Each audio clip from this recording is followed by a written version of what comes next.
The Wars of the Jews. By Flavius Josephus. Preface. 1. Whereas the war which the Jews made with the Romans hath been the greatest of all those, not only that have been in our times, but, in a manner, of those that ever were heard of. Both of those wherein cities have fought against cities, or nations against nations. While some men who were not concerned in the affairs themselves have gotten together vain and contradictory stories by hearsay, and have written them down after a sophistical manner. And while those that were there present have given false accounts of things, and this either out of a humor of flattery to the Romans, or of hatred towards the Jews. And while their writings contain sometimes accusations, and sometimes encomiums, but nowhere the accurate truth of the facts. I have proposed to myself, for the sake of such as live under the government of the Romans, to translate those books into the Greek tongue, which I formerly composed in the language of our country, and sent to the upper barbarians.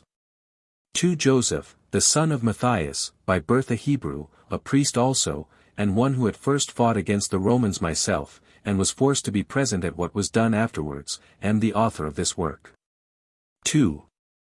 Now at the time when this great concussion of affairs happened, the affairs of the Romans were themselves in great disorder. Those Jews also who were for innovations, then arose when the times were disturbed. They were also in a flourishing condition for strength and riches, insomuch that the affairs of the East were then exceeding tumultuous, while some hoped for gain, and others were afraid of loss in such troubles. For the Jews hoped that all of their nation which were beyond Euphrates would have raised an insurrection together with them. The Gauls also, in the neighborhood of the Romans, were in motion, and the Geltin were not quiet. But all was in disorder after the death of Nero. And the opportunity now offered induced many to aim at the royal power, and the soldiery affected change, out of the hopes of getting money. I thought it therefore an absurd thing to see the truth falsified in affairs of such great consequence, and to take no notice of it. But to suffer those Greeks and Romans that were not in the wars to be ignorant of these things, and to read either flatteries or fictions, while the Parthians, and the Babylonians, and the remotest Arabians, and those of our nation beyond Euphrates, with the Adiabeni, by my means, knew accurately both whence the war begun, what miseries it brought upon us, and after what manner it ended. 3. It is true, these writers have the confidence to call their accounts histories, wherein yet they seem to me to fail of their own purpose, as well as to relate nothing that is sound. For they have a mind to demonstrate the greatness of the Romans, while they still diminish and lessen the actions of the Jews, as not discerning how it cannot be that those must appear to be great who have only conquered those that were little. Nor are they ashamed to overlook the length of the war, the multitude of the Roman forces who so greatly suffered in it, or the might of the commanders, whose great labors about Jerusalem will be deemed inglorious, if what they achieved be reckoned but a small matter. For, however, I will not go to the other extreme, out of opposition to those men who extol the Romans, nor will I determine to raise the actions of my countrymen too high, but I will prosecute the actions of both parties with accuracy. Yet shall I suit my language to the passions I am under, as to the affairs I describe, and must be allowed to indulge some lamentations upon the miseries undergone by my own country.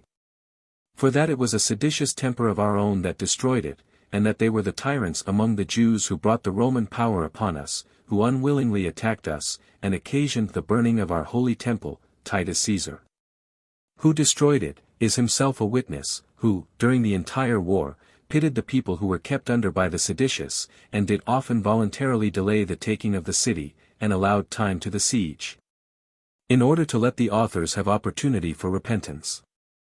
But if any one makes an unjust accusation against us, when we speak so passionately about the tyrants, or the robbers, or sorely bewail the misfortunes of our country, let him indulge my affections herein, though it be contrary to the rules for writing history. Because it had so come to pass, that our city Jerusalem had arrived at a higher degree of felicity than any other city under the Roman government, and yet at last fell into the sorest of calamities again. Accordingly, it appears to me that the misfortunes of all men, from the beginning of the world, if they be compared to these of the Jews 3, are not so considerable as they were, while the authors of them were not foreigners neither. This makes it impossible for me to contain my lamentations. But if any one be inflexible in his censures of me, let him attribute the facts themselves to the historical part, and the lamentations to the writer himself only. 5. However, I may justly blame the learned men among the Greeks, who, when such great actions have been done in their own times, which, upon the comparison, quite eclipse the old wars, do yet sit as judges of those affairs, and pass bitter censures upon the labors of the best writers of antiquity. Which moderns, although they may be superior to the old writers in eloquence, yet are they inferior to them in the execution of what they intended to do.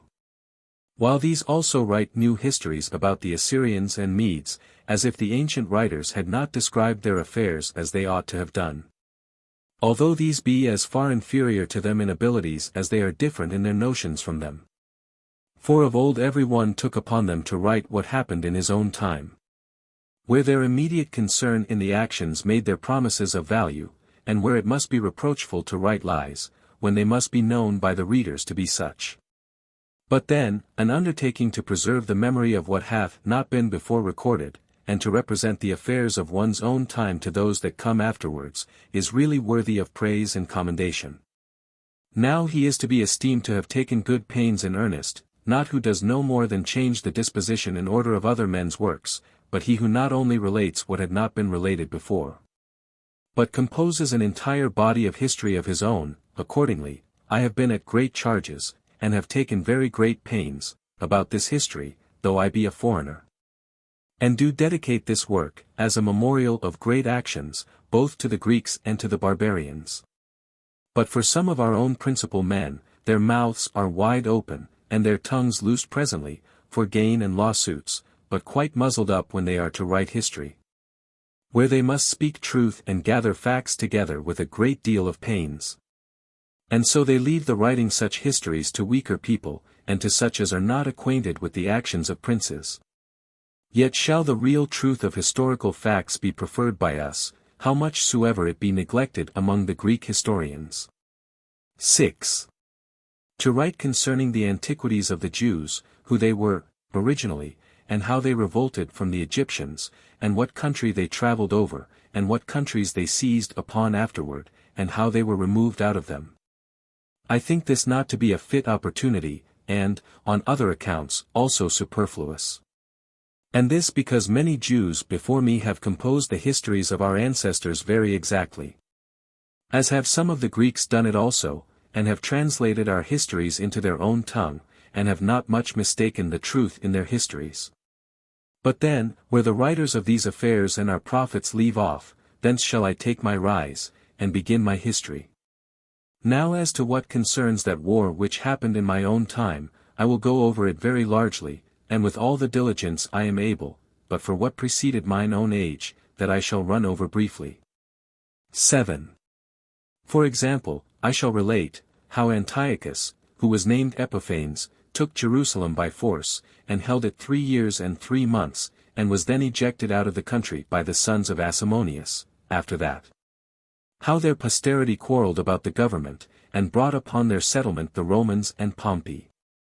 How Herod also, the son of Antipater, dissolved their government, and brought sins upon them, as also how our people made a sedition upon Herod's death, while Augustus was the Roman emperor, and Quintilius Varus was in that country. And how the war broke out in the 12th year of Nero, with what happened to Cestius, and what places the Jews assaulted in a hostile manner in the first sallies of the war. 8. As also, I shall relate, how they built walls about the neighboring cities, and how Nero, upon Cestius's defeat, was in fear of the entire event of the war, and thereupon made Vespasian general in this war. And how this Vespasian, with the elder of his sons made an expedition into the country of Judea, what was the number of the Roman army that he made use of, and how many of his auxiliaries were cut off in all Galilee. And how he took some of its cities entirely, and by force, and others of them by treaty, and on terms. Now, when I am come so far, I shall describe the good order of the Romans in war, and the discipline of their legions. The amplitude of both the Galilees, with its nature, and the limits of Judea.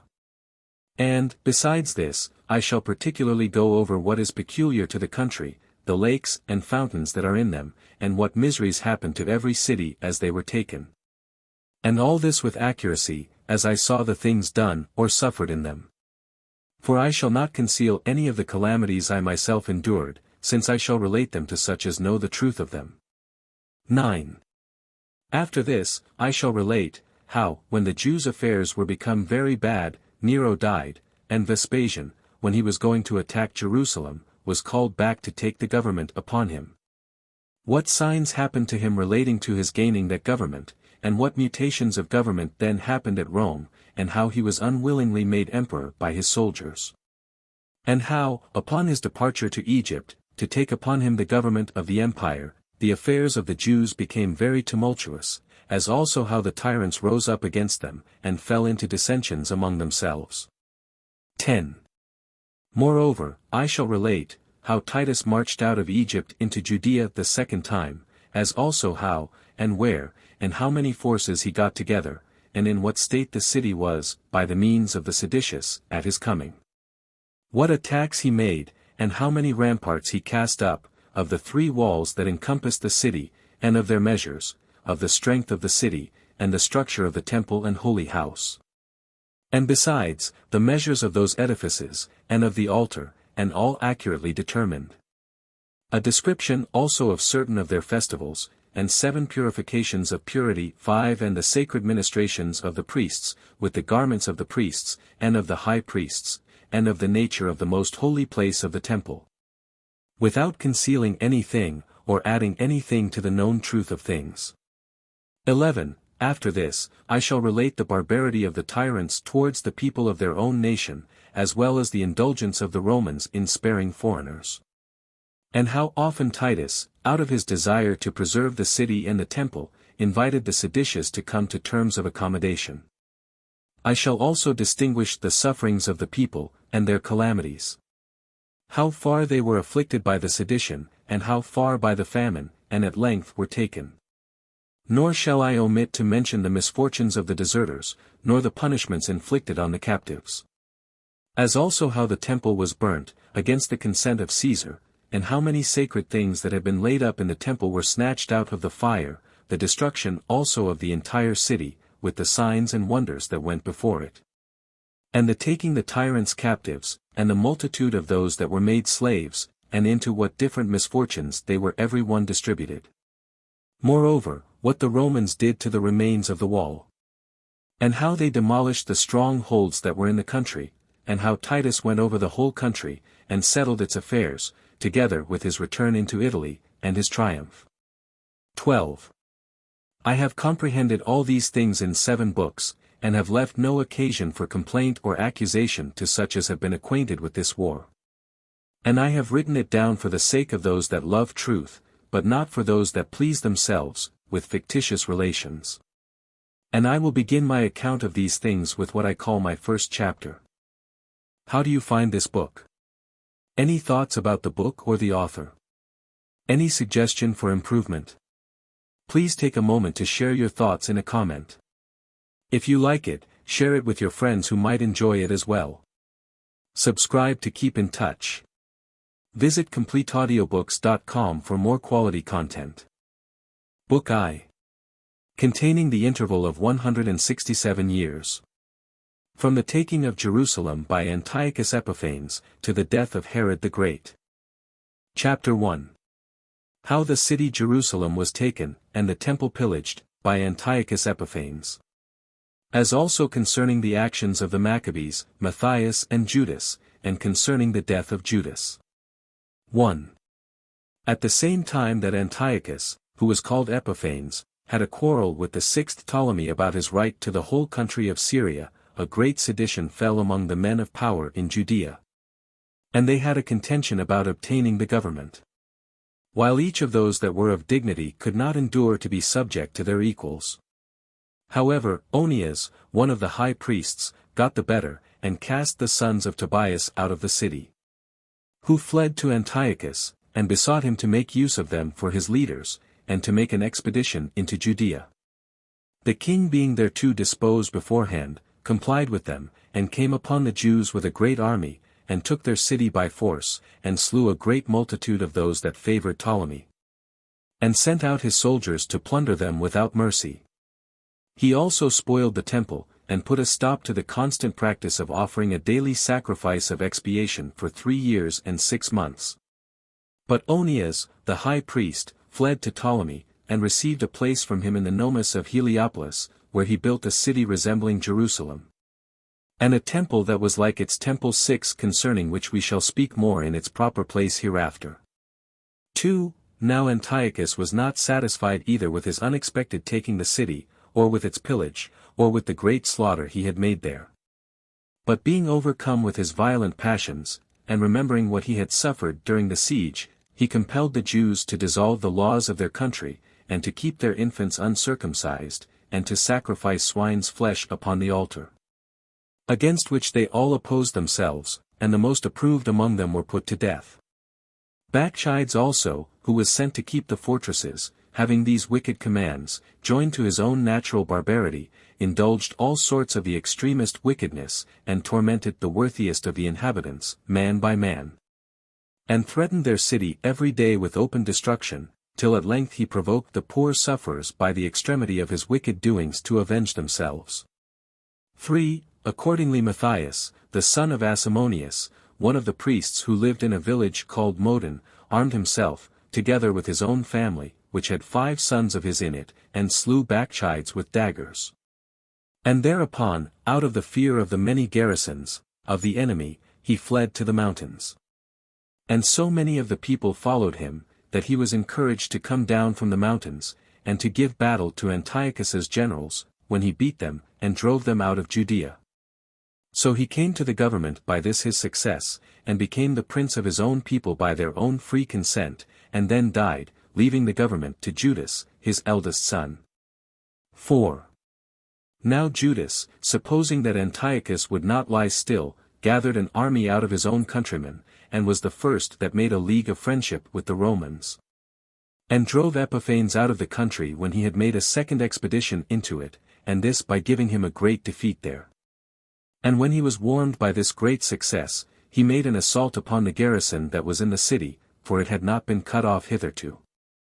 So he ejected them out of the upper city, and drove the soldiers into the lower, which part of the city was called the citadel. He then got the temple under his power, and cleansed the whole place, and walled it round about, and made new vessels for sacred ministrations, and brought them into the temple, because the former vessels had been profaned. He also built another altar, and began to offer the sacrifices, and when the city had already received its sacred constitution again, Antiochus died, whose son Antiochus succeeded him in the kingdom, and in his hatred to the Jews also. 5. So this Antiochus got together 50,000 footmen, and 5,000 horsemen, and 80 elephants, and marched through Judea into the mountainous parts. He then took Bethsura, which was a small city. But at a place called Bethzacharis, where the passage was narrow, Judas met him with his army. However, before the forces joined battle, Judas's brother Eleazar, seeing the very highest of the elephants adorned with a large tower, and with military trappings of gold to guard him, and supposing that Antiochus himself was upon him, he ran a great way before his own army, and cutting his way through the enemy's troops, he got up to the elephant. Yet could he not reach him who seemed to be the king, by reason of his being so high. But still he ran his weapon into the belly of the beast, and brought him down upon himself, and was crushed to death, having done no more than attempted great things, and showed that he preferred glory before life. Now he that governed the elephant was but a private man. And had he proved to be Antiochus, Eleazar had performed nothing more by this bold stroke than that it might appear he chose to die, when he had the bare hope of thereby doing a glorious action. Nay, this disappointment proved an omen to his brother, Judas, how the entire battle would end.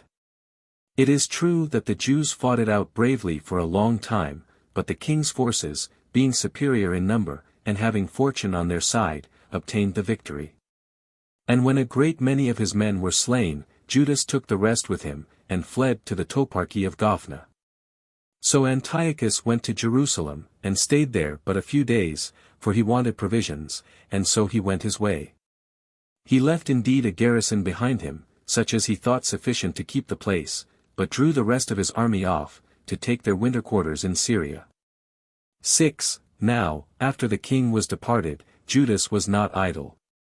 For as many of his own nation came to him, so did he gather those that had escaped out of the battle together, and gave battle again to Antiochus's generals at a village called Edessa.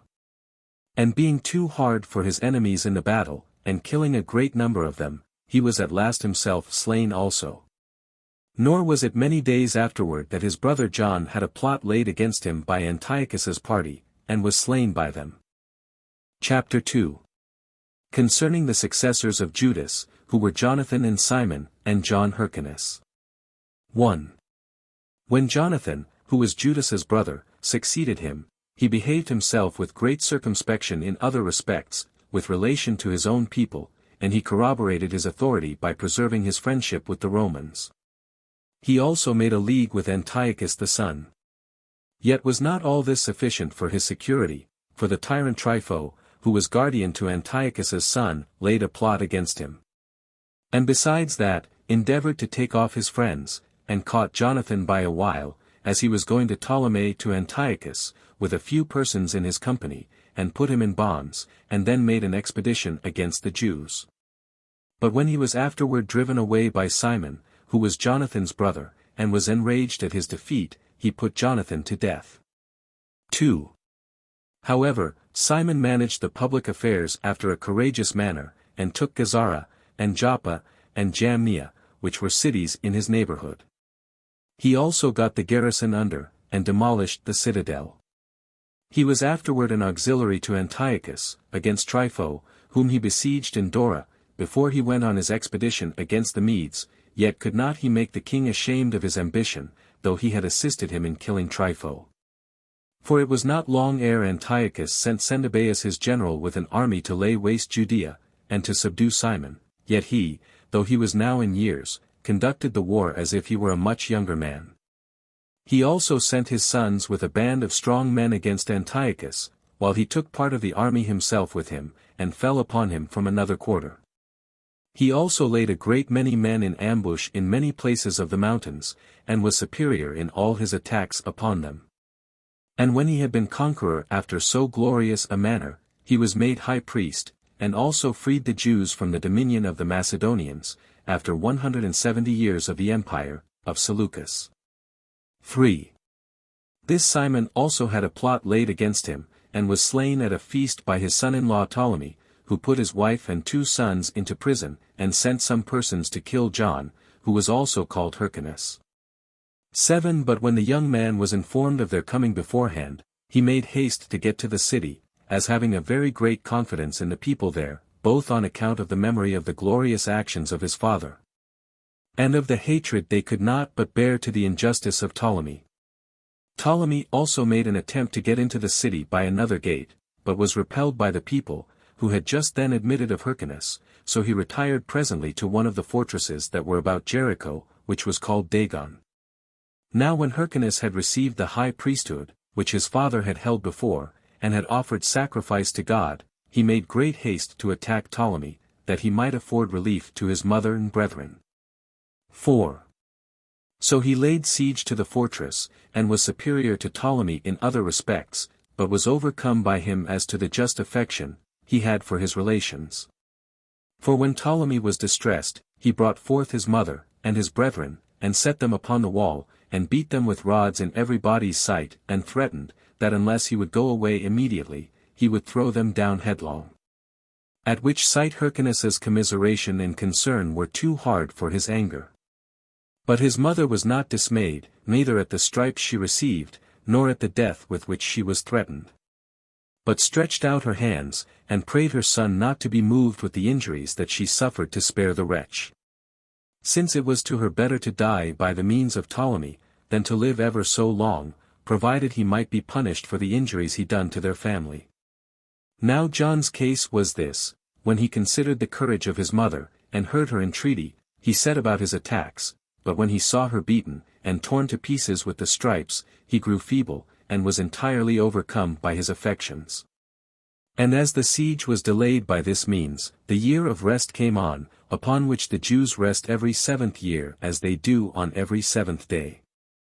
On this year, therefore, Ptolemy was freed from being besieged, and slew the brethren of John, with their mother, and fled to Zeno, who was also called Catullus, who was tyrant of Philadelphia. 5. And now Antiochus was so angry at what he had suffered from Simon, that he made an expedition into Judea, and sat down before Jerusalem and besieged Hyrcanus. But Hyrcanus opened the sepulchre of David, who was the richest of all kings, and took thence about 3,000 talents in money, and induced Antiochus, by the promise of 3,000 talents, to raise the siege. Moreover, he was the first of the Jews that had money enough, and began to hire foreign auxiliaries also. 6. However, at another time, when Antiochus was gone upon an expedition against the Medes, and so gave Hyrcanus an opportunity of being revenged upon him, he immediately made an attack upon the cities of Syria, as thinking what proved to be the case with them, that he should find them empty of good troops. So he took Medaba and Samia, with the towns in their neighborhood, as also Shechem, and Gerizim, and besides these, he subdued the nation of the Cuthians, who dwelt round about that temple which was built in imitation of the temple at Jerusalem. He also took a great many other cities of Idumea, with Adorian and Marissa. 7. He also proceeded as far as Samaria, where is now the city Sebaste, which was built by Herod the king, and encompassed it all round with a wall, and set his sons, Aristobulus and Antigonus, over the siege. Who pushed it on so hard, that a famine so far prevailed within the city, that they were forced to eat what never was esteemed food. They also invited Antiochus, who was called Cyzicenus, to come to their assistance. Whereupon he got ready, and complied with their invitation, but was beaten by Aristobulus and Antigonus, and indeed he was pursued as far as Scythopolis by these brethren, and fled away from them. So they returned back to Samaria, and shut the multitude again within the wall, and when they had taken the city, they demolished it, and made slaves of its inhabitants. And as they had still great success in their undertakings, they did not suffer their zeal to cool, but marched with an army as far as Scythopolis, and made an incursion upon it, and laid waste all the country that lay within Mount Carmel. 8. But then these successes of John and of his sons made them be envied, and occasioned a sedition in the country, and many there were who got together, and would not be at rest till they brake out into open war, in which war they were beaten. So John lived the rest of his life very happily, and administered the government after a most extraordinary manner, and this for 33 entire years together. He died, leaving 5 sons behind him. He was certainly a very happy man, and afforded no occasion to have any complaint made of fortune on his account. He it was who alone had 3 of the most desirable things in the world, the government of his nation, and the high priesthood, and the gift of prophecy. For the deity conversed with him, and he was not ignorant of anything that was to come afterward, insomuch that he foresaw and foretold that his 2 eldest sons would not continue masters of the government. And it will highly deserve our narration to describe their catastrophe, and how far inferior these men were to their father in felicity. Chapter 3. How Aristobulus was the first that put a diadem about his head, and after he had put his mother and brother to death, died himself, when he had reigned no more than a year. 1. For after the death of their father, the elder of them, Aristobulus, changed the government into a kingdom, and was the first that put a diadem upon his head. 471 years and 3 months after our people came down into this country, when they were set free from the Babylonian slavery. Now, of his brethren, he appeared to have an affection for Antigonus, who was next to him, and made him his equal, but for the rest, he bound them, and put them in prison. He also put his mother in bonds, for her contesting the government with him. For John had left her to be the governess of public affairs. He also proceeded to that degree of barbarity as to cause her to be pined to death in prison. 2. But vengeance circumvented him in the affair of his brother Antigonus, whom he loved, and whom he made his partner in the kingdom, for he slew him by the means of the calumnies which ill men about the palace contrived against him. At first, indeed, Aristobulus would not believe their reports, partly out of the affection he had for his brother, and partly because he thought that a great part of these tales were owing to the envy of their relators. However, as Antigonus came once in a splendid manner from the army to that festival, wherein our ancient custom is to make tabernacles for God, it happened, in those days, that Aristobulus was sick, and that, at the conclusion of the feast, Antigonus came up to it, with his armed men about him. And this when he was adorned in the finest manner possible, and that, in a great measure, to pray to God on the behalf of his brother. Now at this very time it was that these ill men came to the king, and told him in what a pompous manner the armed men came, and with what insolence Antigonus marched, and that such his insolence was too great for a private person. And that accordingly he was come with a great band of men to kill him. For that he could not endure this bare enjoyment of royal honor, when it was in his power to take the kingdom himself. 3. Now Aristobulus, by degrees, and unwillingly, gave credit to these accusations. And accordingly he took care not to discover his suspicion openly, though he provided to be secure against any accidents, so he placed the guards of his body in a certain dark subterranean passage. For he lay sick in a place called formerly the Citadel, though afterwards its name was changed to Antonia, and he gave orders that if Antigonus came unarmed, they should let him alone, but if he came to him in his armor, they should kill him. He also sent some to let him know beforehand that he should come unarmed. But, upon this occasion, the queen very cunningly contrived the matter with those that plotted his ruin, for she persuaded those that were sent to conceal the king's message. But to tell Antigonus how his brother had heard he had got the suit of armor made with fine martial ornaments, in Galilee. And because his present sickness hindered him from coming and seeing all that finery, he very much desired to see him now in his armor, because, said he, in a little time thou art going away from me. 4. As soon as Antigonus heard this, the good temper of his brother not allowing him to suspect any harm from him, he came along with his armor on, to show it to his brother. But when he was going along that dark passage which was called Strato's Tower, he was slain by the bodyguards, and became an eminent instance how calumny destroys all goodwill and natural affection. And how none of our good affections are strong enough to resist envy perpetually. 5. And truly any one would be surprised at Judas upon this occasion. He was of the sect of the Essenes, and had never failed or deceived men in his predictions before. Now this man saw Antigonus as he was passing along by the temple, and cried out to his acquaintance, they were not a few who attended upon him as his scholars, O strange! Said he, it is good for me to die now, since truth is dead before me, and somewhat that I have foretold hath proved false, for this Antigonus is this day alive, who ought to have died this day.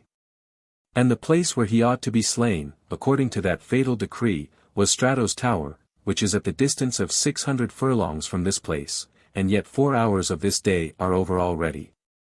Which point of time renders the prediction impossible to be fulfilled. And when the old man had said this, he was dejected in his mind, and so continued. But in a little time news came that Antigonus was slain in a subterraneous place, which was itself also called Strato's Tower, by the same name with that Caesarea which lay by the seaside. And this ambiguity it was which caused the prophet's disorder. 6. Hereupon Aristobulus repented of the great crime he had been guilty of, and this gave occasion to the increase of his distemper. He also grew worse and worse, and his soul was constantly disturbed at the thoughts of what he had done, till his very bowels being torn to pieces by the intolerable grief he was under, he threw up a great quantity of blood. And as one of those servants that attended him carried out that blood, he, by some supernatural providence, slipped and fell down in the very place where Antigonus had been slain. And so he spilt some of the murderer's blood upon the spots of the blood of him that had been murdered, which still appeared. Hereupon a lamentable cry arose among the spectators, as if the servant had spilled the blood on purpose in that place. And as the king heard that cry, he inquired what was the cause of it, and while nobody durst tell him, he pressed them so much the more to let him know what was the matter.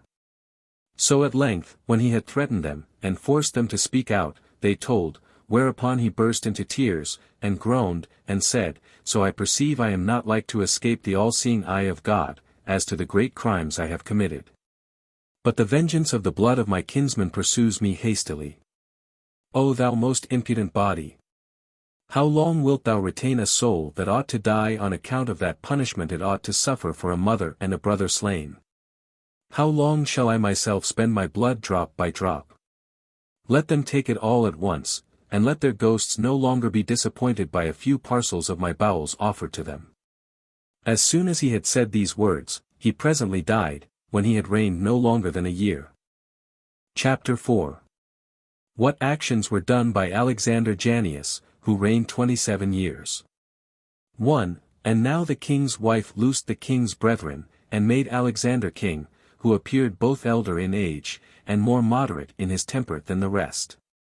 Who, when he came to the government, slew one of his brethren, as affecting to govern himself, but had the other of them in great esteem, as loving a quiet life, without meddling with public affairs. 2. Now it happened that there was a battle between him and Ptolemy, who was called Lathyrus, who had taken the city Asochus. He indeed slew a great many of his enemies, but the victory rather inclined to Ptolemy. But when this Ptolemy was pursued by his mother Cleopatra, and retired into Egypt, Alexander besieged Gadara, and took it. As also he did Amathus, which was the strongest of all the fortresses that were about Jordan, and therein were the most precious of all the possessions of Theodorus, the son of Zeno.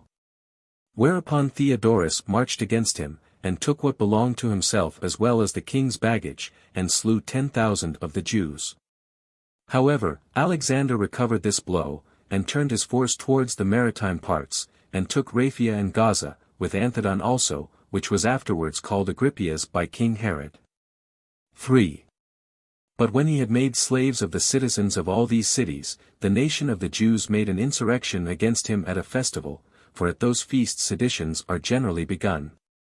And it looked as if he should not be able to escape the plot they had laid for him, had not his foreign auxiliaries, the Pisidians and Cilicians, assisted him. For as to the Syrians, he never admitted them among his mercenary troops, on account of their innate enmity against the Jewish nation. And when he had slain more than 6,000 of the rebels, he made an incursion into Arabia.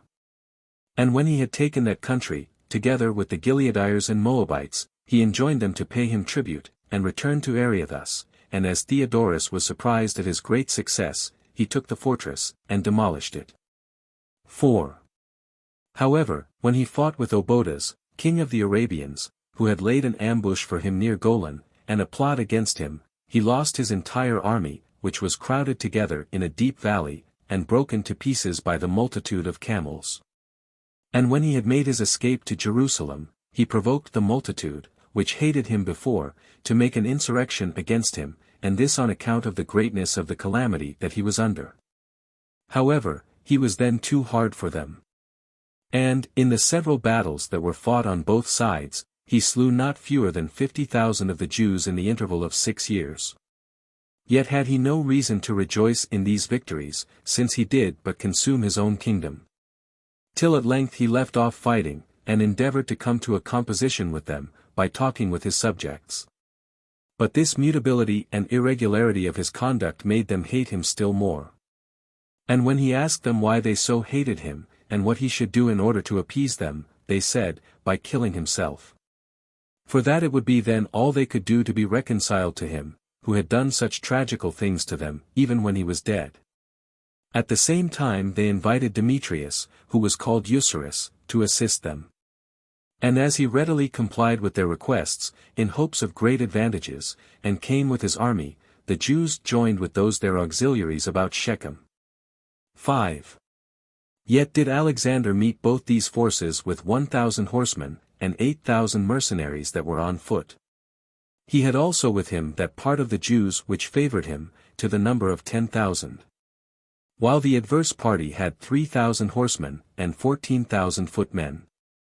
Now, before they joined battle, the kings made proclamation, and endeavored to draw off each other's soldiers, and make them revolt.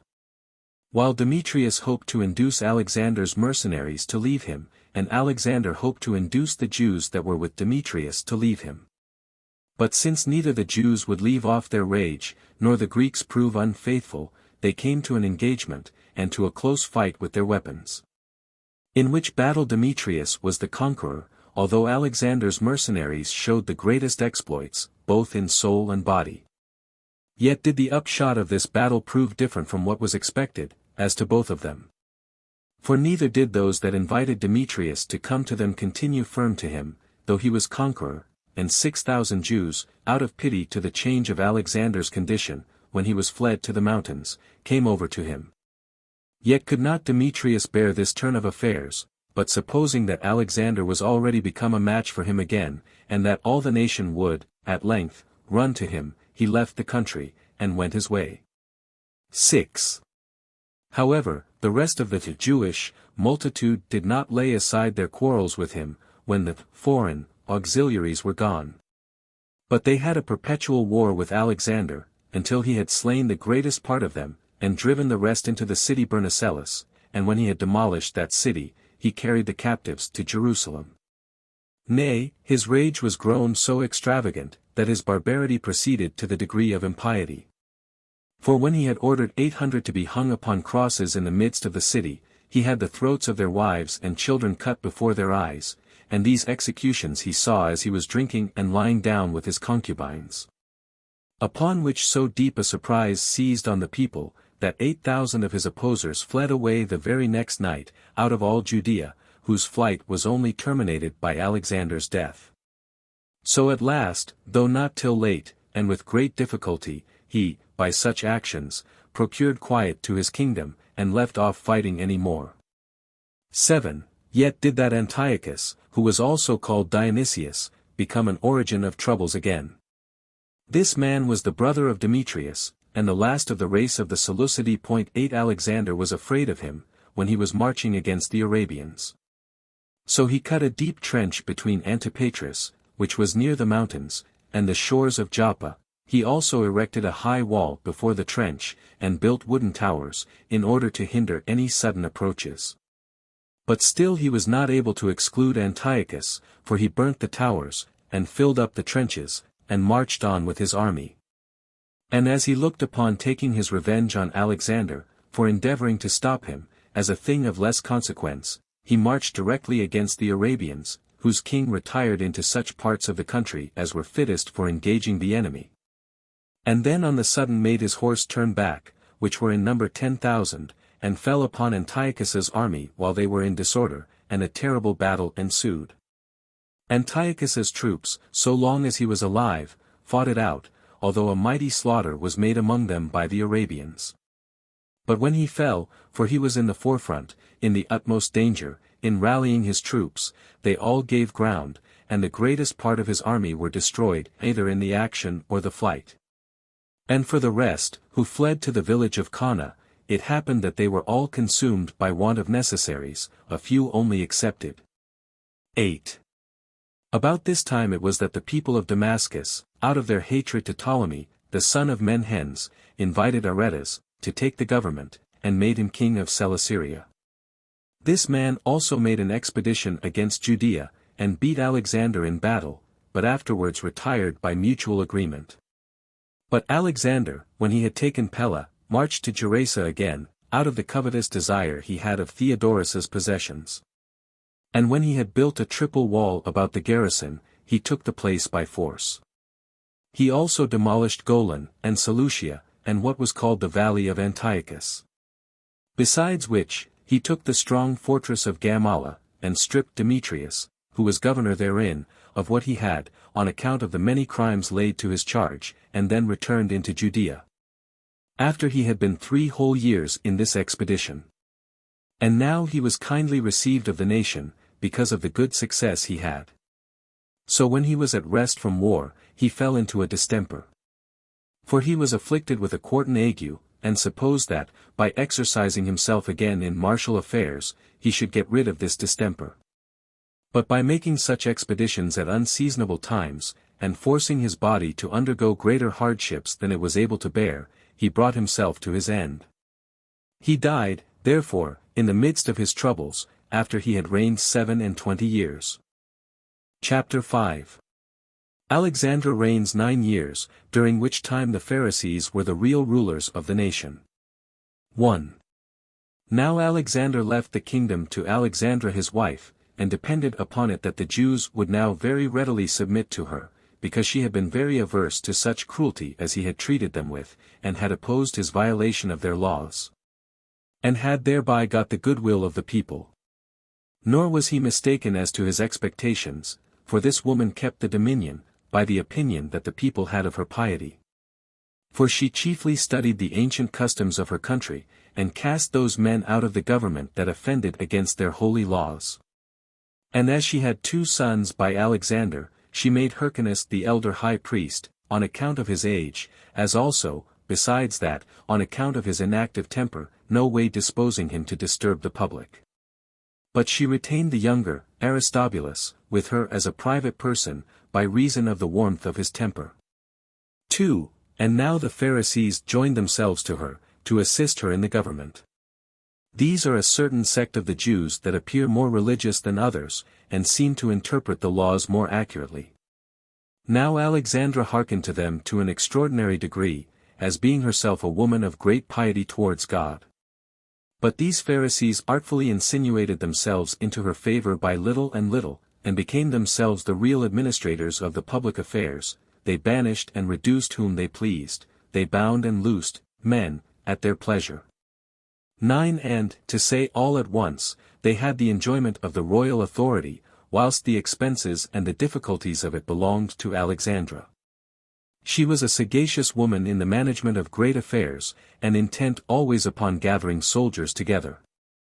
So that she increased the army the 1/2, and procured a great body of foreign troops, till her own nation became not only very powerful at home, but terrible also to foreign potentates, while she governed other people. And the Pharisees governed her. 3. Accordingly, they themselves slew Diogenes, a person of figure, and one that had been a friend to Alexander, and accused him as having assisted the king with his advice, for crucifying the 800 men, before mentioned. They also prevailed with Alexandra to put to death the rest of those who had irritated him against them. Now she was so superstitious as to comply with their desires, and accordingly they slew whom they pleased themselves. But the principal of those that were in danger fled to Aristobulus, who persuaded his mother to spare the men on account of their dignity, but to expel them out of the city, unless she took them to be innocent. So they were suffered to go unpunished, and were dispersed all over the country. But when Alexandra sent out her army to Damascus, under pretense that Ptolemy was always oppressing that city, she got possession of it. Nor did it make any considerable resistance. She also prevailed with Tigranes, king of Armenia, who lay with his troops about Ptolemy, and besieged Cleopatra, 10 by agreements and presents, to go away. Accordingly, Tigranes soon arose from the siege, by reason of those domestic tumults which happened upon Lucullus's expedition into Armenia. 4. In the meantime, Alexandra fell sick, and Aristobulus, her younger son, took hold of this opportunity, with his domestics, of which he had a great many, who were all of them his friends, on account of the warmth of their youth. And got possession of all the fortresses. He also used the sums of money he found in them to get together a number of mercenary soldiers, and made himself king.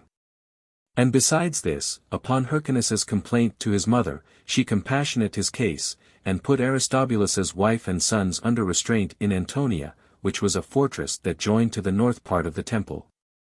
It was, as I have already said, of old called the citadel. But afterwards got the name of Antonia, when Antony was lord of the East, just as the other cities, Sebaste and Agrippias, had their names changed, and these given them from Sebastus and Agrippa. But Alexandra died before she could punish Aristobulus for his disinheriting his brother, after she had reigned 9 years. Chapter 6. When Hyrcanus, who was Alexander's heir, receded from his claim to the crown, Aristobulus is made king, and afterward the same Hyrcanus by the means of Antipater, is brought back by Abetas. At last Pompey is made the arbitrator of the dispute between the brothers. 1. Now Hyrcanus was heir to the kingdom, and to him did his mother commit it before she died, but Aristobulus was superior to him in power and magnanimity. And when there was a battle between them, to decide the dispute about the kingdom, near Jericho, the greatest part deserted Hyrcanus, and went over to Aristobulus. But Hyrcanus, with those of his party who stayed with him, fled to Antonia, and got into his power the hostages that might be for his preservation, which were Aristobulus's wife, with her children. But they came to an agreement before things should come to extremities, that Aristobulus should be king, and Hyrcanus should resign that up, but retain all the rest of his dignities, as being the king's brother.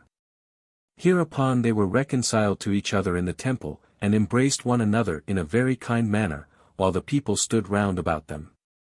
They also changed their houses, while Aristobulus went to the royal palace, and Hyrcanus retired to the house of Aristobulus. 2. Now those other people which were at variance with Aristobulus were afraid upon his unexpected obtaining the government, and especially this concerned Antipater 11 whom Aristobulus hated of old.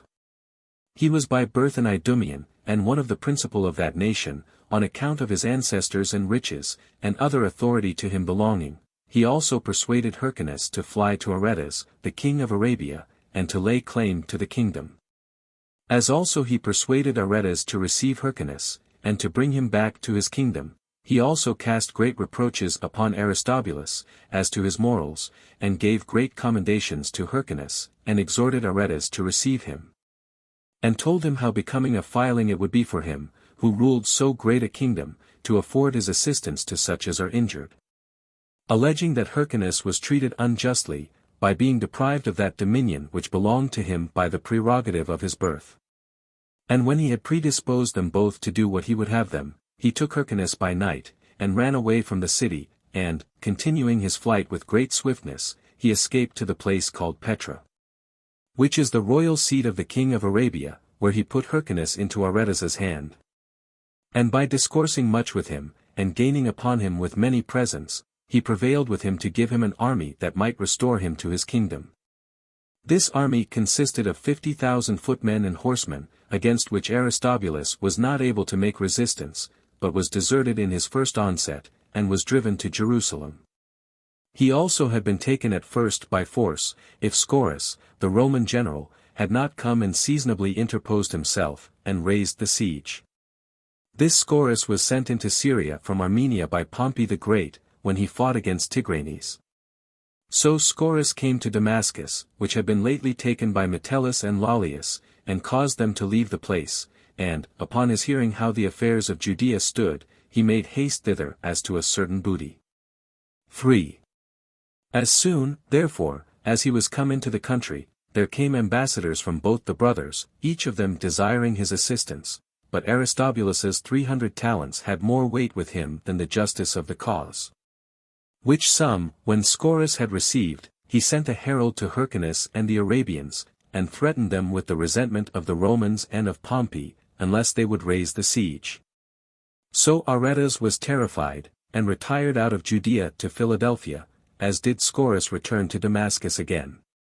Nor was Aristobulus satisfied with escaping, out of his brother's hands, but gathered all his forces together, and pursued his enemies, and fought them at a place called Paparon, and slew about 6,000 of them, and together with them Antipater's brother Phalion. 4. When Hyrcanus and Antipater were thus deprived of their hopes from the Arabians, they transferred the same to their adversaries, and because Pompey had passed through Syria, and was come to Damascus, they fled to him for assistance. And, without any bribes, they made the same equitable pleas that they had used to Aretas, and besought him to hate the violent behavior of Aristobulus, and to bestow the kingdom on him to whom it justly belonged, both on account of his good character and on account of his superiority in age. However, neither was Aristobulus wanting to himself in this case, as relying on the bribes that Scaurus had received, he was also there himself, and adorned himself after a manner the most agreeable to royalty that he was able. But he soon thought it beneath him to come in such a servile manner, and could not endure to serve his own ends in a way so much more abject than he was used to, so he departed from Diospolis. 5. At this his behavior Pompey had great indignation. Hyrcanus also and his friends made great intercessions to Pompey, so he took not only his Roman forces, but many of his Syrian auxiliaries, and marched against Aristobulus. But when he had passed by Pella and Scythopolis, and was come to Corea, where you enter into the country of Judea, when you go up to it through the Mediterranean parts, he heard that Aristobulus was fled to Alexandrium, which is a stronghold fortified with the utmost magnificence, and situated upon a high mountain. And he sent to him, and commanded him to come down. Now his inclination was to try his fortune in a battle, since he was called in such an imperious manner, rather than to comply with that call. However, he saw the multitude were in great fear, and his friends exhorted him to consider what the power of the Romans was, and how it was irresistible, so he complied with their advice, and came down to Pompey. And when he had made a long apology for himself, and for the justness of his cause in taking the government, he returned to the fortress. And when his brother invited him again, to plead his cause, he came down and spake about the justice of it, and then went away without any hindrance from Pompey, so he was between hope and fear. And when he came down, it was to prevail with Pompey to allow him the government entirely, and when he went up to the citadel, it was that he might not appear to debase himself too low. However, Pompey commanded him to give up his fortified places, and forced him to write to every one of their governors to yield them up, they having had this charge given them, to obey no letters but what were of his own handwriting. Accordingly he did what he was ordered to do, but had still an indignation at what was done, and retired to Jerusalem, and prepared to fight with Pompey. 6. But Pompey did not give him time to make any preparations for a siege, but followed him at his heels. He was also obliged to make haste in his attempt, by the death of Mithridates, of which he was informed about Jericho. Now here is the most fruitful country of Judea, which bears a vast number of palm trees 12 besides the balsam tree, whose sprouts they cut with sharp stones, and at the incisions they gather the juice, which drops down like tears. So Pompey pitched his camp in that place one night, and then hasted away the next morning to Jerusalem, but Aristobulus was so affrighted at his approach, that he came and met him by way of supplication. He also promised him money, and that he would deliver up both himself and the city into his disposal, and thereby mitigated the anger of Pompey. Yet did not he perform any of the conditions he had agreed to. For Aristobulus's party would not so much as admit Gabinius into the city, who was sent to receive the money that he had promised. Chapter 7. How Pompey had the city of Jerusalem delivered up to him but took the temple by force. How he went into the Holy of Holies, as also what were his other exploits in Judea. 1. At this treatment Pompey was very angry, and took Aristobulus into custody. And when he was come to the city, he looked about where he might make his attack, for he saw the walls were so firm, that it would be hard to overcome them. And that the valley before the walls was terrible. And that the temple, which was within that valley, was itself encompassed with a very strong wall, insomuch that if the city were taken, that temple would be a second place of refuge for the enemy to retire to. 2. Now as he was long in deliberating about this matter, a sedition arose among the people within the city, Aristobulus's party being willing to fight, and to set their king at liberty, while the party of Hyrcanus were for opening the gates to Pompey. And the dread people were in occasion these last to be a very numerous party, when they looked upon the excellent order the Roman soldiers were in. So Aristobulus's party was worsted, and retired into the temple, and cut off the communication between the temple and the city, by breaking down the bridge that joined them together, and prepared to make an opposition to the utmost. But as the others had received the Romans into the city, and had delivered up the palace to him, Pompey sent Piso, one of his great officers, into that palace with an army, who distributed a garrison about the city. Because he could not persuade any one of those that had fled to the temple to come to terms of accommodation. He then disposed all things that were round about them so as might favor their attacks, as having Hyrcanus's party very ready to afford them both counsel and assistance. 3. But Pompey himself filled up the ditch that was on the north side of the temple, and the entire valley also, the army itself being obliged to carry the materials for that purpose. And indeed it was a hard thing to fill up that valley, by reason of its immense depth, especially as the Jews used all the means possible to repel them from their superior situation. Nor had the Romans succeeded in their endeavors, had not Pompey taken notice of the 7th days, on which the Jews abstained from all sorts of work on a religious account, and raised his bank, but restrained his soldiers from fighting on those days. For the Jews only acted defensively on Sabbath days. But as soon as Pompey had filled up the valley, he erected high towers upon the bank, and brought those engines which they had fetched from Tyre near to the wall, and tried to batter it down. And the slingers of stones beat off those that stood above them, and drove them away, but the towers on this side of the city made very great resistance, and were indeed extraordinary both for largeness and magnificence. 4.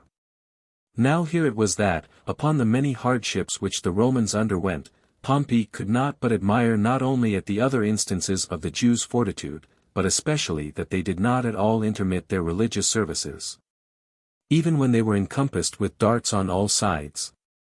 For, as if the city were in full peace, their daily sacrifices and purifications, and every branch of their religious worship, was still performed to God with the utmost exactness. Nor indeed when the temple was actually taken, and they were every day slain about the altar, did they leave off the instances of their divine worship that were appointed by their law. For it was in the 3rd month of the siege before the Romans could even with great difficulty overthrow one of the towers, and get into the temple. Now he that first of all ventured to get over the wall, was Faustus Cornelius the son of Sylla. And next after him were 2 centurions, Furius and Fabius. And every one of these was followed by a cohort of his own, who encompassed the Jews on all sides, and slew them, some of them as they were running for shelter to the temple, and others as they, for a while, fought in their own defense. 5.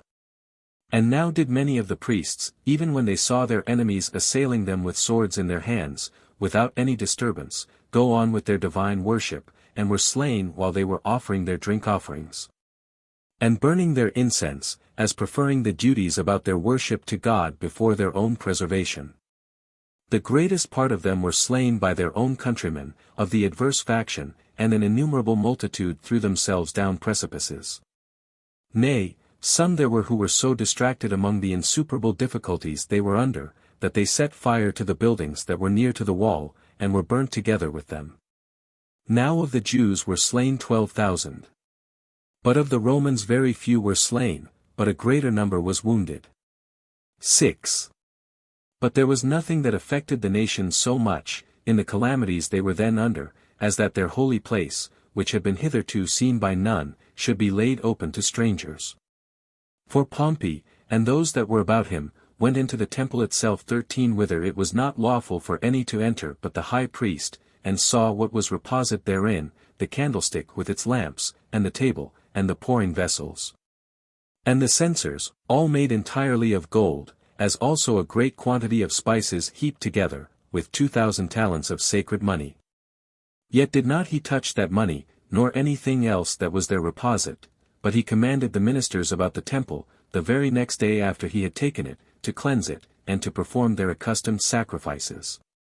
Moreover, he made Hyrcanus high priest, as one that not only in other respects had showed great alacrity, on his side, during the siege, but as he had been the means of hindering the multitude that was in the country from fighting for Aristobulus, which they were otherwise very ready to have done.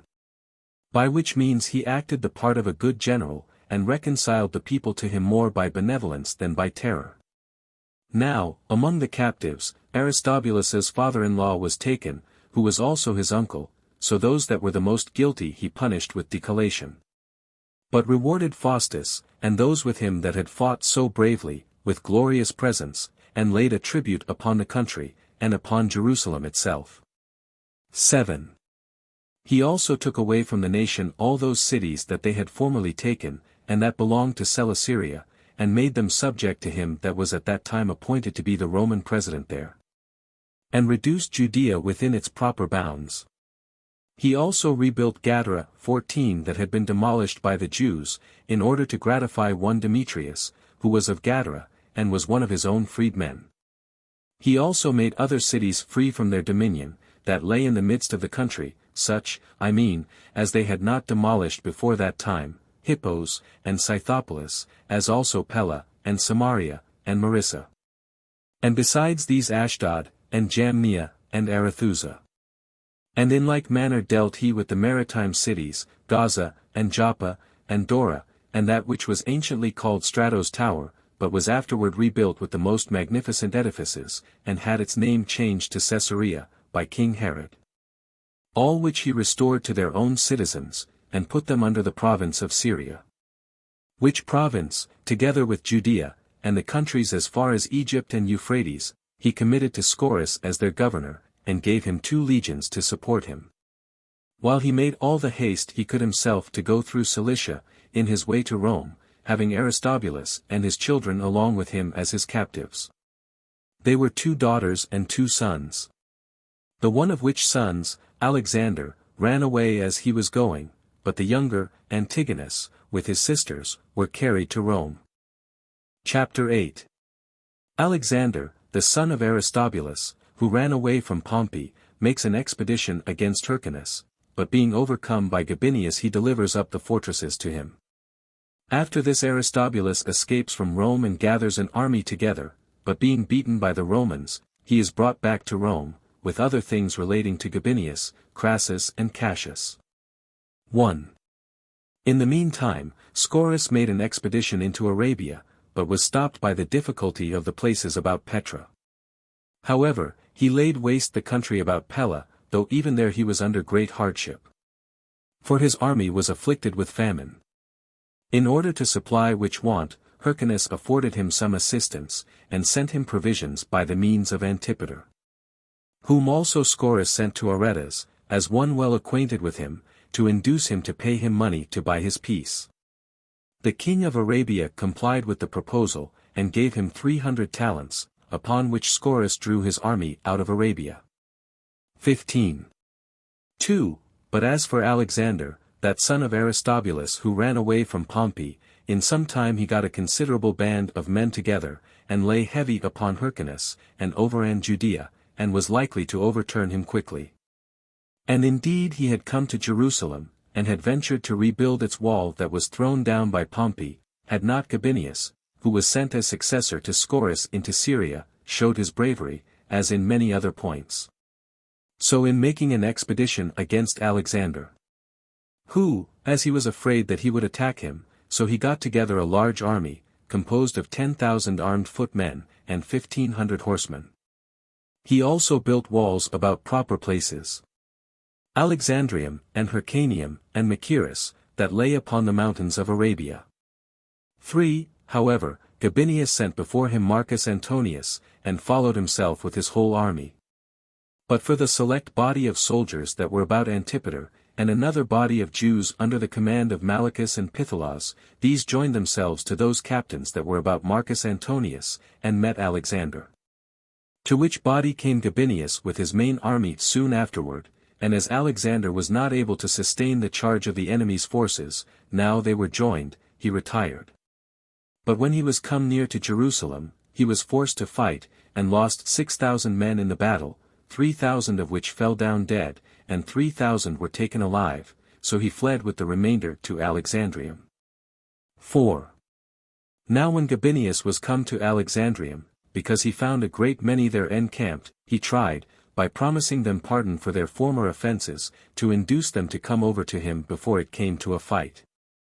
But when they would hearken to no terms of accommodation, he slew a great number of them, and shut up a great number of them in the citadel. Now Marcus Antonius, their leader, signalized himself in this battle, who, as he always showed great courage, so did he never show it so much as now. But Gabinius, leaving forces to take the citadel, went away himself, and settled the cities that had not been demolished, and rebuilt those that had been destroyed. Accordingly, upon his injunctions, the following cities were restored: Scythopolis, and Samaria, and Anthedon, and Apollonia, and Jamnia, and Raphia, and Mariassa, and Adorius, and Gamala, and Ashdod, and many others. While a great number of men readily ran to each of them, and became their inhabitants. 5. When Gabinius had taken care of these cities, he returned to Alexandrium, and pressed on the siege. So when Alexander despaired of ever obtaining the government, he sent ambassadors to him, and prayed him to forgive what he had offended him in, and gave up to him the remaining fortresses, Hyrcanium and Machaerus. As he put Alexandrium into his hands afterwards. All which Gabinius demolished, at the persuasion of Alexander's mother, that they might not be receptacles of men in a second war. She was now there in order to mollify Gabinius, out of her concern for her relations that were captives at Rome, which were her husband and her other children. After this Gabinius brought Hyrcanus to Jerusalem, and committed the care of the temple to him, but ordained the other political government to be by an aristocracy. He also parted the whole nation into 5 conventions, assigning one portion to Jerusalem, another to Gadara, that another should belong to Amathus, a fourth to Jericho, and to the 5th division was allotted Sepphoris, a city of Galilee. So the people were glad to be thus freed from monarchical government, and were governed for the future by all aristocracy. 6. Yet did Aristobulus afford another foundation for new disturbances. He fled away from Rome, and got together again many of the Jews that were desirous of a change, such as had borne an affection to him of old, and when he had taken Alexandrium in the first place, he attempted to build a wall about it.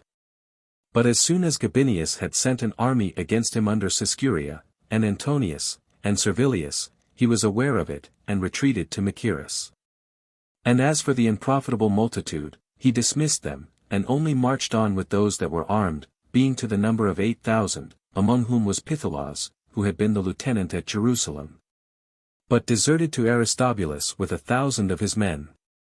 So the Romans followed him, and when it came to a battle, Aristobulus's party for a long time fought courageously. But at length they were overborne by the Romans, and of them 5,000 fell down dead, and about 2,000 fled to a certain little hill, but the 1,000 that remained with Aristobulus brake through the Roman army, and marched together to Machaerus. And when the king had lodged the first night upon its ruins, he was in hopes of raising another army, if the war would but cease a while. Accordingly, he fortified that strong hold, though it was done after a poor manner. But the Romans falling upon him, he resisted, even beyond his abilities, for 2 days, and then was taken, and brought a prisoner to Gabinius, with Antigonus his son, who had fled away together with him from Rome. And from Gabinius he was carried to Rome again. Wherefore the Senate put him under confinement, but returned his children back to Judea, because Gabinius informed them by letters that he had promised Aristobulus's mother to do so, for her delivering the fortresses up to him. 7. But now as Gabinius was marching to the war against the Parthians, he was hindered by Ptolemy, whom, upon his return from Euphrates, he brought back into Egypt, making use of Hyrcanus and Antipater to provide everything that was necessary for this expedition. For Antipater furnished him with money, and weapons, and corn, and auxiliaries. He also prevailed with the Jews that were there, and guarded the avenues at Pelusium, to let them pass. But now, upon Gabinius's absence, the other part of Syria was in motion, and Alexander, the son of Aristobulus, brought the Jews to revolt again. Accordingly, he got together a very great army, and set about killing all the Romans that were in the country. Hereupon Gabinius was afraid, for he was come back already out of Egypt, and obliged to come back quickly by these tumults, and sent Antipater, who prevailed with some of the revolters to be quiet. However, 30,000 still continued with Alexander, who was himself eager to fight also. Accordingly, Gabinius went out to fight, when the Jews met him. And as the battle was fought near Mount Tabor, 10,000 of them were slain, and the rest of the multitude dispersed themselves, and fled away. So Gabinius came to Jerusalem, and settled the government as Antipater would have it. Thence he marched, and fought and beat the Nabateans. As for Mithridates and Orsanes, who fled out of Parthin, he sent them away privately, but gave it out among the soldiers that they had run away. 8. In the meantime, Crassus came as successor to Gabinius in Syria. He took away all the rest of the gold belonging to the temple of Jerusalem, in order to furnish himself for his expedition against the Parthians. He also took away the 2,000 talents which Pompey had not touched, but when he had passed over Euphrates, he perished himself and his army with him, concerning which affairs this is not a proper time to speak more largely. 9. But now Cassius, after Crassus, put a stop to the Parthians, who were marching in order to enter Syria. Cassius had fled into that province, and when he had taken possession of the same, he made a hasty march into Judea. And, upon his taking Tarichae, he carried 30,000 Jews into slavery. He also slew Pythilas, who had supported the seditious followers of Aristobulus, and it was Antipater who advised him so to do.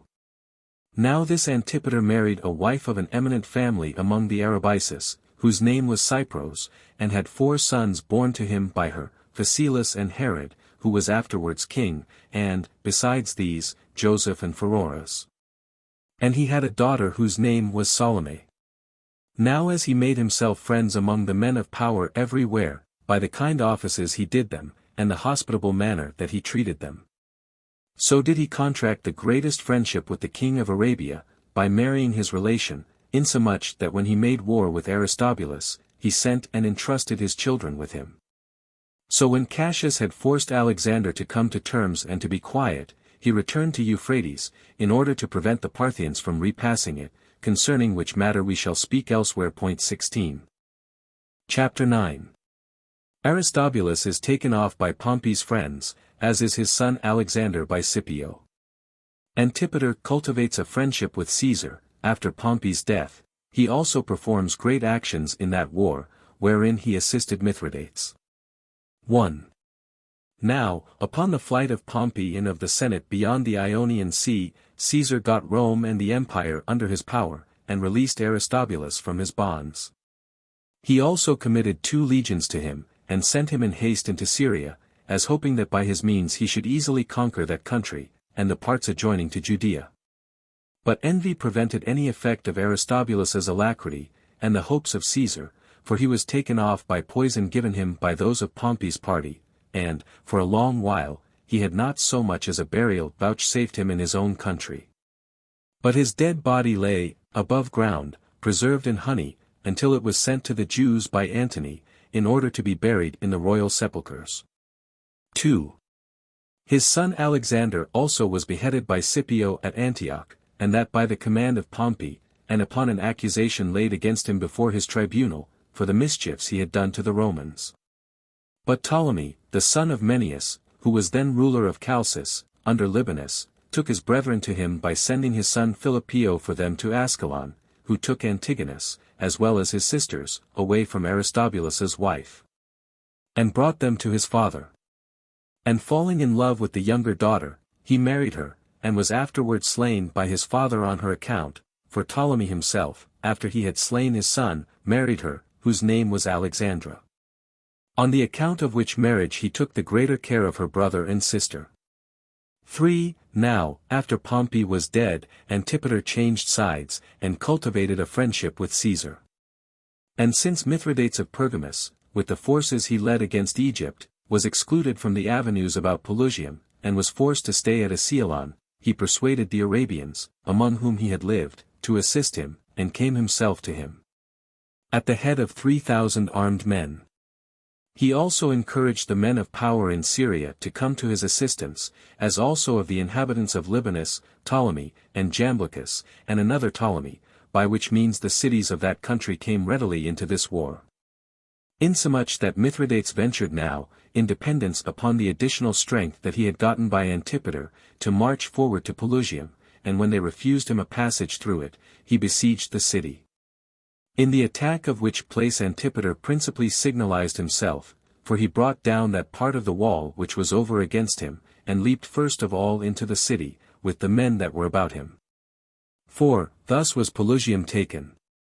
But still, as they were marching on, those Egyptian Jews that inhabited the country called the country of Onias stopped them.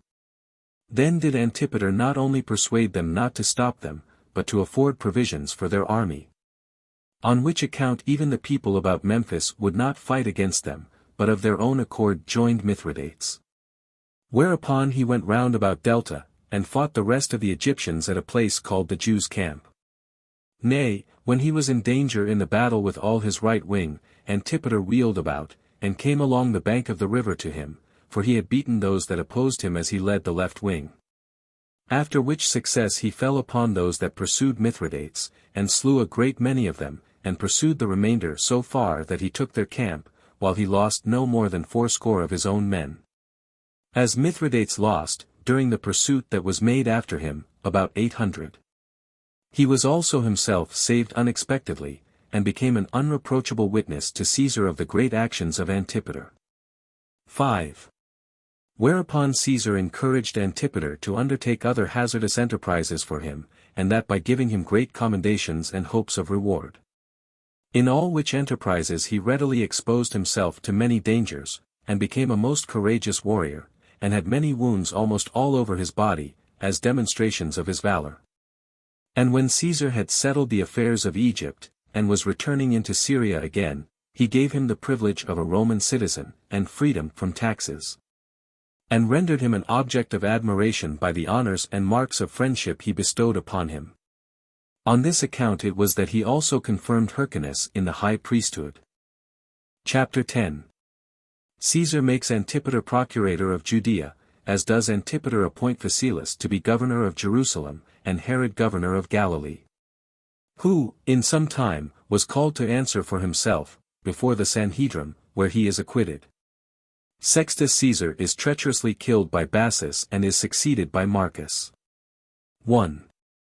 About this time it was that Antigonus, the son of Aristobulus, came to Caesar, and became, in a surprising manner, the occasion of Antipater's further advancement.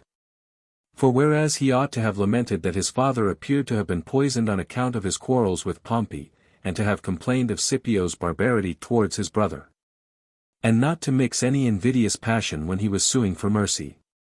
Besides those things, he came before Caesar, and accused Hyrcanus and Antipater, how they had driven him and his brethren entirely out of their native country, and had acted in a great many instances unjustly and extravagantly with relation to their nation. And that as to the assistance they had sent him into Egypt, it was not done out of good will to him, but out of the fear they were in from former quarrels, and in order to gain pardon for their friendship to his enemy, Pompey. 2.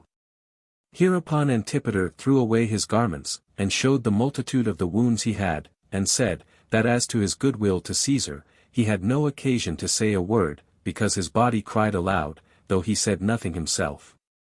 That he wondered at Antigonus's boldness, while he was himself no other than the son of an enemy to the Romans, and of a fugitive, and had it by inheritance from his father to be fond of innovations and seditions. That he should undertake to accuse other men before the Roman governor, and endeavor to gain some advantages to himself, when he ought to be contented that he was suffered to live. For that the reason of his desire of governing public affairs was not so much because he was in want of it, but because, if he could once obtain the same, he might stir up a sedition among the Jews, and use what he should gain from the Romans to the disservice of those that gave it him. 3. When Caesar heard this, he declared Hyrcanus to be the most worthy of the high priesthood, and gave leave to Antipater to choose what authority he pleased, but he left the determination of such dignity to him that bestowed the dignity upon him. So he was constituted procurator of all Judea, and obtained leave, moreover, to rebuild 17 those walls of his country that had been thrown down. These honorary grants Caesar sent orders to have engraved in the Capitol, that they might stand there as indications of his own justice, and of the virtue of Antipater. 4. But as soon as Antipater had conducted Caesar out of Syria he returned to Judea, and the first thing he did was to rebuild that wall of his own country, Jerusalem, which Pompey had overthrown, and then to go over the country, and to quiet the tumults that were therein. Where he partly threatened, and partly advised, every one, and told them that in case they would submit to Hyrcanus, they would live happily and peaceably, and enjoy what they possessed, and that with universal peace and quietness. But that in case they hearkened to such as had some frigid hopes by raising new troubles to get themselves some gain, they should then find him to be their lord instead of their procurator, and find Hyrcanus to be a tyrant instead of a king, and both the Romans and Caesar to be their enemies, instead of rulers, for that they would not suffer him to be removed from the government, whom they had made their governor. And, at the same time that he said this, he settled the affairs of the country by himself, because he saw that Hyrcanus was inactive, and not fit to manage the affairs of the kingdom. So he constituted his eldest son, Phasaelus, governor of Jerusalem, and of the parts about it. He also sent his next son, Herod, who was very young, 18, with equal authority, into Galilee. 5. Now Herod was an active man, and soon found proper materials for his active spirit to work upon. As therefore he found that Hezekias, the head of the robbers, ran over the neighboring parts of Syria with a great band of men, he caught him and slew him, and many more of the robbers with him. Which exploit was chiefly grateful to the Syrians, insomuch that hymns were sung in Herod's commendation, both in the villages and in the cities, as having procured their quietness, and having preserved what they possessed to them. On which occasion he became acquainted with Sextus Caesar, a kinsman of the great Caesar, and president of Syria. A just emulation of his glorious actions excited Phasaelus also to imitate him. Accordingly, he procured the goodwill of the inhabitants of Jerusalem, by his own management of the city affairs, and did not abuse his power in any disagreeable manner. Whence it came to pass that the nation paid Antipater the respects that were due only to a king, and the honors they all yielded him were equal to the honors due to an absolute lord. Yet did he not abate any part of that goodwill or fidelity which he owed to Hyrcanus. 6. However, he found it impossible to escape envy in such his prosperity. For the glory of these young men affected even Hyrcanus himself already privately, though he said nothing of it to any body. But what he principally was grieved at was the great actions of Herod, and that so many messengers came one before another, and informed him of the great reputation he got in all his undertakings. There were also many people in the royal palace itself who inflamed his envy at him, those, I mean, who were obstructed in their designs by the prudence either of the young men, or of Antipater. These men said, that by committing the public affairs to the management of Antipater and of his sons, he sat down with nothing but the bare name of a king, without any of its authority. And they asked him how long he would so far mistake himself, as to breed up kings against his own interest. For that they did not now conceal their government of affairs any longer, but were plainly lords of the nation, and had thrust him out of his authority. That this was the case when Herod slew so many men without his giving him any command to do it, either by word of mouth, or by his letter, and this in contradiction to the law of the Jews. Who therefore, in case he be not a king, but a private man, still ought to come to his trial, and answer it to him, and to the laws of his country, which do not permit any one to be killed till he hath been condemned in judgment. 7. Now Hyrcanus was, by degrees, inflamed with these discourses, and at length could bear no longer, but he summoned Herod to take his trial. Accordingly, by his father's advice, and as soon as the affairs of Galilee would give him leave, he came up to Jerusalem, when he had first placed garrisons in Galilee.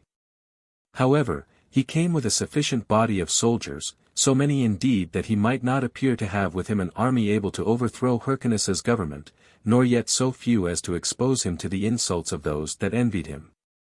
However, Sextus Caesar was in fear for the young man, lest he should be taken by his enemies, and brought to punishment, so he sent some to denounce expressly to Hyrcanus that he should acquit Herod of the capital charge against him.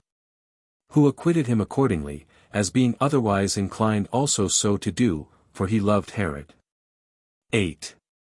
But Herod, supposing that he had escaped punishment without the consent of the king, retired to Sextus, to Damascus, and got everything ready, in order not to obey him if he should summon him again. Whereupon those that were evil disposed irritated Hyrcanus, and told him that Herod was gone away in anger, and was prepared to make war upon him. And as the king believed what they said, he knew not what to do, since he saw his antagonist was stronger than he was himself. And now, since Herod was made general of Coele-Syria and Samaria by Sextus Caesar, he was formidable, not only from the goodwill which the nation bore him, but by the power he himself had. Insomuch that Hyrcanus fell into the utmost degree of terror, and expected he would presently march against him with his army. 9. Nor was he mistaken in the conjecture he made. For Herod got his army together, out of the anger he bare him for his threatening him with the accusation in a public court, and led it to Jerusalem, in order to throw Hyrcanus down from his kingdom. And this he had soon done, unless his father and brother had gone out together and broken the force of his fury, and this by exhorting him to carry his revenge no further than to threatening and affrighting, but to spare the king, under whom he had been advanced to such a degree of power. And that he ought not to be so much provoked at his being tried, as to forget to be thankful that he was acquitted, nor so long to think upon what was of a melancholy nature, as to be ungrateful for his deliverance. And if we ought to reckon that God is the arbitrator of success in war, an unjust cause is of more disadvantage than an army can be of advantage. And that therefore he ought not to be entirely confident of success in a case where he is to fight against his king, his supporter, and one that had often been his benefactor, and that had never been severe to him. Any otherwise than as he had hearkened to evil counselors, and this no further than by bringing a shadow of injustice upon him. So Herod was prevailed upon by these arguments, and supposed that what he had already done was sufficient for his future hopes, and that he had enough shown his power to the nation. 10. In the meantime, there was a disturbance among the Romans about Apamea, and a civil war occasioned by the treacherous slaughter of Sextus Caesar, by Caecilius Bassus, which he perpetrated out of his goodwill to Pompey. He also took the authority over his forces. But as the rest of Caesar's commanders attacked Bassus with their whole army, in order to punish him for the murder of Caesar, Antipater also sent them assistance by his sons, both on account of him that was murdered, and on account of that Caesar who was still alive, both of which were their friends.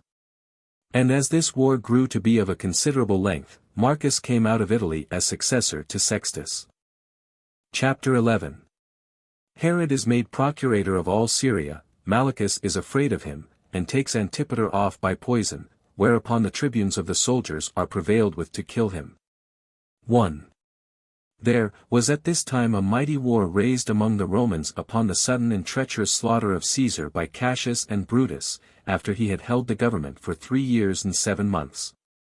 19 Upon this murder there were very great agitations, and the great men were mightily at difference one with another, and every one betook himself to that party where they had the greatest hopes of their own, of advancing themselves. Accordingly, Cassius came into Syria, in order to receive the forces that were at Apamea, where he procured a reconciliation between Bassus and Marcus, and the legions which were at difference with him. So he raised the siege of Apamea, and took upon him the command of the army, and went about exacting tribute of the cities, and demanding their money to such a degree as they were not able to bear. 2.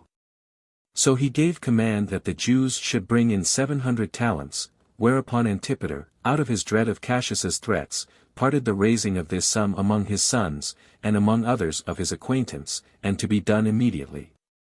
And among them he required one Malichus, who was at enmity with him, to do his part also, which necessity forced him to do. Now Herod, in the first place, mitigated the passion of Cassius, by bringing his share out of Galilee, which was 100 talents, on which account he was in the highest favor with him. And when he reproached the rest for being tardy, he was angry at the cities themselves, so he made slaves of Gophna and Emmaus, and 2 others of less note. Nay, he proceeded as if he would kill Malichus, because he had not made greater haste in exacting his tribute. But Antipater prevented the ruin of this man, and of the other cities, and got into Cassius's favor by bringing in 100 talents immediately. 20. 3. However, when Cassius was gone, Malichus forgot the kindness that Antipater had done him, and laid frequent plots against him that had saved him, as making haste to get him out of the way, who was an obstacle to his wicked practices. But Antipater was so much afraid of the power and cunning of the man, that he went beyond Jordan, in order to get an army to guard himself against his treacherous designs. But when Malichus was caught in his plot, he put upon Antipater's sons by his impudence, for he thoroughly deluded Phasaelus, who was the guardian of Jerusalem, and Herod who was entrusted with the weapons of war. And this by a great many excuses and oaths, and persuaded them to procure his reconciliation to his father. Thus was he preserved again by Antipater, who dissuaded Marcus, the then president of Syria, from his resolution of killing Malichus, on account of his attempts for innovation. 4. Upon the war between Cassius and Brutus on one side, against the younger Caesar, Augustus, and Antony on the other, Cassius and Marcus got together an army out of Syria. And because Herod was likely to have a great share in providing necessaries, they then made him procurator of all Syria, and gave him an army of foot and horse. Cassius promised him also, that after the war was over, he would make him king of Judea. But it so happened that the power and hopes of his son became the cause of his perdition, for as Malichus was afraid of this, he corrupted one of the king's cupbearers with money to give a poisoned potion to Antipater. So he became a sacrifice to Malichus's wickedness, and died at a feast. He was a man in other respects active in the management of affairs, and one that recovered the government to Hyrcanus, and preserved it in his hands. 5. However, Malichus, when he was suspected of poisoning Antipater, and when the multitude was angry with him for it, denied it, and made the people believe he was not guilty. He also prepared to make a greater figure, and raised soldiers. For he did not suppose that Herod would be quiet, who indeed came upon him with an army presently, in order to revenge his father's death. But, upon hearing the advice of his brother Phasaelus, not to punish him in an open manner, lest the multitude should fall into a sedition, he admitted of Malichus's apology, and professed that he cleared him of that suspicion. He also made a pompous funeral for his father. 6. So Herod went to Samaria, which was then in a tumult, and settled the city in peace. After which at the Pentecost festival, he returned to Jerusalem, having his armed men with him, hereupon Hyrcanus, at the request of Malichus, who feared his reproach, forbade them to introduce foreigners to mix themselves with the people of the country while they were purifying themselves. But Herod despised the pretense, and him that gave that command, and came in by night. Upon which Malithus came to him, and bewailed Antipater. Herod also made him believe, he admitted of his lamentations as real, although he had much ado to restrain his passion at him. However, he did himself bewail the murder of his father in his letters to Cassius, who, on other accounts, also hated Malichus. Cassius sent him word back that he should avenge his father's death upon him, and privately gave order to the tribunes that were under him, that they should assist Herod in a righteous action he was about. 7. And because, upon the taking of Laodicea by Cassius, the men of power were gotten together from all quarters, with presents and crowns in their hands, Herod allotted this time for the punishment of Malichus. When Malichus suspected that, and was at Tyre, he resolved to withdraw his son privately from among the Tyrians, who was a hostage there, while he got ready to fly away into Judea. The despair he was in of escaping excited him to think of greater things. For he hoped that he should raise the nation to a revolt from the Romans, while Cassius was busy about the war against Antony, and that he should easily depose Hyrcanus, and get the crown for himself. 8. But fate laughed at the hopes he had. For Herod foresaw what he was so zealous about, and invited both Hyrcanus and him to supper. But calling one of the principal servants that stood by him to him, he sent him out, as though it were to get things ready for supper, but in reality to give notice beforehand about the plot that was laid against him. Accordingly they called to mind what orders Cassius had given them, and went out of the city with their swords in their hands upon the seashore, where they encompassed Malichus round about, and killed him with many wounds. Upon which Hyrcanus was immediately affrighted, till he swooned away and fell down at the surprise he was in, and it was with difficulty that he was recovered, when he asked who it was that had killed Malichus. And when one of the tribunes replied that it was done by the command of Cassius, then, said he, Cassius hath saved both me and my country, by cutting off one that was laying plots against them both. Whether he spake according to his own sentiments, or whether his fear was such that he was obliged to commend the action by saying so, is uncertain. However, by this method Herod inflicted punishment upon Malichus. Chapter 12. Phasaelus is too hard for Felix. Herod also overcomes Antigonus in rattle, and the Jews accuse both Herod and Phasaelus, but Antonius acquits them, and makes them tetrarchs. 1. When Cassius was gone out of Syria, another sedition arose at Jerusalem, wherein Felix assaulted Phasaelus with an army, that he might revenge the death of Malichus upon Herod, by falling upon his brother. Now Herod happened then to be with Fabius, the governor of Damascus, and as he was going to his brother's assistance, he was detained by sickness. In the meantime, Phasaelus was by himself too hard for Felix, and reproached Hyrcanus on account of his ingratitude, both for what assistance he had afforded Malichus, and for overlooking Malichus's brother, when he possessed himself of the fortresses. For he had gotten a great many of them already, and among them the strongest of them all, Masada. 2. However, nothing could be sufficient for him against the force of Herod, who, as soon as he was recovered, took the other fortresses again, and drove him out of Masada in the posture of a supplicant. He also drove away Marion, the tyrant of the Tyrians, out of Galilee, when he had already possessed himself of 3 fortified places, but as to those Tyrians whom he had caught, he preserved them all alive. Nay, some of them he gave presents to, and so sent them away, and thereby procured goodwill to himself from the city, and hatred to the tyrant.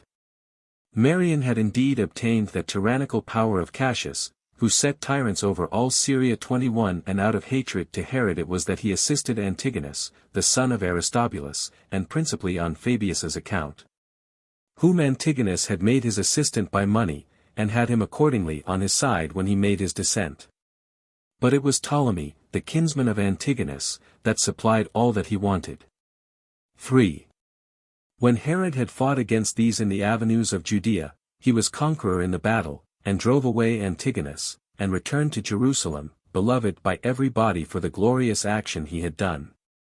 For those who did not before favor him did join themselves to him now, because of his marriage into the family of Hyrcanus.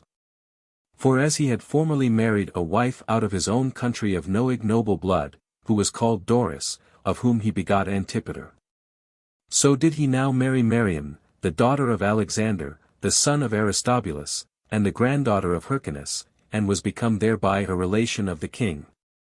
4. But when Caesar and Antony had slain Cassius near Philippi, and Caesar was gone to Italy, and Antony to Asia, amongst the rest of the cities which sent ambassadors to Antony unto Bithynia, the great men of the Jews came also, and accused Phasaelus and Herod, that they kept the government by force, and that Hyrcanus had no more than an honorable name.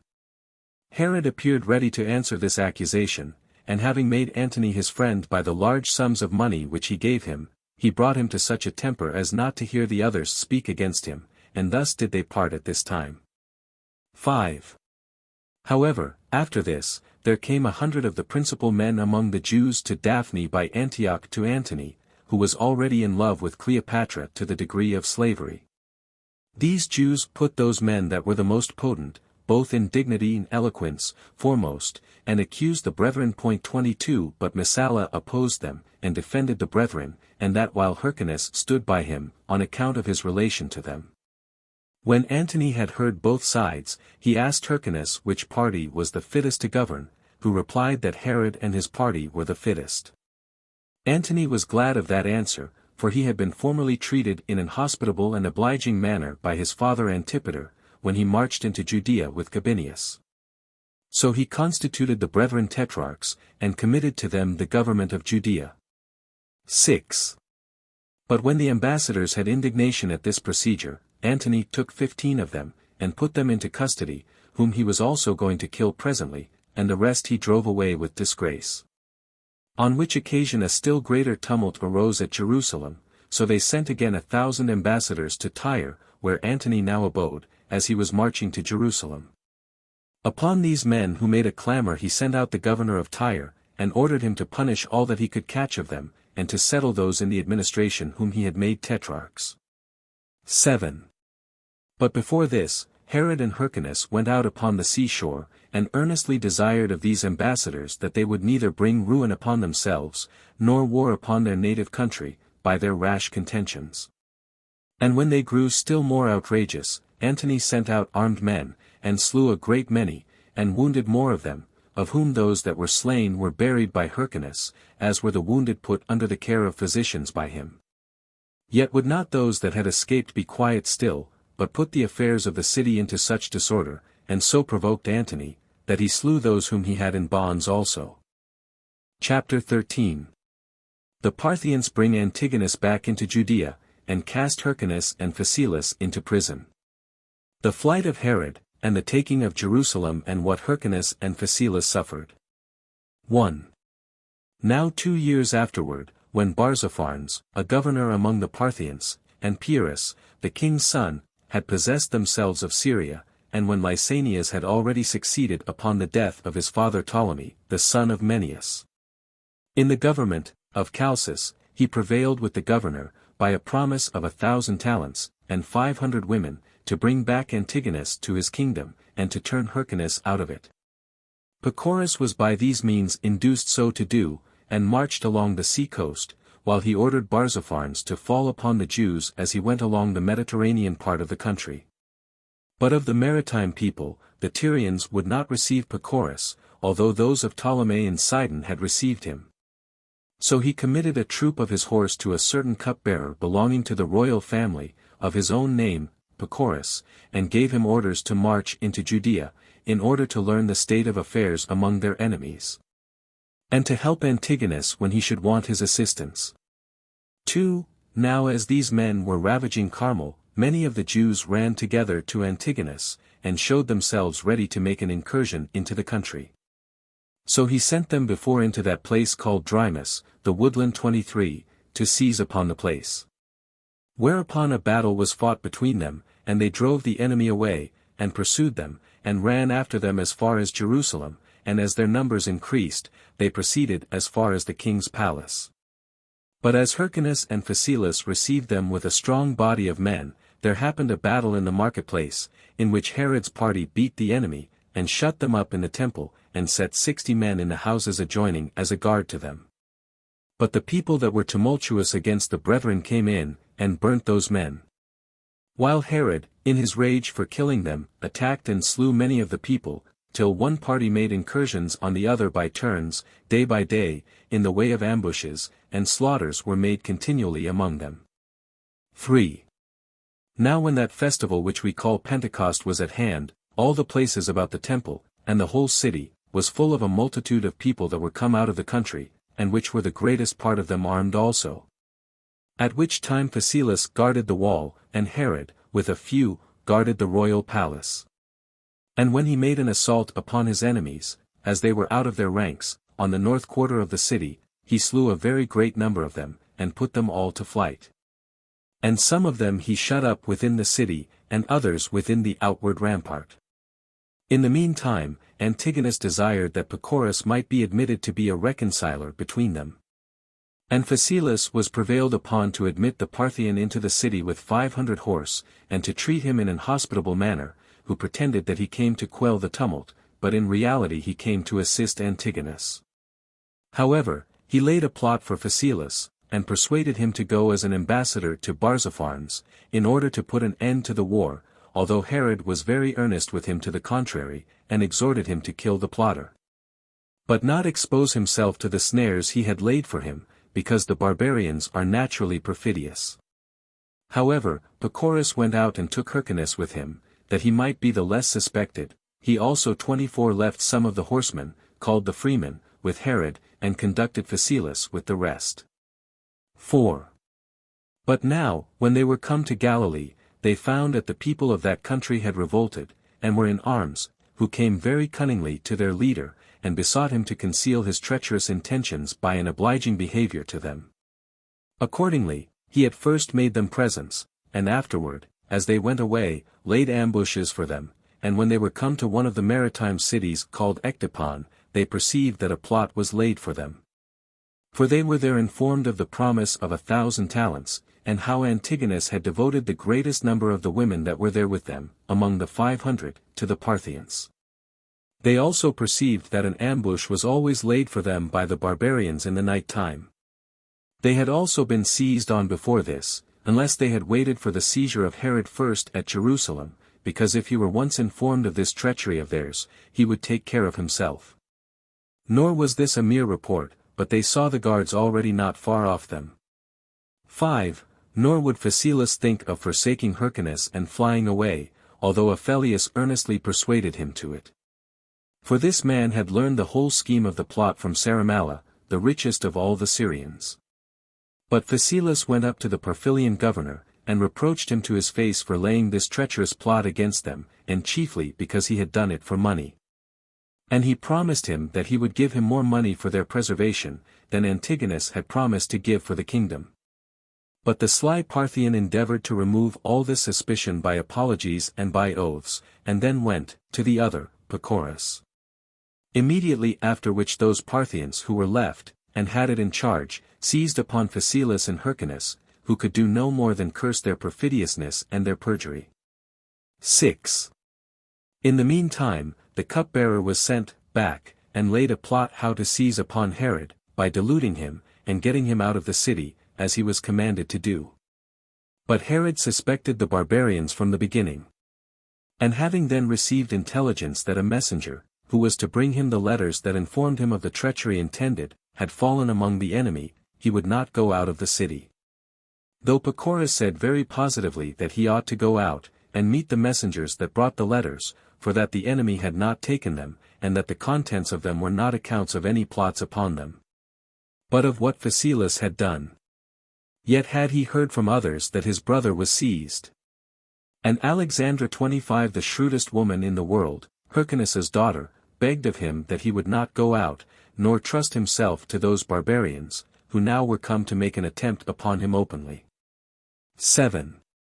Now as Pacorus and his friends were considering how they might bring their plot to bear privately, because it was not possible to circumvent a man of so great prudence by openly attacking him, Herod prevented them. And went off with the persons that were the most nearly related to him by night, and this without their enemies being apprised of it. But as soon as the Parthians perceived it, they pursued after them. And as he gave orders for his mother, and sister, and the young woman who was betrothed to him, with her mother, and his youngest brother, to make the best of their way, he himself, with his servants, took all the care they could to keep off the barbarians. And when at every assault he had slain a great many of them, he came to the stronghold of Masada. 8. Nay, he found by experience that the Jews fell more heavily upon him than did the Parthians, and created him troubles perpetually, and this ever since he was gotten 60 furlongs from the city. These sometimes brought it to a sort of a regular battle. Now in the place where Herod beat them, and killed a great number of them, there he afterward built a citadel, in memory of the great actions he did there, and adorned it with the most costly palaces, and erected very strong fortifications. And called it, from his own name, Herodium. Now as they were in their flight, many joined themselves to him every day. And at a place called Thressa of Idumea his brother Joseph met him, and advised him to ease himself of a great number of his followers, because Masada would not contain so great a multitude, which were above 9,000. Herod complied with this advice, and sent away the most cumbersome part of his retinue, that they might go into Idumea, and gave them provisions for their journey. But he got safe to the fortress with his nearest relations, and retained with him only the stoutest of his followers, and there it was that he left 800 of his men as a guard for the women, and provisions sufficient for a siege. But he made haste himself to Petra of Arabia. 9. As for the Parthians in Jerusalem, they betook themselves to plundering, and fell upon the houses of those that were fled, and upon the king's palace, and spared nothing but Hyrcanus's money, which was not above 300 talents. They lighted on other men's money also, but not so much as they hoped for. For Herod having a long while had a suspicion of the perfidiousness of the barbarians, had taken care to have what was most splendid among his treasures conveyed into Idumea, as every one belonging to him had in like manner done also. But the Parthians proceeded to that degree of injustice, as to fill all the country with war without denouncing it, and to demolish the city Marissa, and not only to set up Antigonus for king, but to deliver Phasaelus and Hyrcanus bound into his hands, in order to their being tormented by him. Antigonus himself also bit off Hyrcanus's ears with his own teeth, as he fell down upon his knees to him, that so he might never be able upon any mutation of affairs to take the high priesthood again.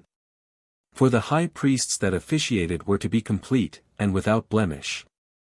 10. However, he failed in his purpose of abusing Phasaelus, by reason of his courage, for though he neither had the command of his sword nor of his hands, he prevented all abuses by dashing his head against a stone. So he demonstrated himself to be Herod's own brother, and Hyrcanus a most degenerate relation, and died with great bravery, and made the end of his life agreeable to the actions of it. There is also another report about his end, viz. that he recovered of that stroke, and that a surgeon, who was sent by Antigonus to heal him, filled the wound with poisonous ingredients, and so killed him, whichsoever of these deaths he came to, the beginning of it was glorious.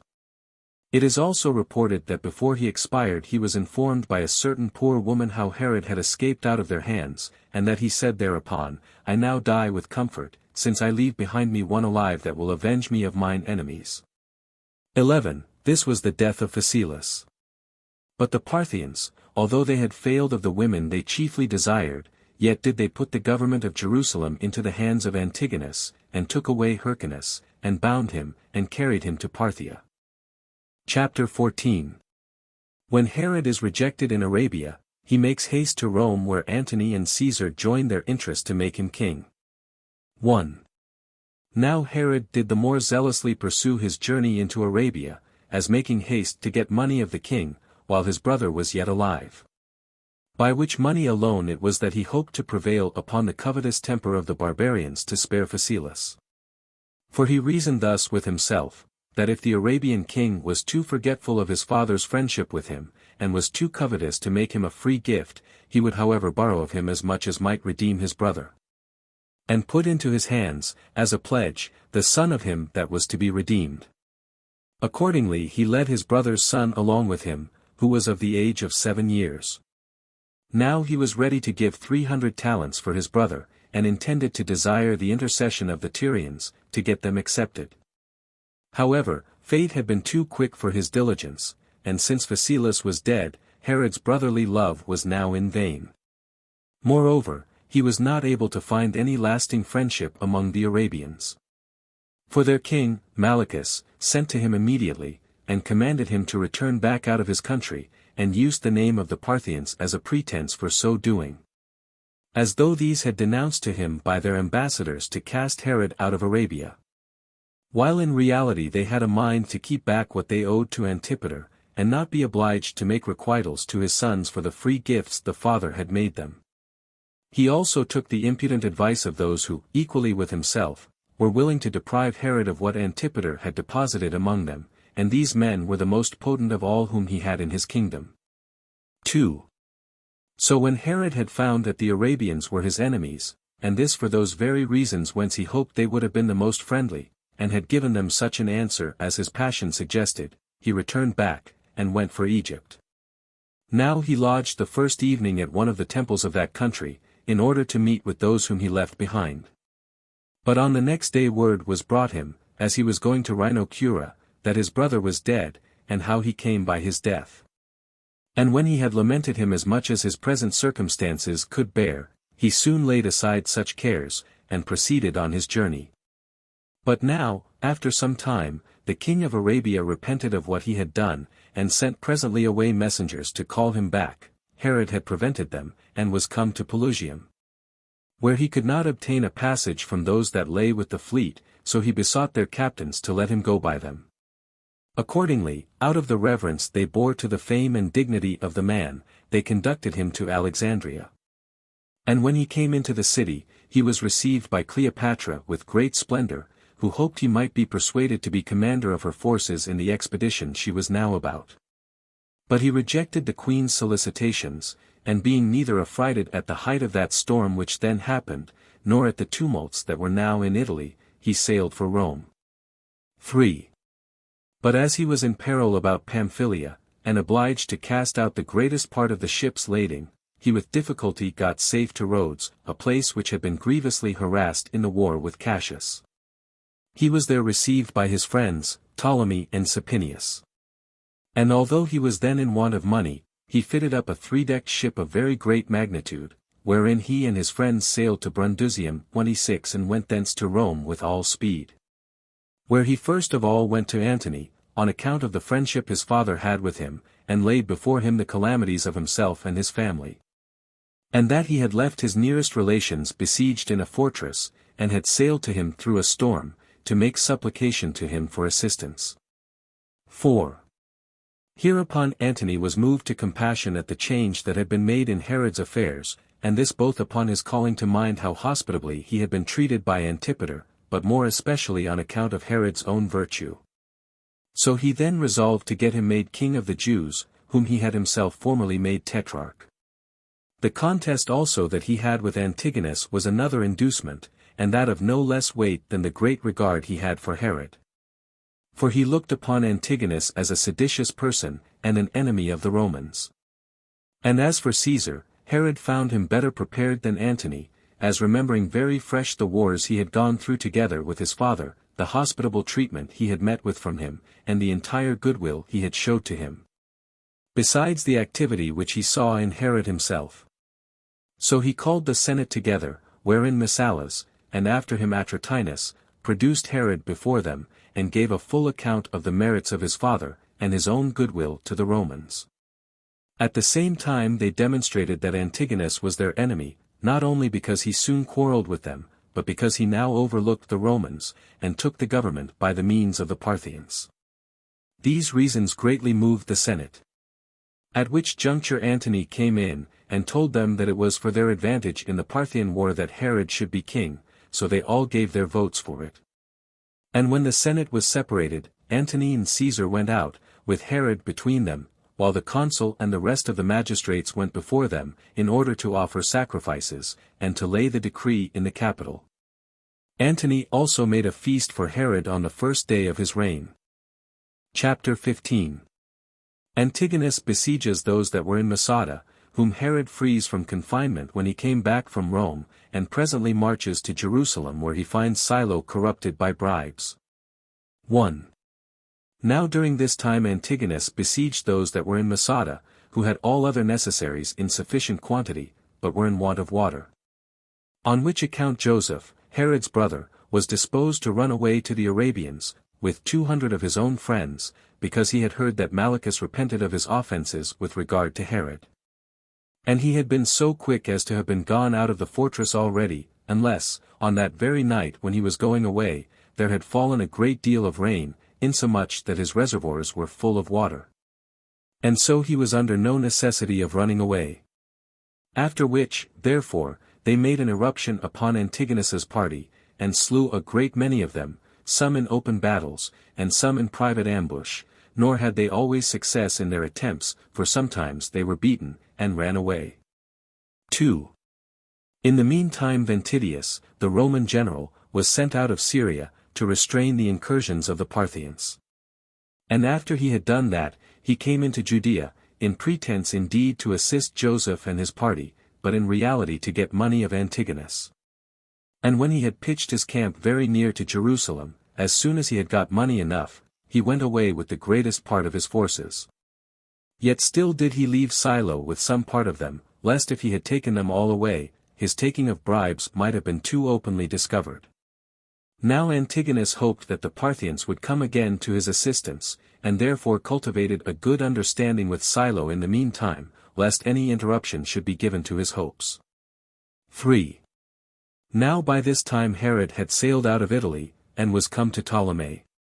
And as soon as he had gotten together no small army of foreigners, and of his own countrymen, he marched through Galilee against Antigonus, wherein he was assisted by Ventidius and Silo, both whom Dellius 27 a person sent by Antony, persuaded to bring Herod into his kingdom. Now Ventidius was at this time among the cities, and composing the disturbances which had happened by means of the Parthians, as was Silo in Judea corrupted by the bribes that Antigonus had given him. Yet was not Herod himself destitute of power, but the number of his forces increased every day as he went along, and all Galilee, with few exceptions, joined themselves to him. So he proposed to himself to set about his most necessary enterprise, and that was Masada, in order to deliver his relations from the siege they endured. But still Joppa stood in his way, and hindered his going thither. For it was necessary to take that city first, which was in the enemy's hands, that when he should go to Jerusalem, no fortress might be left in the enemy's power behind him. Silo also willingly joined him, as having now a plausible occasion of drawing off his forces from Jerusalem. And when the Jews pursued him, and pressed upon him, in his retreat, Herod made all excursion upon them with a small body of his men, and soon put them to flight, and saved Silo when he was in distress. 4. After this Herod took Joppa, and then made haste to Masada to free his relations. Now, as he was marching, many came in to him, induced by their friendship to his father, some by the reputation he had already gained himself, and some in order to repay the benefits they had received from them both. But still what engaged the greatest number on his side, was the hopes from him when he should be established in his kingdom, so that he had gotten together already an army hard to be conquered. But Antigonus laid an ambush for him as he marched out, in which he did little or no harm to his enemies. However, he easily recovered his relations again that were in Masada, as well as the fortress Ressa, and then marched to Jerusalem, where the soldiers that were with Silo joined themselves to his own, as did many out of the city, from a dread of his power. 5. Now when he had pitched his camp on the west side of the city, the guards that were there shot their arrows and threw their darts at them, while others ran out in companies, and attacked those in the forefront. But Herod commanded proclamation to be made at the wall, that he was come for the good of the people and the preservation of the city, without any design to be revenged on his open enemies, but to grant oblivion to them, though they had been the most obstinate against him. Now the soldiers that were for Antigonus made a contrary clamor, and did neither permit any body to hear that proclamation, nor to change their party, so Antigonus gave order to his forces to beat the enemy from the walls. Accordingly, they soon threw their darts at them from the towers, and put them to flight. 6. And here it was that Silo discovered he had taken bribes. For he set many of the soldiers to clamor about their want of necessaries, and to require their pay, in order to buy themselves food, and to demand that he would lead them into places convenient for their winter quarters. Because all the parts about the city were laid waste by the means of Antigonus's army, which had taken all things away. By this he moved the army, and attempted to get them off the siege. But Herod went to the captains that were under Silo, and to a great many of the soldiers, and begged of them not to leave him, who was sent thither by Caesar, and Antony, and the Senate. For that he would take care to have their want supplied that very day. After the making of which entreaty, he went hastily into the country, and brought thither so great an abundance of necessaries, that he cut off all Silo's pretenses. And in order to provide that for the following days they should not want supplies, he sent to the people that were about Samaria, which city had joined itself to him, to bring corn, and wine, and oil, and cattle to Jericho. When Antigonus heard of this, he sent some of his party with orders to hinder, and lay ambushes for these collectors of corn. This command was obeyed, and a great multitude of armed men were gathered together about Jericho, and lay upon the mountains, to watch those that brought the provisions. Yet was Herod not idle, but took with him 10 cohorts, 5 of them were Romans, and 5 were Jewish cohorts, together with some mercenary troops intermixed among them, and besides those a few horsemen, and came to Jericho. And when he came, he found the city deserted, but that there were 500 men, with their wives and children, who had taken possession of the tops of the mountains. These he took, and dismissed them, while the Romans fell upon the rest of the city, and plundered it, having found the houses full of all sorts of good things.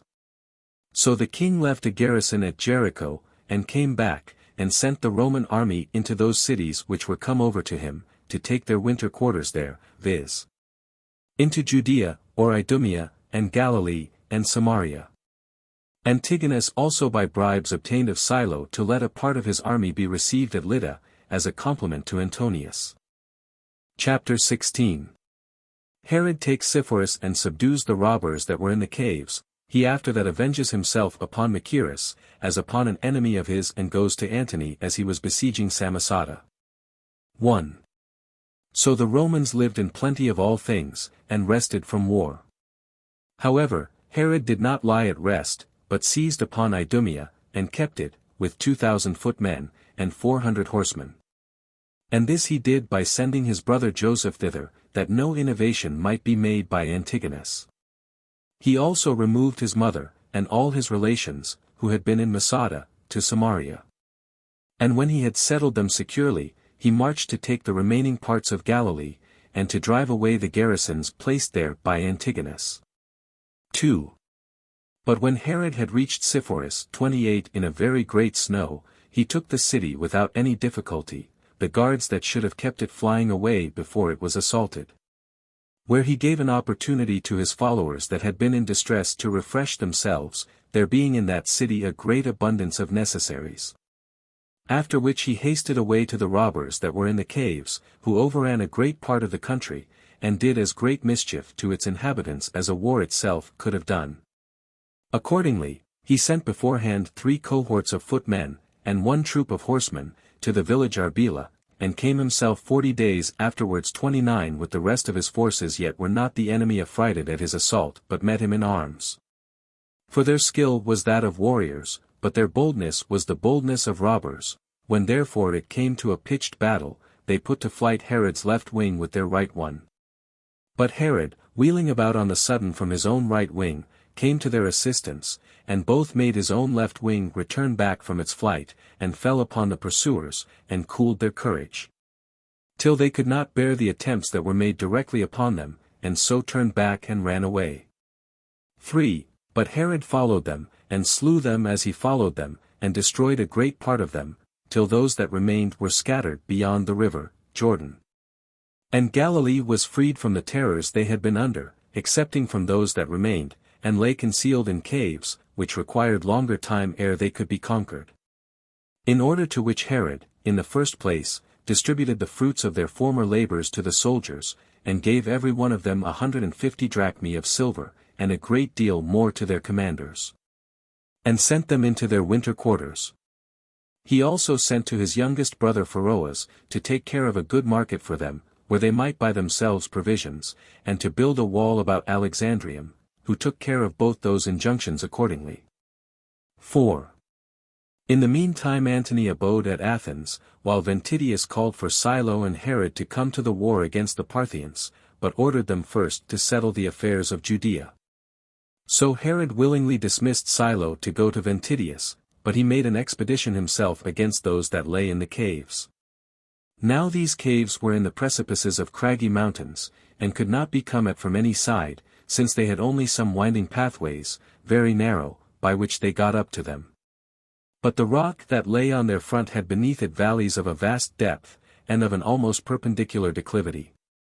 Insomuch that the king was doubtful for a long time what to do, by reason of a kind of impossibility there was of attacking the place. Yet did he at length make use of a contrivance that was subject to the utmost hazard. For he let down the most hardy of his men in chests, and set them at the mouths of the dens. Now these men slew the robbers and their families, and when they made resistance, they sent in fire upon them, and burnt them. And as Herod was desirous of saving some of them, he had proclamation made, that they should come and deliver themselves up to him, but not one of them came willingly to him. And of those that were compelled to come, many preferred death to captivity. And here a certain old man, the father of 7 children, whose children, together with their mother, desired him to give them leave to go out, upon the assurance and right hand that was offered them, slew them after the following manner. He ordered every one of them to go out, while he stood himself at the cave's mouth, and slew that son of his perpetually who went out. Herod was near enough to see this sight, and his bowels of compassion were moved at it, and he stretched out his right hand to the old man, and besought him to spare his children. Yet did not he relent at all upon what he said, but over and above reproached Herod on the lowness of his descent, and slew his wife as well as his children. And when he had thrown their dead bodies down the precipice, he at last threw himself down after them. 5. By this means Herod subdued these caves, and the robbers that were in them. He then left there a part of his army, as many as he thought sufficient to prevent any sedition, and made Ptolemy their general, and returned to Samaria. He led also with him 3,000 armed footmen, and 600 horsemen, against Antigonus. Now here those that used to raise tumults in Galilee, having liberty so to do upon his departure, fell unexpectedly upon Ptolemy, the general of his forces, and slew him. They also laid the country waste, and then retired to the bogs, and to places not easily to be found. But when Herod was informed of this insurrection, he came to the assistance of the country immediately, and destroyed a great number of the seditions, and raised the sieges of all those fortresses they had besieged. He also exacted the tribute of 100 talents of his enemies, as a penalty for the mutations they had made in the country. 6. By this time, the Parthians being already driven out of the country, and Pacorus slain, Ventidius, by Antony's command, sent 1,000 horsemen, and 2 legions, as auxiliaries to Herod, against Antigonus. Now Antigonus besought Machaerus, who was their general, by letter, to come to his assistance, and made a great many mournful complaints about Herod's violence, and about the injuries he did to the kingdom. And promised to give him money for such his assistance, but he complied not with his invitation to betray his trust, for he did not contemn him that sent him, especially while Herod gave him more money than the other offered. So he pretended friendship to Antigonus, but came as a spy to discover his affairs, although he did not herein comply with Herod, who dissuaded him from so doing. But Antigonus perceived what his intentions were beforehand, and excluded him out of the city, and defended himself against him as against an enemy, from the walls, till Machaerus was ashamed of what he had done, and retired to Emmaus to Herod. And as he was in a rage at his disappointment, he slew all the Jews whom he met with, without sparing those that were for Herod, but using them all as if they were for Antigonus. 7. Hereupon Herod was very angry at him, and was going to fight against Machaerus as his enemy, but he restrained his indignation, and marched to Antony to accuse Machaerus of maladministration. But Machaerus was made sensible of his offenses, and followed after the king immediately, and earnestly begged and obtained that he would be reconciled to him.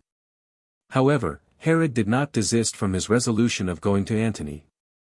But when he heard that he was besieging Samosata 30 with a great army, which is a strong city near to Euphrates, he made the greater haste. As observing that this was a proper opportunity for showing at once his courage, and for doing what would greatly oblige Antony. Indeed, when he came, he soon made an end of that siege, and slew a great number of the barbarians, and took from them a large prey, insomuch that Antony, who admired his courage formerly, did now admire it still more. Accordingly, he heaped many more honors upon him, and gave him more assured hopes that he should gain his kingdom, and now King Antiochus was forced to deliver up Samosata. Chapter 17. The death of Joseph, Herod's brother, which had been signified to Herod in dreams.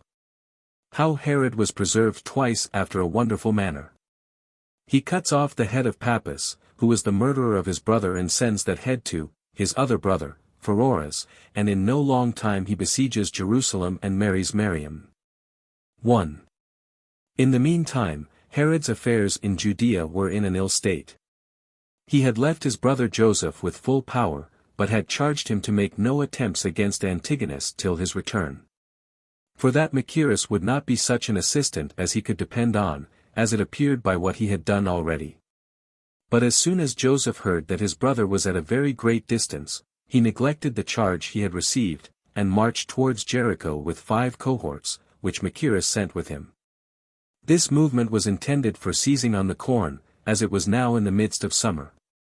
But when his enemies attacked him in the mountains, and in places which were difficult to pass, he was both killed himself, as he was very bravely fighting in the battle, and the entire Roman cohorts were destroyed. For these cohorts were new-raised men, gathered out of Syria, and here was no mixture of those called veteran soldiers among them, who might have supported those that were unskillful in war. 2. This victory was not sufficient for Antigonus. But he proceeded to that degree of rage, as to treat the dead body of Joseph barbarously. For when he had got possession of the bodies of those that were slain, he cut off his head, although his brother Pheroras would have given 50 talents as a price of redemption for it. And now the affairs of Galilee were put in such disorder after this victory of Antigonus's, that those of Antigonus's party brought the principal men that were on Herod's side to the lake, and there drowned them. There was a great change made also in Idumea, where Machaerus was building a wall about one of the fortresses, which was called Gidda. But Herod had not yet been informed of these things. For after the taking of Samosata, and when Antony had set Sosius over the affairs of Syria, and had given him orders to assist Herod against Antigonus, he departed into Egypt. But Sosius sent 2 legions before him into Judea to assist Herod, and followed himself soon after with the rest of his army. 3. Now when Herod was at Daphne, by Antioch, he had some dreams which clearly foreboded his brother's death. And as he leaped out of his bed in a disturbed manner, there came messengers that acquainted him with that calamity.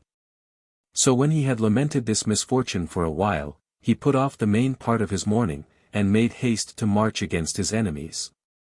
And when he had performed a march that was above his strength, and was gone as far as Libanus, he got him 800 men of those that lived near to that mountain as his assistants, and joined with them 1 Roman legion, with which, before it was day, he made an irruption into Galilee, and met his enemies, and drove them back to the place which they had left. He also made an immediate and continual attack upon the fortress. Yet was he forced by a most terrible storm to pitch his camp in the neighboring villages before he could take it. But when, after a few days' time, the 2nd legion, that came from Antony, joined themselves to him, the enemy were affrighted at his power, and left their fortifications in the night time. 4. After this he marched through Jericho, as making what haste he could to be avenged on his brother's murderers. Where happened to him a providential sign, out of which, when he had unexpectedly escaped, he had the reputation of being very dear to God, for that evening there feasted with him many of the principal men. And after that feast was over, and all the guests were gone out, the house fell down immediately. And as he judged this to be a common signal of what dangers he should undergo, and how he should escape them in the war that he was going about, he, in the morning, set forward with his army. When about 6,000 of his enemies came running down from the mountains, and began to fight with those in his forefront. Yet durst they not be so very bold as to engage the Romans hand to hand, but threw stones and darts at them at a distance, by which means they wounded a considerable number, in which action Herod's own side was wounded with a dart. 5. Now as Antigonus had a mind to appear to exceed Herod, not only in the courage, but in the number of his men, he sent Pappus, one of his companions, with an army against Samaria, whose fortune it was to oppose Machaerus. But Herod overran the enemy's country, and demolished 5 little cities, and destroyed 2,000 men that were in them, and burned their houses, and then returned to his camp, but his headquarters were at the village called Cana. 6. Now a great multitude of Jews resorted to him every day, both out of Jericho and the other parts of the country. Some were moved so to do out of their hatred to Antigonus, and some out of regard to the glorious actions Herod had done. But others were led on by an unreasonable desire of change, so he fell upon them immediately. As for Pappus and his party, they were not terrified either at their number or at their zeal, but marched out with great alacrity to fight them. And it came to a close fight. Now other parts of their army made resistance for a while. But Herod, running the utmost hazard, out of the rage he was in at the murder of his brother, that he might be avenged on those that had been the authors of it, soon beat those that opposed him. And after he had beaten them, he always turned his force against those that stood to it still, and pursued them all, so that a great slaughter was made, while some were forced back into that village whence they came out. He also pressed hard upon the hindermost, and slew a vast number of them. He also fell into the village with the enemy, where every house was filled with armed men, and the upper rooms were crowded above with soldiers for their defense. And when he had beaten those that were on the outside, he pulled the houses to pieces, and plucked out those that were within. Upon many he had the roofs shaken down, whereby they perished by heaps. And as for those that fled out of the ruins, the soldiers received them with their swords in their hands, and the multitude of those slain and lying on heaps was so great, that the conquerors could not pass along the roads. Now the enemy could not bear this blow, so that when the multitude of them which was gathered together saw that those in the village were slain, they dispersed themselves, and fled away. Upon the confidence of which victory, Herod had marched immediately to Jerusalem, unless he had been hindered by the depth of winters, coming on. This was the impediment that lay in the way of this his entire glorious progress, and was what hindered Antigonus from being now conquered, who was already disposed to forsake the city. 7. Now when at the evening Herod had already dismissed his friends to refresh themselves after their fatigue, and when he was gone himself, while he was still hot in his armor, like a common soldier, to bathe himself, and had but one servant that attended him, and before he was gotten into the bath, one of the enemies met him in the face with a sword in his hand, and then a second, and then a third, and after that more of them. These were men who had run away out of the battle into the bath in their armor, and they had lain there for some time in great terror, and in privacy. And when they saw the king, they trembled for fear, and ran by him in a flight, although he was naked, and endeavored to get off into the public road. Now there was by chance nobody else at hand that might seize upon these men. And for Herod, he was contented to have come to no harm himself, so that they all got away in safety. 8. But on the next day Herod had Pappus's head cut off, who was the general for Antigonus, and was slain in the battle, and sent it to his brother Pheroras, by way of punishment for their slain brother, for he was the man that slew Joseph. Now as winter was going off, Herod marched to Jerusalem, and brought his army to the wall of it. This was the 3rd year since he had been made king at Rome. So he pitched his camp before the temple, for on that side it might be besieged, and there it was that Pompey took the city. So he parted the work among the army, and demolished the suburbs, and raised 3 banks, and gave orders to have towers built upon those banks, and left the most laborious of his acquaintance at the works. But he went himself to Samaria, to take the daughter of Alexander, the son of Aristobulus, to wife, who had been betrothed to him before, as we have already said. And thus he accomplished this by the by, during the siege of the city, for he had his enemies in great contempt already. 9. When he had thus married Miriam, he came back to Jerusalem with a greater army. Sosius also joined him with a large army, both of horsemen and footmen, which he sent before him through the midland parts, while he marched himself along Phoenicia. And when the whole army was gotten together, which were 11 regiments of footmen, and 6,000 horsemen, besides the Syrian auxiliaries, which were no small part of the army, they pitched their camp near to the north wall. Herod's dependence was upon the decree of the Senate, by which he was made king, and Sosius relied upon Antony, who sent the army that was under him to Herod's assistance. Chapter 18. How Herod and Sosius took Jerusalem by force, and what death Antigonus came to. Also concerning Cleopatra's avaricious temper. 1. Now the multitude of the Jews that were in the city were divided into several factions. For the people that crowded about the temple, being the weaker part of them, gave it out that, as the times were, he was the happiest and most religious man who should die first. But as to the more bold and hardy men, they got together in bodies, and fell a-robbing others after various manners, and these particularly plundered the places that were about the city. And this because there was no food left either for the horses or the men.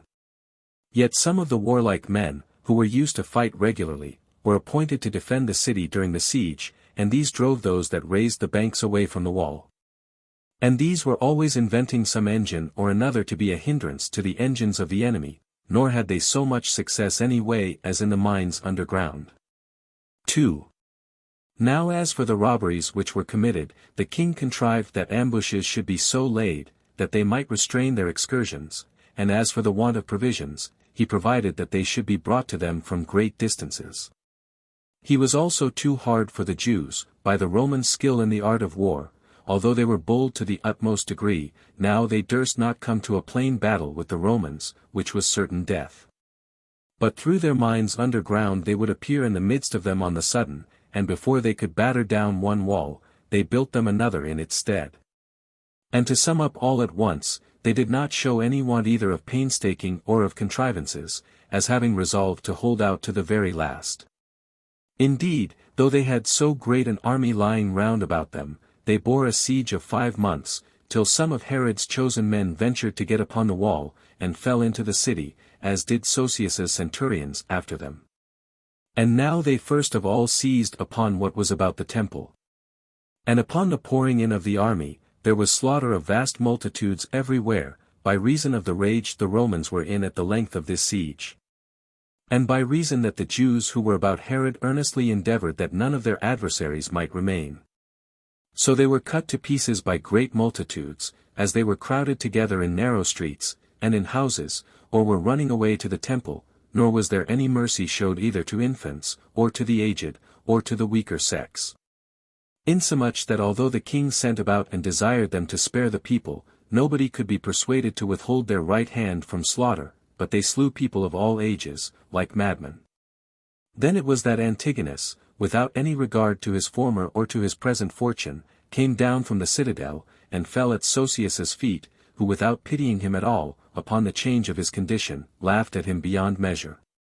And called him Antigona. 31 Yet did he not treat him like a woman, or let him go free, but put him into bonds, and kept him in custody. 3. But Herod's concern at present, now he had gotten his enemies under his power, was to restrain the zeal of his foreign auxiliaries. For the multitude of the strange people were very eager to see the temple, and what was sacred in the holy house itself. But the king endeavored to restrain them, partly by his exhortations, partly by his threatenings, nay, partly by force, as thinking the victory worse than a defeat to him, if anything that ought not to be seen were seen by them.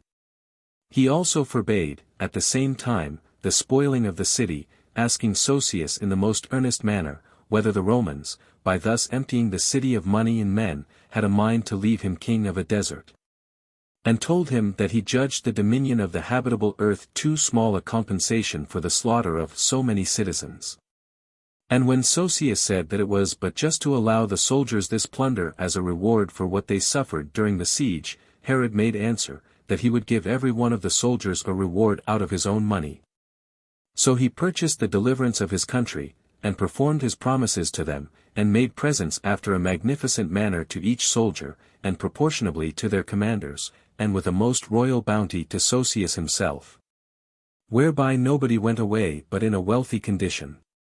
Hereupon Sosius dedicated a crown of gold to God, and then went away from Jerusalem, leading Antigonus away in bonds to Antony.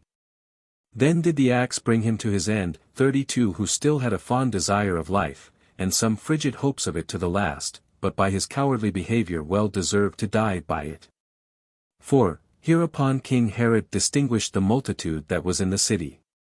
And for those that were of his side, he made them still more his friends by the honors he conferred on them, but for those of Antigonus's party, he slew them.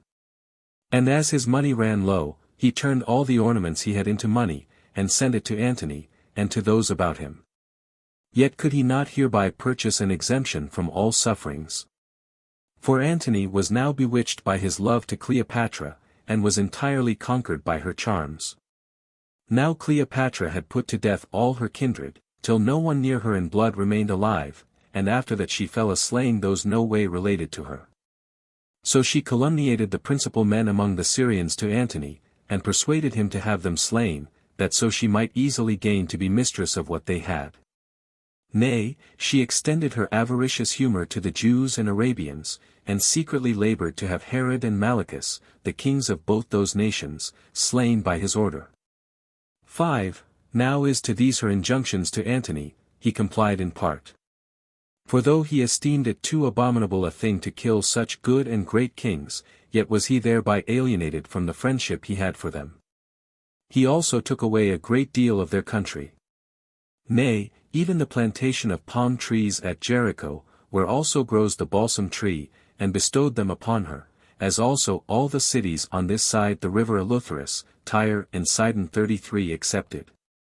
And when she was become mistress of these, and had conducted Antony in his expedition against the Parthians as far as Euphrates, she came by Apamea and Damascus into Judea, and there did Herod pacify her indignation at him by large presents.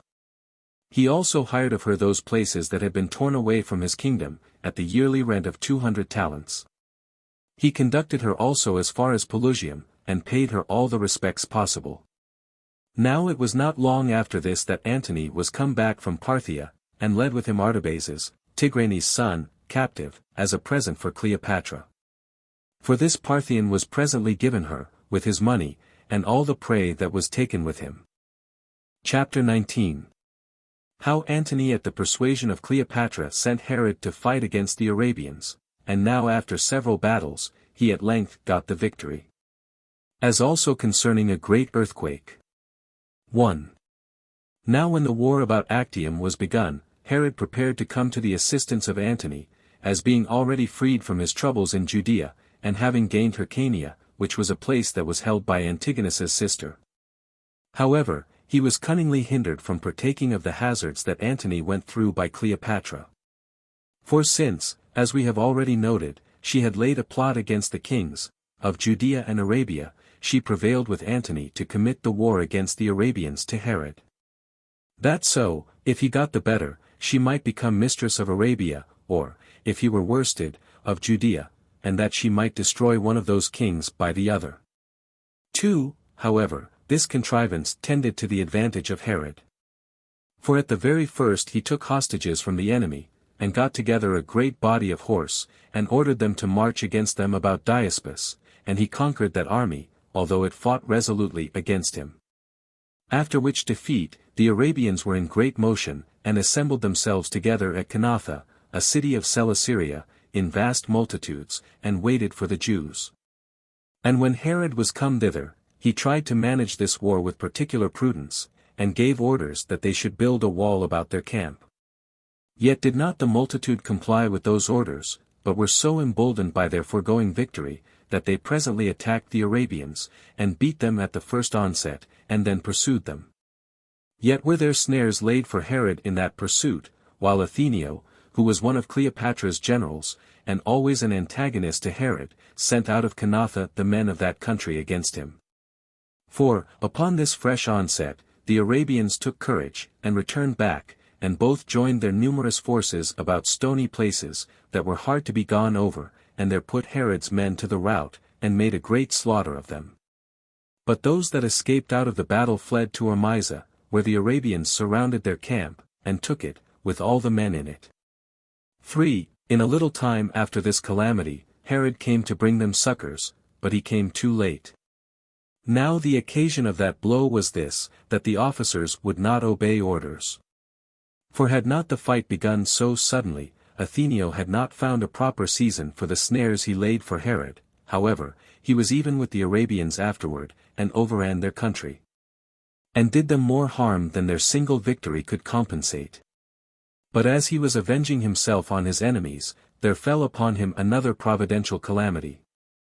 For in the 734 year of his reign, when the war about Actium was at the height, at the beginning of the spring, the earth was shaken, and destroyed an immense number of cattle, with 30,000 men. But the army received no harm, because it lay in the open air.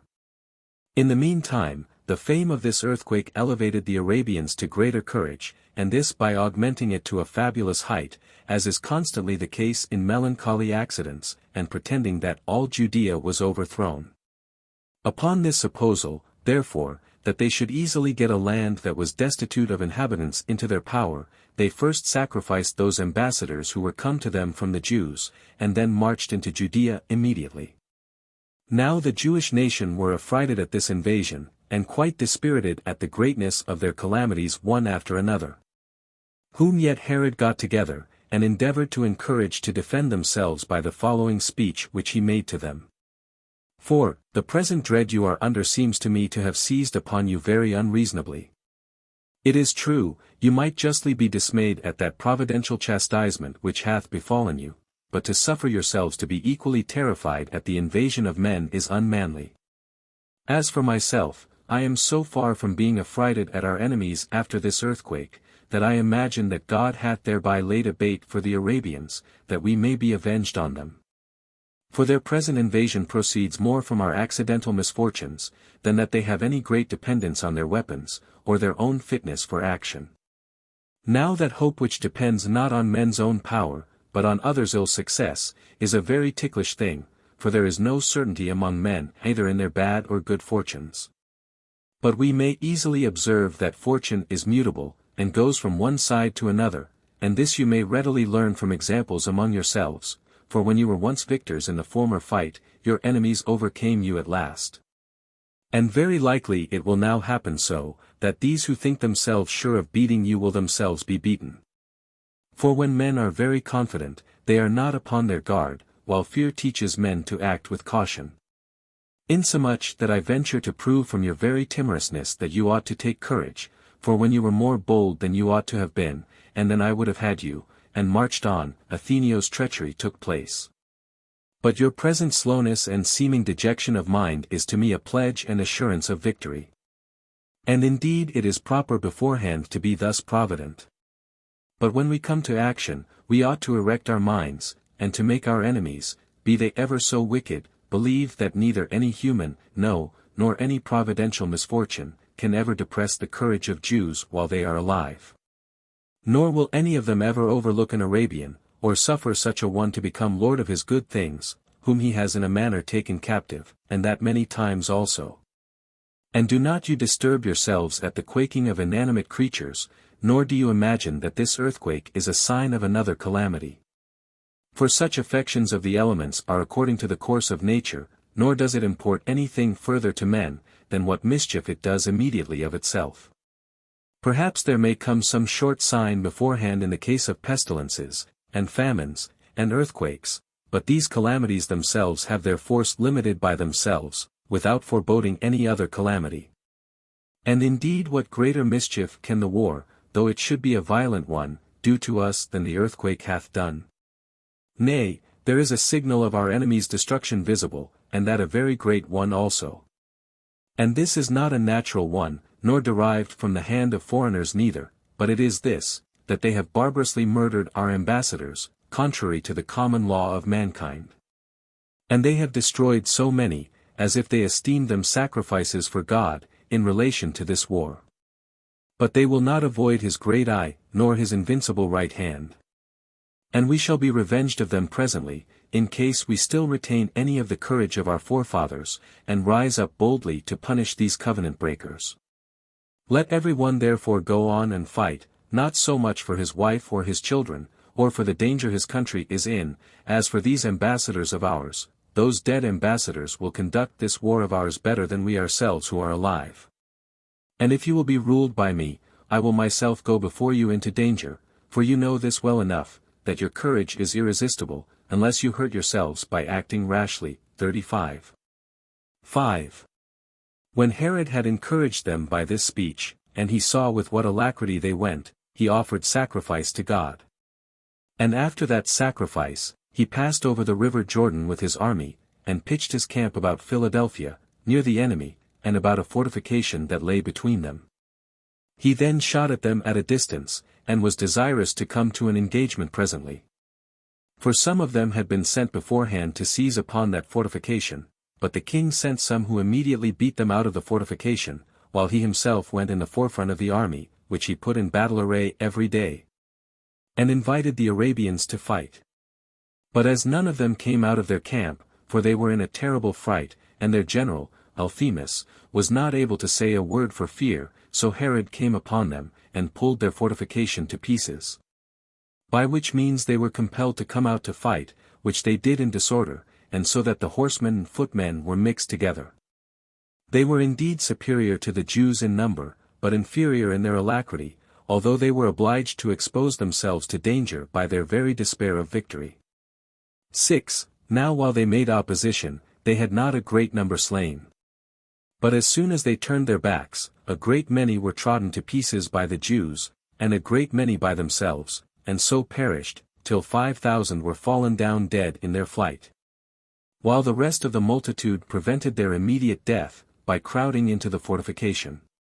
Herod encompassed these around, and besieged them, and while they were ready to be taken by their enemies in arms, they had another additional distress upon them, which was thirst and want of water. For the king was above hearkening to their ambassadors, and when they offered 500 talents, as the price of their redemption, he pressed still harder upon them. And as they were burnt up by their thirst, they came out and voluntarily delivered themselves up by multitudes to the Jews, till in 5 days' time 4,000 of them were put into bonds. And on the 6th day the multitude that were left despaired of saving themselves, and came out to fight. With these Herod fought, and slew again about 7,000, insomuch that he punished Arabia so severely. And so far extinguished the spirits of the men, that he was chosen by the nation for their ruler. Chapter 20. Herod is confirmed in his kingdom by Caesar, and cultivates a friendship with the emperor by magnificent presents. While Caesar returns his kindness by bestowing on him that part of his kingdom which had been taken away from it by Cleopatra with the addition of Zenodorus' country also. 1. But now Herod was under immediate concern about a most important affair, on account of his friendship with Antony, who was already overcome at Actium by Caesar, yet he was more afraid than hurt. For Caesar did not think he had quite undone Antony, while Herod continued his assistance to him. However, the king resolved to expose himself to dangers. Accordingly he sailed to Rhodes, where Caesar then abode, and came to him without his diadem, and in the habit and appearance of a private person, but in his behavior as a king. So he concealed nothing of the truth, but spoke thus before his face: O Caesar, as I was made king of the Jews by Antony, so do I profess that I have used my royal authority in the best manner, and entirely for his advantage. Nor will I conceal this further, that thou hadst certainly found me in arms, and an inseparable companion of his, had not the Arabians hindered me. However, I sent him as many auxiliaries as I was able, and many 10,000 cori of corn. Nay, indeed, I did not desert my benefactor after the bow that was given him at Actium, but I gave him the best advice I was able, when I was no longer able to assist him in the war. And I told him that there was but one way of recovering his affairs, and that was to kill Cleopatra. And I promised him that, if she were once dead, I would afford him money and walls for his security, with an army and myself to assist him in his war against thee, but his affections for Cleopatra stopped his ears. As did God himself also who hath bestowed the government on thee. I own myself also to be overcome together with him, and with his last fortune I have laid aside my diadem, and am come hither to thee, having my hopes of safety in thy virtue. And I desire that thou wilt first consider how faithful a friend, and not whose friend, I have been. 2. Caesar replied to him thus, Nay, thou shalt not only be in safety, but thou shalt be a king, and that more firmly than thou wast before. For thou art worthy to reign over a great many subjects, by reason of the fastness of thy friendship. And do thou endeavor to be equally constant in thy friendship to me, upon my good success, which is what I depend upon from the generosity of thy disposition. However, Antony hath done well in preferring Cleopatra to thee. For by this means we have gained thee by her madness, and thus thou hast begun to be my friend before I began to be thine, on which account Quintus Didius hath written to me that thou sentest him assistance against the gladiators. I do therefore assure thee that I will confirm the kingdom to thee by decree. I shall also endeavor to do thee some further kindness hereafter, that thou mayst find no loss in the want of Antony. 3. When Caesar had spoken such obliging things to the king, and had put the diadem again about his head, he proclaimed what he had bestowed on him by a decree, in which he enlarged in the commendation of the man after a magnificent manner. Whereupon Herod obliged him to be kind to him by the presents he gave him, and he desired him to forgive Alexander, one of Antony's friends, who was become a supplicant to him. But Caesar's anger against him prevailed, and he complained of the many and very great offences the man whom he petitioned for had been guilty of, and by that means he rejected his petition. After this Caesar went for Egypt through Syria, when Herod received him with royal and rich entertainments. And then did he first of all ride along with Caesar, as he was reviewing his army about Ptolemy, and feasted him with all his friends, and then distributed among the rest of the army what was necessary to feast them withal. He also made a plentiful provision of water for them, when they were to march as far as Pelusium, through a dry country, which he did also in like manner at their return thence, nor were there any necessaries wanting to that army. It was therefore the opinion, both of Caesar and of his soldiers, that Herod's kingdom was too small for those generous presents he made them. For which reason, when Caesar was come into Egypt, and Cleopatra and Antony were dead, he did not only bestow other marks of honor upon him, but made an addition to his kingdom. By giving him not only the country which had been taken from him by Cleopatra, but besides that, Gadara, and Hippos, and Samaria. And moreover, of the maritime cities, Gaza 36 and Anthedon, and Joppa, and Strato's tower. He also made him a present of 400 Gauls, Galatians, as a guard for his body, which they had been to Cleopatra before. Nor did anything so strongly induce Caesar to make these presents as the generosity of him that received them. 4. Moreover, after the first games at Actium, he added to his kingdom both the region called Trachonitis, and what lay in its neighborhood, Batanea, and the country of Auranitis. And that on the following occasion, Zenodorus, who had hired the house of Lysanias, had all along sent robbers out of Trachonitis among the Damascenes. Who thereupon had recourse to Varro, the president of Syria, and desired of him that he would represent the calamity they were in to Caesar. When Caesar was acquainted with it, he sent back orders that this nest of robbers should be destroyed. Varro therefore made an expedition against them, and cleared the land of those men, and took it away from Zenodorus. Caesar did also afterward bestow it on Herod, that it might not again become a receptacle for those robbers that had come against Damascus. He also made him a procurator of all Syria, and this on the 10th year afterward, when he came again into that province. And this was so established, that the other procurators could not do anything in the administration without his advice, but when Zenodorus was dead, Caesar bestowed on him all that land which lay between Trachonitis and Galilee.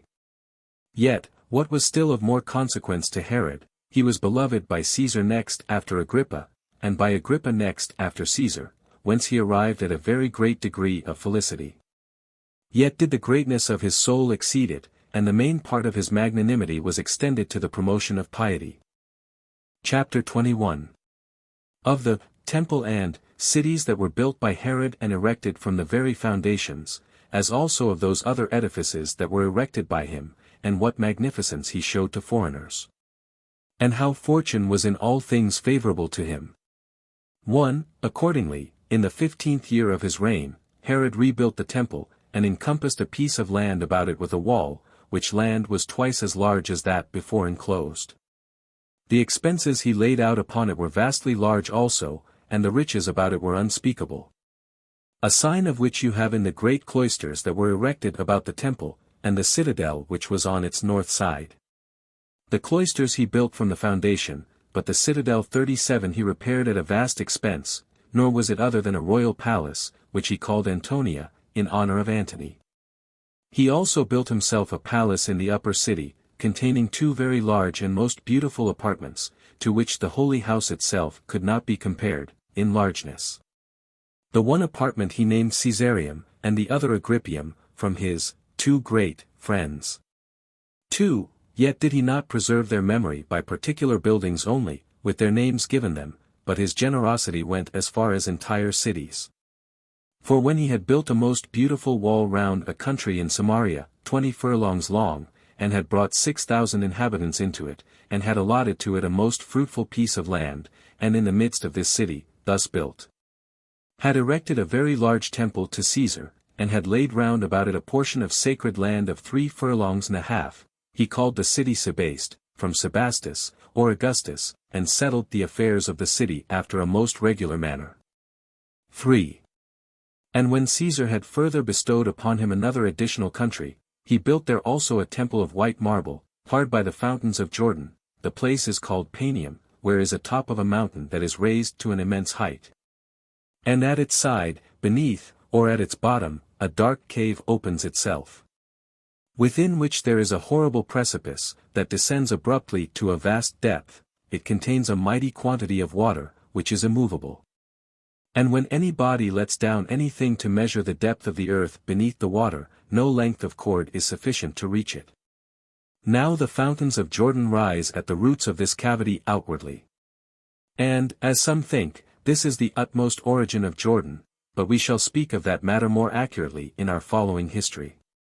4. But the king erected other places at Jericho also, between the citadel Cypros and the former palace, such as were better and more useful than the former for travelers, and named them from the same friends of his. To say all at once, there was not any place of his kingdom fit for the purpose that was permitted to be without somewhat that was for Caesar's honor. And when he had filled his own country with temples, he poured out the like plentiful marks of his esteem into his province, and built many cities which he called Caesareas. 5. And when he observed that there was a city by the seaside that was much decayed, its name was Strato's Tower, but that the place, by the happiness of its situation, was capable of great improvements from his liberality, he rebuilt it all with white stone, and adorned it with several most splendid palaces, wherein he especially demonstrated his magnanimity. For the case was this, that all the seashore between Dora and Joppa, in the middle, between which this city is situated, had no good haven, insomuch that every one that sailed from Phoenicia for Egypt was obliged to lie in the stormy sea, by reason of the south winds that threatened them. Which wind, if it blew but a little fresh, such vast waves are raised, and dash upon the rocks, that upon their retreat the sea is in a great ferment for a long way.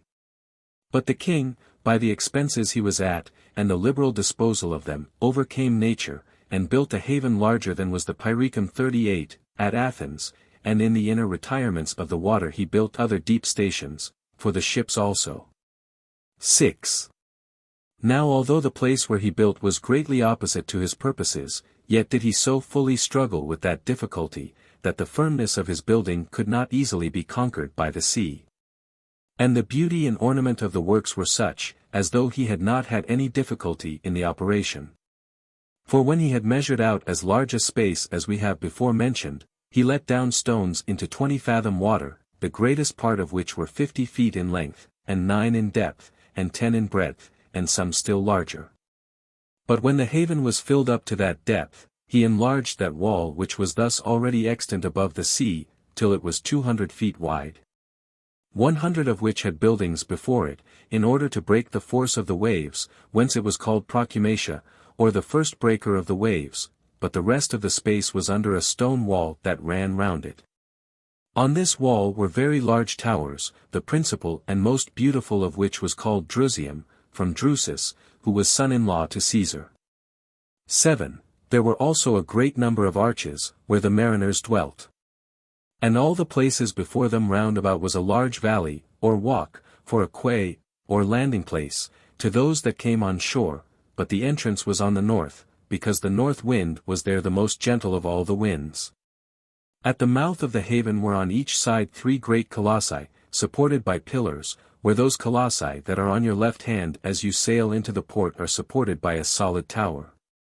But those on the right hand are supported by 2 upright stones joined together, which stones were larger than that tower which was on the other side of the entrance.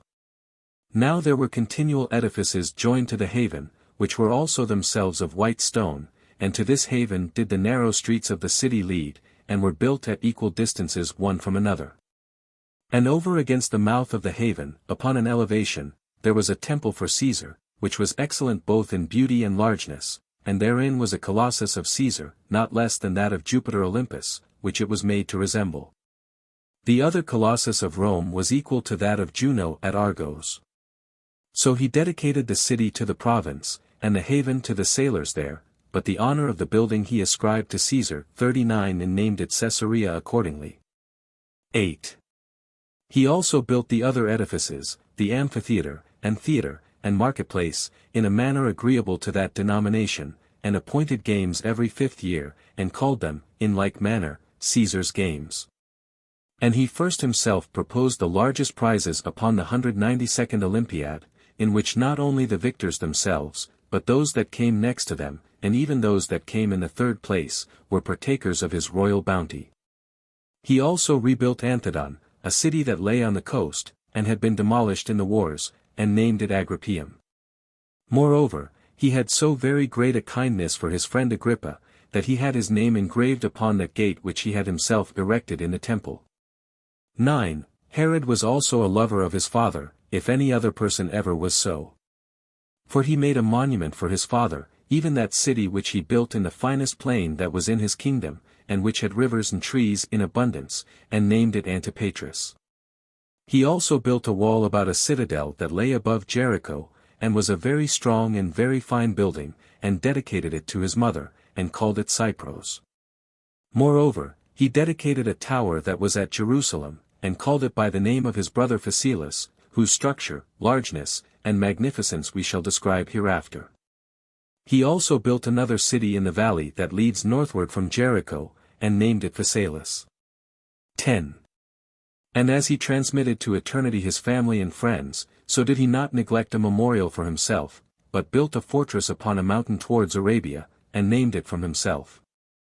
Herodium 40, and he called that hill that was of the shape of a woman's breast, and was 60 furlongs distant from Jerusalem, by the same name. He also bestowed much curious art upon it, with great ambition, and built round towers all about the top of it, and filled up the remaining space with the most costly palaces round about. Insomuch that not only the site of the inner apartments was splendid, but great wealth was laid out on the outward walls, and partitions, and roofs also. Besides this, he brought a mighty quantity of water from a great distance, and at vast charges, and raised an ascent to it of 200 steps of the whitest marble, for the hill was itself moderately high, and entirely factitious. He also built other palaces about the roots of the hill, sufficient to receive the furniture that was put into them, with his friends also, insomuch that, on account of its containing all necessaries, the fortress might seem to be a city, but by the bounds it had, a palace only. 11. And when he had built so much, he showed the greatness of his soul to no small number of foreign cities. He built palaces for exercise at Tripoli, and Damascus, and Ptolemy. He built a wall about Byblos, as also large rooms, and cloisters, and temples, and marketplaces at Berytus and Tyre, with theatres at Sidon and Damascus. He also built aqueducts for those Laodiceans who lived by the seaside.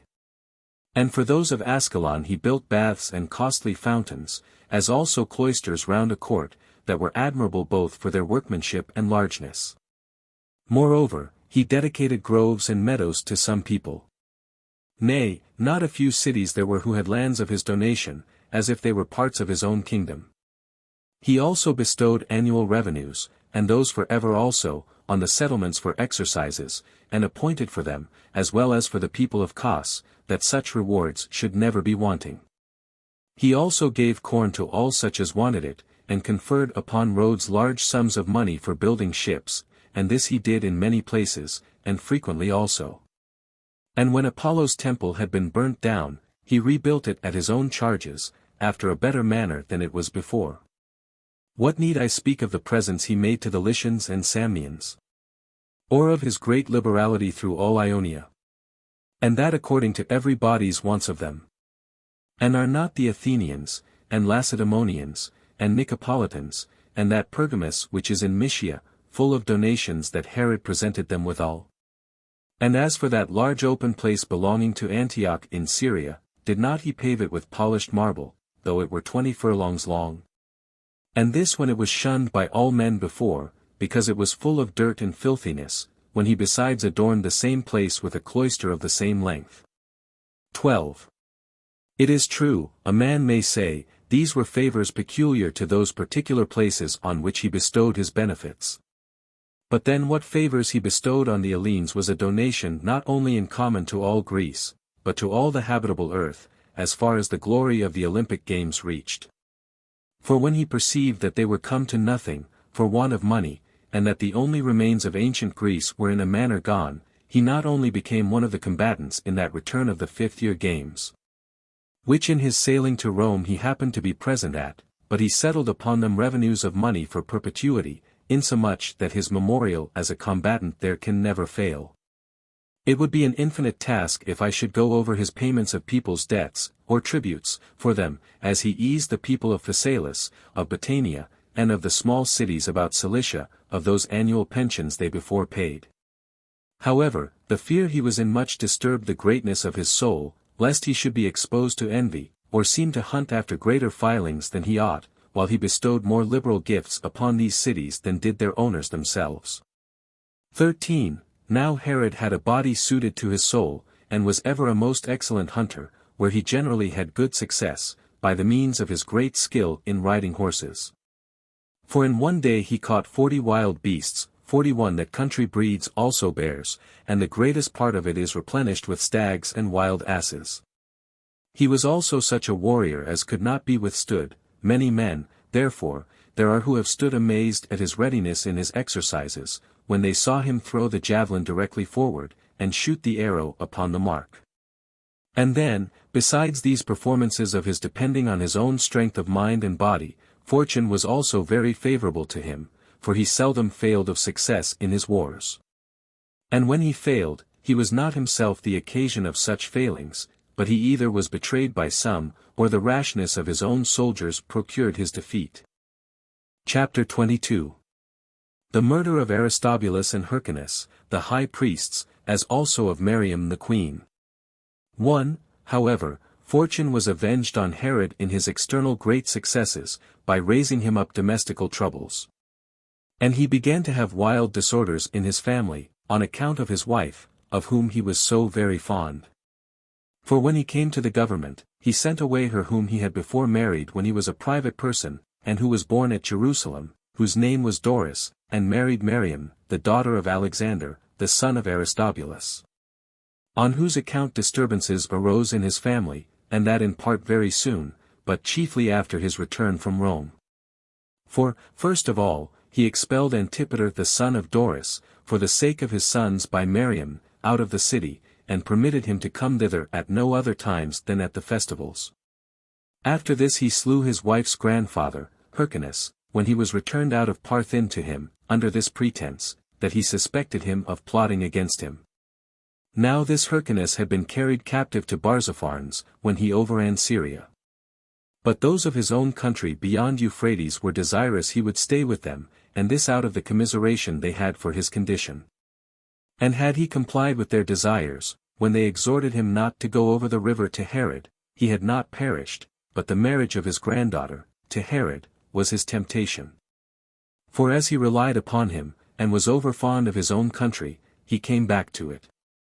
Herod's provocation was this, not that Hyrcanus made any attempt to gain the kingdom, but that it was fitter for him to be their king than for Herod. 2.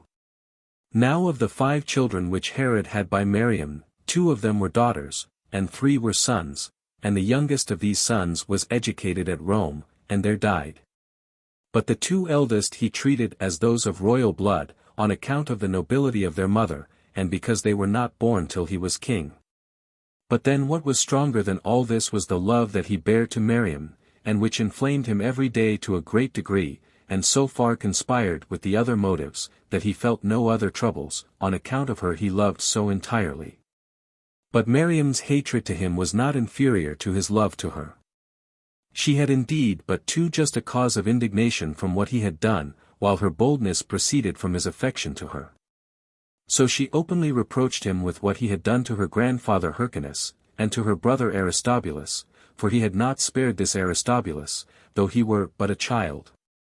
For when he had given him the high priesthood at the age of 17, he slew him quickly after he had conferred that dignity upon him. But when Aristobulus had put on the holy vestments, and had approached to the altar at a festival, the multitude, in great crowds, fell into tears. Whereupon the child was sent by night to Jericho, and was there dipped by the Gauls, at Herod's command, in a pool till he was drowned. 3. For these reasons Miriam reproached Herod, and his sister and mother, after a most contumelious manner, while he was dumb on account of his affection for her.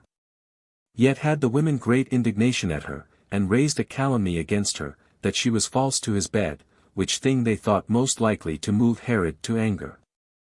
They also contrived to have many other circumstances believed, in order to make the thing more credible, and accused her of having sent her picture into Egypt to Antony, and that her lust was so extravagant, as to have thus showed herself, though she was absent, to a man that ran mad after women, and to a man that had it in his power to use violence to her. This charge fell like a thunderbolt upon Herod, and put him into disorder. And that especially, because his love to her occasioned him to be jealous, and because he considered with himself that Cleopatra was a shrewd woman, and that on her account Lysanias the king was taken off, as well as Malichus the Arabian. For his fear did not only extend to the dissolving of his marriage, but to the danger of his life. 4.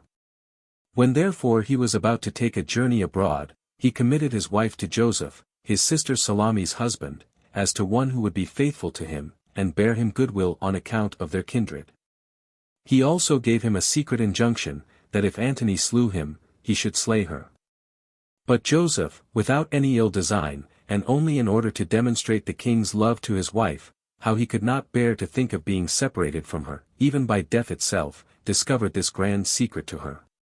Upon which, when Herod was come back, and as they talked together, and he confirmed his love to her by many oaths, and assured her that he had never such an affection for any other woman as he had for her, "Yes," says she, "thou didst, to be sure, demonstrate thy love to me by the injunctions thou gavest Joseph, when thou commandedst him to kill me." 42. 5. When he heard that this grand secret was discovered, he was like a distracted man, and said that Joseph would never have disclosed that injunction of his, unless he had debauched her. His passion also made him stark mad, and leaping out of his bed, he ran about the palace after a wild manner, at which time his sister Salome took the opportunity also to blast her reputation, and confirmed his suspicion about Joseph. Whereupon, out of his ungovernable jealousy and rage, he commanded both of them to be slain immediately. But as soon as ever his passion was over, he repented of what he had done, and as soon as his anger was worn off, his affections were kindled again. And indeed the flame of his desires for her was so ardent, that he could not think she was dead, but would appear, under his disorders, to speak to her as if she were still alive, till he were better instructed by time, when his grief and trouble now she was dead, appeared as great as his affection had been for her while she was living. Chapter 23. Calumnies against the sons of Miriam. Antipater preferred before them. They are accused before Caesar, and Herod is reconciled to them. 1. Now Miriam's sons were heirs to that hatred which had been born their mother. And when they considered the greatness of Herod's crime towards her, they were suspicious of him as of an enemy of theirs, and this first while they were educated at Rome, but still more when they were returned to Judea. This temper of theirs increased upon them as they grew up to be men, and when they were come to an age fit for marriage, the one of them married their aunt Salome's daughter, which Salome had been the accuser of their mother. The other married the daughter of Archelaus, king of Cappadocia. And now they used boldness in speaking, as well as bore hatred in their minds. Now those that calumniated them took a handle from such their boldness, and certain of them spake now more plainly to the king that there were treacherous designs laid against him by both his sons. And he that was son-in-law to Archelaus, relying upon his father-in-law, was preparing to fly away, in order to accuse Herod before Caesar. And when Herod's head had been long enough filled with these calumnies, he brought Antipater, whom he had by Doris, into favor again, as a defense to him against his other sons, and began all the ways he possibly could to prefer him before them. 2. But these sons were not able to bear this change in their affairs, but when they saw him that was born of a mother of no family, the nobility of their birth made them unable to contain their indignation. But whensoever they were uneasy, they showed the anger they had at it. And as these sons did day after day improve in that their anger, Antipater already exercised all his own abilities, which were very great, in flattering his father, and in contriving many sorts of calumnies against his brethren. While he told some stories of them himself, and put it upon other proper persons to raise other stories against them, till at length he entirely cut his brethren off from all hopes of succeeding to the kingdom. For he was already publicly put into his father's will as his successor. Accordingly, he was sent with royal ornaments and other marks of royalty, to Caesar, excepting the diadem. He was also able in time to introduce his mother again into Miriam's bed. The two sorts of weapons he made use of against his brethren were flattery and calumny, whereby he brought matters privately to such a pass, that the king had thoughts of putting his sons to death. 3. So the father drew Alexander as far as Rome, and charged him with an attempt of poisoning him before Caesar. Alexander could hardly speak for lamentation. But having a judge that was more skillful than Antipater, and more wise than Herod, he modestly avoided laying any imputation upon his father, but with great strength of reason confuted the calumnies laid against him. And when he had demonstrated the innocency of his brother, who was in the like danger with himself, he at last bewailed the craftiness of Antipater, and the disgrace they were under. He was enabled also to justify himself, not only by a clear conscience, which he carried within him, but by his eloquence, for he was a shrewd man in making speeches. And upon his saying at last, that if his father objected this crime to them, it was in his power to put them to death, he made all the audience weep. And he brought Caesar to that pass, as to reject the accusations, and to reconcile their father to them immediately. But the conditions of this reconciliation were these, that they should in all things be obedient to their father, and that he should have power to leave the kingdom to which of them he pleased.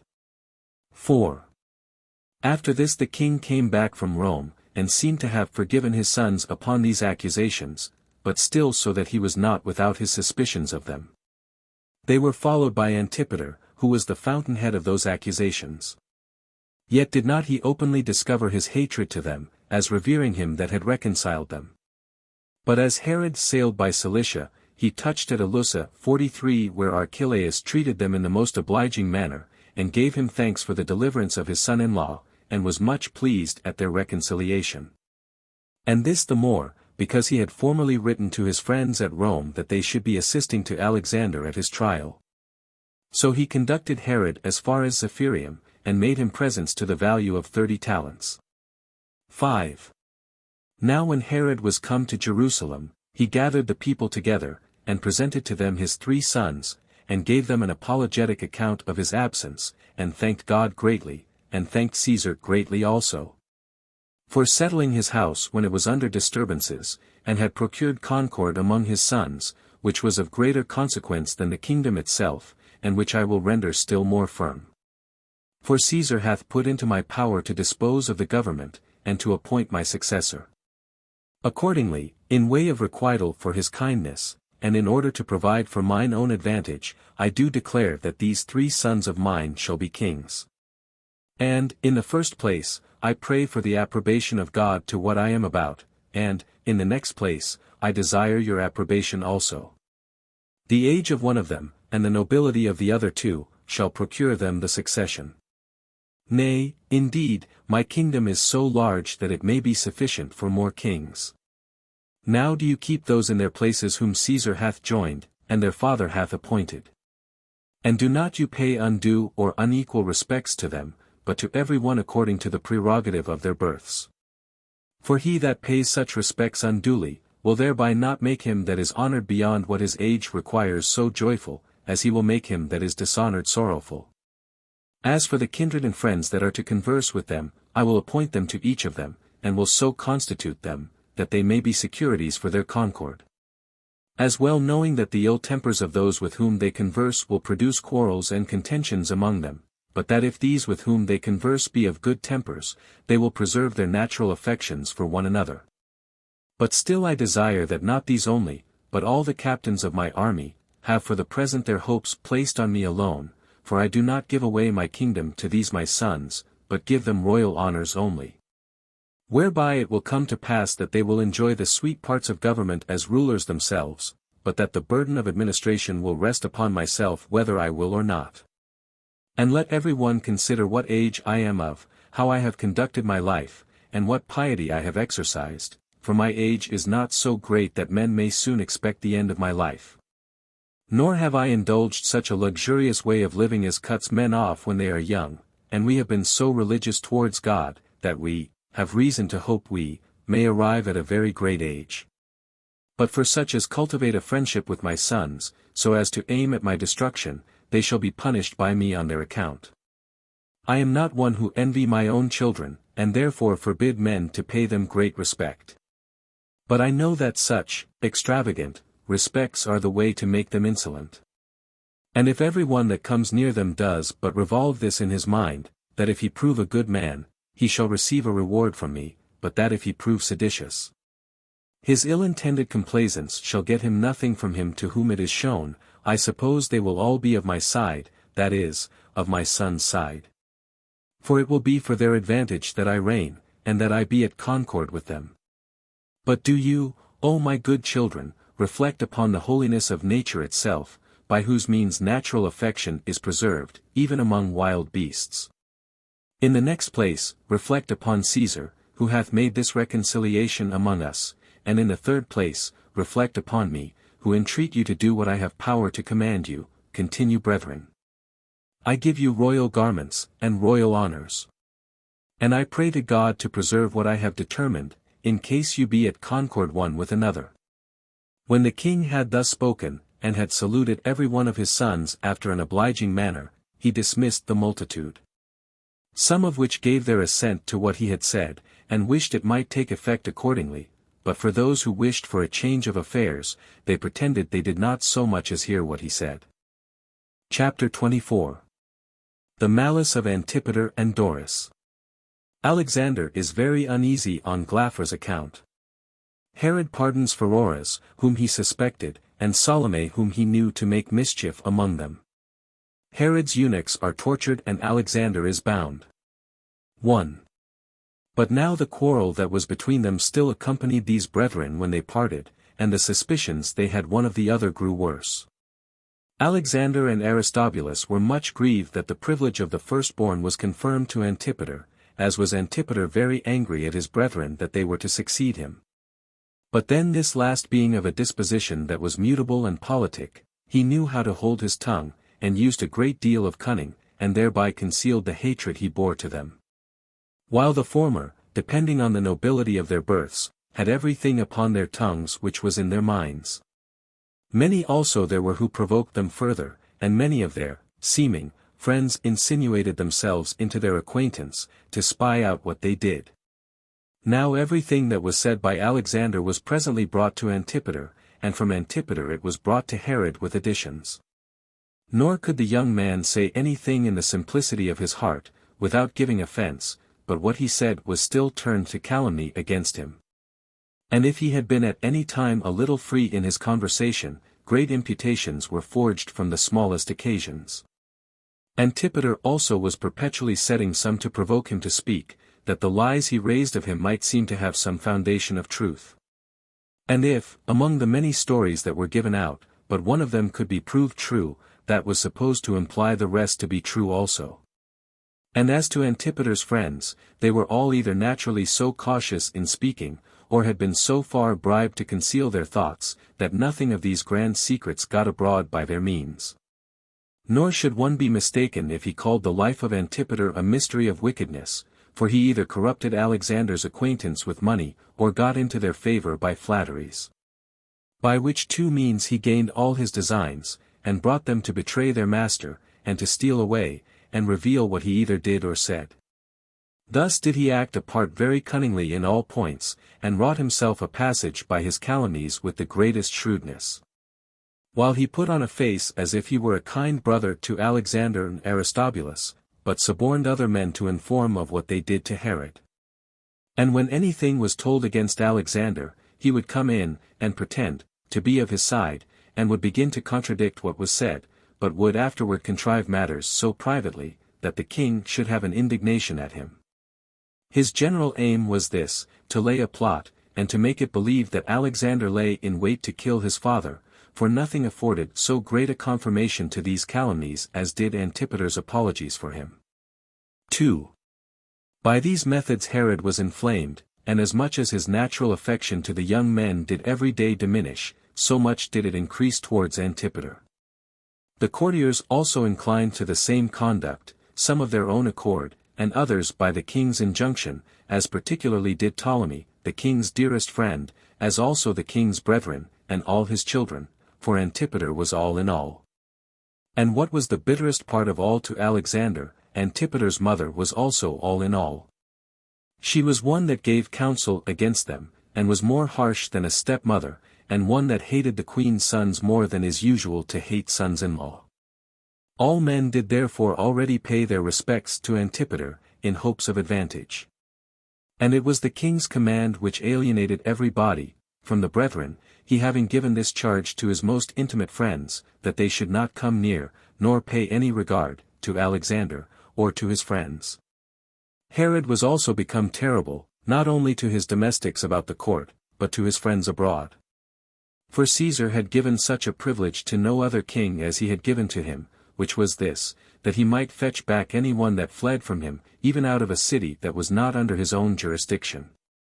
Now the young men were not acquainted with the calumnies raised against them, for which reason they could not guard themselves against them, but fell under them, for their father did not make any public complaints against either of them.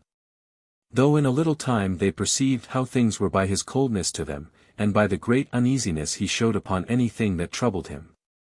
Antipater had also made their uncle Pheroras to be their enemy, as well as their aunt Salome, while he was always talking with her, as with a wife, and irritating her against them.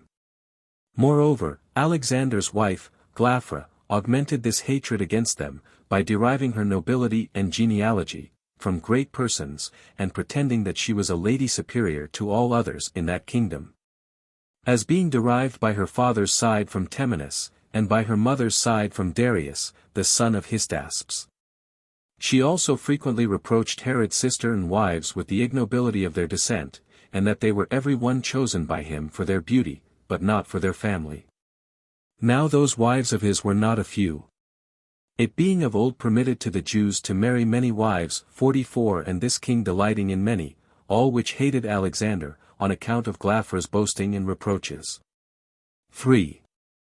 Nay, Aristobulus had raised a quarrel between himself and Salome, who was his mother-in-law, besides the anger he had conceived at Glaphyra's reproaches.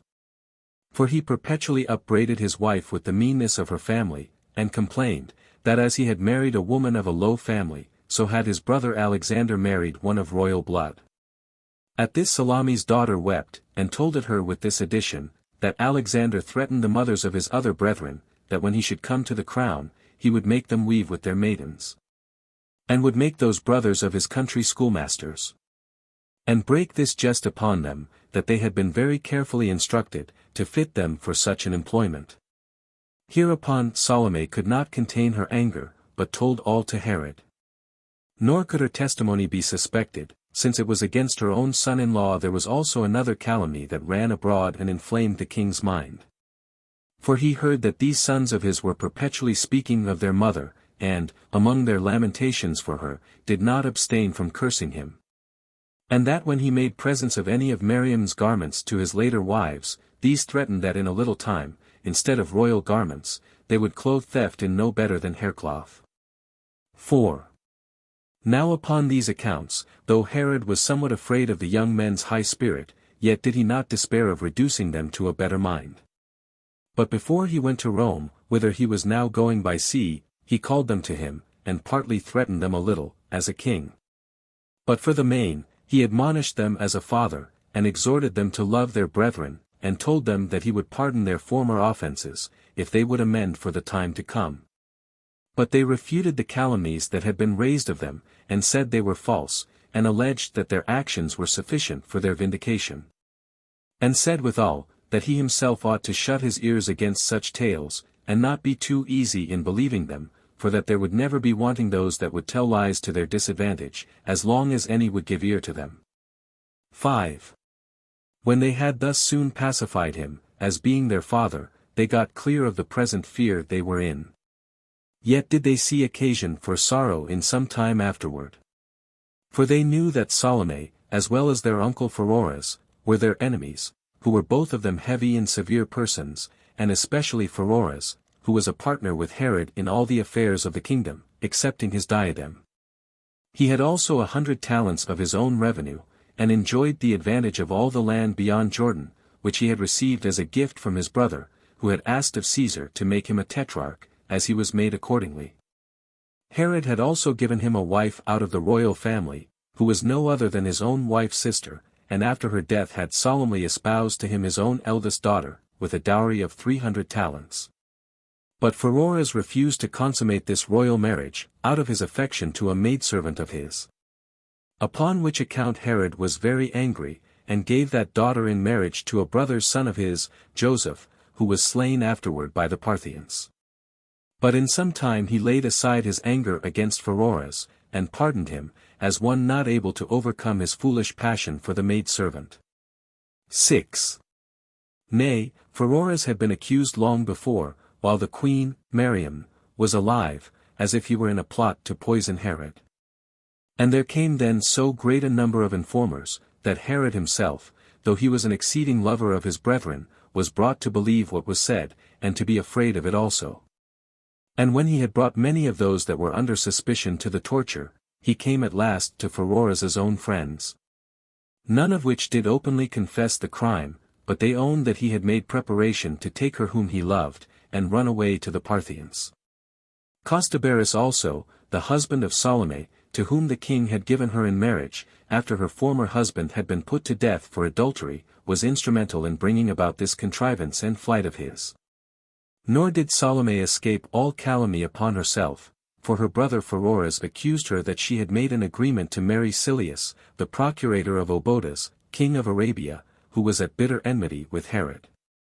But when she was convicted of this, and of all that Pheroras had accused her of, she obtained her pardon. The king also pardoned Pheroras himself the crimes he had been accused of. 7. But the storm of the whole family was removed to Alexander, and all of it rested upon his head. There were 3 eunuchs who were in the highest esteem with the king, as was plain by the offices they were in about him. For one of them was appointed to be his butler, another of them got his supper ready for him, and the third put him into bed, and lay down by him. Now Alexander had prevailed with these men, by large gifts, to let him use them after an obscene manner, which, when it was told to the king, they were tortured, and found guilty, and presently confessed the criminal conversation he had with them. They also discovered the promises by which they were induced so to do, and how they were deluded by Alexander, who had told them that they ought not to fix their hopes upon Herod, an old man, and one so shameless as to color his hair, unless they thought that would make him young again, but that they ought to fix their attention to him who was to be his successor in the kingdom, whether he would or not, and who in no long time would avenge himself on his enemies, and make his friends happy and blessed, and themselves in the first place. That the men of power did already pay respects to Alexander privately, and that the captains of the soldiery, and the officers, did secretly come to him. 8. These confessions did so terrify Herod, that he durst not immediately publish them. But he sent spies abroad privately, by night and by day, who should make a close inquiry after all that was done and said. And when any were but suspected of treason, he put them to death, insomuch that the palace was full of horribly unjust proceedings, for every body forged calumnies, as they were themselves in a state of enmity or hatred against others. And many there were who abused the king's bloody passion to the disadvantage of those with whom they had quarrels, and lies were easily believed, and punishments were inflicted sooner than the calumnies were forged. He who had just then been accusing another was accused himself, and was led away to execution together with him whom he had convicted, for the danger the king was in of his life made examinations be very short. He also proceeded to such a degree of bitterness, that he could not look on any of those that were not accused with a pleasant countenance, but was in the most barbarous disposition towards his own friends. Accordingly, he forbade a great many of them to come to court, and to those whom he had not power to punish actually he spake harshly. But for Antipater, he insulted Alexander, now he was under his misfortunes, and got a stout company of his kindred together, and raised all sorts of calumny against him. And for the king, he was brought to such a degree of terror by those prodigious slanders and contrivances, that he fancied he saw Alexander coming to him with a drawn sword in his hand. So he caused him to be seized upon immediately, and bound, and fell to examining his friends by torture, many of whom died, under the torture, but would discover nothing, nor say anything against their consciences. But some of them, being forced to speak falsely by the pains they endured, said that Alexander, and his brother Aristobulus, plotted against him, and waited for an opportunity to kill him as he was hunting, and then fly away to Rome. These accusations, though they were of an incredible nature, and only framed upon the great distress they were in, were readily believed by the king, who thought it some comfort to him, after he had bound his son, that it might appear he had not done it unjustly. Chapter 25. Archelaus procures a reconciliation between Alexander Pheroras and Herod. 1. Now as to Alexander, since he perceived it impossible to persuade his father, that he was innocent, he resolved to meet his calamities, how severe soever they were.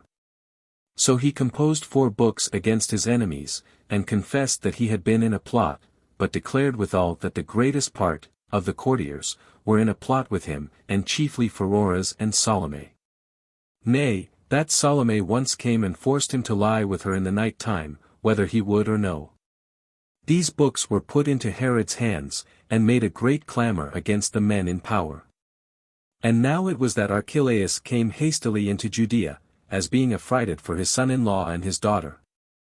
And he came as a proper assistant, and in a very prudent manner, and by a stratagem he obliged the king not to execute what he had threatened, for when he was come to him, he cried out, Where in the world is this wretched son-in-law of mine? Where shall I see the head of him which contrived to murder his father, which I will tear to pieces with my own hands?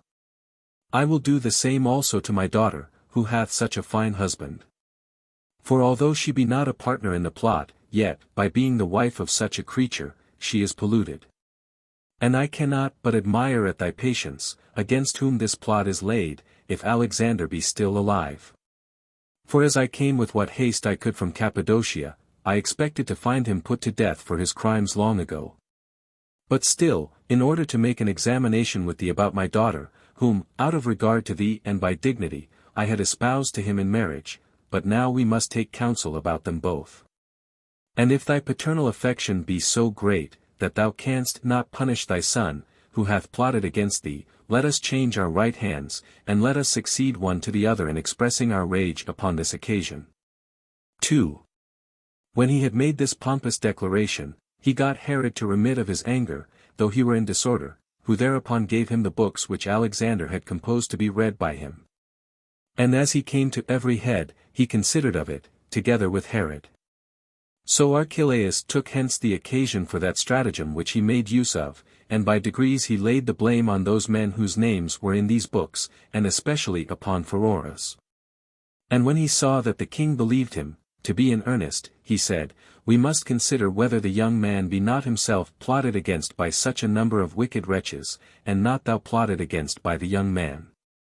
For I cannot see any occasion for his falling into so horrid a crime, since he enjoys the advantages of royalty already, and has the expectation of being one of thy successors. I mean this, unless there were some persons that persuade him to it, and such persons as make an ill use of the facility they know there is to persuade young men. For by such persons, not only young men are sometimes imposed upon, but old men also, and by them sometimes are the most illustrious families and kingdoms overturned." 3. Herod assented to what he had said, and, by degrees, abated of his anger against Alexander, but was more angry at Pheroras, for the principal subject of the 4 books was Pheroras. Who perceiving that the king's inclinations changed on a sudden, and that Archelaus' friendship could do everything with him, and that he had no honorable method of preserving himself, he procured his safety by his impudence. So he left Alexander, and had recourse to Archelaus, who told him that he did not see how he could get him excused, now he was directly caught in so many crimes, whereby it was evidently demonstrated that he had plotted against the king, and had been the cause of those misfortunes which the young man was now under, unless he would moreover leave off his cunning knavery, and his denials of what he was charged withal, and confess the charge, and implore pardon of his brother, who still had a kindness for him. But that if he would do so, he would afford him all the assistance he was able. 4. With this advice Pheroras complied, and putting himself into such a habit as might most move compassion, he came with black cloth upon his body, and tears in his eyes, and threw himself down at Herod's feet, and begged his pardon for what he had done, and confessed that he had acted very wickedly, and was guilty of everything that he had been accused of, and lamented that disorder of his mind, and distraction which his love to a woman, he said, had brought him to. So when Archelaus had brought Pheroras to accuse and bear witness against himself, he then made an excuse for him, and mitigated Herod's anger towards him, and this by using certain domestical examples. For that when he had suffered much greater mischiefs from a brother of his own, he preferred the obligations of nature before the passion of revenge. Because it is in kingdoms as it is in gross bodies, where some member or other is ever swelled by the body's weight, in which case it is not proper to cut off such member, but to heal it by a gentle method of cure. 5. Upon Archelaus's saying this, and much more to the same purpose, Herod's displeasure against Pheroras was mollified. Yet did he persevere in his own indignation against Alexander, and said he would have his daughter divorced, and taken away from him, and this till he had brought Herod to that pass, that, contrary to his former behavior to him, he petitioned Archelaus for the young man, and that he would let his daughter continue espoused to him, but Archelaus made him strongly believe that he would permit her to be married to any one else, but not to Alexander, because he looked upon it as a very valuable advantage, that the relation they had contracted by that affinity, and the privileges that went along with it, might be preserved. And when the king said that his son would take it for a great favor to him, if he would not dissolve that marriage, especially since they had already children between the young man and her, and since that wife of his was so well beloved by him, and that as while she remains his wife she would be a great preservative to him, and keep him from offending, as he had formerly done. So if she should be once torn away from him, she would be the cause of his falling into despair, because such young men's attempts are best mollified when they are diverted from them by settling their affections at home. So Archelaus complied with what Herod desired, but not without difficulty, and was both himself reconciled to the young man, and reconciled his father to him also. However, he said he must, by all means, be sent to Rome to discourse with Caesar, because he had already written a full account to him of this whole matter. 6. Thus a period was put to Archelaus' stratagem, whereby he delivered his son-in-law out of the dangers he was in, but when these reconciliations were over, they spent their time in feastings and agreeable entertainments. And when Archelaus was going away, Herod made him a present of 70 talents, with a golden throne set with precious stones, and some eunuchs, and a concubine who was called Panicus. He also paid due honors to every one of his friends according to their dignity. In like manner did all the king's kindred, by his command, make glorious presents to Archelaus. And so he was conducted on his way by Herod and his nobility as far as Antioch. Chapter 26. How Eurycles 45 calumniated the sons of Miriam, and how Euaratus of Causa's apology for them had no effect. 1. Now a little afterward there came into Judea a man that was much superior to Archelaus's stratagems, who did not only overturn that reconciliation that had been so wisely made with Alexander, but proved the occasion of his ruin. He was a Lacedaemonian, and his name was Eurycles. He was so corrupt a man, that out of the desire of getting money, he chose to live under a king, for Greece could not suffice his luxury. He presented Herod with splendid gifts, as a bait which he laid in order to compass his ends, and quickly received them back again manifold, yet did he esteem bare gifts as nothing, unless he imbrued the kingdom in blood by his purchases. Accordingly, he imposed upon the king by flattering him, and by talking subtly to him, as also by the lying encomiums which he made upon him. For as he soon perceived Herod's blind side, so he said and did everything that might please him, and thereby became one of his most intimate friends. For both the king and all that were about him had a great regard for this Spartan, on account of his country. 46. 2. Now as soon as this fellow perceived the rotten parts of the family, and what quarrels the brothers had one with another, and in what disposition the father was towards each of them, he chose to take his lodging at the first in the house of Antipater, but deluded Alexander with a pretense of friendship to him, and falsely claimed to be an old acquaintance of Archelaus. For which reason he was presently admitted into Alexander's familiarity as a faithful friend. He also soon recommended himself to his brother Aristobulus. And when he had thus made trial of these several persons, he imposed upon one of them by one method, and upon another by another. But he was principally hired by Antipater, and so betrayed Alexander, and this by reproaching Antipater, because, while he was the eldest son he overlooked the intrigues of those who stood in the way of his expectations. And by reproaching Alexander, because he who was born of a queen, and was married to a king's daughter, permitted one that was born of a mean woman to lay claim to the succession. And this when he had Archelaus to support him in the most complete manner.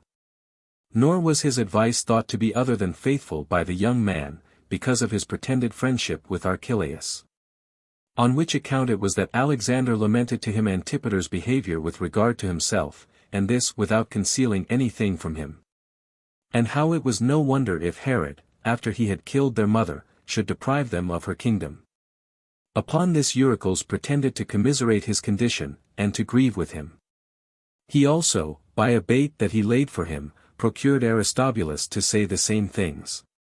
Thus did he inveigle both the brothers to make complaints of their father, and then went to Antipater, and carried these grand secrets to him.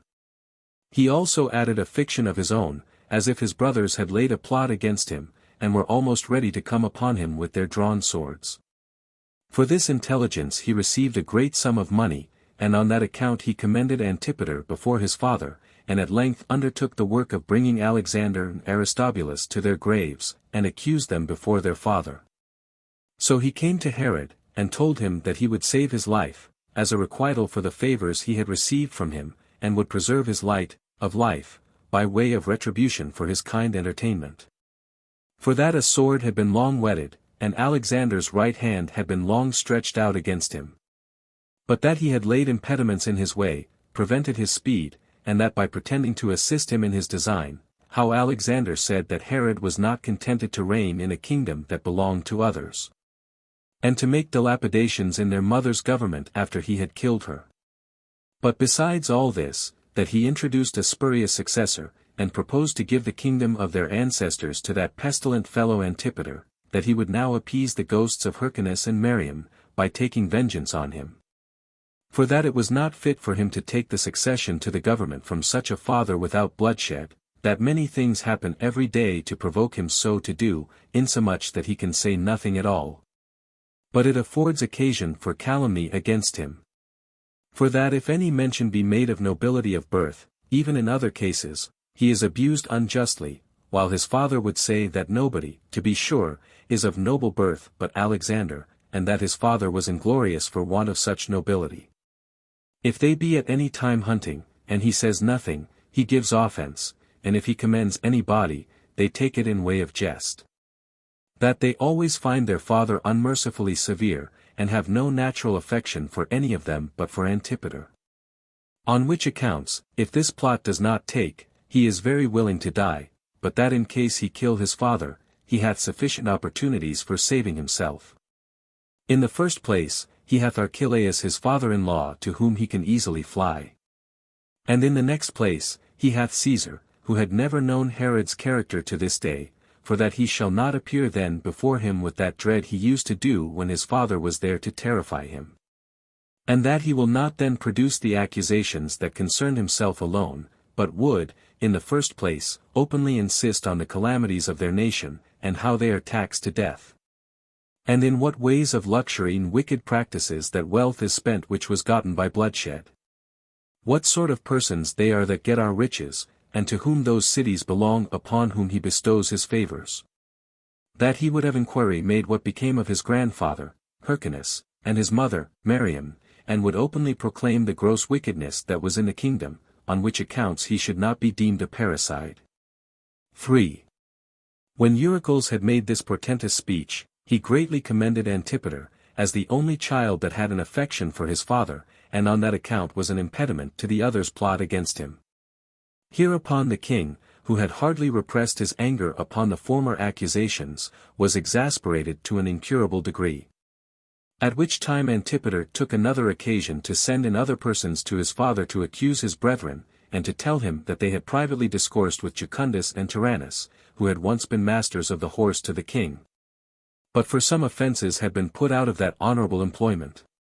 Herod was in a very great rage at these informations, and presently ordered those men to be tortured, yet did not they confess anything of what the king had been informed. But a certain letter was produced, as written by Alexander to the governor of a castle, to desire him to receive him and Aristobulus into the castle when he had killed his father, and to give them weapons, and what other assistance he could. Upon that occasion, Alexander said that this letter was a forgery of Diophantus. This Diophantus was the king's secretary, a bold man, and cunning in counterfeiting any one's hand, and after he had counterfeited a great number, he was at last put to death for it. Herod did also order the governor of the castle to be tortured, but got nothing out of him of what the accusations suggested. For, however, although Herod found the proofs too weak, he gave order to have his sons kept in custody. For till now they had been at liberty. He also called that pest of his family, and forger of all this vile accusation, Eurycles, his savior and benefactor, and gave him a reward of 50 talents. Upon which he prevented any accurate accounts that could come of what he had done, by going immediately into Cappadocia, and there he got money of Archelaus, having the impudence to pretend that he had reconciled Herod to Alexander. He thence passed over into Greece, and used what he had thus wickedly gotten to the like wicked purposes. Accordingly, he was twice accused before Caesar, that he had filled Achaia with sedition, and had plundered its cities. And so he was sent into banishment. And thus was he punished for what wicked actions he had been guilty of about Aristobulus and Alexander. 5. But it will now be worth while to put Euaratus of Cos in opposition to this Spartan. For as he was one of Alexander's most intimate friends, and came to him in his travels at the same time that Eurycles came, so the king put the question to him, whether those things of which Alexander was accused were true.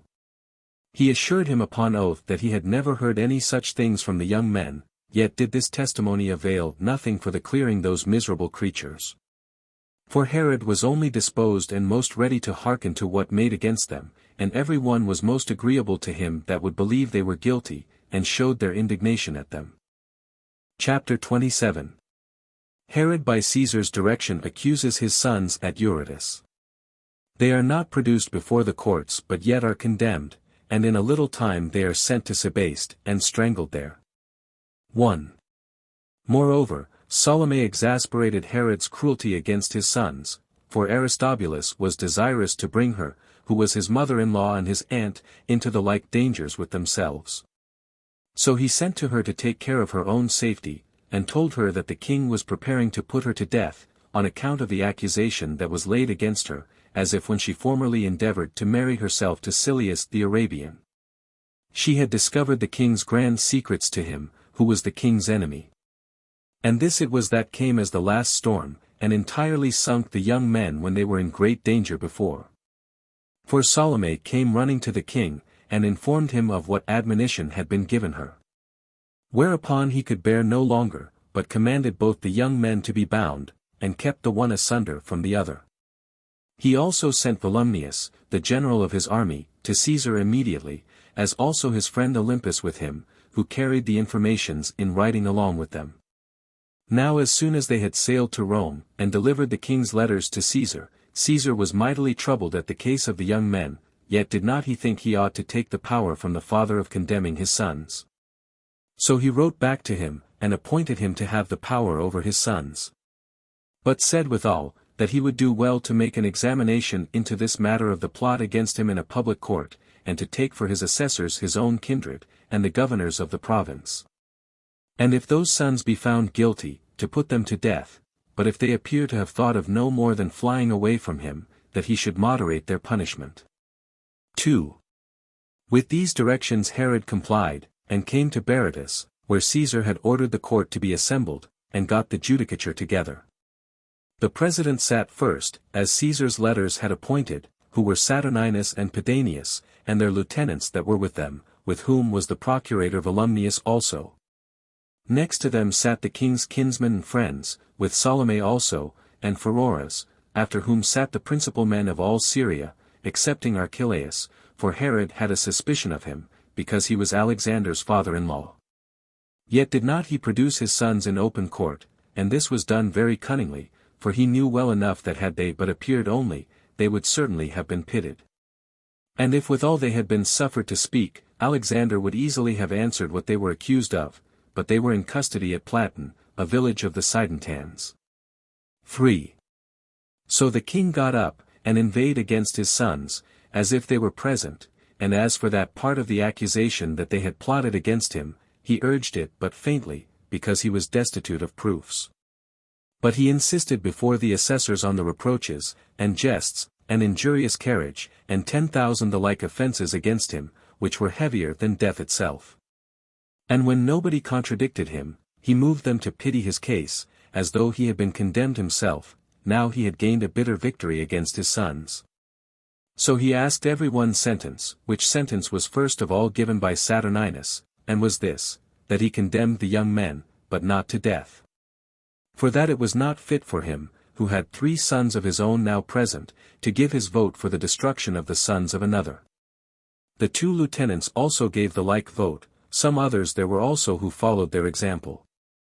But Volumnius began to vote on the more melancholy side, and all those that came after him condemned the young men to die, some out of flattery, and some out of hatred to Herod, but none out of indignation at their crimes. And now all Syria and Judea was in great expectation, and waited for the last act of this tragedy. Yet did nobody suppose that Herod would be so barbarous as to murder his children. However, he carried them away to Tyre, and then sailed to Caesarea, and deliberated with himself what sort of death the young men should suffer. 4. Now there was a certain old soldier of the king's, whose name was Tero, who had a son that was very familiar with and a friend to Alexander, and who himself particularly loved the young men. This soldier was in a manner distracted, out of the excess of the indignation he had at what was doing, and at first he cried out aloud, as he went about, that justice was trampled under foot, that truth was perished, and nature confounded. And that the life of man was full of iniquity, and everything else that passion could suggest to a man who spared not his own life. And at last he ventured to go to the king, and said, Truly I think thou art a most miserable man, when thou hearkenest to most wicked wretches, against those that ought to be dearest to thee. Since thou hast frequently resolved that Pheroras and Salome should be put to death, and yet believest them against thy sons. While these, by cutting off the succession of thine own sons, leave all wholly to Antipater, and thereby choose to have thee such a king as may be thoroughly in their own power. However, consider whether this death of Antipater's brethren will not make him hated by the soldiers, for there is nobody but commiserates the young men, and of the captains, a great many show their indignation at it openly. Upon his saying this, he named those that had such indignation, but the king ordered those men, with Nero himself and his son, to be seized upon immediately. 5. At which time there was a certain barber, whose name was Trypho.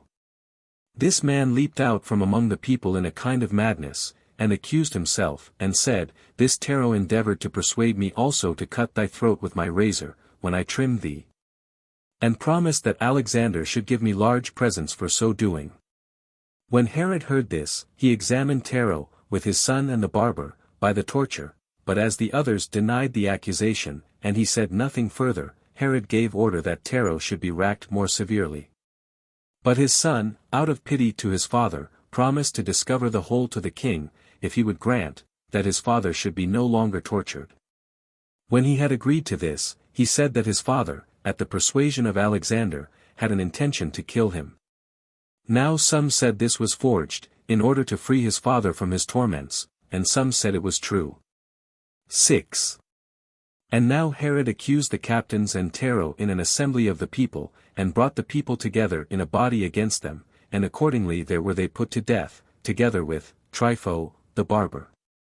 They were killed by the pieces of wood and the stones that were thrown at them. He also sent his sons to Sebaste, a city not far from Caesarea, and ordered them to be there strangled. And as what he had ordered was executed immediately, so he commanded that their dead bodies should be brought to the fortress Alexandrium, to be buried with Alexander, their grandfather by the mother's side. And this was the end of Alexander and Aristobulus. Chapter 28. How Antipater is hated of all men, and how the king espouses the sons of those that had been slain to his kindred, but that Antipater made him change them for other women. Of Herod's marriages, and children. 1. But an intolerable hatred fell upon Antipater from the nation, though he had now an indisputable title to the succession, because they all knew that he was the person who contrived all the calumnies against his brethren. However, he began to be in a terrible fear, as he saw the posterity of those that had been slain growing up, for Alexander had 2 sons by Glaphyra, Tigranes and Alexander. And Aristobulus had Herod, and Agrippa, and Aristobulus, his sons, with Herodias and Miriam, his daughters, and all by Bernice, Salame's daughter. As for Glaphyra, Herod, as soon as he had killed Alexander, sent her back, together with her portion, to Cappadocia. He married Bernice, Aristobulus's daughter, to Antipater's uncle by his mother, and it was Antipater who, in order to reconcile her to him, when she had been at variance with him, contrived this match. He also got into Pheroras's favor, and into the favor of Caesar's friends, by presents, and other ways of obsequiousness, and sent no small sums of money to Rome. Saturninus also, and his friends in Syria, were all well replenished with the presents he made them, yet the more he gave, the more he was hated, as not making these presents out of generosity, but spending his money out of fear. Accordingly, it so fell out that the receivers bore him no more goodwill than before, but that those to whom he gave nothing were his more bitter enemies. However, he bestowed his money every day more and more profusely, on observing that, contrary to his expectations, the king was taking care about the orphans, and discovering at the same time his repentance for killing their fathers, by his commiseration of those that sprang from them. 2. Accordingly, Herod got together his kindred and friends, and set before them the children, and, with his eyes full of tears, said thus to them, It was an unlucky fate that took away from me these children's fathers. Which children are recommended to me by that natural commiseration which their orphan condition requires.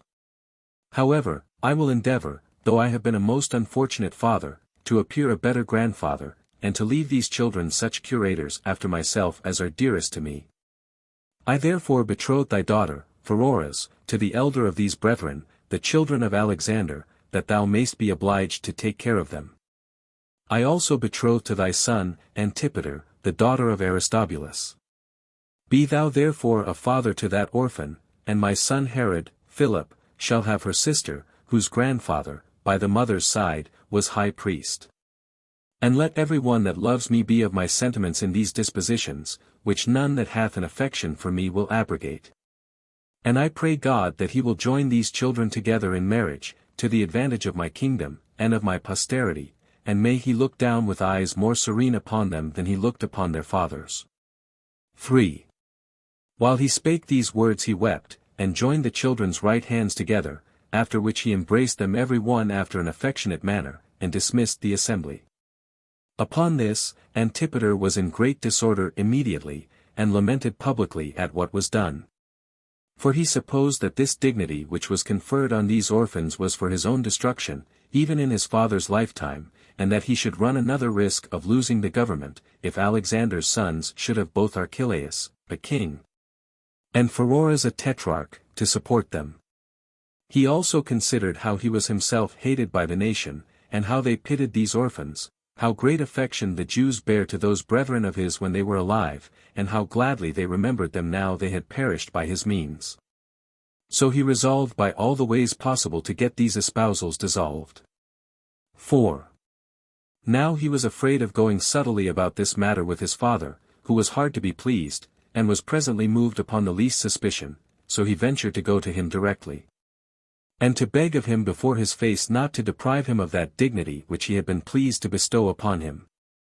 And that he might not have the bare name of a king, while the power was in other persons, for that he should never be able to keep the government, if Alexander's son was to have both his grandfather Archelaus and Pheroras for his curators.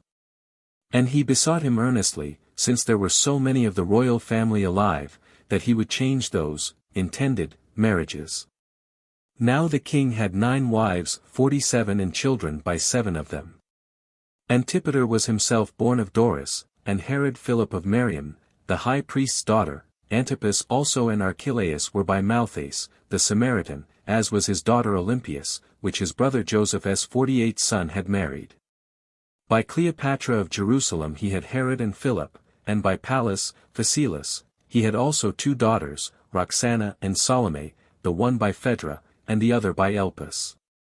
He had also 2 wives that had no children, the one his first cousin, and the other his niece, and besides these he had 2 daughters, the sisters of Alexander and Aristobulus, by Mariam. Since, therefore, the royal family was so numerous, Antipater prayed him to change these intended marriages. 5. When the king perceived what disposition he was in towards these orphans, he was angry at it, and a suspicion came into his mind as to those sons whom he had put to death, whether that had not been brought about by the false tales of Antipater. So that at that time he made Antipater a long and a peevish answer, and bid him begone. Yet was he afterwards prevailed upon cunningly by his flatteries, and changed the marriages. He married Aristobulus's daughter to him, and his son to Pheroras's daughter. 6. Now one may learn, in this instance, how very much this flattering Antipater could do, even what Salome in the like circumstances could not do. For when she, who was his sister, and who, by the means of Julia, Caesar's wife, earnestly desired leave to be married to Silius the Arabian, Herod swore he would esteem her his bitter enemy. Unless she would leave off that project, he also caused her, against her own consent, to be married to Alexas, a friend of his, and that one of her daughters should be married to Alexas's son, and the other to Antipater's uncle by the mother's side. And for the daughters the king had by Mariam, the one was married to Antipater, his sister's son, and the other to his brother's son, Phasaelus. Chapter 29. Antipater becomes intolerable. He is sent to Rome, and carries Herod's testament with him. Pheroras leaves his brother, that he may keep his wife. He dies at home. 1. Now when Antipater had cut off the hopes of the orphans, and had contracted such affinities as would be most for his own advantage, he proceeded briskly, as having a certain expectation of the kingdom. And as he had now assurance added to his wickedness, he became intolerable, for not being able to avoid the hatred of all people, he built his security upon the terror he struck into them. Pheroras also assisted him in his designs, looking upon him as already fixed in the kingdom. There was also a company of women in the court, which excited new disturbances. For Pheroras's wife, together with her mother and sister, as also Antipater's mother, grew very impudent in the palace. She also was so insolent as to affront the king's 2 daughters, 49, on which account the king hated her to a great degree. Yet although these women were hated by him, they domineered over others. There was only Salome who opposed their good agreement, and informed the king of their meetings, as not being for the advantage of his affairs. And when those women knew what calumnies she had raised against them, and how much Herod was displeased, they left off their public meetings, and friendly entertainments of one another. Nay, on the contrary, they pretended to quarrel one with another when the king was within hearing. The like dissimulation did Antipater make use of, and when matters were public, he opposed Pheroras. But still they had private cabals and merry meetings in the night time, nor did the observation of others do any more than confirm their mutual agreement. However, Salome knew everything they did, and told everything to Herod. 2. But he was inflamed with anger at them, and chiefly at Pheroras's wife, for Salome had principally accused her.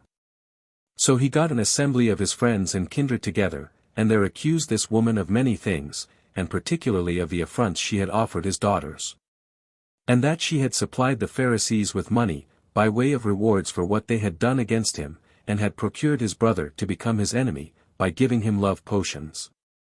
At length he turned his speech to Pheroras, and told him that he would give him his choice of these 2 things, whether he would keep in with his brother, or with his wife. And when Pheroras said that he would die rather than forsake his wife, Herod, not knowing what to do further in that matter, turned his speech to Antipater, and charged him to have no intercourse either with Pheroras's wife, or with Pheroras himself, or with any one belonging to her. Now though Antipater did not transgress that his injunction publicly, yet did he in secret come to their night meetings. And because he was afraid that Salome observed what he did, he procured, by the means of his Italian friends, that he might go and live at Rome. For when they wrote that it was proper for Antipater to be sent to Caesar for some time, Herod made no delay, but sent him, and that with a splendid attendance, and a great deal of money, and gave him his testament to carry with him, wherein Antipater had the kingdom bequeathed to him, and wherein Herod was named for Antipater's successor. That Herod, I mean, who was the son of Mariam, the high priest's daughter. 3. Silius also, the Arabian, sailed to Rome, without any regard to Caesar's injunctions, and this in order to oppose Antipater with all his might, as to that lawsuit which Nicholas had with him before. This Silius had also a great contest with Aretas his own king, for he had slain many others of Aretas's friends, and particularly Sohemus, the most potent man in the city Petra. Moreover, he had prevailed with Phabatus, who was Herod's steward, by giving him a great sum of money, to assist him against Herod. But when Herod gave him more, he induced him to leave Silius, and by this means he demanded of him all that Caesar had required of him to pay. But when Silius paid nothing of what he was to pay, and did also accuse Phabatus to Caesar, and said that he was not a steward for Caesar's advantage, but for Herod's, Phabatus was angry at him on that account. But was still in very great esteem with Herod, and discovered Silius's grand secrets, and told the king that Silius had corrupted Corinthus, one of the guards of his body, by bribing him, and of whom he must therefore have a care. Accordingly, the king complied, for this Corinthus, though he was brought up in Herod's kingdom, yet was he by birth an Arabian, so the king ordered him to be taken up immediately, and not only him, but 2 other Arabians, who were caught with him. The one of them was Silius's friend, the other the head of a tribe. These last, being put to the torture, confessed that they had prevailed with Corinthus, for a large sum of money, to kill Herod. And when they had been further examined before Saturninus, the president of Syria, they were sent to Rome. For, however, Herod did not leave off importuning Pheroras, but proceeded to force him to put away his wife. 50 Yet could he not devise any way by which he could bring the woman herself to punishment, although he had many causes of hatred to her, till at length he was in such great uneasiness at her, that he cast both her and his brother out of his kingdom. Pheroras took this injury very patiently, and went away into his own tetrarchy, Perea beyond Jordan, and sware that there should be but one end put to his flight, and that should be Herod's death, and that he would never return while he was alive. Nor indeed would he return when his brother was sick, although he earnestly sent for him to come to him, because he had a mind to leave some injunctions with him before he died, but Herod unexpectedly recovered. A little afterward Pheroras himself fell sick, when Herod showed great moderation, for he came to him, and pitted his case, and took care of him, but his affection for him did him no good, for Pheroras died a little afterward. Now though Herod had so great an affection for him to the last day of his life, yet was a report spread abroad that he had killed him by poison. However, he took care to have his dead body carried to Jerusalem, and appointed a very great mourning to the whole nation for him, and bestowed a most pompous funeral upon him. And this was the end that one of Alexander's and Aristobulus's murderers came to. Chapter 30. When Herod made inquiry about Pheroras's death, a discovery was made that Antipater had prepared a poisonous draught for him. Herod casts Doris and her accomplices, as also Miriam, out of the palace and blots her son Herod out of his testament. 1. But now the punishment was transferred unto the original author, Antipater, and took its rise from the death of Pheroras. For certain of his freedmen came with a sad countenance to the king, and told him that his brother had been destroyed by poison, and that his wife had brought him somewhat that was prepared after an unusual manner, and that, upon his eating it, he presently fell into his distemper. That Antipater's mother and sister, 2 days before, brought a woman out of Arabia that was skillful in mixing such drugs, that she might prepare a love potion for Pheroras, and that instead of a love potion, she had given him deadly poison. And that this was done by the management of Silius, who was acquainted with that woman. 2. The king was deeply affected with so many suspicions, and had the maidservants and some of the free women also tortured. One of which cried out in her agonies, "May that God that governs the earth and the heaven punish this author of all these our miseries, Antipater's mother." The king took a handle from this confession, and proceeded to inquire further into the truth of the matter. So this woman discovered the friendship of Antipater's mother to Pheroras, and Antipater's women, as also their secret meetings, and that Pheroras and Antipater had drunk with them for a whole night together as they returned from the king, and would not suffer any body, either manservant or maidservant, to be there. While one of the free women discovered the matter. 3.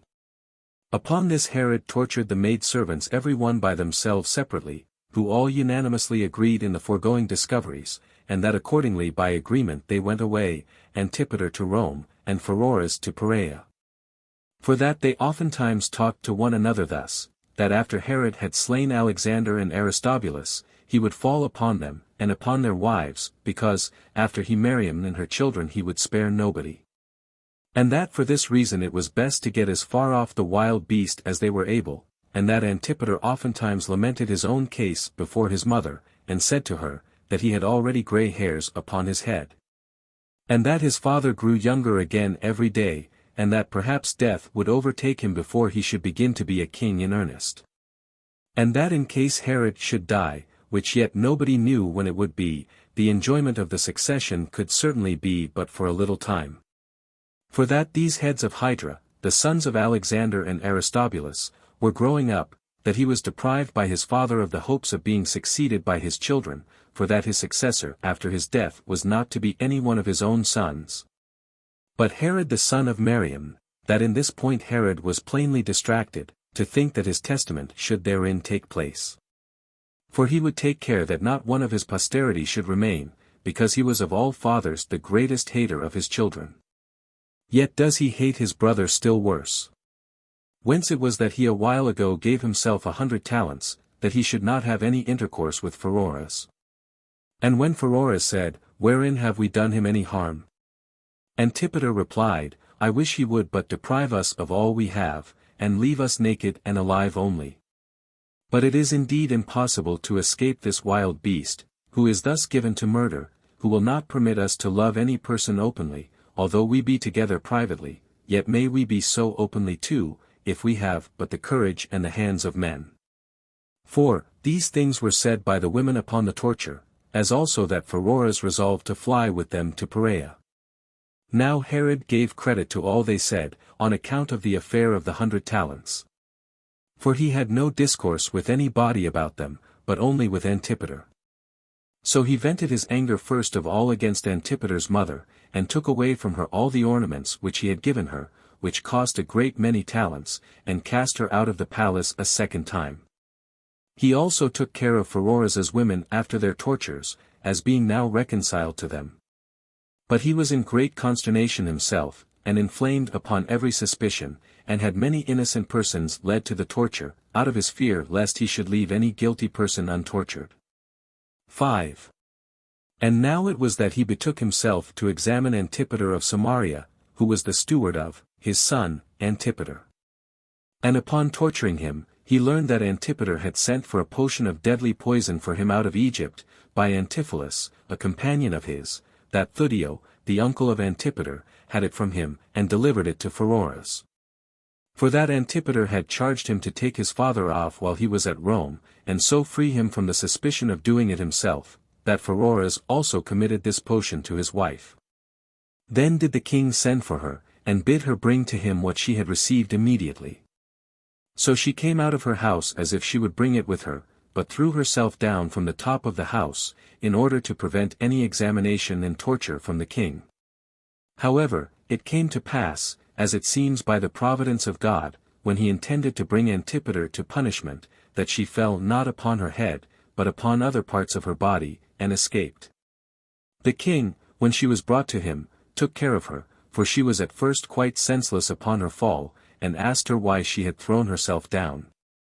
And gave her his oath, that if she would speak the real truth, he would excuse her from punishment, but that if she concealed anything, he would have her body torn to pieces by torments, and leave no part of it to be buried. 6. Upon this the woman paused a little, and then said, Why do I spare to speak of these grand secrets, now Pheroras is dead? That would only tend to save Antipater, who is all our destruction.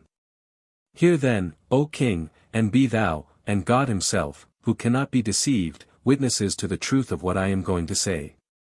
When thou didst sit weeping by Pheroras as he was dying, then it was that he called me to him, and said, My dear wife, I have been greatly mistaken as to the disposition of my brother towards me, and have hated him that is so affectionate to me.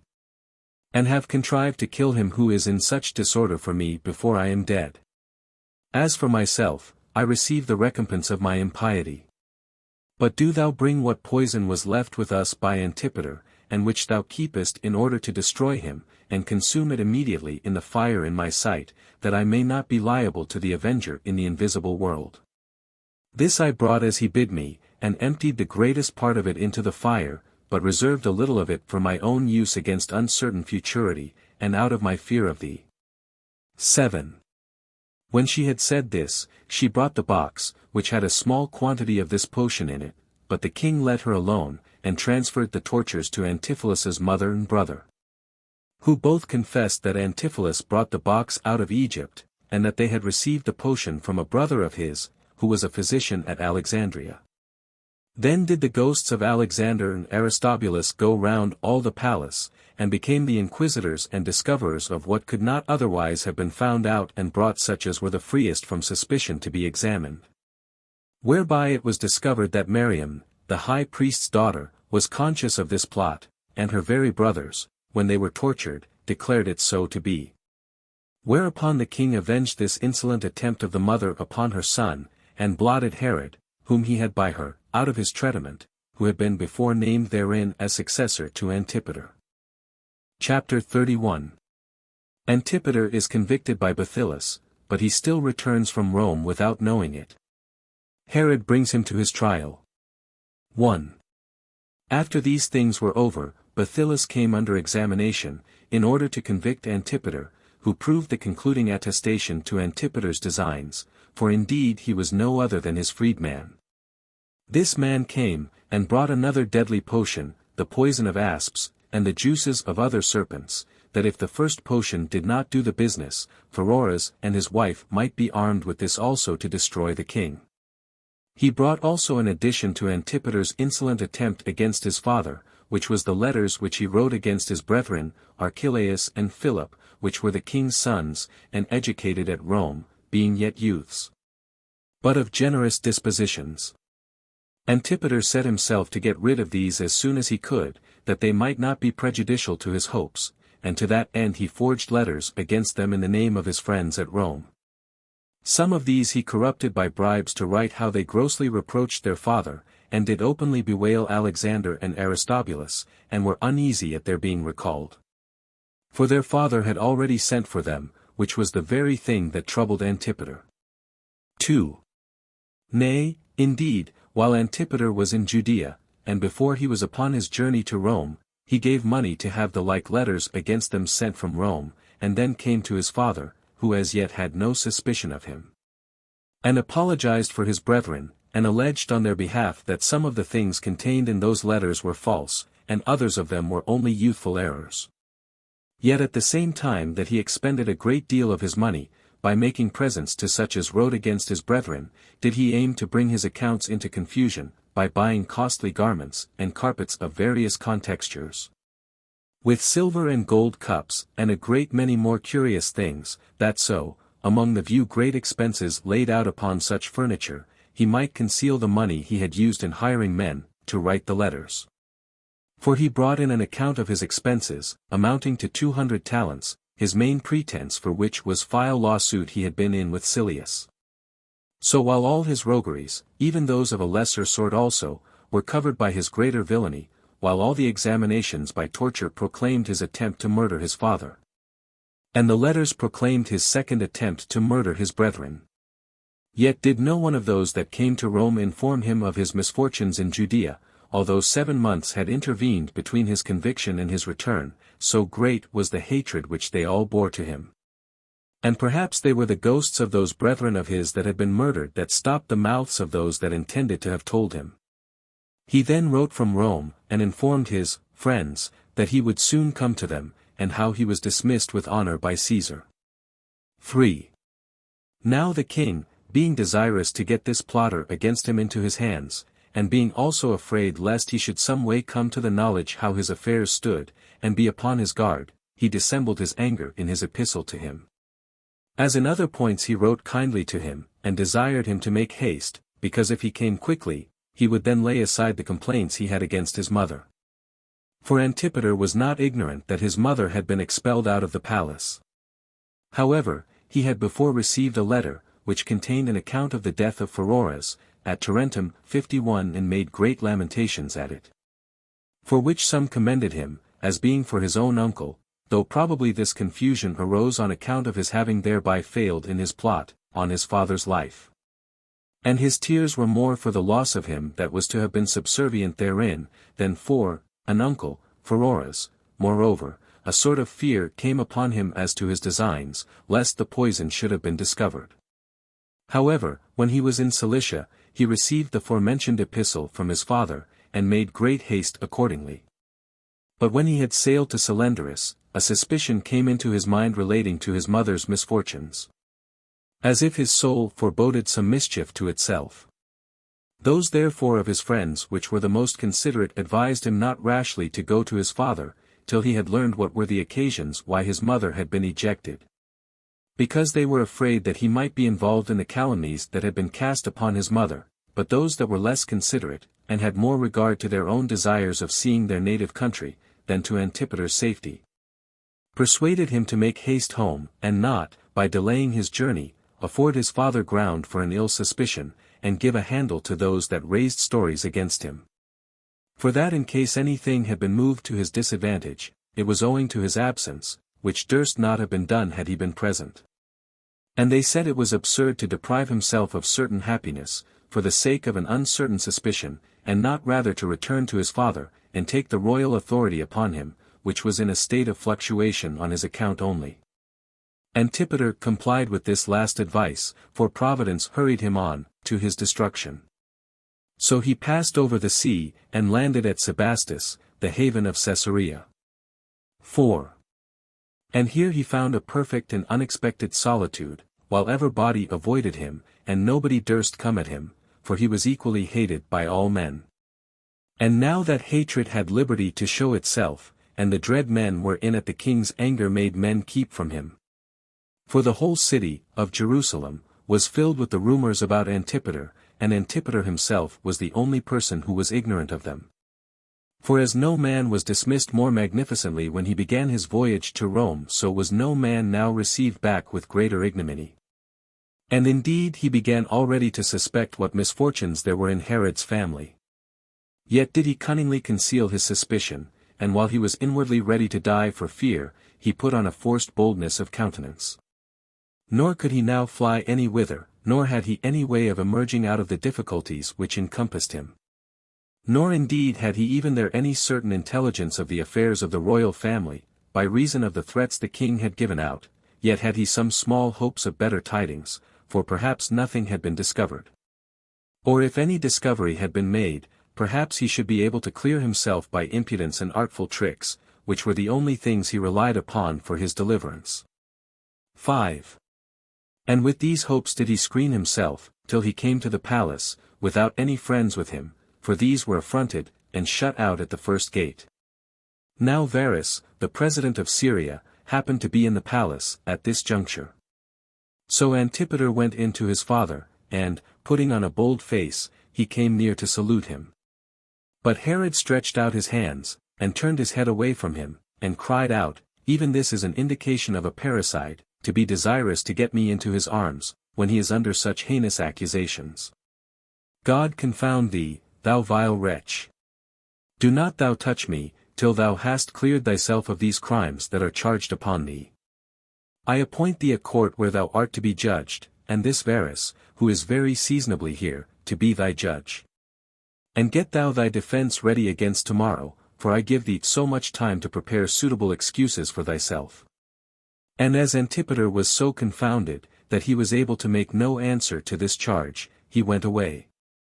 But his mother and wife came to him, and told him of all the evidence they had gotten against him. Hereupon he recollected himself, and considered what defense he should make against the accusations. Chapter 32. Antipater is accused before Varus, and is convicted of laying a plot against his father, by the strongest evidence. Herod puts off his punishment till he should be recovered, and in the meantime alters his testament. 1. Now the day following the king assembled a court of his kinsmen and friends, and called in Antipater's friends also. Herod himself, with Varus, were the presidents, and Herod called for all the witnesses, and ordered them to be brought in. Among whom some of the domestic servants of Antipater's mother were brought in also, who had but a little while before been caught. As they were carrying the following letter from her to her son, "Since all those things have been already discovered to thy father, do not thou come to him, unless thou canst procure some assistance from Caesar." When this and the other witnesses were introduced, Antipater came in, and falling on his face before his father's feet, he said, "Father, I beseech thee, do not condemn me beforehand, but let thy ears be unbiased, and attend to my defense. For if thou wilt give me leave, I will demonstrate that I am innocent." 2. Hereupon Herod cried out to him to hold his peace, and spake thus to Varus, "I cannot but think that thou, Varus, and every other upright judge, will determine that Antipater is a vile wretch. I am also afraid that thou wilt abhor my ill fortune, and judge me also myself worthy of all sorts of calamity for begetting such children, while yet I ought rather to be pitied, who have been so affectionate a father to such wretched sons. For when I had settled the kingdom on my former sons, even when they were young, and when, besides the charges of their education at Rome, I had made them the friends of Caesar, and made them envied by other kings, I found them plotting against me. These have been put to death, and that, in great measure, for the sake of Antipater. For as he was then young, and appointed to be my successor, I took care chiefly to secure him from danger, but this profligate wild beast, when he had been over and above satiated with that patience which I showed him, he made use of that abundance I had given him against myself. For I seemed to him to live too long, and he was very uneasy at the old age I was arrived at, nor could he stay any longer, but would be a king by parricide. And justly I am served by him for bringing him back out of the country to court, when he was of no esteem before, and for thrusting out those sons of mine that were born of the queen, and for making him a successor to my dominions. I confess to thee, O Varus, the great folly I was guilty, for I provoked those sons of mine to act against me, and cut off their just expectations for the sake of Antipater, and indeed what kindness did I do them? That could equal what I have done to Antipater. To I have, in a manner, yielded up my royal while I am alive, and whom I have openly named for the successor to my dominions in my testament, and given him a yearly revenue of his own of 50 talents. And supplied him with money to an extravagant degree out of my own revenue. And when he was about to sail to Rome, I gave him 3 talents, and recommended him, and him alone of all my children, to Caesar, as his father's deliverer. Now what crimes were those other sons of mine guilty of like these of Antipater? And what evidence was there brought against them so strong as there is to demonstrate this son to have plotted against me? Yet does this parricide presume to speak for himself, and hopes to obscure the truth by his cunning tricks. Thou, O Varus, must guard thyself against him, for I know the wild beast, and I foresee how plausibly he will talk, and his counterfeit lamentation.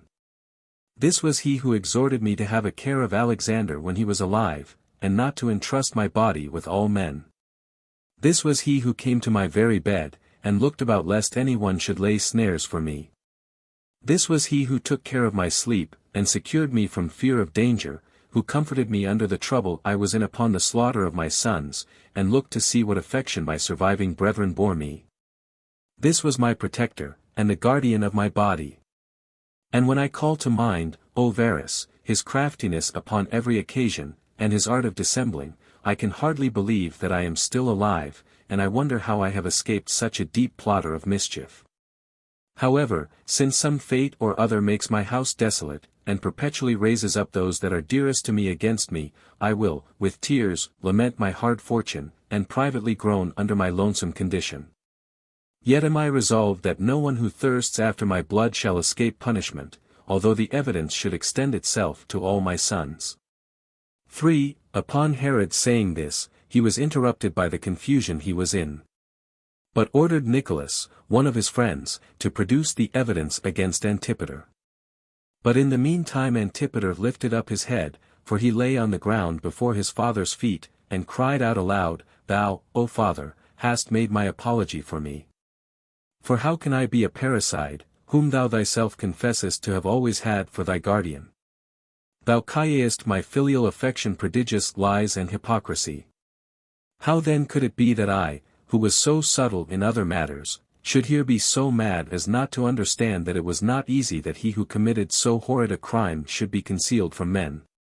But impossible that he should be concealed from the Judge of heaven, who sees all things, and is present everywhere. Or did not I know what end my brethren came to, on whom God inflicted so great a punishment for their evil designs against thee? And indeed what was there that could possibly provoke me against thee? Could the hope of being king do it? I was a king already. Could I suspect hatred from thee? No. Was not I beloved by thee? And what other fear could I have? Nay, by preserving thee safe, I was a terror to others. Did I want money?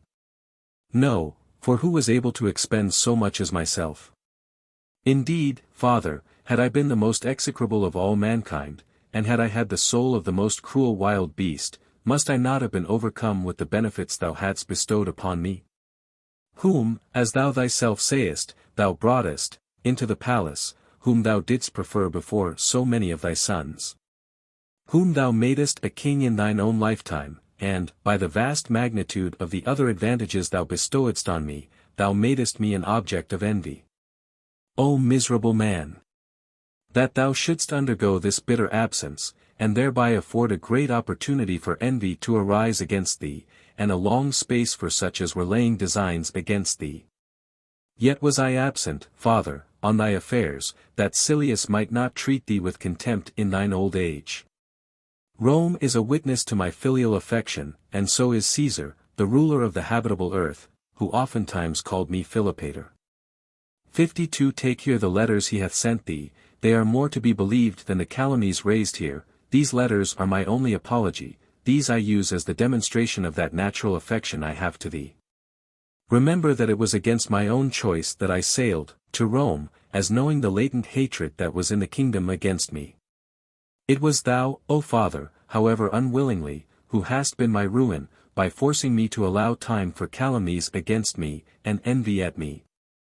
However, I am come hither, and am ready to hear the evidence there is against me. If I be a parricide, I have passed by land and by sea, without suffering any misfortune on either of them, but this method of trial is no advantage to me, for it seems, O Father, that I am already condemned, both before God and before thee. And as I am already condemned, I beg that thou wilt not believe the others that have been tortured, but let fire be brought to torment me, let the racks march through my bowels, have no regard to any lamentations that this polluted body can make. For if I be a parricide, I ought not to die without torture. Thus did Antipater cry out with lamentation and weeping, and moved all the rest, and Varus in particular, to commiserate his case.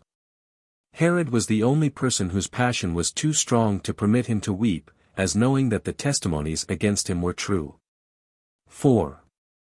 And now it was that, at the king's command, Nicholas, when he had premised a great deal about the craftiness of Antipater, and had prevented the effects of their commiseration to him, afterwards brought in a bitter and large accusation against him, ascribing all the wickedness that had been in the kingdom to him, and especially the murder of his brethren, and demonstrated that they had perished by the calumnies he had raised against them. He also said that he had laid designs against them that were still alive, as if they were laying plots for the succession. And, said he, how can it be supposed that he who prepared poison for his father should abstain from mischief as to his brethren? He then proceeded to convict him of the attempt to poison Herod, and gave an account in order of the several discoveries that had been made. And had great indignation as to the affair of Pheroras, because Antipater had been for making him murder his brother, and had corrupted those that were dearest to the king, and filled the whole palace with wickedness. And when he had insisted on many other accusations, and the proofs for them, he left off. 5. Then Varus bid Antipater make his defense, but he lay along in silence, and said no more but this, God is my witness that I am entirely innocent. So Varus asked for the potion, and gave it to be drunk by a condemned malefactor, who was then in prison, who died upon the spot. So Varus, when he had had a very private discourse with Herod, and had written an account of this assembly to Caesar, went away, after a day's stay. The king also bound Antipater, and sent away to inform Caesar of his misfortunes. 6.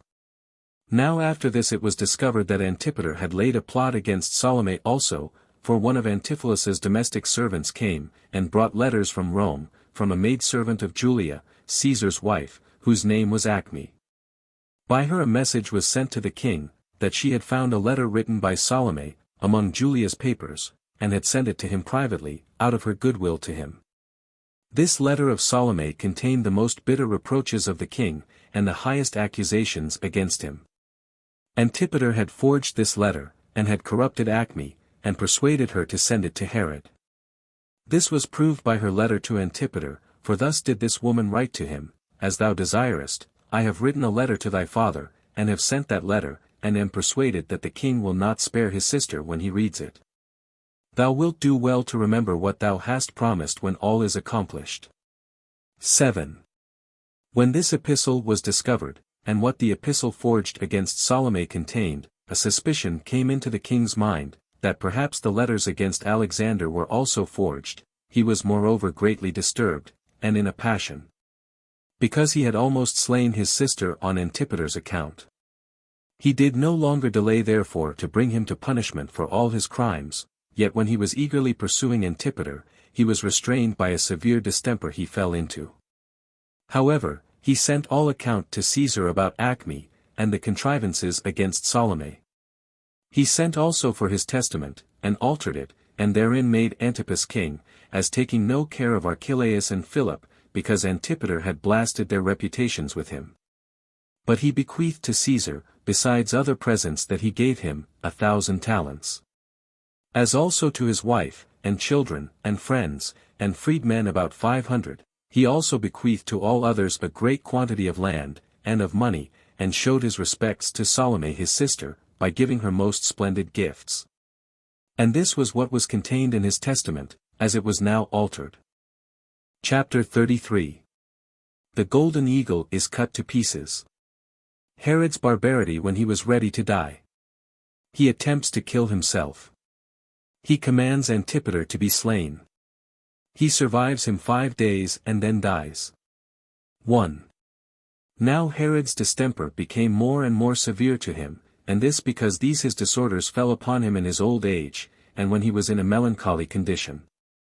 For he was already 70 years of age, and had been brought by the calamities that happened to him about his children, whereby he had no pleasure in life, even when he was in health. The grief also that Antipater was still alive aggravated his disease, whom he resolved to put to death now not at random, but as soon as he should be well again, and resolved to have him slain, in a public manner. 2. There also now happened to him, among his other calamities, a certain popular sedition.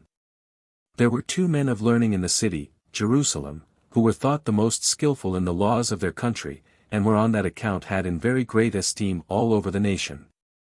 They were, the one Judas, the son of Sepphoris, and the other Matthias, the son of Margalus. There was a great concourse of the young men to these men when they expounded the laws, and there got together every day a kind of an army of such as were growing up to be men. Now when these men were informed that the king was wearing away with melancholy, and with a distemper, they dropped words to their acquaintance, how it was now a very proper time to defend the cause of God, and to pull down what had been erected contrary to the laws of their country. For it was unlawful there should be any such thing in the temple as images, or faces, or the like representation of any animal whatsoever. Now the king had put up a golden eagle over the great gate of the temple, which these learned men exhorted them to cut down, and told them, that if there should any danger arise, it was a glorious thing to die for the laws of their country. Because that the soul was immortal, and that an eternal enjoyment of happiness did await such as died on that account. While the mean-spirited, and those that were not wise enough to show a right love of their souls, preferred a death by a disease, before that which is the result of a virtuous behavior. 3.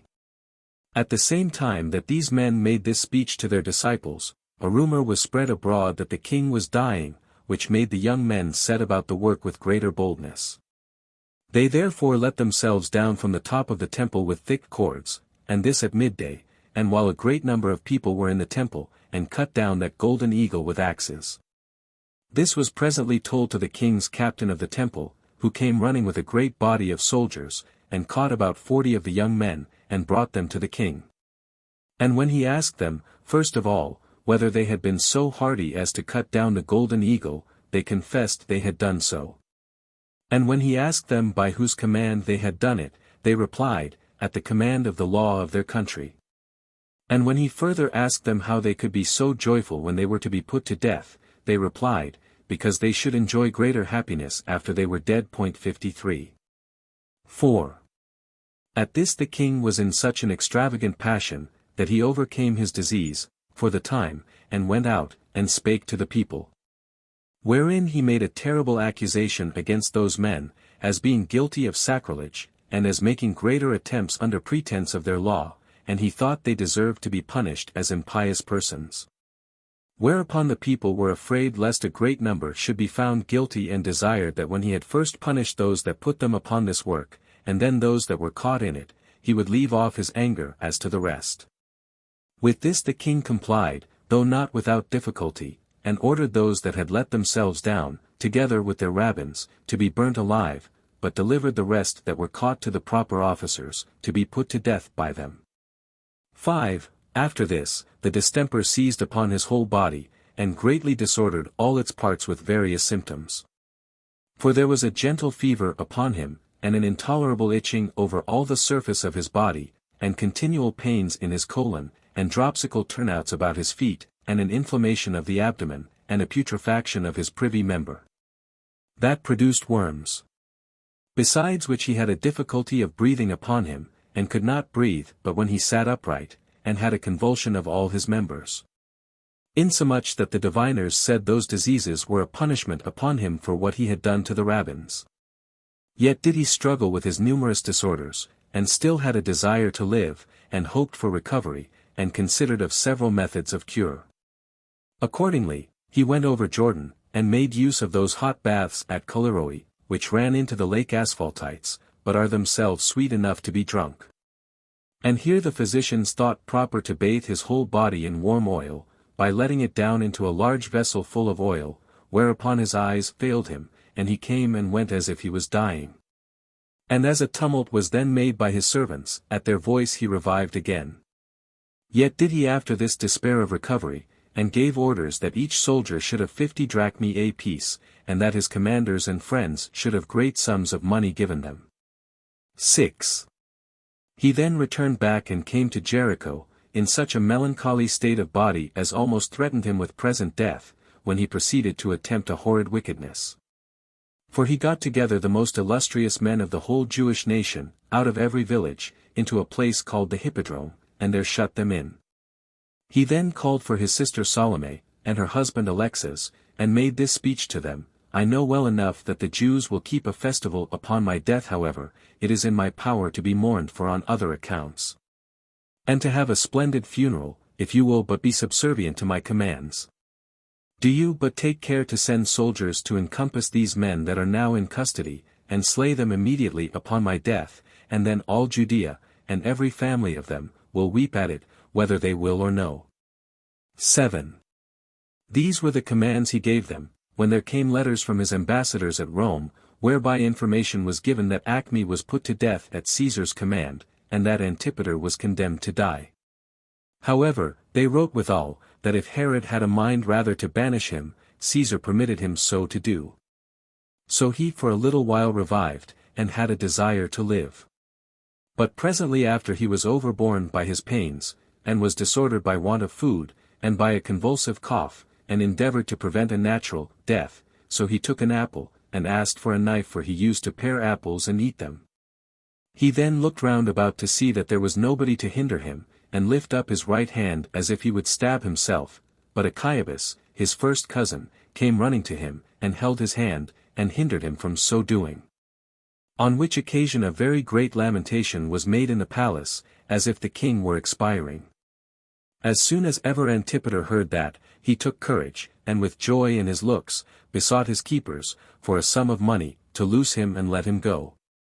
But the principal keeper of the prison did not only obstruct him in that his intention, but ran and told the king what his design was. Hereupon the king cried out louder than his distemper would well bear, and immediately sent some of his guards and slew Antipater. He also gave order to have him buried at Hyrcanium, and altered his testament again, and therein made Archelaus, his eldest son, and the brother of Antipas, his successor, and made Antipas tetrarch. 8. So Herod, having survived the slaughter of his son 5 days, died, having reigned 34 years since he had caused Antigonus to be slain, and obtained his kingdom, but 37 years since he had been made king by the Romans. Now as for his fortune, it was prosperous in all other respects, if ever any other man could be so, since, from a private man, he obtained the kingdom, and kept it so long, and left it to his own sons. But still in his domestic affairs he was a most unfortunate man. Now, before the soldiers knew of his death, Salome and her husband came out and dismissed those that were in bonds, whom the king had commanded to be slain, and told them that he had altered his mind, and would have every one of them sent to their own homes.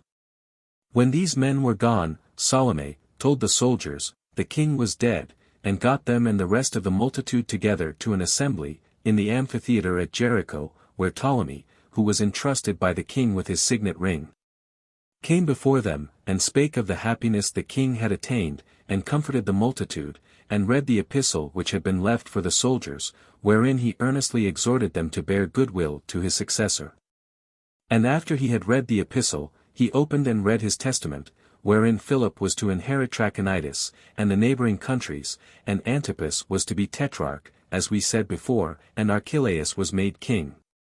He had also been commanded to carry Herod's ring to Caesar, and the settlements he had made, sealed up, because Caesar was to be lord of all the settlements he had made, and was to confirm his testament. And he ordered that the dispositions he had made were to be kept as they were in his former testament. 9. So there was an acclamation made to Archelaus, to congratulate him upon his advancement. And the soldiers, with the multitude, went round about in troops, and promised him their good will, and besides, prayed God to bless his government. After this, they betook themselves to prepare for the king's funeral. And Archelaus omitted nothing of magnificence therein, but brought out all the royal ornaments to augment the pomp of the deceased.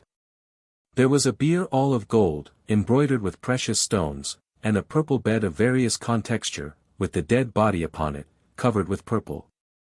And a diadem was put upon his head, and a crown of gold above it, and a scepter in his right hand, and near to the bier were Herod's sons, and a multitude of his kindred.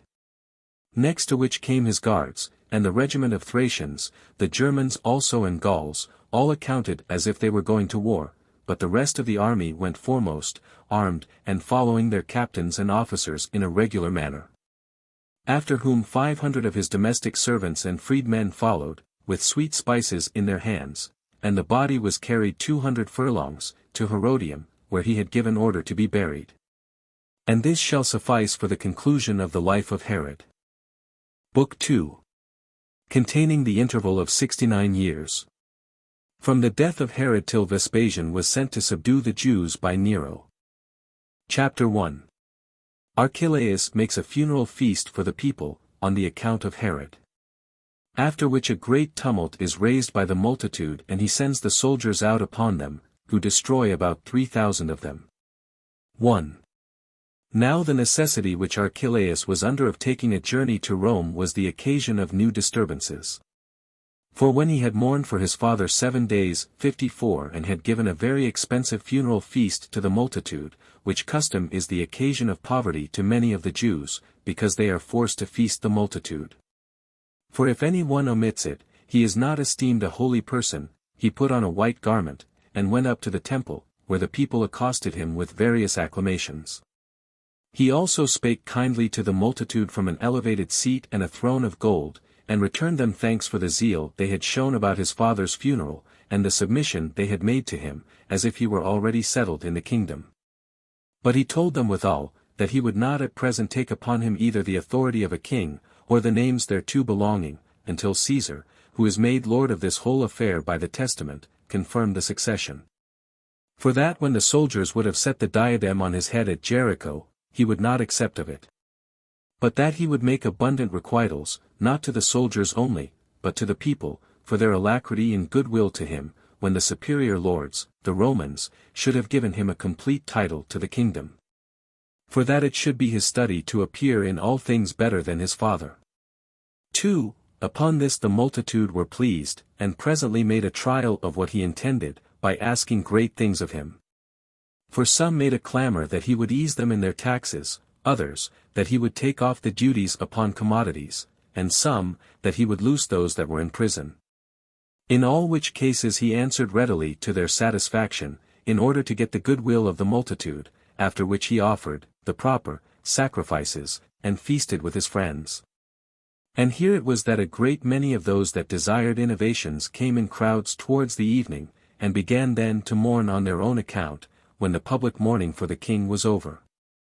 These lamented those that were put to death by Herod, because they had cut down the golden eagle that had been over the gate of the temple.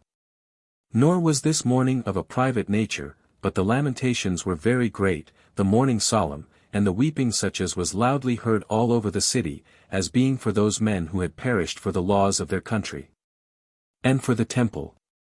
They cried out that a punishment ought to be inflicted for these men upon those that were honored by Herod, and that, in the first place, the man whom he had made high priest should be deprived. And that it was fit to choose a person of greater piety and purity than he was. 3. At these clamors Archelaus was provoked, but restrained himself from taking vengeance on the authors, on account of the haste he was in of going to Rome, as fearing lest, upon his making war on the multitude, such an action might detain him at home.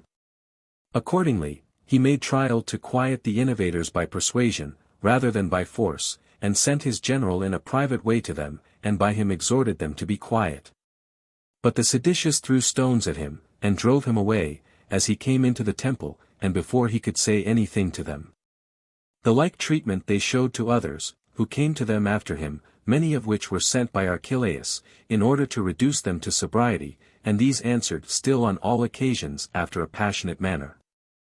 And it openly appeared that they would not be quiet, if their numbers were but considerable. And indeed, at the feast of unleavened bread, which was now at hand, and is by the Jews called the Passover, and used to be celebrated with a great number of sacrifices. An innumerable multitude of the people came out of the country to worship. Some of these stood in the temple bewailing the rabbins, that had been put to death, and procured their sustenance by begging, in order to support their sedition. At this Archelaus was affrighted, and privately sent a tribune, with his cohort of soldiers, upon them, before the disease should spread over the whole multitude, and gave orders that they should constrain those that began the tumult, by force, to be quiet. At these the whole multitude were irritated, and threw stones at many of the soldiers, and killed them, but the tribune fled away wounded, and had much ado to escape so. After which they betook themselves to their sacrifices, as if they had done no mischief, nor did it appear to Archelaus that the multitude could be restrained without bloodshed.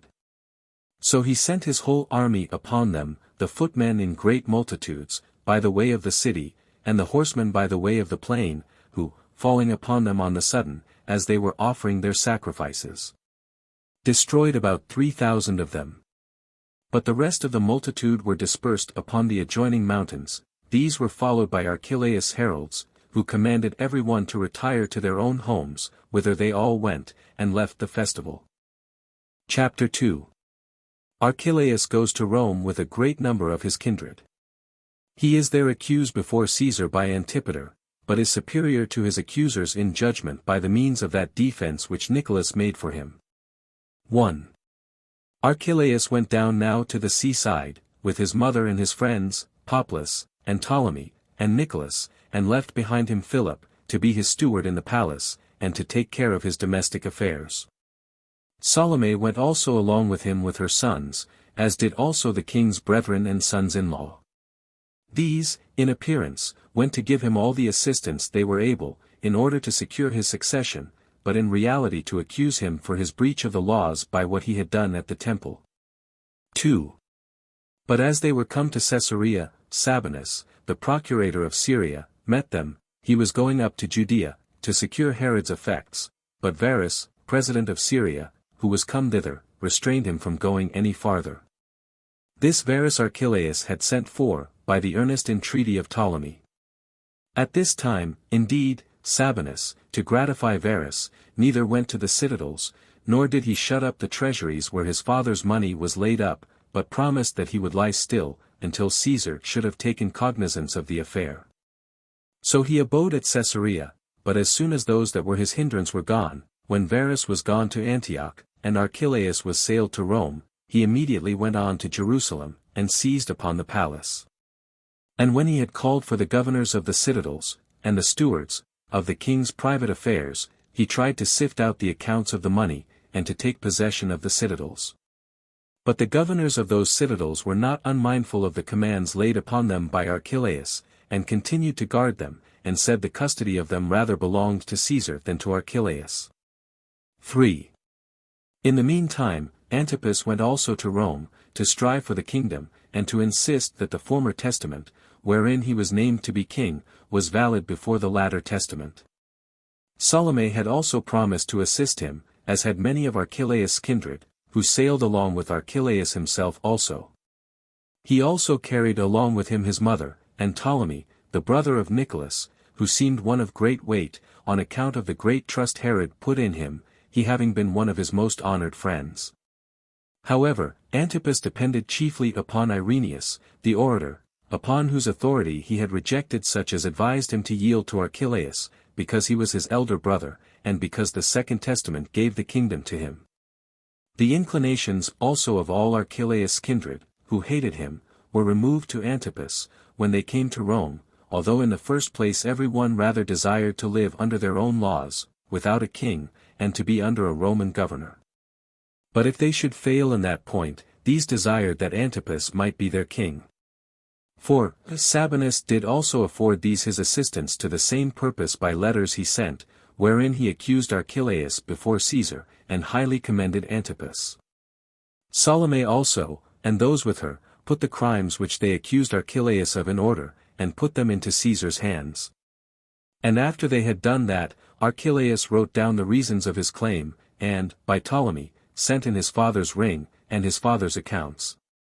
And when Caesar had maturely weighed by himself what both had to allege for themselves, as also had considered of the great burden of the kingdom, and largeness of the revenues, and with all the number of the children Herod had left behind him, and had moreover read the letters he had received from Varus and Sabinus on this occasion, he assembled the principal persons among the Romans together, in which assembly Caius, the son of Agrippa, and his daughter Julius, but by himself adopted for his own son, sat in the first seat, and gave the pleaders leave to speak. 5. Then stood up Salamis' son, Antipater, who of all Archelaus' antagonists was the shrewdest pleader, and accused him in the following speech, that Archelaus did in words contend for the kingdom, but that in deeds he had long exercised royal authority, and so did but insult Caesar in desiring to be now heard on that account, since he had not stayed for his determination about the succession, and since he had suborned certain persons, after Herod's death, to move for putting the diadem upon his head. Since he had set himself down in the throne, and given answers as a king, and altered the disposition of the army, and granted to some higher dignities, that he had also complied in all things with the people in the requests they had made to him as to their king, and had also dismissed those that had been put into bonds by his father for most important reasons. Now, after all this, he desires the shadow of that royal authority, whose substance he had already seized to himself, and so hath made Caesar Lord, not of things, but of words. He also reproached him further, that his mourning for his father was only pretended, while he put on a sad countenance in the daytime, but drank to great excess in the night. From which behavior, he said, the late disturbance among the multitude came, while they had an indignation thereat. And indeed the purport of his whole discourse was to aggravate Archelaus' crime in slaying such a multitude about the temple, which multitude came to the festival, but were barbarously slain in the midst of their own sacrifices. And he said there was such a vast number of dead bodies heaped together in the temple, as even a foreign war, that should come upon them, suddenly, before it was denounced, could not have heaped together. And he added, that it was the foresight his father had of that his barbarity which made him never give him any hopes of the kingdom, but when his mind was more infirm than his body, and he was not able to reason soundly, and did not well know what was the character of that son, whom in his second testament he made his successor. And this was done by him at a time when he had no complaints to make of him whom he had named before, when he was sound in body, and when his mind was free from all passion. That, however, if any one should suppose Herod's judgment, when he was sick, was superior to that at another time, yet had Archelaus forfeited his kingdom by his own behavior, and those his actions, which were contrary to the law, and to its disadvantage. Or what sort of a king will this man be, when he hath obtained the government from Caesar, who hath slain so many before he hath obtained it? 6. When Antipater had spoken largely to this purpose, and had produced a great number of Archelaus' kindred as witnesses, to prove every part of the accusation, he ended his discourse. Then stood up Nicholas to plead for Archelaus. He alleged that the slaughter in the temple could not be avoided, that those that were slain were become enemies not to Archelaus' kingdom only, but to Caesar, who was to determine about him. He also demonstrated that Archelaus' accusers had advised him to perpetrate other things of which he might have been accused. But he insisted that the latter testament should, for this reason, above all others, be esteemed valid, because Herod had therein appointed Caesar to be the person who should confirm the succession. For he who showed such prudence as to recede from his own power, and yield it up to the Lord of the world, cannot be supposed mistaken in his judgment about him that was to be his heir. And he that so well knew whom to choose for arbitrator of the succession could not be unacquainted with him whom he chose for his successor. 7. When Nicholas had gone through all he had to say, Archelaus came, and fell down before Caesar's knees, without any noise, upon which he raised him up, after a very obliging manner, and declared that truly he was worthy to succeed his father. However, he still made no firm determination in his case. But when he had dismissed those assessors that had been with him that day, he deliberated by himself about the allegations which he had heard, whether it were fit to constitute any of those named in the testaments for Herod's successor, or whether the government should be parted among all his posterity, and this because of the number of those that seemed to stand in need of support therefrom. Chapter 3. The Jews fight a great battle with Sabinus's soldiers, and a great destruction is made at Jerusalem. 1. Now before Caesar had determined anything about these affairs, Malthace, Arehelaus's mother, fell sick and died. Letters also were brought out of Syria from Varus, about a revolt of the Jews. This was foreseen by Varus, who accordingly, after Archelaus was sailed, went up to Jerusalem to restrain the promoters of the sedition, since it was manifest that the nation would not be at rest. So he left one of those legions which he brought with him out of Syria in the city, and went himself to Antioch.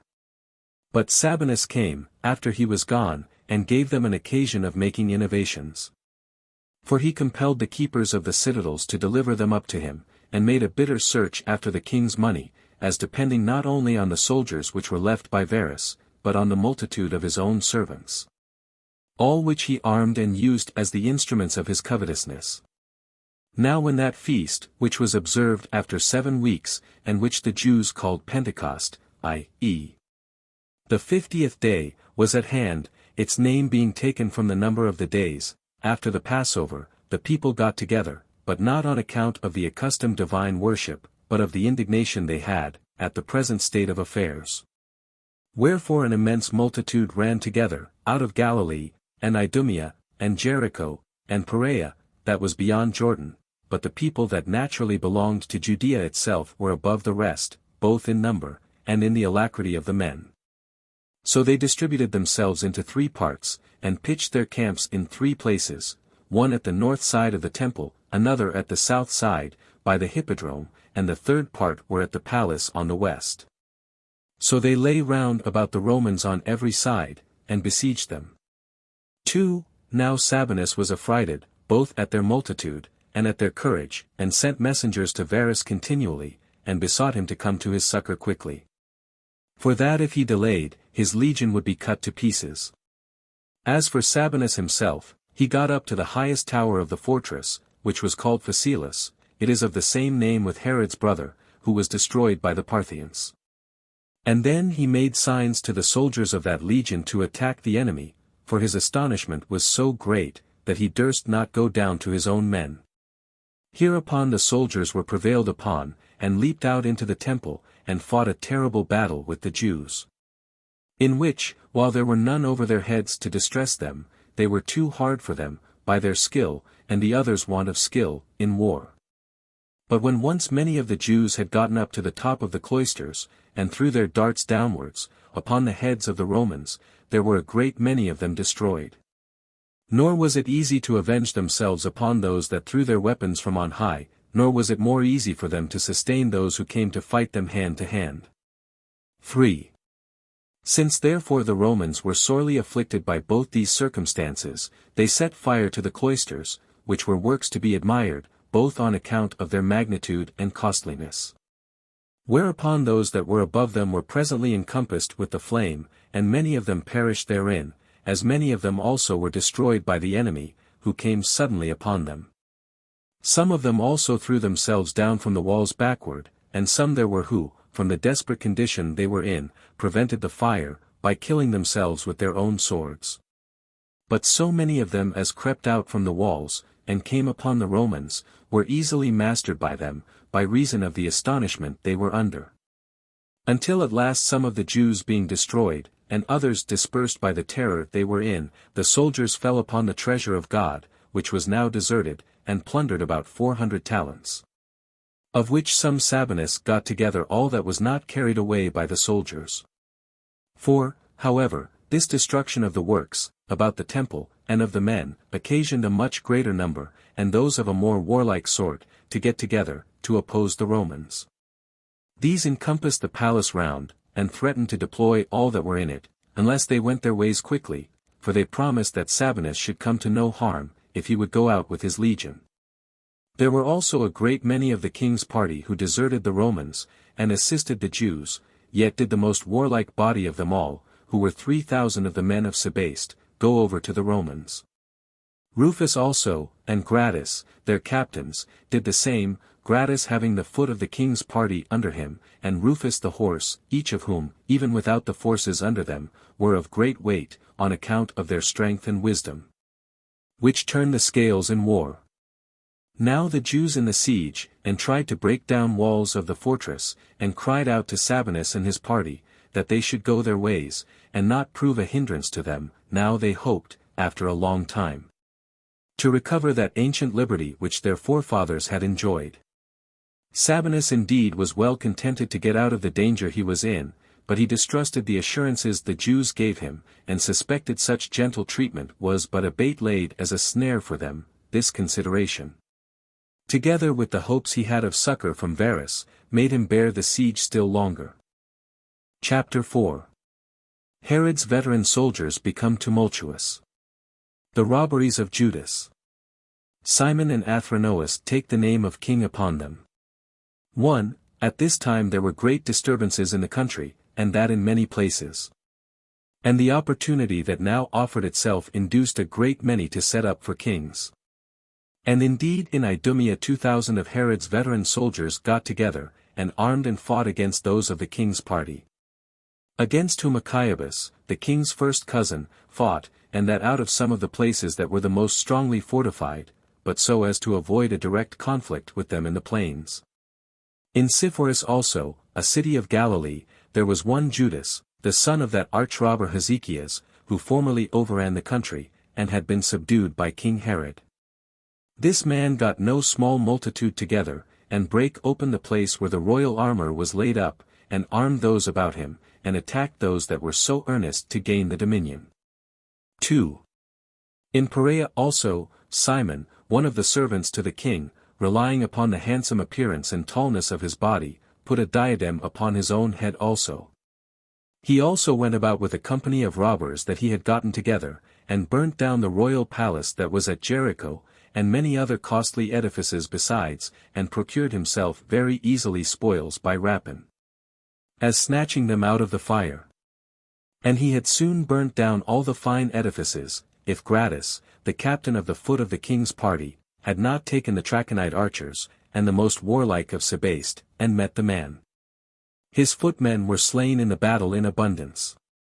Gratus also cut to pieces Simon himself, as he was flying along a straight valley, when he gave him an oblique stroke upon his neck, as he ran away, and brake it. The royal palaces that were near Jordan at Betharantha were also burnt down by some other of the seditious that came out of Perea. 3. At this time it was that a certain shepherd ventured to set himself up for a king. He was called Athronges. It was his strength of body that made him expect such a dignity, as well as his soul, which despised death, and besides these qualifications, he had 4 brethren like himself. He put a troop of armed men under each of these his brethren, and made use of them as his generals and commanders, when he made his incursions, while he did himself act like a king, and meddled only with the more important affairs. And at this time he put a diadem about his head, and continued after that to overrun the country for no little time with his brethren, and became their leader in killing both the Romans and those of the king's party. Nor did any Jew escape him, if any gain could accrue to him thereby. He once ventured to encompass a whole troop of Romans at Emmaus, who were carrying corn and weapons to their legion. His men therefore shot their arrows and darts, and thereby slew their centurion Arius, and 40 of the stoutest of his men, while the rest of them, who were in danger of the same fate, upon the coming of Gratus, with those of Sebaste, to their assistance, escaped. And when these men had thus served both their own countrymen and foreigners, and that through this whole war, 3 of them were, after some time, subdued, the eldest by Archelaus, the 2 next by falling into the hands of Gratus and Ptolemaeus. But the 4th delivered himself up to Archelaus, upon his giving him his right hand for his security. However, this their end was not till afterward, while at present they filled all Judea with a piratic war. Chapter 5. Varus composes the tumults in Judea and crucifies about 2,000 of the seditious. 1. Upon Varus's reception of the letters that were written by Sabinus and the captains, he could not avoid being afraid for the whole legion he had left there. So he made haste to their relief, and took with him the other 2 legions, with the 4 troops of horsemen to them belonging, and marched to Ptolemais. Having given orders for the auxiliaries that were sent by the kings and governors of cities to meet him there. Moreover, he received from the people of Berytus, as he passed through their city, 1,500 armed men. Now as soon as the other body of auxiliaries were come to Ptolemy, as well as Aretas the Arabian, who, out of the hatred he bore to Herod, brought a great army of horse and foot, Varus sent a part of his army presently to Galilee, which lay near to Ptolemy, and Caius, one of his friends, for their captain. This Caius put those that met him to flight, and took the city Sepphoris, and burnt it, and made slaves of its inhabitants. But as for Varus himself, he marched to Samaria with his whole army, where he did not meddle with the city itself, because he found that it had made no commotion during these troubles, but pitched his camp about a certain village which was called Aris. It belonged to Ptolemy, and on that account was plundered by the Arabians, who were very angry even at Herod's friends also. He thence marched on to the village Sampho, another fortified place, which they plundered, as they had done the other.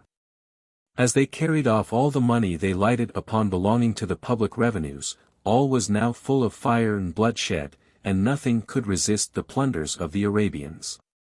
Emnaus was also burnt, upon the flight of its inhabitants, and this at the command of Varus, out of his rage at the slaughter of those that were about Arius. 2. Thence he marched on to Jerusalem, and as soon as he was but seen by the Jews, he made their camps disperse themselves, they also went away, and fled up and down the country. But the citizens received him, and cleared themselves of having any hand in this revolt, and said that they had raised no commotions, but had only been forced to admit the multitude, because of the festival. And that they were rather besieged together with the Romans, than assisted those that had revolted. There had before this met him Joseph, the first cousin of Archelaus, and Gratus, together with Rufus, who led those of Sebaste, as well as the king's army. There also met him those of the Roman legion, armed after their accustomed manner. For as to Sabinus, he durst not come into Varus's sight, but was gone out of the city before this, to the seaside. But Varus sent a part of his army into the country, against those that had been the authors of this commotion, and as they caught great numbers of them, those that appeared to have been the least concerned in these tumults he put into custody. But such as were the most guilty he crucified. These were in number about 2,000. 3. He was also informed that there continued in Idumea 10,000 men still in arms.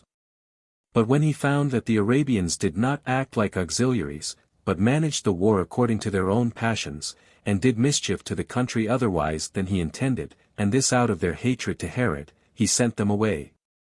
But made haste, with his own legions, to march against those that had revolted. But these, by the advice of Achaebus, delivered themselves up to him before it came to a battle. Then did Varus forgive the multitude their offences, but sent their captains to Caesar to be examined by him. Now Caesar forgave the rest, but gave orders that certain of the king's relations, for some of those that were among them were Herod's kinsmen, should be put to death, because they had engaged in a war against a king of their own family. When therefore Varus had settled matters at Jerusalem after this manner, and had left the former legion there as a garrison, he returned to Antioch. Chapter 6. The Jews greatly complain of Archelaus and desire that they may be made subject to Roman governors. But when Caesar had heard what they had to say, he distributed Herod's dominions among his sons according to his own pleasure. 1. But now came another accusation from the Jews against Archelaus at Rome, which he was to answer to. It was made by those ambassadors who, before the revolt, had come, by Varus's permission, to plead for the liberty of their country. Those that came were 50 in number, but there were more than 8,000 of the Jews at Rome who supported them. And when Caesar had assembled a council of the principal Romans in Apollo's 55 temple, that was in the palace, this was what he had himself built and adorned, at a vast expense, the multitude of the Jews stood with the ambassadors. And on the other side stood Archelaus, with his friends. But as for the kindred of Archelaus, they stood on neither side, for to stand on Archelaus' side, their hatred to him, and envy at him, would not give them leave, while yet they were afraid to be seen by Caesar with his accusers. Besides these, there were present Archelaus' brother Philip, being sent thither beforehand, out of kindness by Varus, for 2 reasons, the one was this, that he might be assisting to Archelaus. And the other was this, that in case Caesar should make a distribution of what Herod possessed among his posterity, he might obtain some share of it. 2. And now, upon the permission that was given the accusers to speak, they, in the first place, went over Herod's breaches of their law, and said that he was not a king, but the most barbarous of all tyrants. And that they had found him to be such by the sufferings they underwent from him.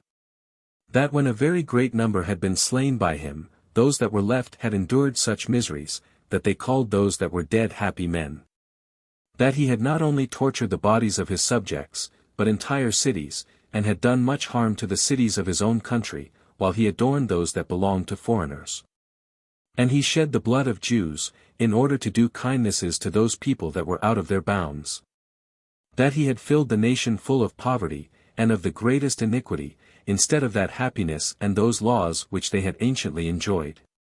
That, in short, the Jews had borne more calamities from Herod, in a few years, than had their forefathers during all that interval of time that had passed since they had come out of Babylon, and returned home, in the reign of Xerxes 56. That, however, the nation was come to so low a condition, by being inured to hardships, that they submitted to his successor of their own accord, though he brought them into bitter slavery. That accordingly they readily called Archelaus, though he was the son of so great a tyrant, king, after the decease of his father, and joined with him in mourning for the death of Herod, and in wishing him good success in that his succession. While yet this Archelaus, lest he should be in danger of not being thought the genuine son of Herod, began his reign with the murder of 3,000 citizens. As if he had a mind to offer so many bloody sacrifices to God for his government, and to fill the temple with the like number of dead bodies at that festival, that, however, those that were left after so many miseries had just reason to consider now at last the calamities they had undergone, and to oppose themselves, like soldiers in war, to receive those stripes upon their faces, but not upon their backs, as hitherto. Whereupon they prayed that the Romans would have compassion upon the poor remains of Judea, and not expose what was left of them to such as barbarously tore them to pieces, and that they would join their country to Syria, and administer the government by their own commanders, whereby it would, soon, be demonstrated that those who are now under the calumny of seditious persons, and lovers of war, know how to bear governors that are set over them, if they be but tolerable ones. So the Jews concluded their accusation with this request. Then rose up Nicholas, and confuted the accusations which were brought against the kings, and himself accused the Jewish nation, as hard to be ruled, and as naturally disobedient to kings. He also reproached all those kinsmen of Archelaus who had left him, and were gone over to his accusers. 3. So Caesar, after he had heard both sides, dissolved the assembly for that time. But a few days afterward, he gave the one half of Herod's kingdom to Archelaus, by the name of ethnarch, and promised to make him king also afterward, if he rendered himself worthy of that dignity. But as to the other half, he divided it into 2 tetrarchies, and gave them to 2 other sons of Herod, the one of them to Philip, and the other to that Antipas who contested the kingdom with Archelaus. Under this last was Perea and Galilee, with a revenue of 200 talents, but Batanea, and Trachonitis, and Auronitis, and certain parts of Zeno's house about Jamnia, with a revenue of 100 talents, were made subject to Philip. While Idumea, and all Judea, and Samaria were parts of the ethnarchy of Archelaus, although Samaria was eased of 1/4 of its taxes, out of regard to their not having revolted with the rest of the nation. He also made subject to him the following cities, viz. Stratos Tower, and Sebaste, and Joppa, and Jerusalem, but as to the Grecian cities, Gaza, and Gadara, and Hippos, he cut them off from the kingdom, and added them to Syria. Now the revenue of the country that was given to Archelaus was 400 talents. Salome also, besides what the king had left her in his testaments, was now made mistress of Jamnia, and Ashdod, and Phasaelis.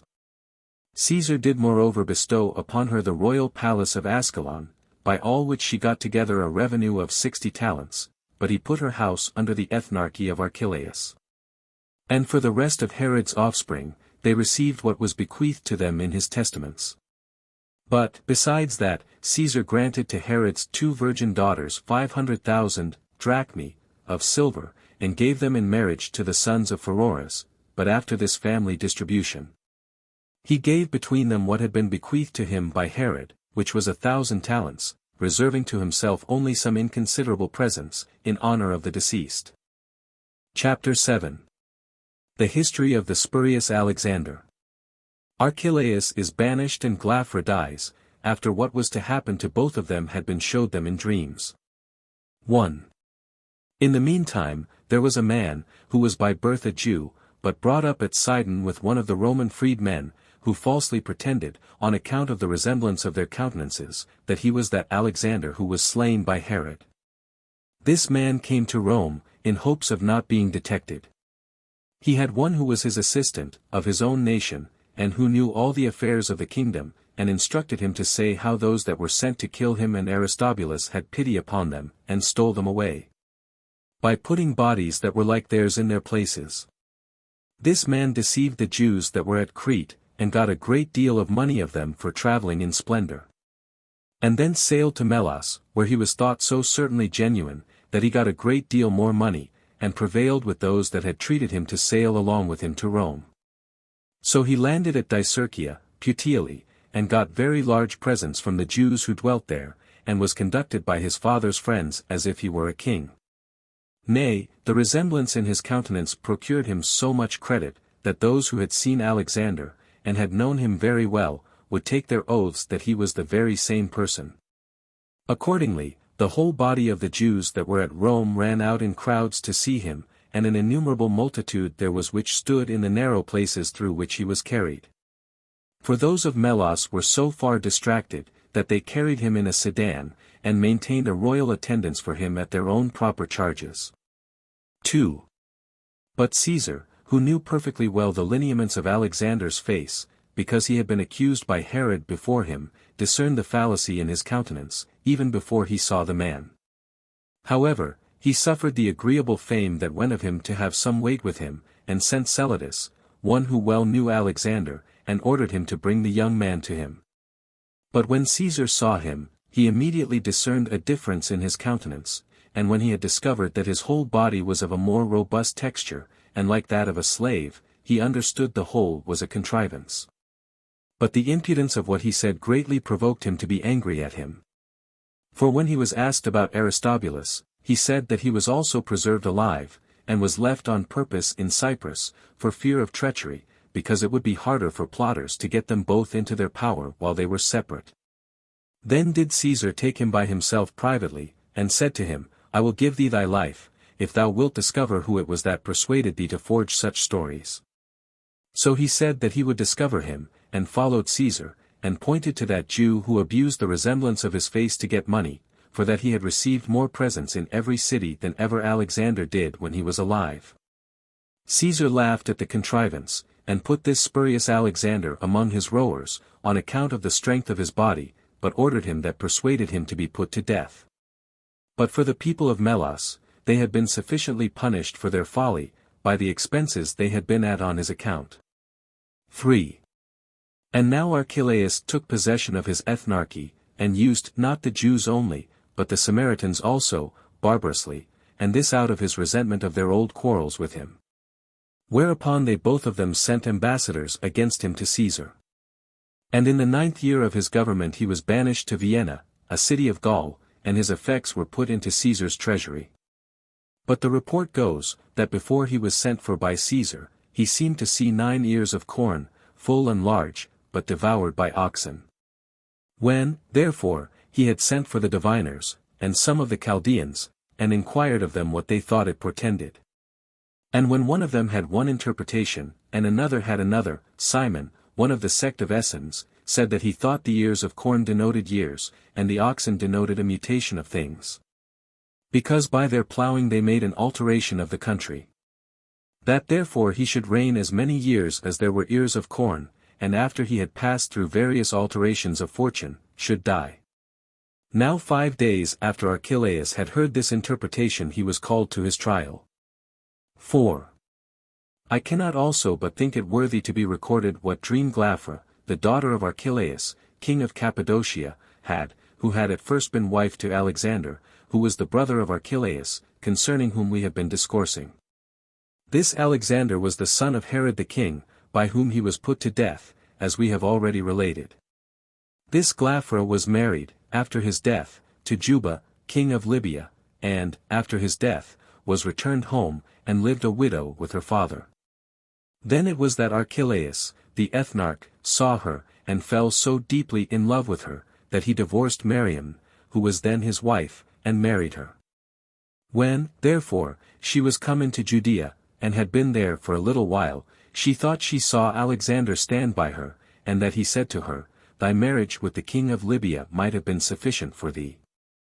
But thou wast not contented with him, but art returned again to my family, to a third husband, and him, thou impudent woman, hast thou chosen for thine husband, who is my brother.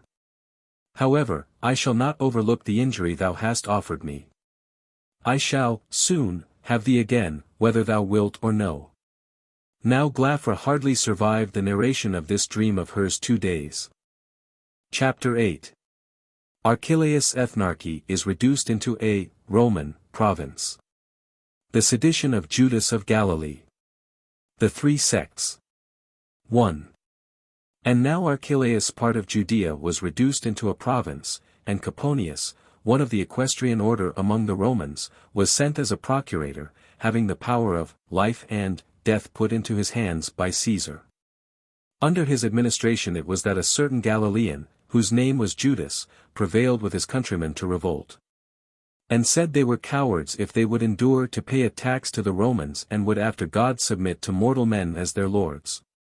This man was a teacher of a peculiar sect of his own, and was not at all like the rest of those their leaders.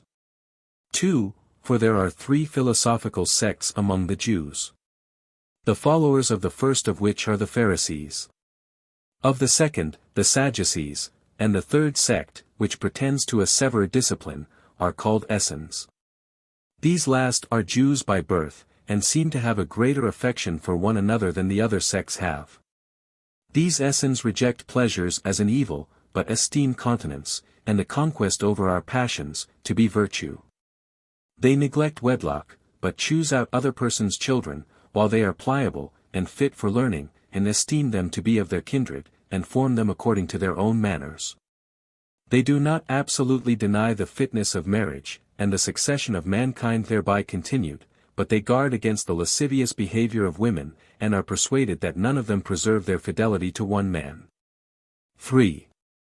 These men are despisers of riches, and so very communicative as raises our admiration. Nor is there any one to be found among them who hath more than another. For it is a law among them, that those who come to them must let what they have be common to the whole order, insomuch that among them all there is no appearance of poverty, or excess of riches. But every one's possessions are intermingled with every other's possessions. And so there is, as it were, one patrimony among all the brethren. They think that oil is a defilement, and if any one of them be anointed without his own approbation, it is wiped off his body. For they think to be sweaty is a good thing, as they do also to be clothed in white garments. They also have stewards appointed to take care of their common affairs, who every one of them have no separate business for any, but what is for the uses of them all. 4. They have no one certain city, but many of them dwell in every city.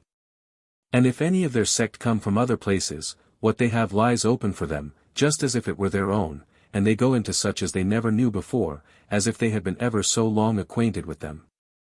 For which reason they carry nothing at all with them when they travel into remote parts, though still they take their weapons with them, for fear of thieves. Accordingly, there is, in every city where they live, one appointed particularly to take care of strangers, and to provide garments and other necessaries for them. But the habit and management of their bodies is such as children use who are in fear of their masters. Nor do they allow of the change of garments or of shoes till be first torn to pieces, or worn out by time. Nor do they either buy or sell anything to one another, but every one of them gives what he hath to him that wanteth it, and receives from him again in lieu of it what may be convenient for himself. And although there be no requital made, they are fully allowed to take what they want of whomsoever they please. 5. And as for their piety towards God, it is very extraordinary. For before sunrising they speak not a word about profane matters, but put up certain prayers which they have received from their forefathers, as if they made a supplication for its rising. After this every one of them are sent away by their curators, to exercise some of those arts wherein they are skilled, in which they labor with great diligence till the 5th hour. After which they assemble themselves together again into one place. And when they have clothed themselves in white veils, they then bathe their bodies in cold water. And after this purification is over, they every one meet together in an apartment of their own, into which it is not permitted to any of another sect to enter. While they go, after a pure manner, into the dining room, as into a certain holy temple, and quietly set themselves down, upon which the baker lays them loaves in order. The cook also brings a single plate of one sort of food, and sets it before every one of them, but a priest says grace before meat, and it is unlawful for any one to taste of the food before grace be said. The same priest, when he hath dined, says grace again after meat, and when they begin, and when they end, they praise God, as he that bestows their food upon them. After which they lay aside their white garments, and betake themselves to their labors again till the evening, then they return home to supper, after the same manner, and if there be any strangers there, they sit down with them. Nor is there ever any clamor or disturbance to pollute their house, but they give every one leave to speak in their turn, which silence thus kept in their house appears to foreigners like some tremendous mystery. The cause of which is that perpetual sobriety they exercise, and the same settled measure of meat and drink that is allotted them, and that such as is abundantly sufficient for them. 6. And truly, as for other things, they do nothing but according to the injunctions of their curators, only these 2 things are done among them at everyone's own free will, which are to assist those that want it, and to show mercy. For they are permitted of their own accord to afford succor to such as deserve it, when they stand in need of it, and to bestow food on those that are in distress, but they cannot give anything to their kindred without the curators. They dispense their anger after a just manner, and restrain their passion. They are eminent for fidelity, and are the ministers of peace, whatsoever they say also is firmer than an oath. But swearing is avoided by them, and they esteem it worse than perjury. 57 For they say that he who cannot be believed without swearing by God is already condemned. They also take great pains in studying the writings of the ancients, and choose out of them what is most for the advantage of their soul and body, and they inquire after such roots and medicinal stones as may cure their distempers. 7. But now if any one hath a mind to come over to their sect, he is not immediately admitted, but he is prescribed the same method of living which they use for a year, while he continues excluded. And they give him also a small hatchet, and the forementioned girdle, and the white garment. And when he hath given evidence, during that time, that he can observe their continence, he approaches nearer to their way of living, and is made a partaker of the waters of purification, yet is he not even now admitted to live with them. For after this demonstration of his fortitude, his temper is tried 2 more years, and if he appear to be worthy, they then admit him into their society.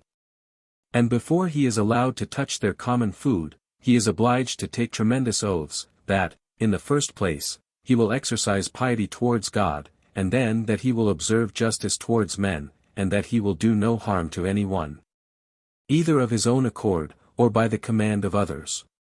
That he will always hate the wicked, and be assistant to the righteous, that he will ever show fidelity to all men, and especially to those in authority, because no one obtains the government without God's assistance. And that if he be in authority, he will at no time whatever abuse his authority, nor endeavor to outshine his subjects either in his garments or any other finery. That he will be perpetually a lover of truth, and propose to himself to reprove those that tell lies, that he will keep his hands clear from theft, and his soul from unlawful gains. And that he will neither conceal anything from those of his own sect, nor discover any of their doctrines to others, no, not though anyone should compel him so to do at the hazard of his life. Moreover, he swears to communicate their doctrines to no one any otherwise than as he received them himself. That he will abstain from robbery, and will equally preserve the books belonging to their sect, and the names of the angels 58, or messengers. These are the oaths by which they secure their proselytes to themselves. 8.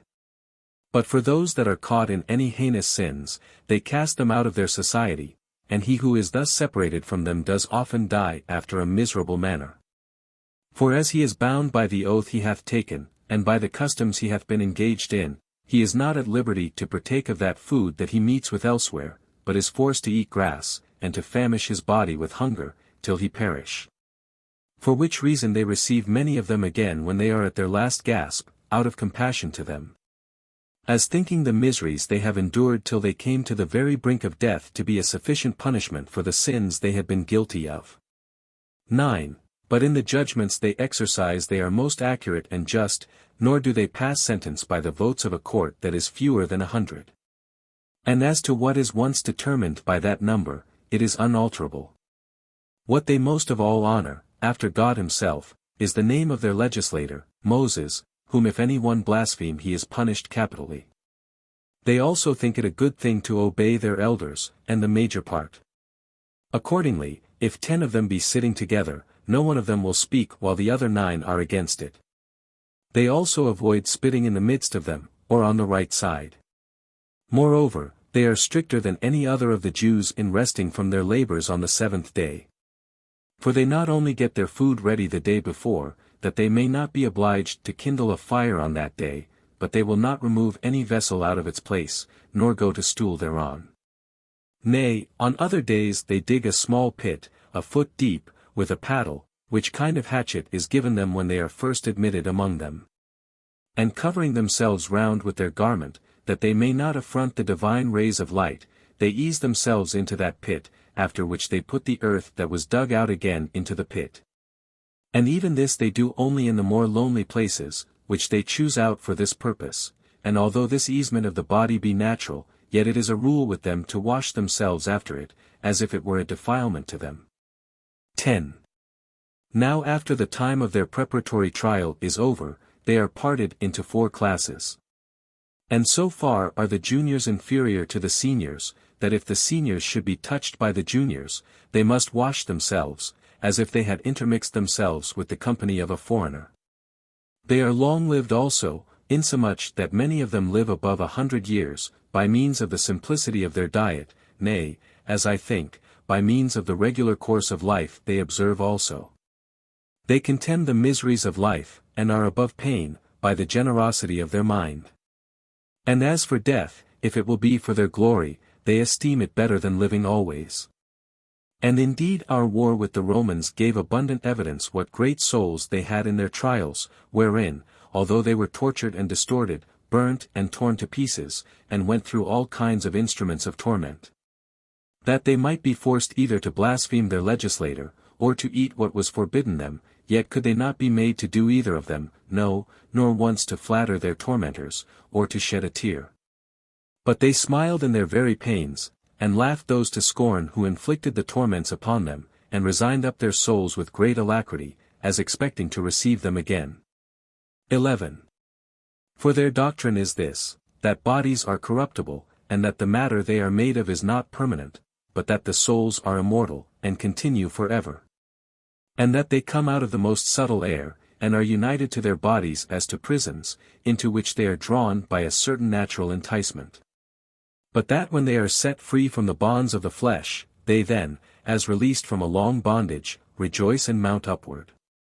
And this is like the opinions of the Greeks, that good souls have their habitations beyond the ocean, in a region that is neither oppressed with storms of rain or snow, or with intense heat.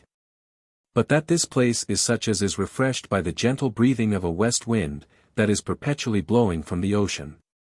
While they allot to bad souls a dark and tempestuous den, full of never-ceasing punishments. And indeed the Greeks seem to me to have followed the same notion, when they allot the islands of the blessed to their brave men, whom they call heroes and demigods. And to the souls of the wicked, the region of the ungodly, in Hades, where their fables relate that certain persons, such as Sisyphus, and Tantalus, and Ixion, and Titius, are punished. Which is built on this first supposition, that souls are immortal, and thence are those exhortations to virtue and dehortations from wickedness collected. Whereby good men are bettered in the conduct of their life by the hope they have of reward after their death. And whereby the vehement inclinations of bad men to vice are restrained, by the fear and expectation they are in, that although they should lie concealed in this life, they should suffer immortal punishment after their death. These are the divine doctrines of the Essence 59 about the soul, which lay an unavoidable bait for such as have once had a taste of their philosophy. 12. There are also those among them who undertake to foretell things to come, 60 by reading the holy books, and using several sorts of purifications, and being perpetually conversant in the discourses of the prophets. And it is but seldom that they miss in their predictions. 13. Moreover, there is another order of Essens 61 who agree with the rest as to their way of living, and customs, and laws, but differ from them in the point of marriage, as thinking that by not marrying they cut off the principal part of human life, which is the prospect of succession. Nay, rather, that if all men should be of the same opinion, the whole race of mankind would fail. However, they try their spouses for 3 years. And if they find that they have their natural purgations thrice, as trials that they are likely to be fruitful, they then actually marry them. But they do not use to accompany with their wives when they are with child, as a demonstration that they do not many out of regard to pleasure, but for the sake of posterity. Now the women go into the baths with some of their garments on, as the men do with somewhat girded about them. And these are the customs of this order of Essens. 14. But then as to the 2 other orders at first mentioned, the Pharisees are those who are esteemed most skillful in the exact explication of their laws, and introduce the first sect. These ascribe all to fate, or providence, and to God, and yet allow, that to act what is right, or the contrary, is principally in the power of men, although fate does cooperate in every action. They say that all souls are incorruptible, but that the souls of good men only are removed into other bodies, but that the souls of bad men are subject to eternal punishment. But the Sadducees are those that compose the second order, and take away fate entirely, and suppose that God is not concerned in our doing or not doing what is evil. And they say, that to act what is good, or what is evil, is at men's own choice, and that the one or the other belongs so to every one, that they may act as they please. They also take away the belief of the immortal duration of the soul, and the punishments and rewards in Hades. Moreover, the Pharisees are friendly to one another, and are for the exercise of concord, and regard for the public. But the behavior of the Sadducees one towards another is in some degree wild, and their conversation with those that are of their own party is as barbarous as if they were strangers to them. And this is what I had to say concerning the philosophic sects among the Jews. Chapter 9. The death of Salome. The cities which Herod and Philip built. Pilate occasions disturbances. Tiberius puts Agrippa into bonds but Caius frees him from them, and makes him king. Herod Antipas is banished. 1. And now as the ethnarchy of Archelaus was fallen into a Roman province, the other sons of Herod, Philip, and that Herod who was called Antipas, each of them took upon them the administration of their own tetrarchies. For when Salome died, she bequeathed to Julia, the wife of Augustus, both her toparchy, and Jamriga, as also her plantation of palm trees that were in Phasaelis. But when the Roman Empire was translated to Tiberius, the son of Julia, upon the death of Augustus, who had reigned 57 years, 6 months, and 2 days, both Herod and Philip continued in their tetrarchies. And the latter of them built the city Caesarea, at the fountains of Jordan, and in the region of Panias, as also the city Julias, in the lower Gaulonitis. Herod also built the city Tiberias in Galilee, and in Perea, beyond Jordan, another that was also called Julias. 2. Now Pilate, who was sent as procurator into Judea by Tiberius, sent by night those images of Caesar that are called ensigns into Jerusalem. This excited a very great tumult among the Jews when it was day.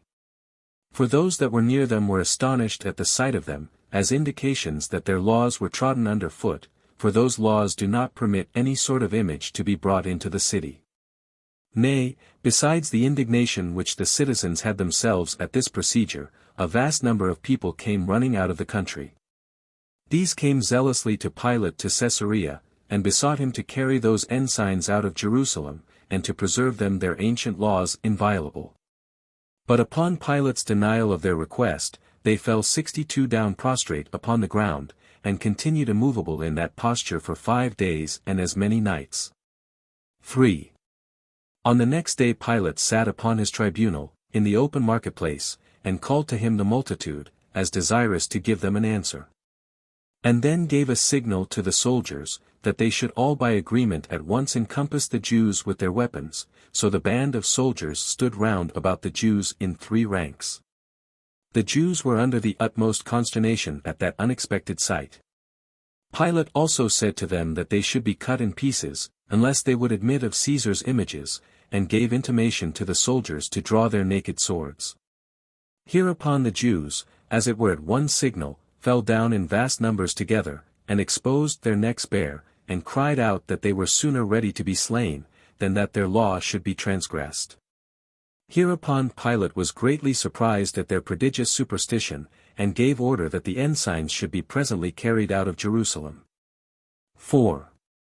After this he raised another disturbance, by expending that sacred treasure which is called Corban 63 upon aqueducts, whereby he brought water from the distance of 400 furlongs. At this the multitude had indignation. And when Pilate was come to Jerusalem, they came about his tribunal, and made a clamor at it. Now when he was apprised aforehand of this disturbance, he mixed his own soldiers in their armor with the multitude, and ordered them to conceal themselves under the habits of private men, and not indeed to use their swords, but with their staves to beat those that made the clamor. He then gave the signal from his tribunal, to do as he had bidden them. Now the Jews were so sadly beaten, that many of them perished by the stripes they received, and many of them perished as trodden to death by themselves. By which means the multitude was astonished at the calamity of those that were slain, and held their peace. 5. In the meantime Agrippa, the son of that Aristobulus who had been slain by his father Herod, came to Tiberias, to accuse Herod the Tetrarch. Who not admitting of his accusation, he stayed at Rome, and cultivated a friendship with others of the men of note, but principally with Caius the son of Germanicus, who was then but a private person. Now this Agrippa, at a certain time, feasted Caius. And as he was very complaisant to him on several other accounts, he at length stretched out his hands, and openly wished that Tiberius might die, and that he might quickly see him emperor of the world. This was told to Tiberius by one of Agrippa's domestics, who thereupon was very angry, and ordered Agrippa to be bound, and had him very ill treated in the prison for 6 months, until Tiberius died, after he had reigned 22 years.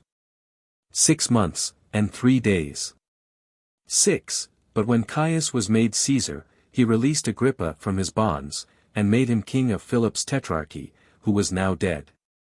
But when Agrippa had arrived at that degree of dignity, he inflamed the ambitious desires of Herod the Tetrarch, who was chiefly induced to hope for the royal authority by his wife Herodias, who reproached him for his sloth, and told him that it was only because he would not sail to Caesar that he was destitute of that great dignity.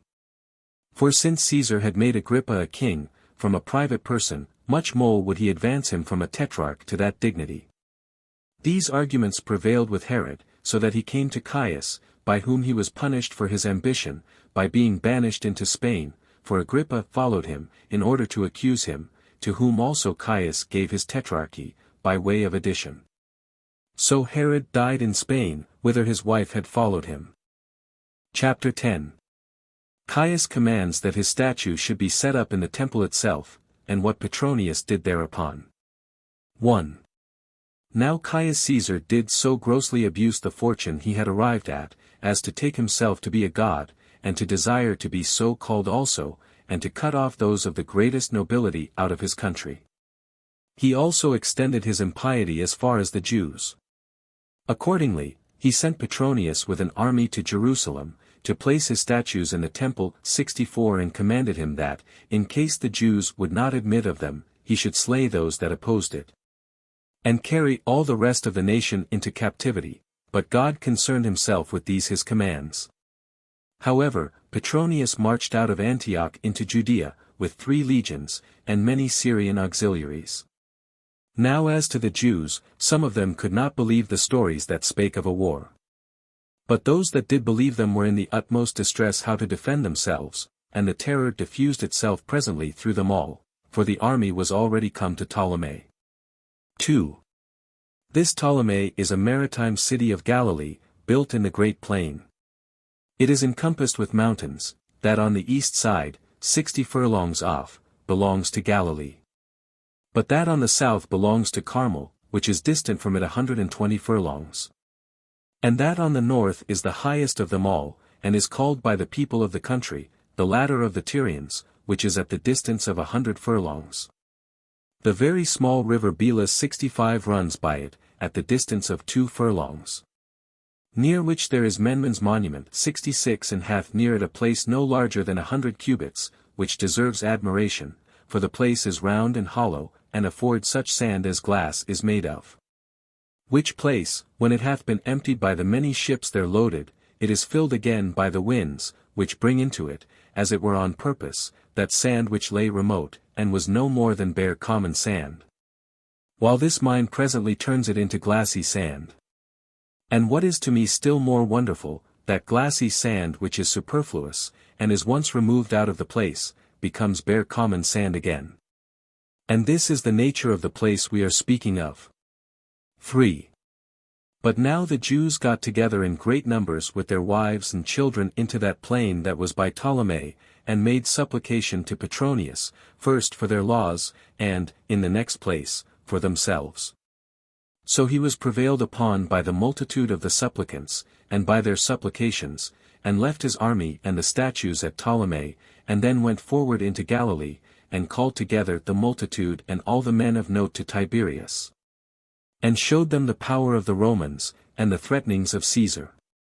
And, besides this, proved that their petition was unreasonable, because while all the nations in subjection to them had placed the images of Caesar in their several cities, among the rest of their gods, for them alone to oppose it, was almost like the behavior of revolters, and was injurious to Caesar. 4. And when they insisted on their law, and the custom of their country, and how it was not only not permitted them to make either an image of God, or indeed of a man, and to put it in any despicable part of their country, much less in the temple itself, Petronius replied, And am not I also, said he, bound to keep the law of my own Lord? For if I transgress it, and spare you, it is but just that I perish, while he that sent me, and not I, will commence a war against you, for I am under command as well as you. Hereupon the whole multitude cried out that they were ready to suffer for their law. Petronius then quieted them, and said to them, Will you then make war against Caesar? The Jews said, We offer sacrifices twice every day for Caesar, and for the Roman people, but that if he would place the images among them, he must first sacrifice the whole Jewish nation. And that they were ready to expose themselves, together with their children and wives, to be slain. At this Petronius was astonished, and pitied them, on account of the inexpressible sense of religion the men were under, and that courage of theirs which made them ready to die for it, so they were dismissed without success. 5. But on the following days he got together the men of power privately, and the multitude publicly, and sometimes he used persuasions to them, and sometimes he gave them his advice. But he chiefly made use of threatenings to them, and insisted upon the power of the Romans, and the anger of Caius, and besides, upon the necessity he was himself under, to do as he was enjoined. But as they could be no way prevailed upon, and he saw that the country was in danger of lying without tillage, for it was about seed time that the multitude continued for 50 days together idle. So he at last got them together, and told them that it was best for him to run some hazard himself. For either, by the divine assistance, I shall prevail with Caesar, and shall myself escape the danger as well as you, which will be matter of joy to us both. Or, in case Caesar continue in his rage, I will be ready to expose my own life for such a great number as you are. Whereupon he dismissed the multitude, who prayed greatly for his prosperity. And he took the army out of Ptolemy, and returned to Antioch, from whence he presently sent an epistle to Caesar, and informed him of the eruption he had made into Judea, and of the supplications of the nation. And that unless he had a mind to lose both the country and the men in it, he must permit them to keep their law, and must countermand his former injunction. Caius answered that epistle in a violent way, and threatened to have Petronius put to death for his being so tardy in the execution of what he had commanded. But it happened that those who brought Caius's epistle were tossed by a storm, and were detained on the sea for 3 months, while others that brought the news of Caius's death had a good voyage. Accordingly, Petronius received the epistle concerning Caius 27 days before he received that which was against himself. Chapter 11. Concerning the government of Claudius, and the reign of Agrippa. Concerning the deaths of Agrippa and of Herod and what children they both left behind them. 1. Now when Caius had reigned 3 years and 8 months, and had been slain by treachery, Claudius was hurried away by the armies that were at Rome to take the government upon him. But the Senate, upon the reference of the consuls, Sendius Saturninus, and Pomponius Secundus, gave orders to the 3 regiments of soldiers that stayed with them to keep the city quiet, and went up into the capital in great numbers. And resolved to oppose Claudius by force, on account of the barbarous treatment they had met with from Caius. And they determined either to settle the nation under an aristocracy, as they had of old been governed, or at least to choose by vote such a one for emperor as might be worthy of it. 2. Now it happened that at this time Agrippa sojourned at Rome, and that both the Senate called him to consult with them, and at the same time Claudius sent for him out of the camp, that he might be serviceable to him, as he should have occasion for his service.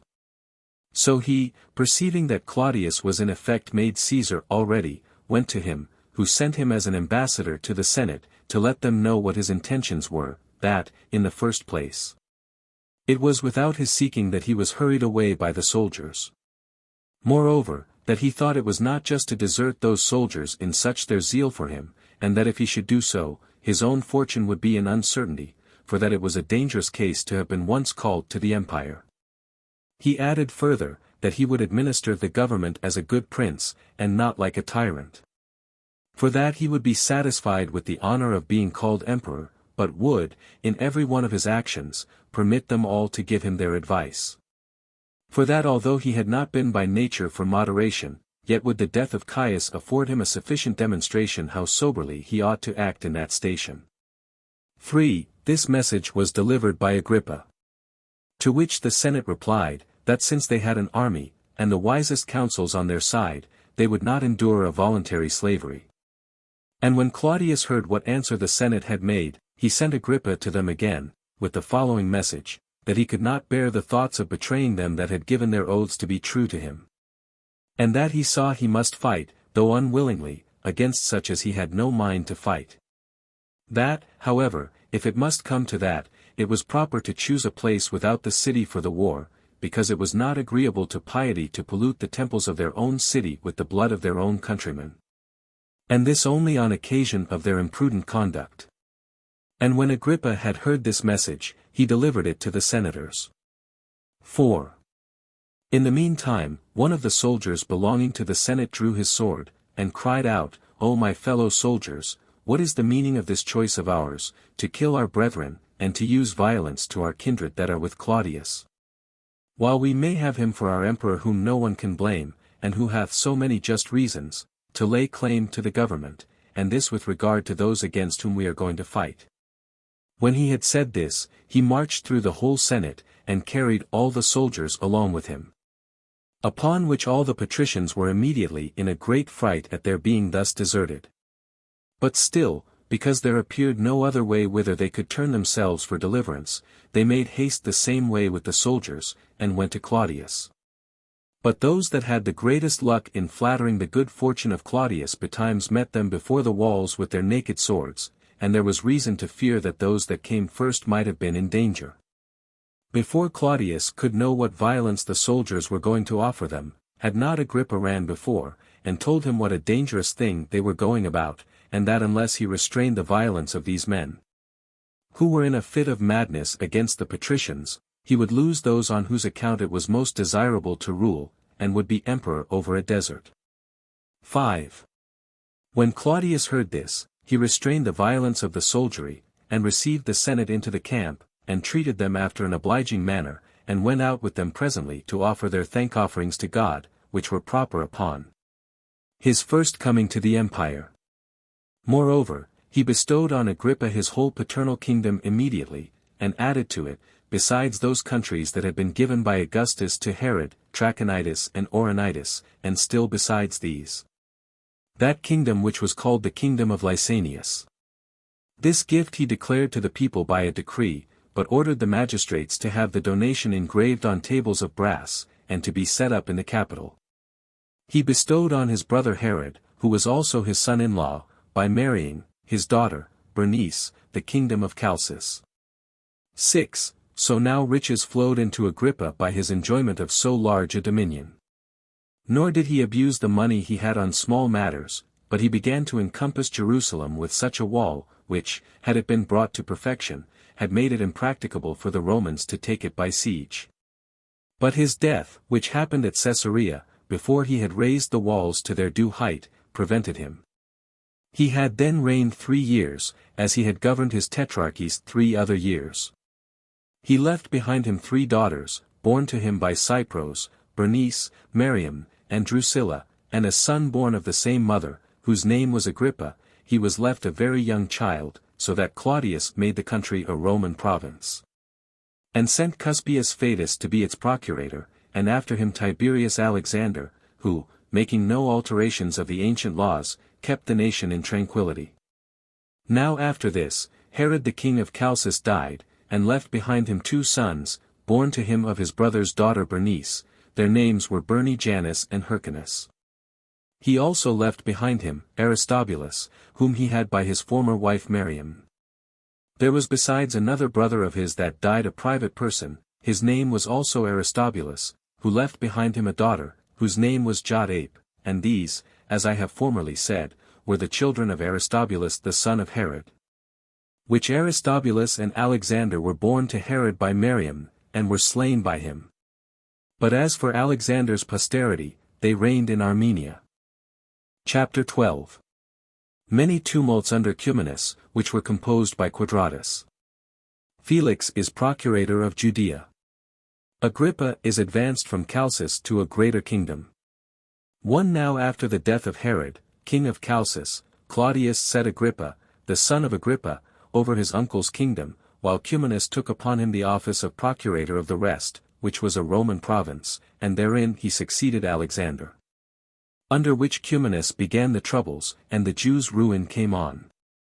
For when the multitude were come together to Jerusalem, to the feast of unleavened bread, and a Roman cohort stood over the cloisters of the temple, for they always were armed, and kept guard at the festivals.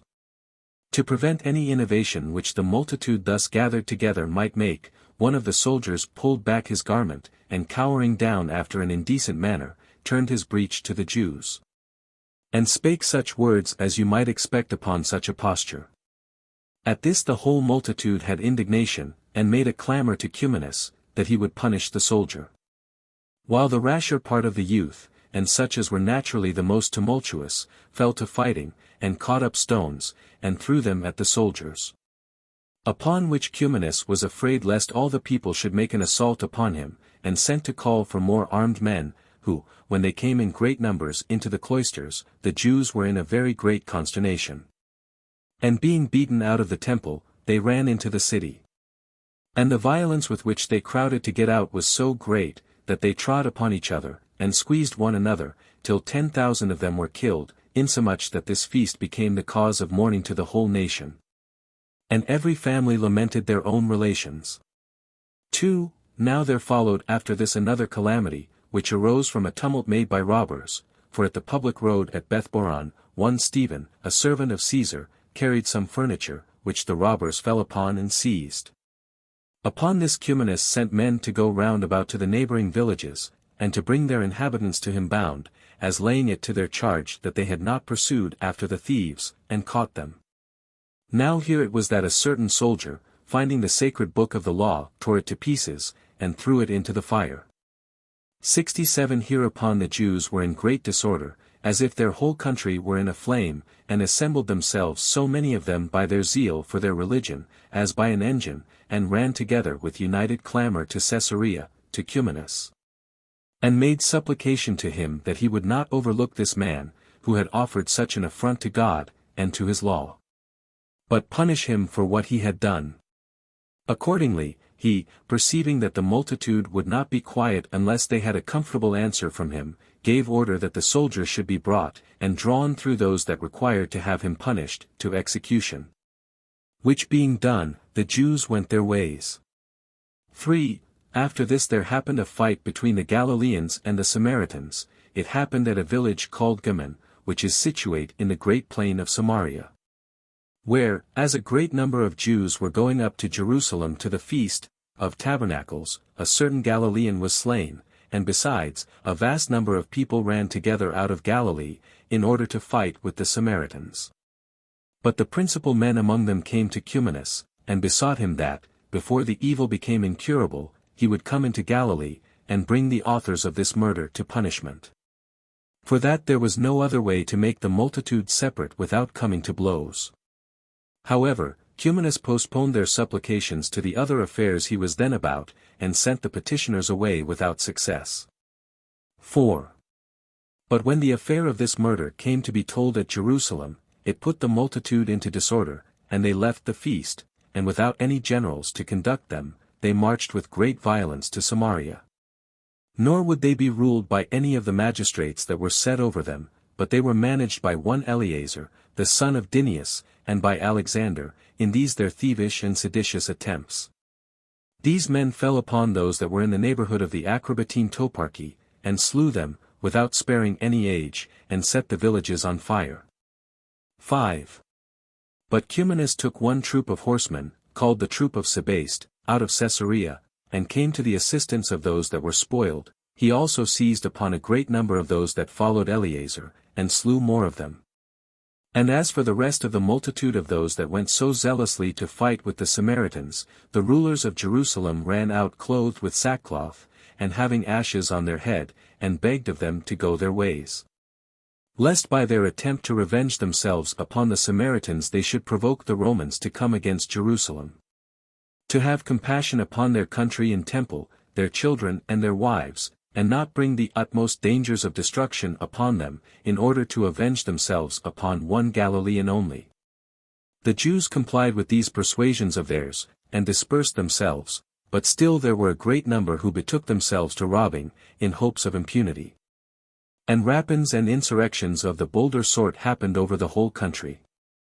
And the men of power among the Samaritans came to Tyre, to Ammidius Quadratus 68 the president of Syria, and desired that they that had laid waste the country might be punished, the great men also of the Jews.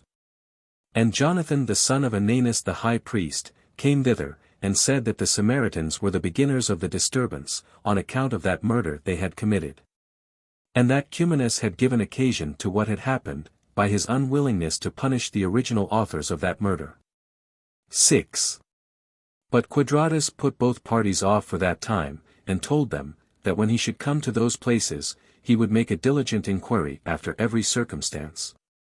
After which he went to Caesarea, and crucified all those whom Cumanus had taken alive.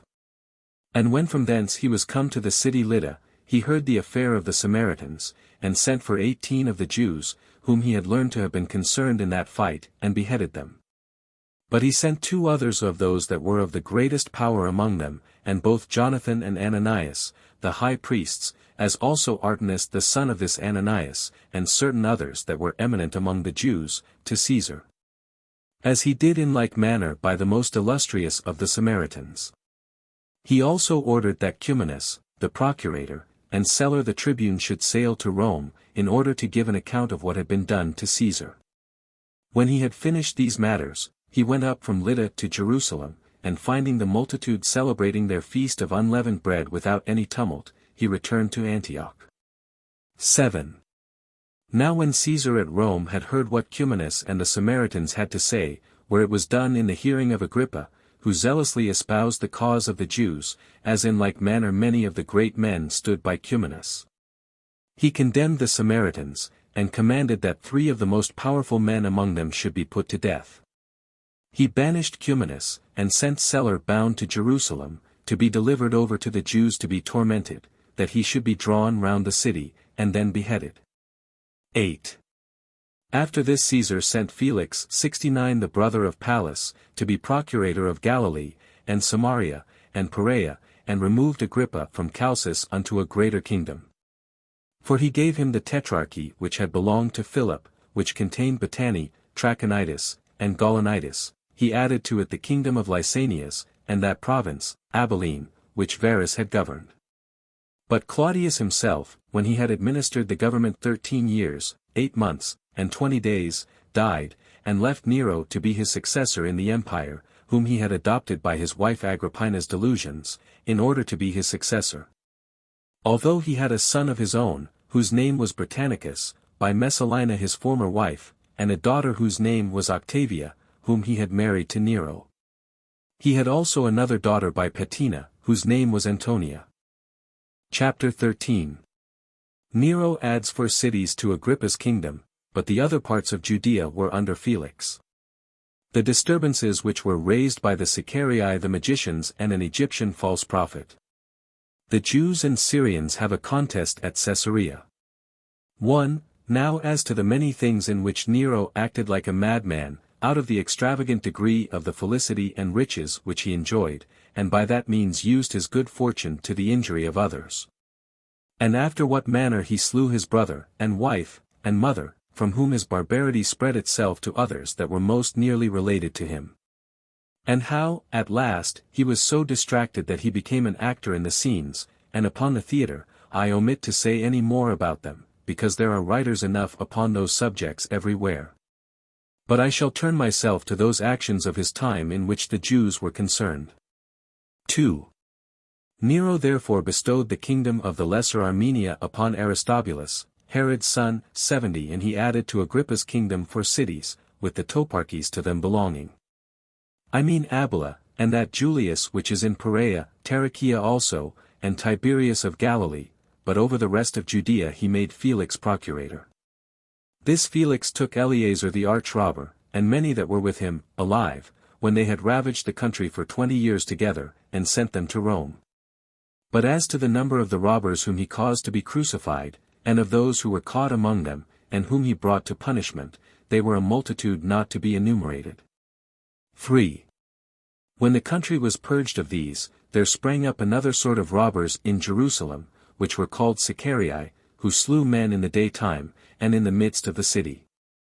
This they did chiefly at the festivals, when they mingled themselves among the multitude, and concealed daggers under their garments, with which they stabbed those that were their enemies.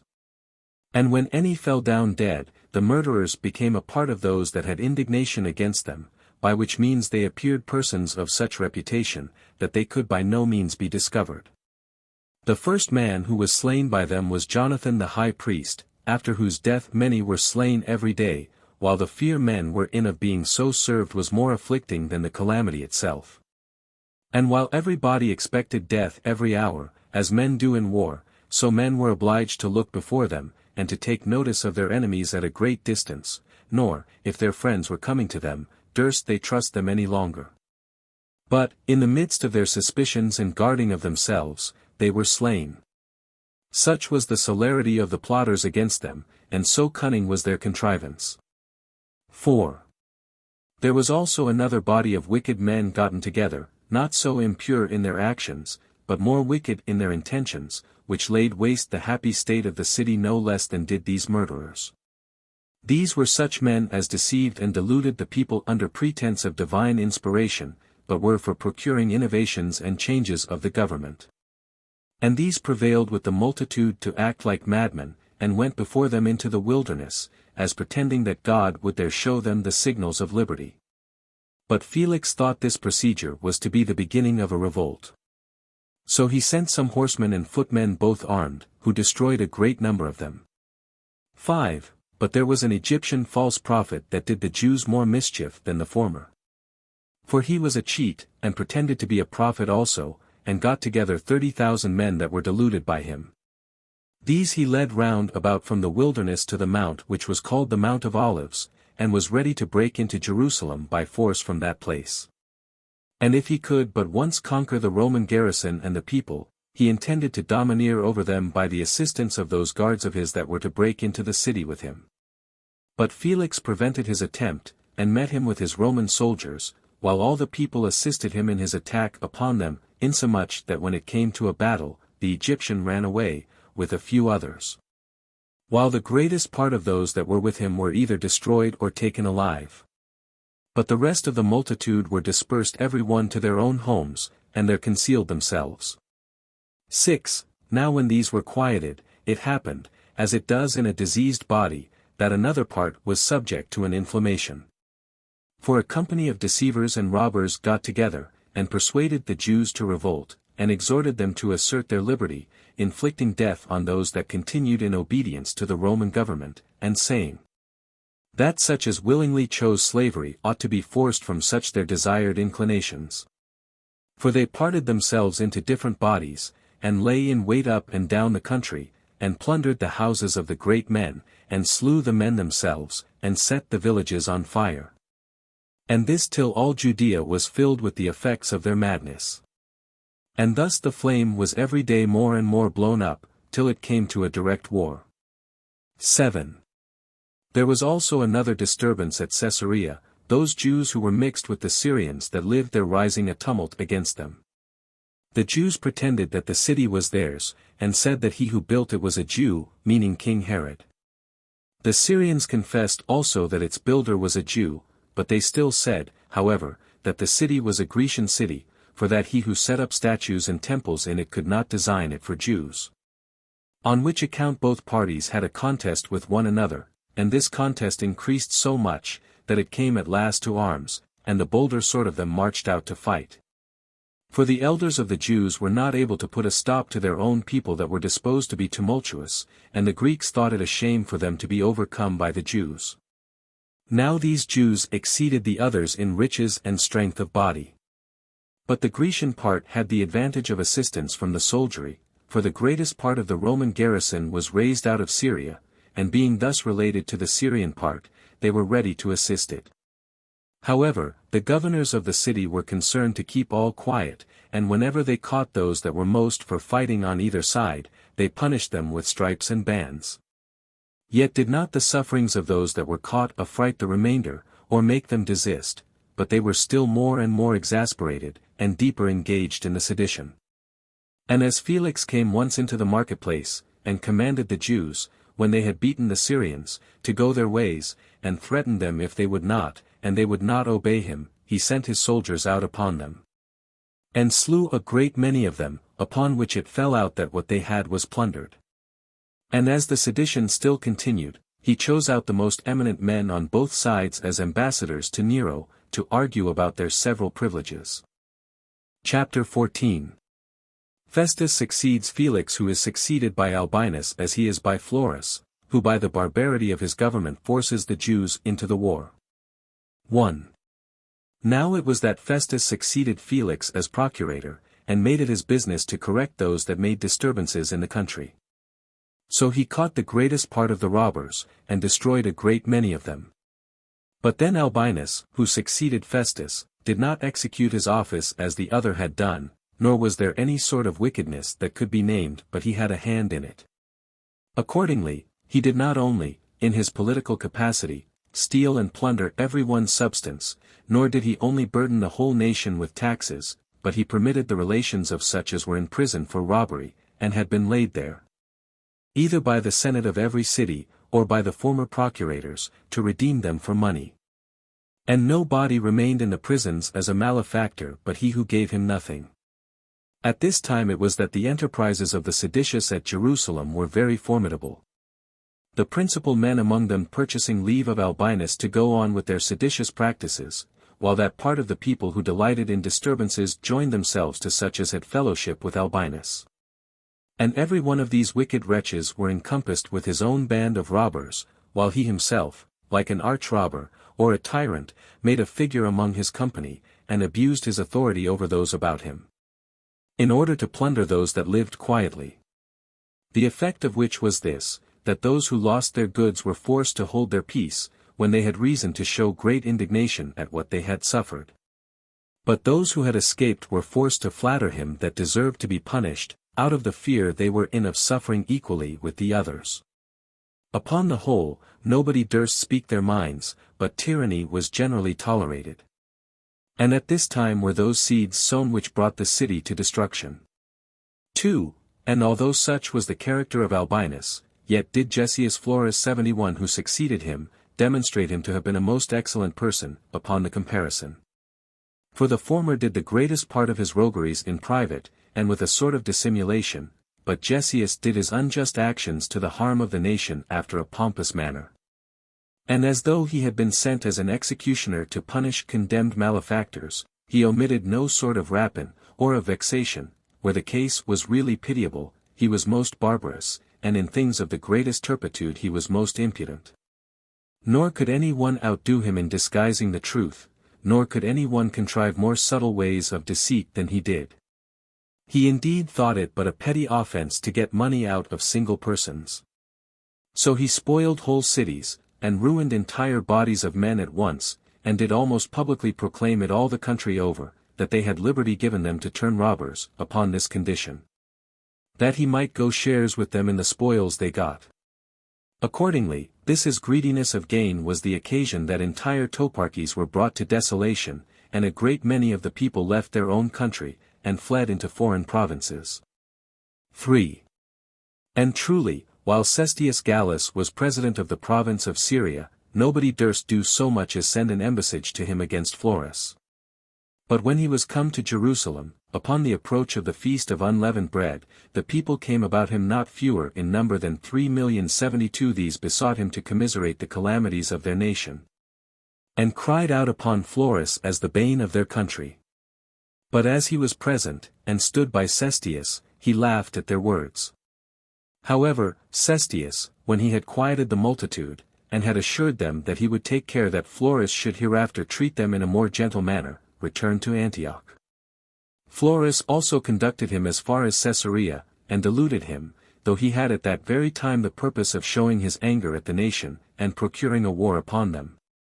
By which means alone it was that he supposed he might conceal his enormities.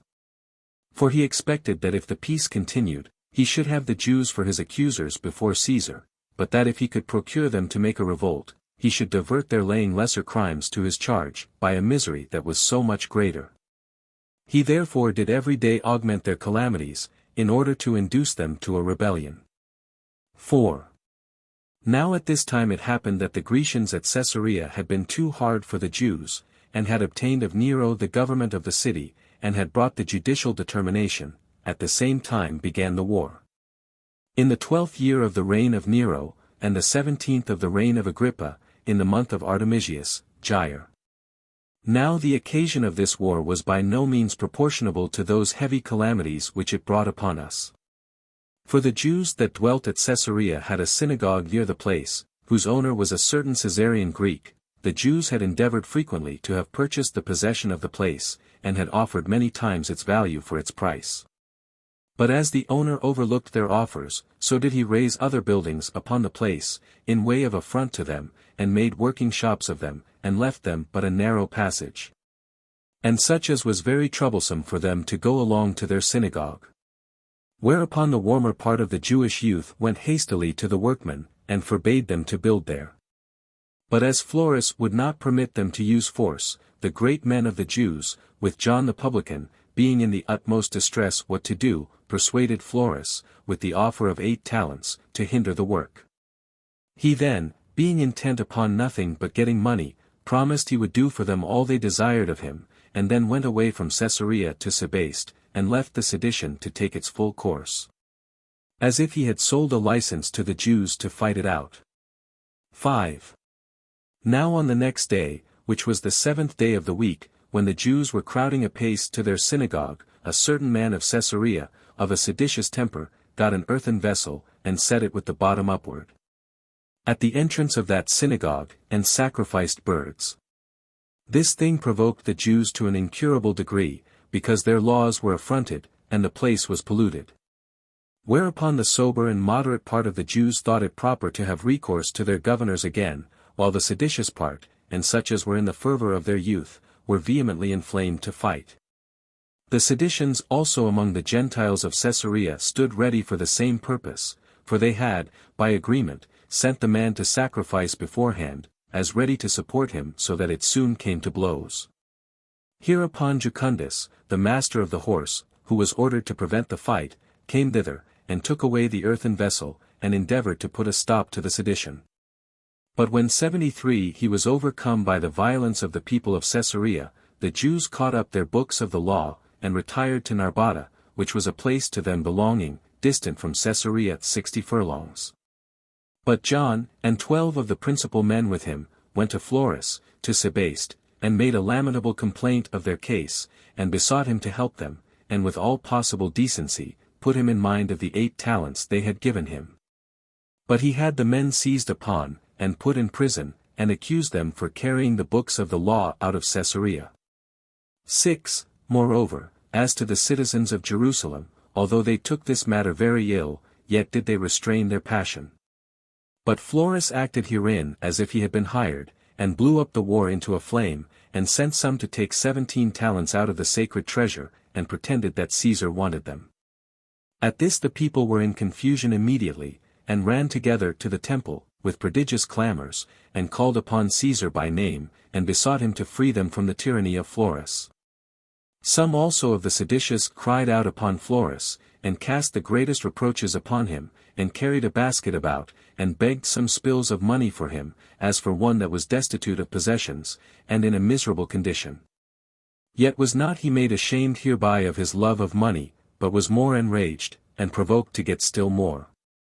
And instead of coming to Caesarea, as he ought to have done, and quenching the flame of war, which was beginning thence, and so taking away the occasion of any disturbances, on which account it was that he had received a reward, of 8 talents. He marched hastily with an army of horsemen and footmen against Jerusalem, that he might gain his will by the arms of the Romans, and might, by his terror, and by his threatenings, bring the city into subjection. 7. But the people were desirous of making Florus ashamed of his attempt, and met his soldiers with acclamations, and put themselves in order to receive him very submissively. But he sent Capito, a centurion, beforehand, with 50 soldiers, to bid them go back, and not now make a show of receiving him in an obliging manner, whom they had so foully reproached before. And said that it was incumbent on them, in case they had generous souls, and were free speakers, to jest upon him to his face, and appear to be lovers of liberty, not only in words, but with their weapons also. With this message was the multitude amazed, and upon the coming of Capito's horsemen into the midst of them, they were dispersed before they could salute Florus, or manifest their submissive behavior to him. Accordingly, they retired to their own houses, and spent that night in fear and confusion of face.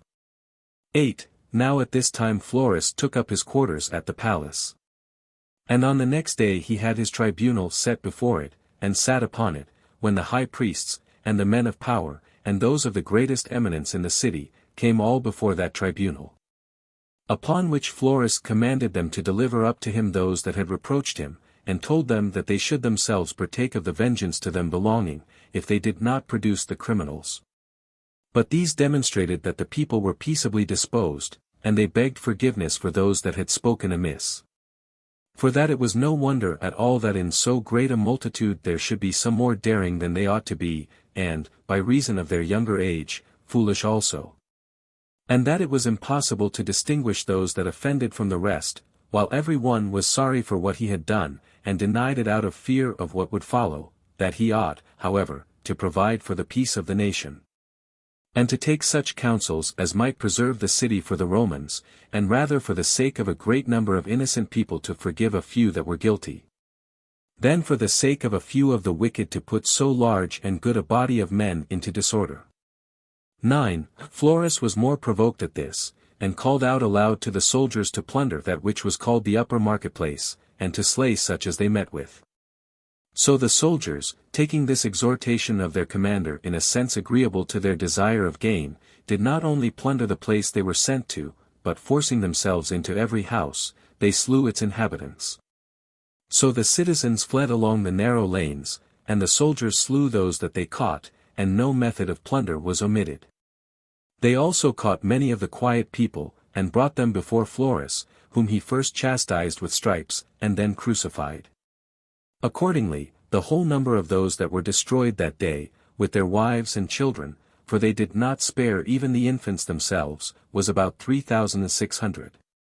And what made this calamity the heavier was this new method of Roman barbarity, for Florus ventured then to do what no one had done before, that is, to have men of the equestrian order whipped 74 and nailed to the cross before his tribunal. Who, although they were by birth Jews, yet were they of Roman dignity notwithstanding. Chapter 15. Concerning Bernice's petition to Florus, to spare the Jews, but in vain, as also how, after the seditious flame was quenched, it was kindled again by Florus. 1. About this very time King Agrippa was going to Alexandria, to congratulate Alexander upon his having obtained the government of Egypt from Nero. But as his sister Bernice was come to Jerusalem, and saw the wicked practices of the soldiers, she was sorely affected at it, and frequently sent the masters of her horse and her guards to Florus, and begged of him to leave off these slaughters. But he would not comply with her request, nor have any regard either to the multitude of those already slain, or to the nobility of her that interceded, but only to the advantage he should make by this plundering. Nay, this violence of the soldiers brake out to such a degree of madness, that it spent itself on the queen herself. For they did not only torment and destroy those whom they had caught under her very eyes, but indeed had killed herself also, unless she had prevented them by flying to the palace, and had stayed there all night with her guards, which she had about her for fear of an insult from the soldiers. Now she dwelt then at Jerusalem, in order to perform a vow 75 which she had made to God, for it is usual with those that have been either afflicted with a distemper, or with any other distresses, to make vows.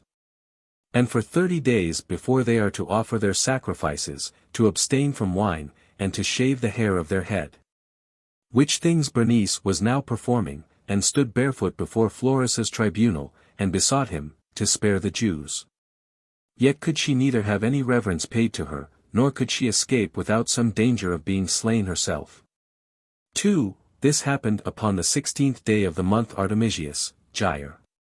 Now, on the next day, the multitude, who were in a great agony, ran together to the upper marketplace, and made the loudest lamentations for those that had perished, and the greatest part of the cries were such as reflected on Florus. At which the men of power were affrighted, together with the high priests, and rent their garments, and fell down before each of them, and besought them to leave off, and not to provoke Florus to some incurable procedure, besides what they had already suffered. Accordingly, the multitude complied immediately, out of reverence to those that had desired it of them, and out of the hope they had that Florus would do them no more injuries. 3. So Florus was troubled that the disturbances were over, and endeavored to kindle that flame again, and sent for the high priests, with the other eminent persons. And said the only demonstration that the people would not make any other innovations should be this, that they must go out and meet the soldiers that were ascending from Caesarea, whence 2 cohorts were coming. And while these men were exhorting the multitude so to do, he sent beforehand, and gave directions to the centurions of the cohorts, that they should give notice to those that were under them not to return the Jews' salutations.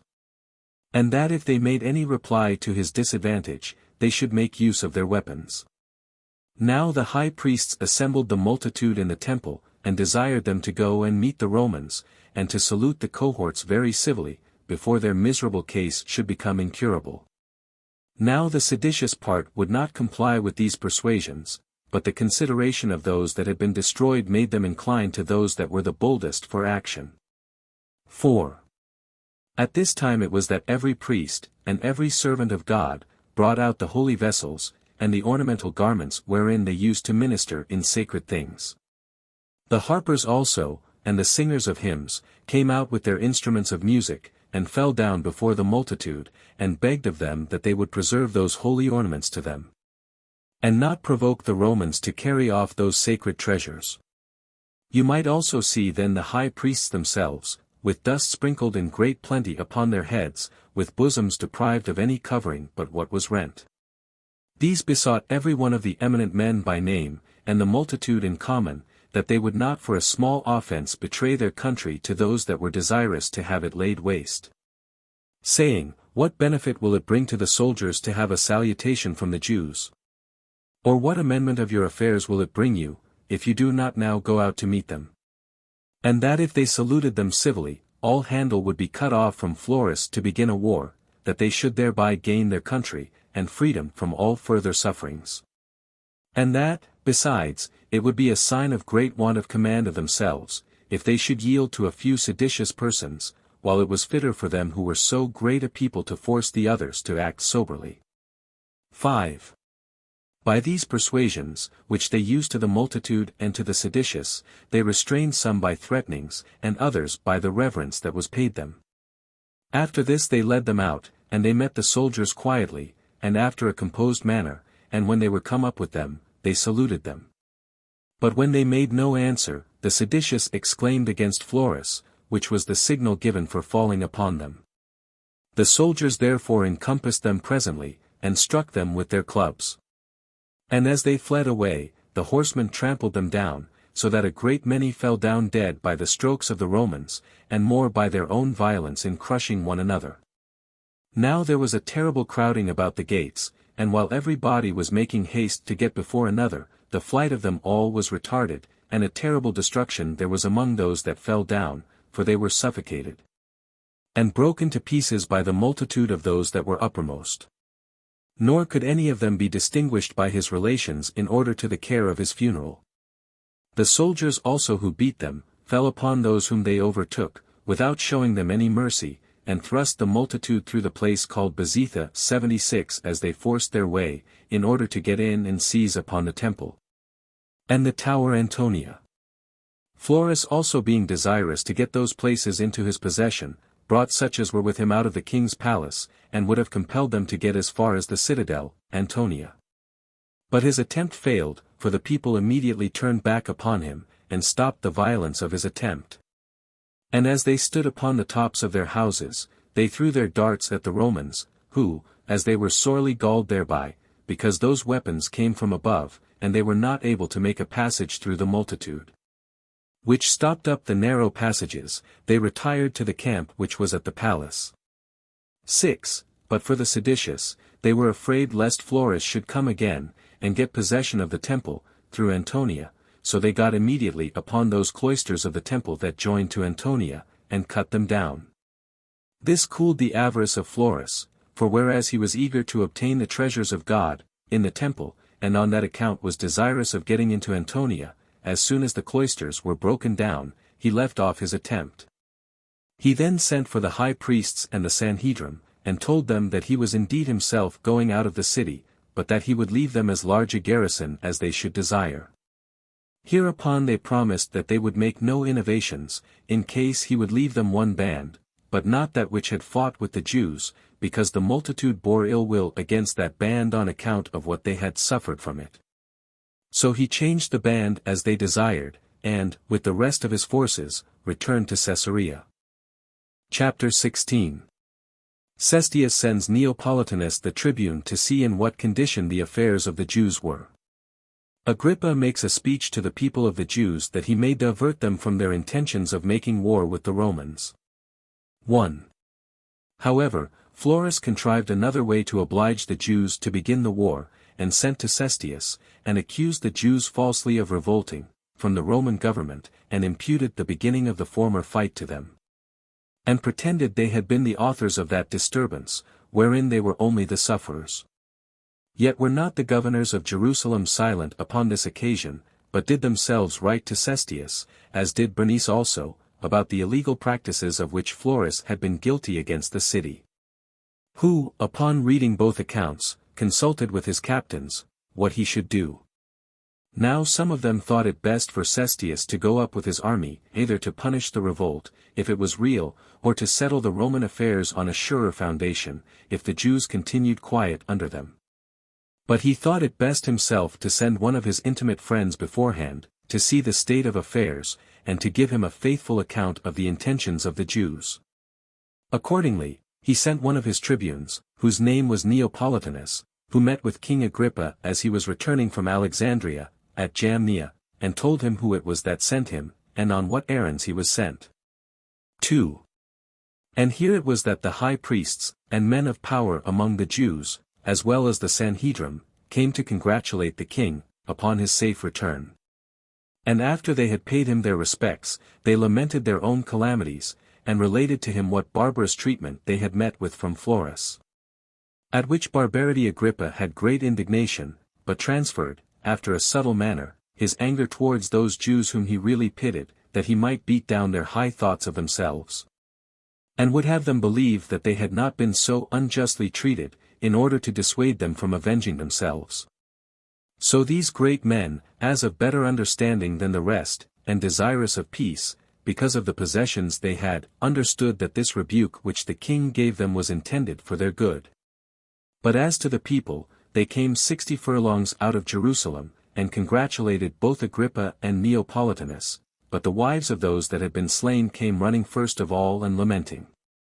The people also, when they heard their mourning, fell into lamentations also, and besought Agrippa to assist them. They also cried out to Neopolitanus, and complained of the many miseries they had endured under Florus. And they showed them, when they were come into the city, how the marketplace was made desolate, and the houses plundered. They then persuaded Neopolitanus, by the means of Agrippa, that he would walk round the city, with one only servant, as far as Siloam, that he might inform himself that the Jews submitted to all the rest of the Romans, and were only displeased at Florus, by reason of his exceeding barbarity to them. So he walked round, and had sufficient experience of the good temper the people were in, and then went up to the temple, where he called the multitude together, and highly commended them for their fidelity to the Romans, and earnestly exhorted them to keep the peace.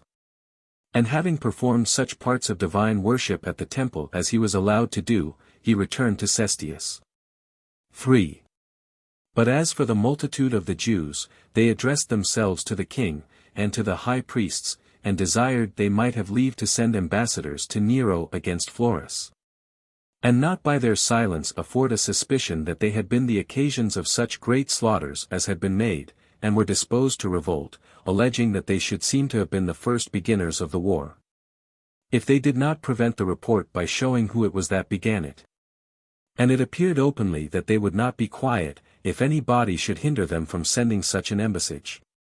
But Agrippa, although he thought it too dangerous a thing for them to appoint men to go as the accusers of Florus, yet did he not think it fit for him to overlook them, as they were in a disposition for war. He therefore called the multitude together into a large gallery, and placed his sister Bernice in the house of the Asamoneans, that she might be seen by them, which house was over the gallery, at the passage to the upper city, where the bridge joined the temple to the gallery, and spake to them as follows. 4. 77 Had I perceived that you were all zealously disposed to go to war with the Romans, and that the purer and more sincere part of the people did not propose to live in peace, I had not come out to you, nor been so bold as to give you counsel. For all discourses that tend to persuade men to do what they ought to do are superfluous, when the hearers are agreed to do the contrary. But because some are earnest to go to war because they are young, and without experience of the miseries it brings, and because some are for it out of an unreasonable expectation of regaining their liberty, and because others hope to get by it, and are therefore earnestly bent upon it, that in the confusion of your affairs they may gain what belongs to those that are too weak to resist them, I have thought proper to get you all together, and to say to you what I think to be for your advantage, that so the former may grow wiser, and change their minds, and that the best men may come to no harm by the ill conduct of some others. And let not any one be tumultuous against me, in case what they hear me say do not please them. For as to those that admit of no cure, but are resolved upon a revolt, it will still be in their power to retain the same sentiments after my exhortation is over. But still my discourse will fall to the ground, even with a relation to those that have a mind to hear me, unless you will all keep silence. I am well aware that many make a tragical exclamation concerning the injuries that have been offered you by your procurators, and concerning the glorious advantages of liberty. But before I begin the inquiry, who you are that must go to war, and who they are against whom you must fight, I shall first separate those pretenses that are by some connected together. For if you aim at avenging yourselves on those that have done you injury, why do you pretend this to be a war for recovering your liberty? But if you think all servitude intolerable, to what purpose serve your complaint against your particular governors? For if they treated you with moderation, it would still be equally an unworthy thing to be in servitude. Consider now the several cases that may be supposed, how little occasion there is for your going to war. Your first occasion is the accusations you have to make against your procurators. Now here you ought to be submissive to those in authority, and not give them any provocation, but when you reproach men greatly for small offenses, you excite those whom you reproach to be your adversaries. For this will only make them leave off hurting you privately, and with some degree of modesty, and to lay what you have waste openly.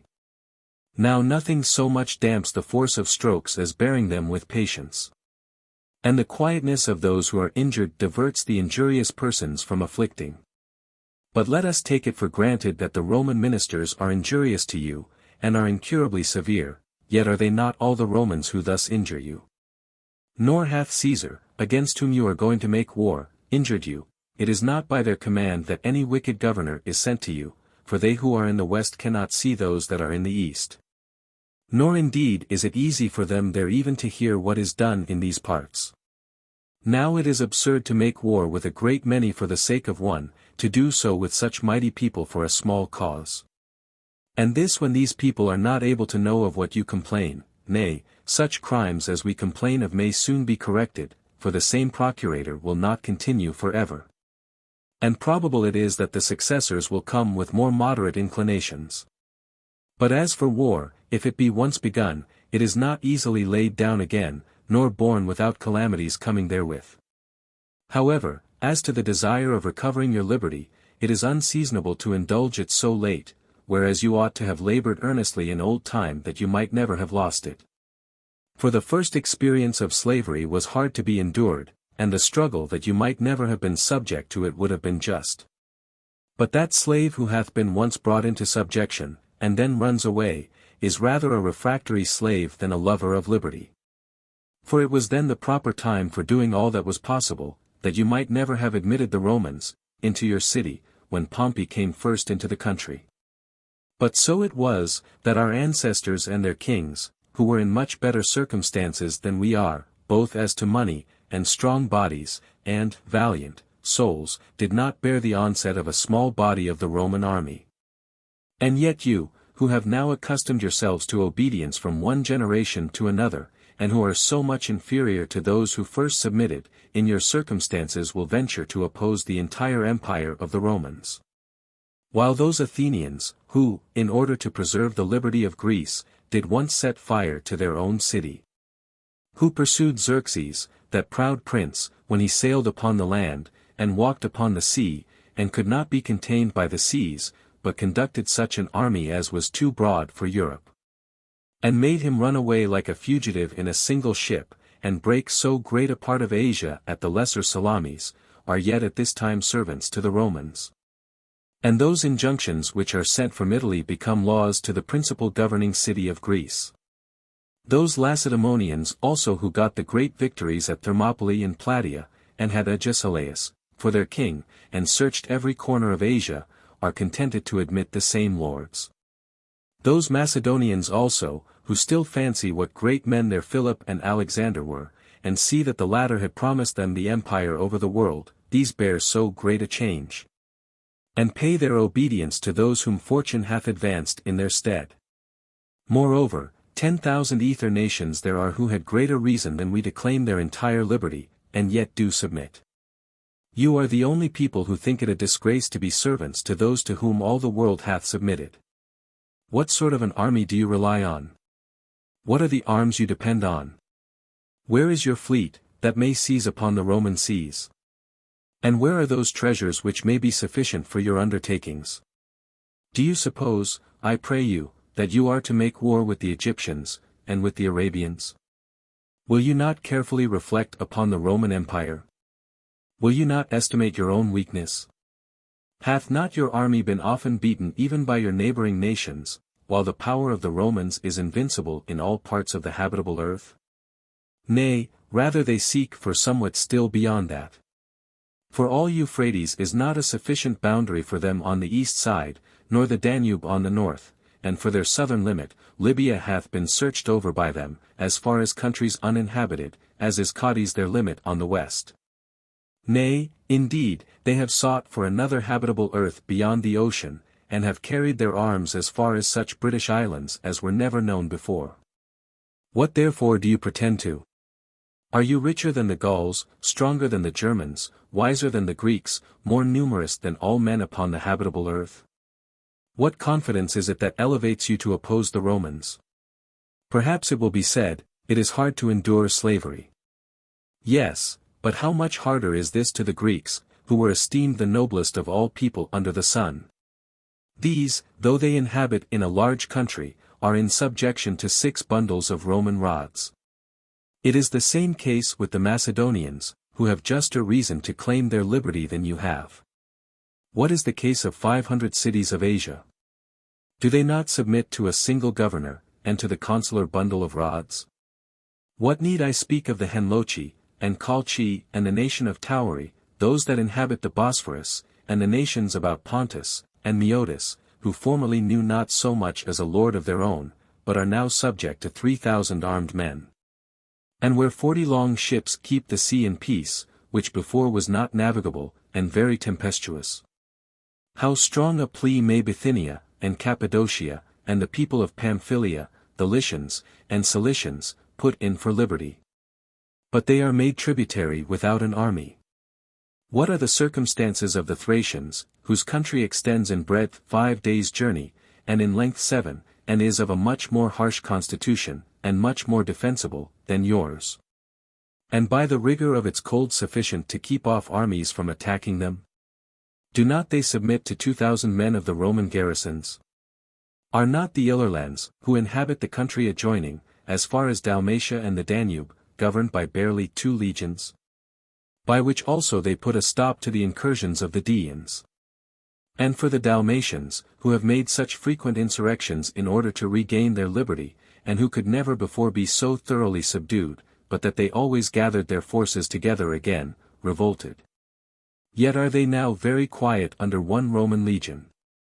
Moreover, great advantages might provoke any people to revolt. The Gauls might do it best of all, as being so thoroughly walled round by nature. On the east side by the Alps, on the north by the river Rhine, on the south by the Pyrenean mountains, and on the west by the ocean.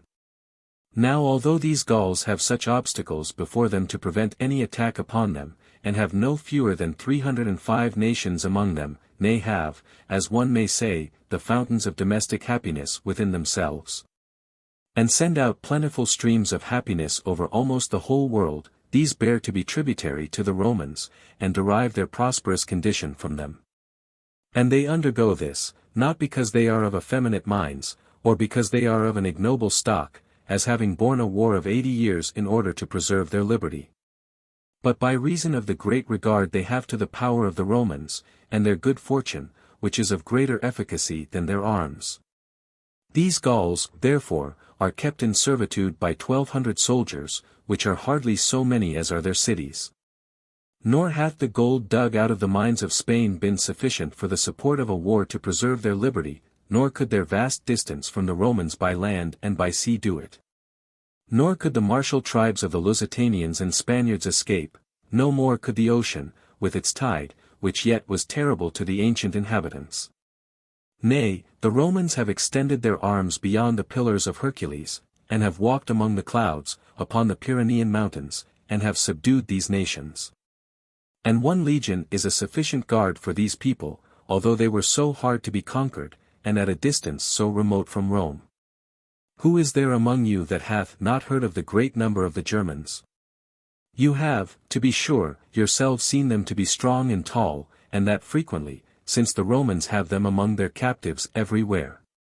Yet these Germans, who dwell in an immense country, who have minds greater than their bodies, and a soul that despises death, and who are in rage more fierce than wild beasts, have the Rhine for the boundary of their enterprises, and are tamed by 8 Roman legions.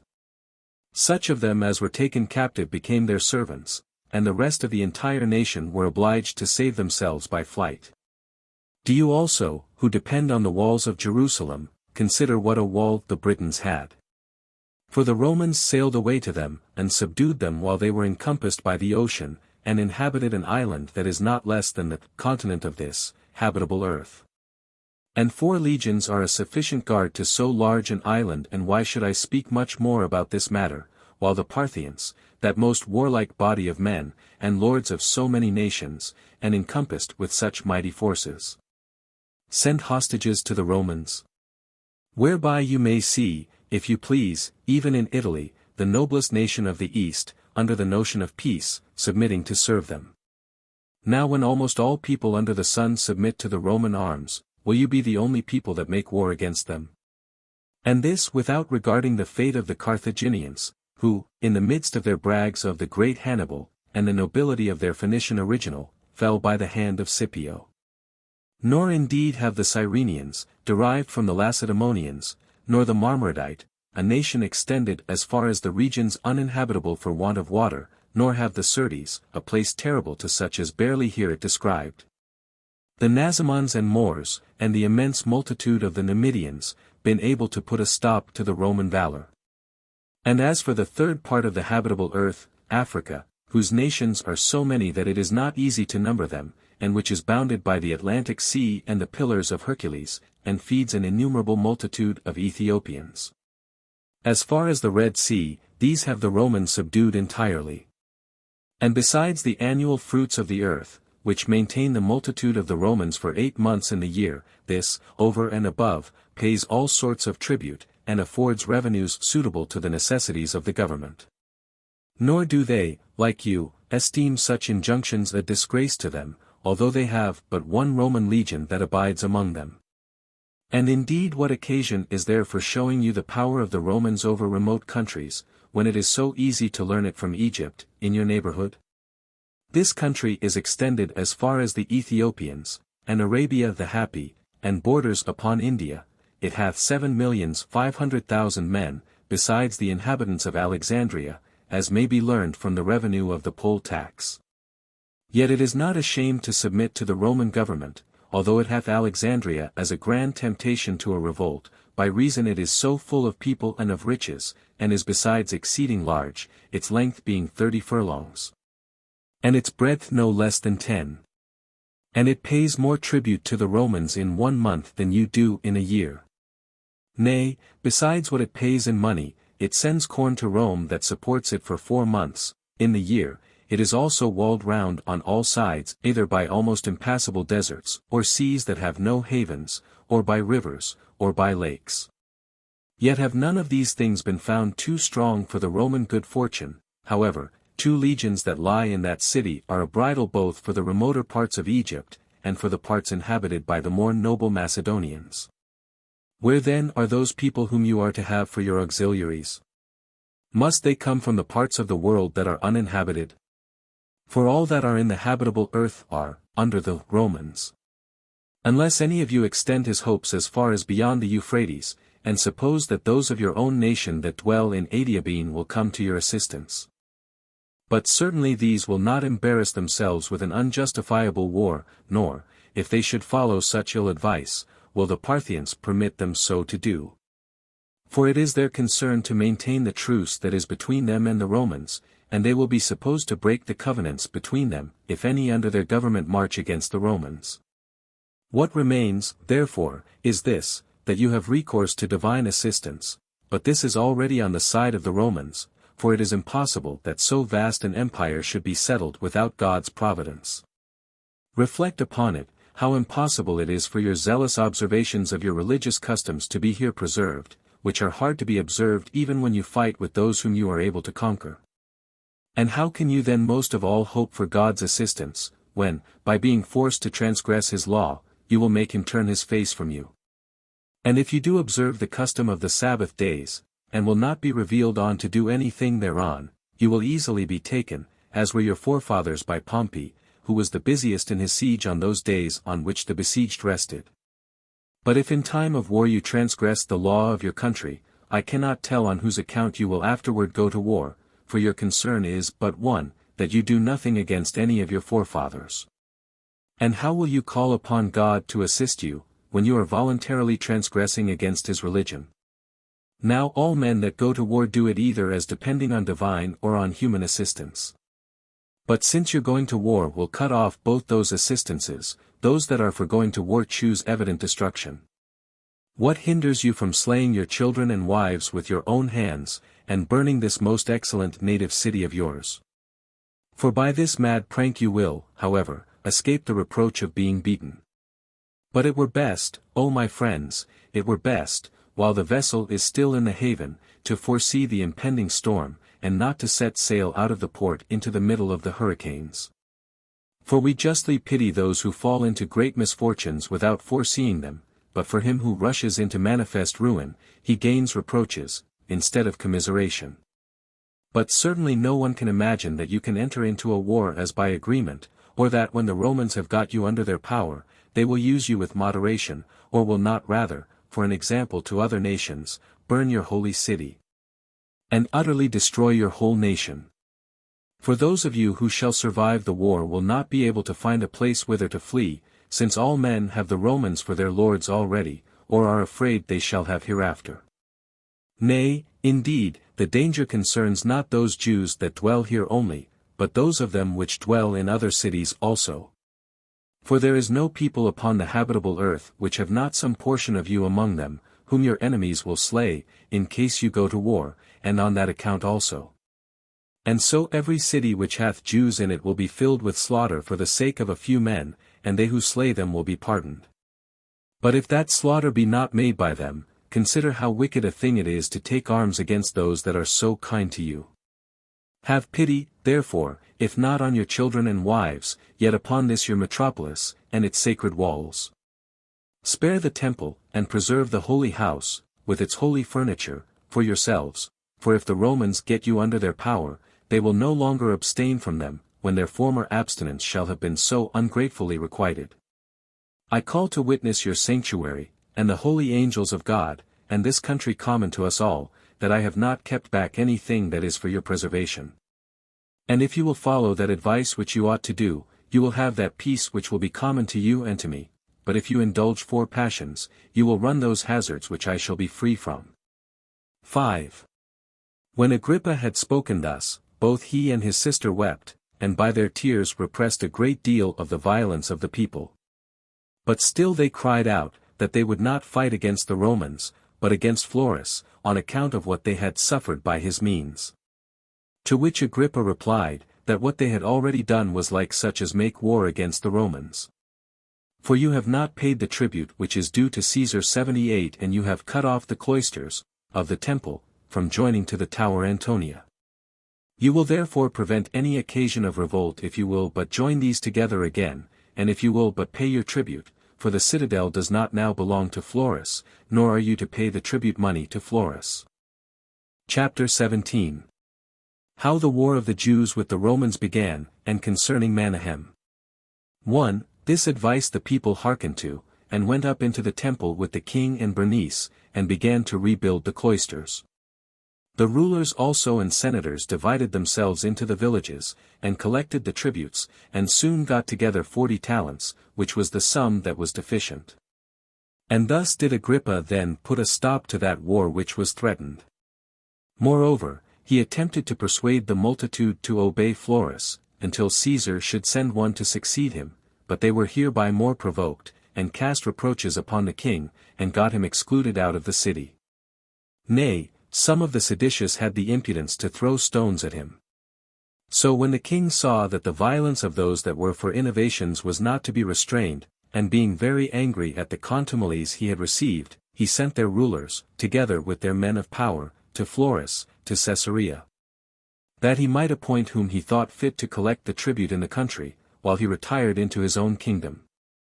2. And at this time it was that some of those that principally excited the people to go to war made an assault upon a certain fortress called Masada. They took it by treachery, and slew the Romans that were there, and put others of their own party to keep it. At the same time Eleazar, the son of Ananias the high priest, a very bold youth, who was at that time governor of the temple, persuaded those that officiated in the divine service to receive no gift or sacrifice for any foreigner. And this was the true beginning of our war with the Romans, for they rejected the sacrifice of Caesar on this account.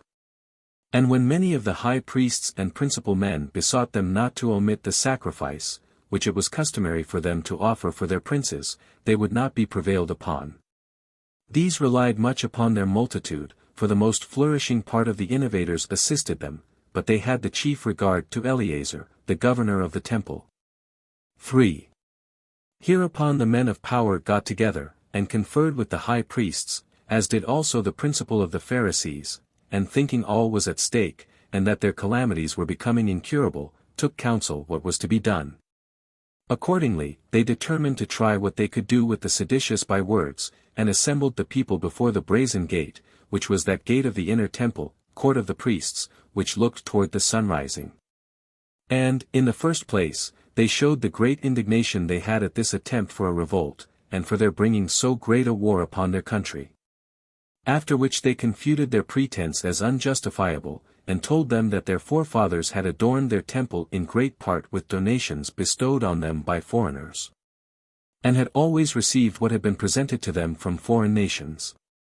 And that they had been so far from rejecting any person's sacrifice, which would be the highest instance of impiety, that they had themselves placed those donations about the temple which were still visible, and had remained there so long a time, that they did now irritate the Romans to take arms against them, and invited them to make war upon them, and brought up novel rules of a strange divine worship, and determined to run the hazard of having their city condemned for impiety, while they would not allow any foreigner, but Jews only, either to sacrifice or to worship therein.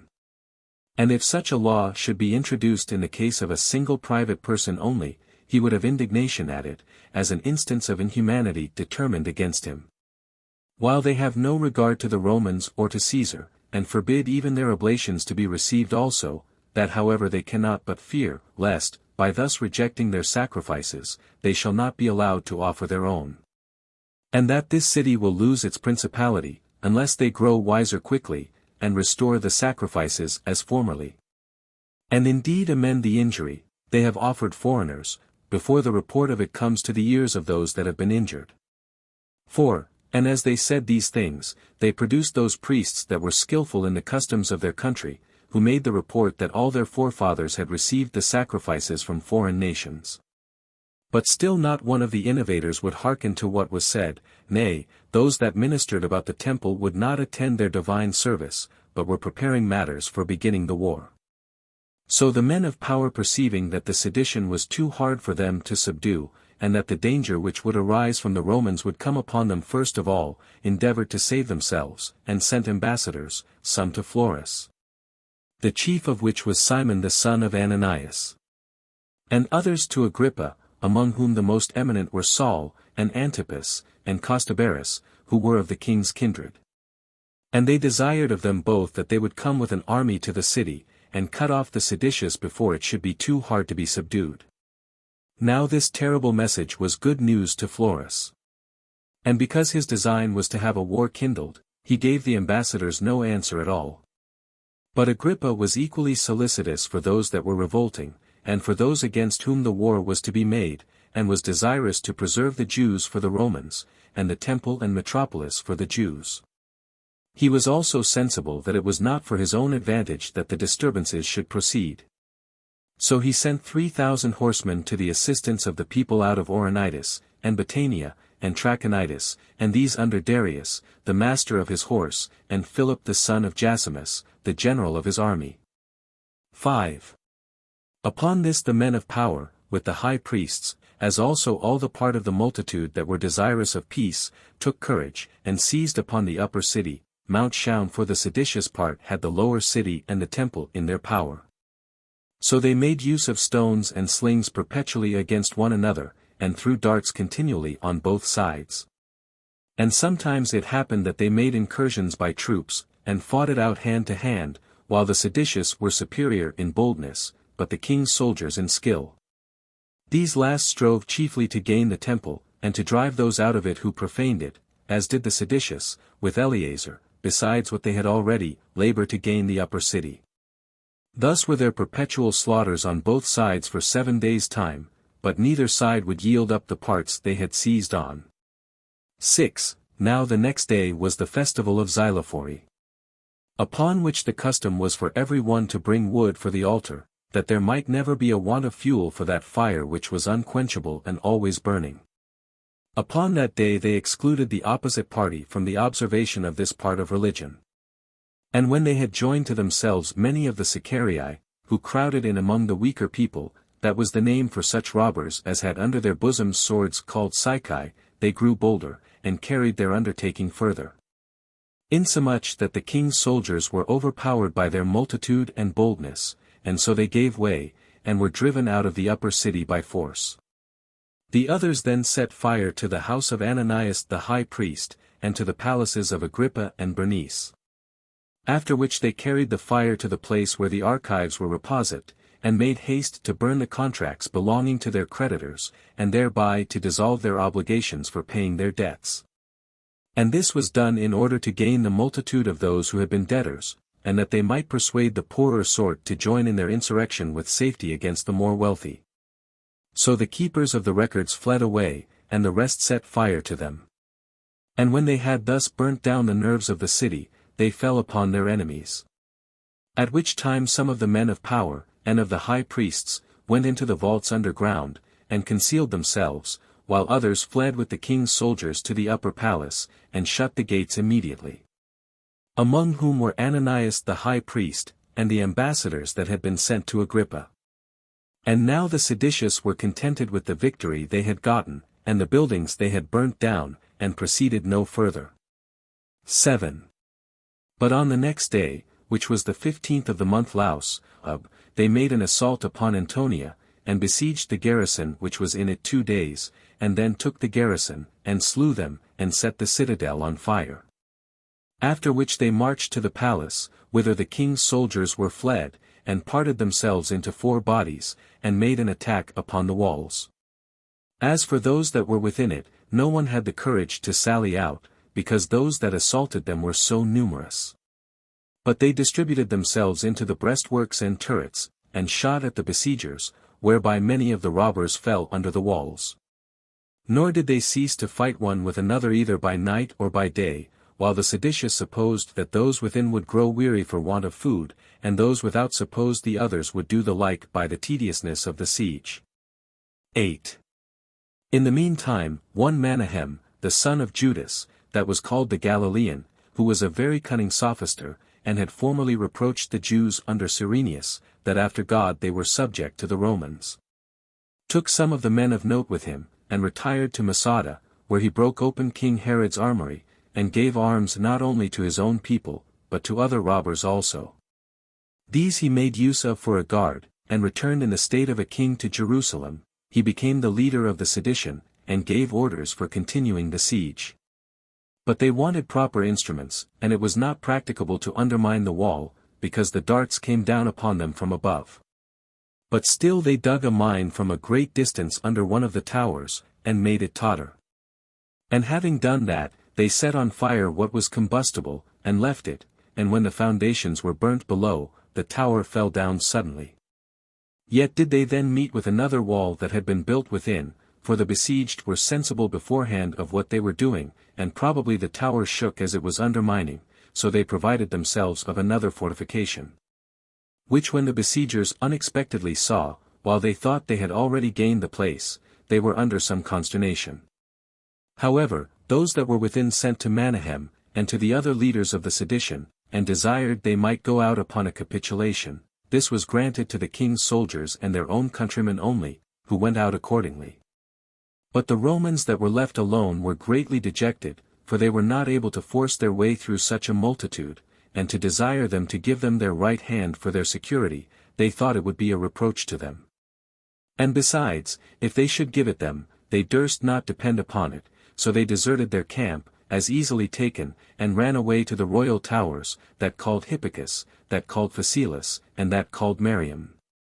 But Manahem and his party fell upon the place whence the soldiers were fled, and slew as many of them as they could catch, before they got up to the towers, and plundered what they left behind them, and set fire to their camp.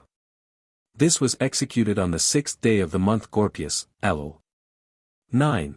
But on the next day the high priest was caught where he had concealed himself in an aqueduct.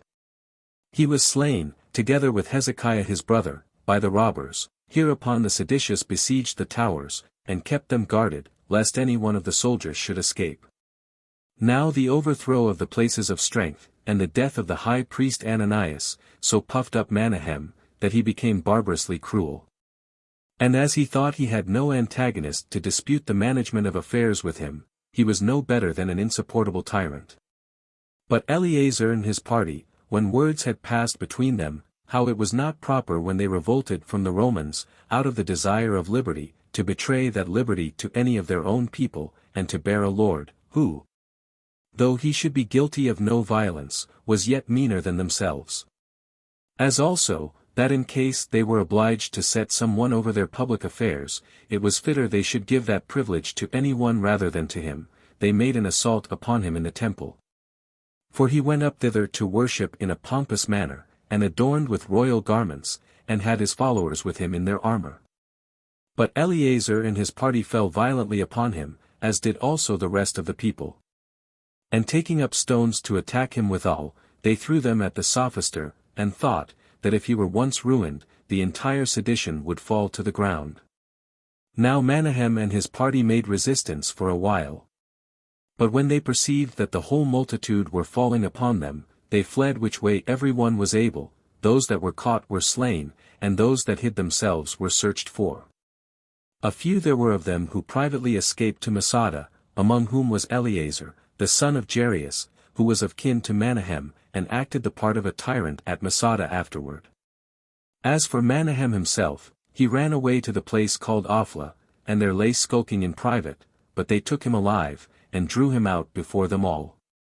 They then tortured him with many sorts of torments, and after all slew him, as they did by those that were captains under him also, and particularly by the principal instrument of his tyranny, whose name was Absalom. 10.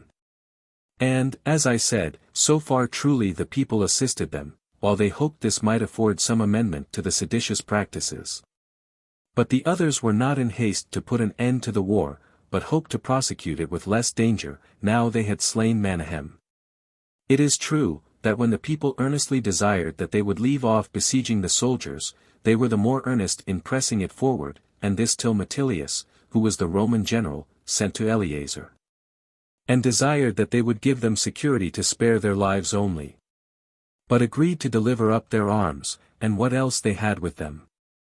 The others readily complied with their petition, sent to them Gorion, the son of Nicodemus, and Ananias, the son of Sadok, and Judas, the son of Jonathan, that they might give them the security of their right hands, and of their oaths. After which Metilius brought down his soldiers, which soldiers, while they were in arms, were not meddled with by any of the seditious, nor was there any appearance of treachery. But as soon as, according to the articles of capitulation, they had all laid down their shields and their swords, and were under no further suspicion of any harm, but were going away, Eleazar's men attacked them after a violent manner, and encompassed them round, and slew them, while they neither defended themselves, nor entreated for mercy, but only cried out upon the breach of their articles of capitulation and their oaths. And thus were all these men barbarously murdered, excepting Metilius, for when he entreated for mercy, and promised that he would turn Jew, and be circumcised, they saved him alive, but none else. This loss to the Romans was but light, there being no more than a few slain out of an immense army. But still it appeared to be a prelude to the Jews' own destruction, while men made public lamentation when they saw that such occasions were afforded for a war as were incurable. That the city was all over polluted with such abominations, from which it was but reasonable to expect some vengeance, even though they should escape revenge from the Romans. So that the city was filled with sadness, and every one of the moderate men in it were under great disturbance, as likely themselves to undergo punishment for the wickedness of the seditious. For indeed it so happened that this murder was perpetrated on the Sabbath day, on which day the Jews have a respite from their works on account of divine worship. Chapter 18. The calamities and slaughters that came upon the Jews. 1. Now the people of Caesarea had slain the Jews that were among them on the very same day and hour, when the soldiers were slain, which one would think must have come to pass by the direction of Providence. Insomuch that in 1 hour's time above 20,000 Jews were killed, and all Caesarea was emptied of its Jewish inhabitants, for Florus caught such as ran away, and sent them in bonds to the galleys. Upon which stroke that the Jews received at Caesarea, the whole nation was greatly enraged. So they divided themselves into several parties, and laid waste the villages of the Syrians, and their neighboring cities, Philadelphia, and Sebennytus, and Gerasa, and Pella, and Scythopolis, and after them Gadara, and Hippos. And falling upon Gaulonitis, some cities they destroyed there, and some they set on fire, and then went to Cadassa, belonging to the Tyrians, and to Ptolemy, and to Gaba, and to Caesarea. Nor was either Sebaste, Samaria, or Ascalon able to oppose the violence with which they were attacked, and when they had burnt these to the ground, they entirely demolished Anthedon and Gaza. Many also of the villages that were about every one of those cities were plundered, and an immense slaughter was made of the men who were caught in them. 2. However, the Syrians were even with the Jews in the multitude of the men whom they slew. For they killed those whom they caught in their cities, and that not only out of the hatred they bare them, as formerly, but to prevent the danger under which they were from them. So that the disorders in all Syria were terrible, and every city was divided into 2 armies, encamped one against another, and the preservation of the one party was in the destruction of the other. So the daytime was spent in shedding of blood, and the night in fear, which was of the 2 the more terrible, for when the Syrians thought they had ruined the Jews, they had the Judaizers in suspicion also. And as each side did not care to slay those whom they only suspected on the other, so did they greatly fear them when they were mingled with the other, as if they were certainly foreigners. Moreover, greediness of gain was a provocation to kill the opposite party, even to such as had of old appeared very mild and gentle towards them. For they without fear plundered the effects of the slain, and carried off the spoils of those whom they slew to their own houses, as if they had been gained in a set battle. And he was esteemed a man of honor who got the greatest share, as having prevailed over the greatest number of his enemies. It was then common to see cities filled with dead bodies, still lying unburied, and those of old men, mixed with infants, all dead, and scattered about together. Women also lay amongst them, without any covering for their nakedness. You might then see the whole province full of inexpressible calamities. While the dread of still more barbarous practices which were threatened was everywhere greater than what had been already perpetrated. 3. And thus far the conflict had been between Jews and foreigners, but when they made excursions to Scythopolis, they found Jews that acted as enemies. For as they stood in battle array with those of Scythopolis, and preferred their own safety before their relation to us, they fought against their own countrymen, nay, their alacrity was so very great, that those of Scythopolis suspected them. These were afraid, therefore, lest they should make an assault upon the city in the night time, and, to their great misfortune, should thereby make an apology for themselves to their own people for their revolt from them. So they commanded them, that in case they would confirm their agreement and demonstrate their fidelity to them, who were of a different nation, they should go out of the city, with their families to a neighboring grove. And when they had done as they were commanded, without suspecting anything, the people of Scythopolis lay still for the interval of 2 days, to tempt them to be secure. But on the 3rd night they watched their opportunity, and cut all their throats, some as they lay unguarded, and some as they lay asleep. The number that was slain was above 13,000, and then they plundered them of all that they had. 4. It will deserve our relation what befell Simon. He was the son of one Saul, a man of reputation among the Jews. This man was distinguished from the rest by the strength of his body, and the boldness of his conduct, although he abused them both to the mischieving of his countrymen. For he came every day and slew a great many of the Jews of Scythopolis, and he frequently put them to flight, and became himself alone the cause of his army's conquering. But a just punishment overtook him for the murders he had committed upon those of the same nation with him, for when the people of Scythopolis threw their darts at them in the grove, he drew his sword, but did not attack any of the enemy. For he saw that he could do nothing against such a multitude.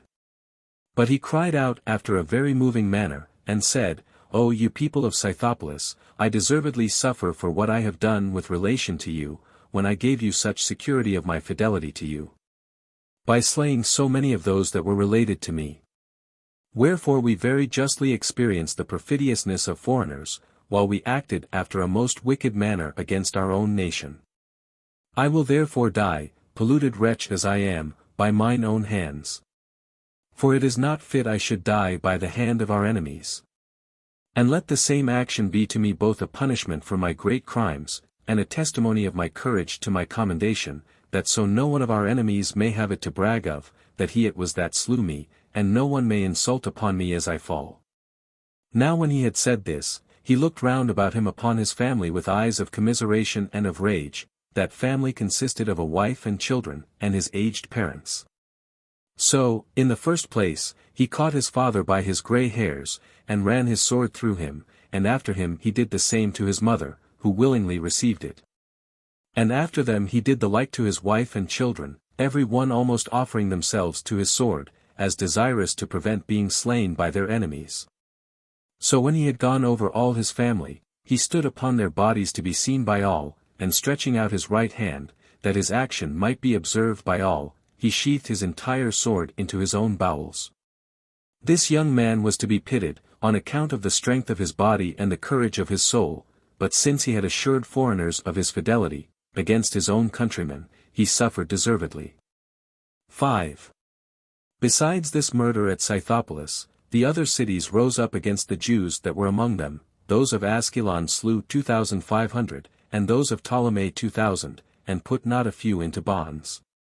Those of Tyre also put a great number to death, but kept a greater number in prison. Moreover, those of Hippos, and those of Gadara, did the like while they put to death the boldest of the Jews, but kept those of whom they were afraid in custody. As did the rest of the cities of Syria, according as they every one either hated them or were afraid of them. Only the Antiochans the Sidonians, and Epiphanes spared those that dwelt with them, and would not endure either to kill any of the Jews, or to put them in bonds. And perhaps they spared them, because their own number was so great that they despised their attempts. But I think the greatest part of this favor was owing to their commiseration of those whom they saw to make no innovations. As for the Gerasenes, they did no harm to those that abode with them, and for those who had a mind to go away, they conducted them as far as their borders reached. 6. There was also a plot laid against the Jews in Agrippa's kingdom. For he was himself gone to Cestius Gallus, to Antioch, but had left one of his companions, whose name was Norris, to take care of the public affairs, which Norris was of kin to King Sohemus. 79 Now there came certain men 70 in number, out of Batanea, who were the most considerable for their families and prudence of the rest of the people. These desired to have an army put into their hands, that if any tumult should happen, they might have about them a guard sufficient to restrain such as might rise up against them. This Norris sent out some of the king's armed men by night, and slew all those 70 men. Which bold action he ventured upon without the consent of Agrippa, and was such a lover of money, that he chose to be so wicked to his own countrymen, though he brought ruin on the kingdom thereby. And thus cruelly did he treat that nation, and this contrary to the laws also, until Agrippa was informed of it, who did not indeed dare to put him to death, out of regard to Sohemus, but still he put an end to his procuratorship immediately. But as to the seditious, they took the citadel which was called Cypros, and was above Jericho, and cut the throats of the garrison, and utterly demolished the fortifications. This was about the same time that the multitude of the Jews that were at Machaerus persuaded the Romans who were in garrison to leave the place, and deliver it up to them. These Romans being in great fear, lest the place should be taken by force, made an agreement with them to depart upon certain conditions. And when they had obtained the security they desired, they delivered up the citadel, into which the people of Machaerus put a garrison for their own security, and held it in their own power. 7. But for Alexandria, the sedition of the people of the place against the Jews was perpetual, and this from that very time when Alexander, the Great, upon finding the readiness of the Jews in assisting him against the Egyptians, and as a reward for such their assistance, gave them equal privileges in this city with the Grecians themselves. Which honorary reward continued among them under his successors, who also set apart for them a particular place, that they might live without being polluted by the Gentiles, and were thereby not so much intermixed with foreigners as before. They also gave them this further privilege, that they should be called Macedonians. Nay, when the Romans got possession of Egypt, neither the first Caesar, nor any one that came after him, thought of diminishing the honors which Alexander had bestowed on the Jews. But still conflicts perpetually arose with the Grecians. And although the governors did every day punish many of them, yet did the sedition grow worse, but at this time especially, when there were tumults in other places also, the disorders among them were put into a greater flame. For when the Alexandrians had once a public assembly, to deliberate about an embassage they were sending to Nero, a great number of Jews came flocking to the theatre. But when their adversaries saw them, they immediately cried out, and called them their enemies, and said they came as spies upon them, upon which they rushed out, and laid violent hands upon them. And as for the rest, they were slain as they ran away, but there were 3 men whom they caught, and hauled them along, in order to have them burnt alive. But all the Jews came in a body to defend them, who at first threw stones at the Grecians, but after that they took lamps, and rushed with violence into the theatre, and threatened that they would burn the people to a man.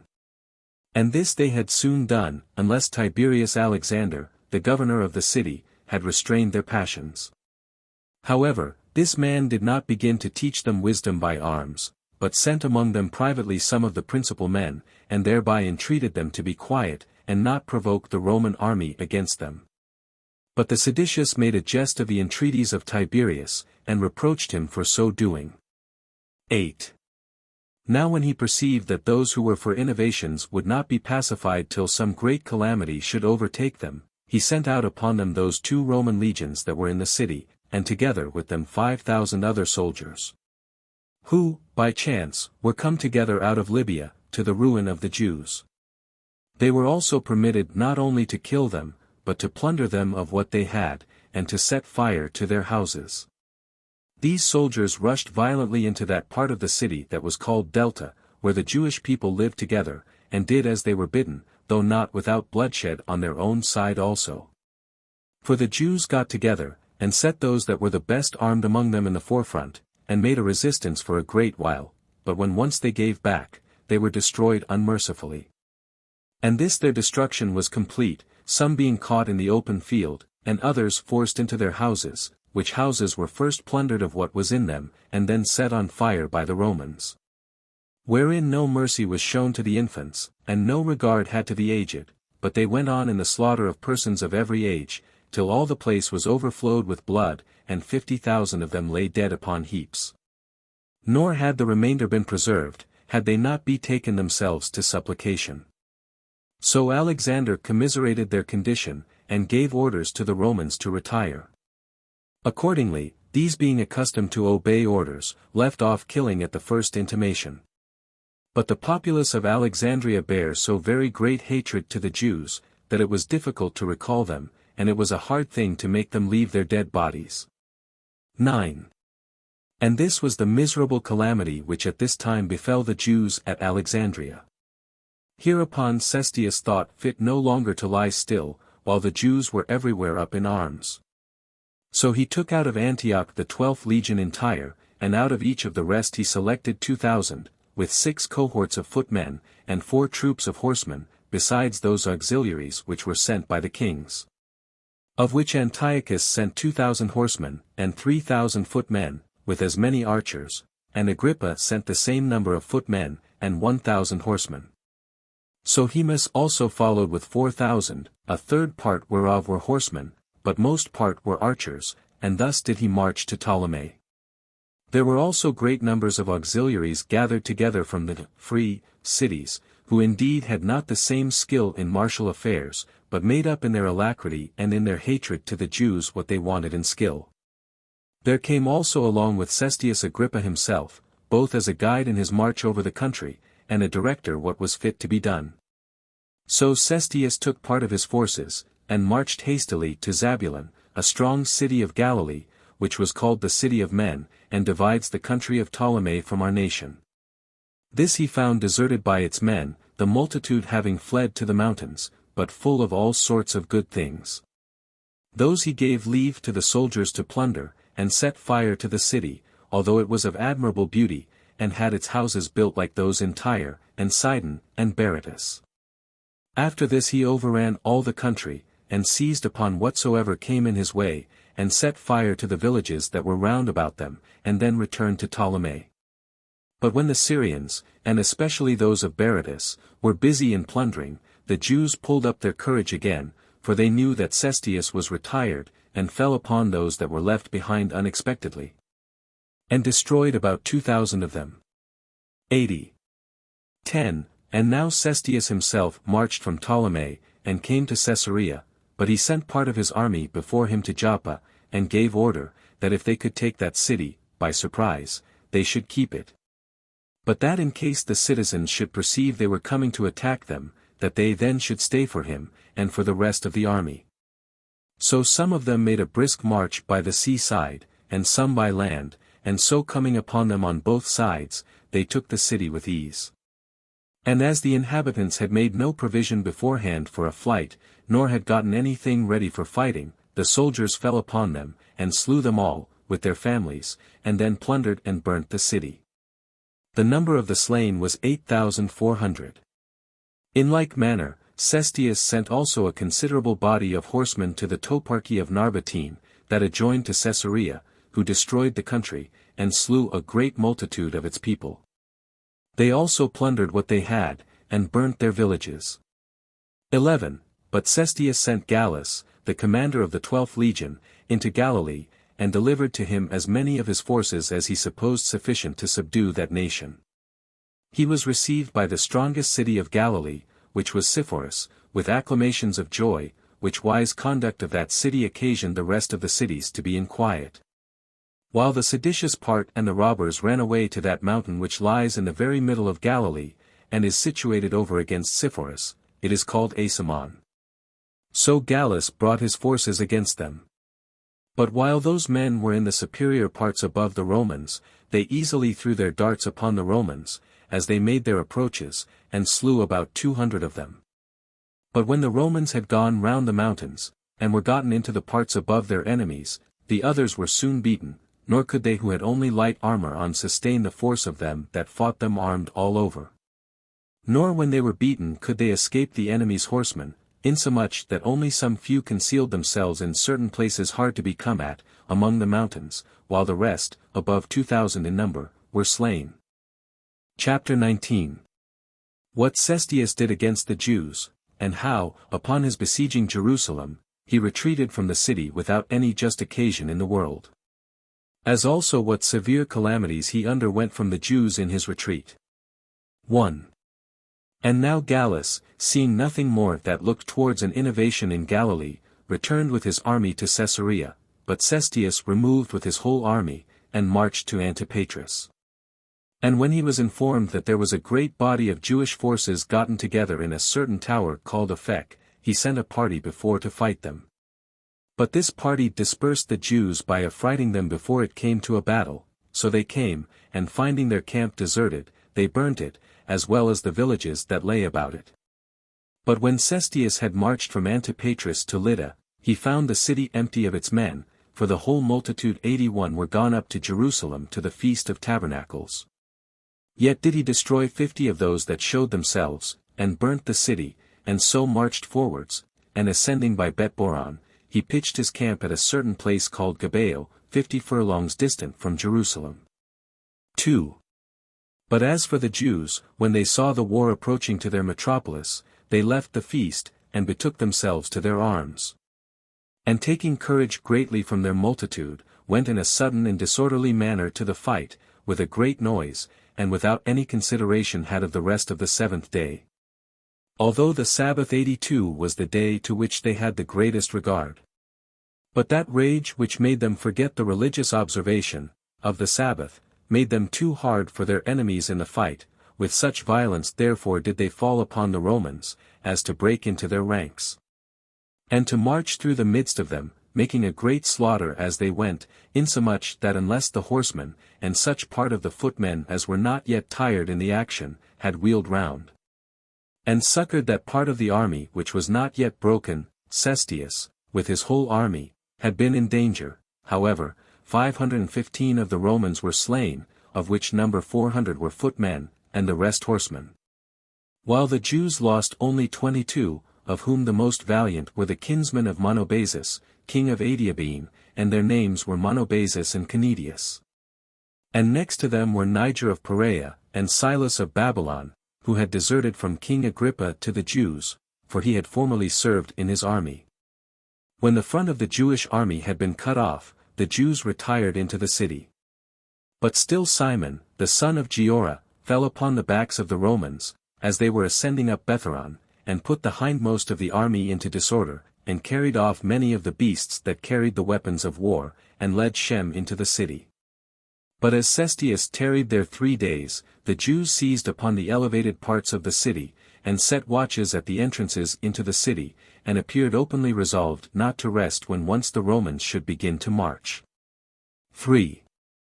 And now when Agrippa observed that even the affairs of the Romans were likely to be in danger, while such an immense multitude of their enemies had seized upon the mountains round about, he determined to try what the Jews would agree to by words. As thinking that he should either persuade them all to desist from fighting, or, however, that he should cause the sober part of them to separate themselves from the opposite party.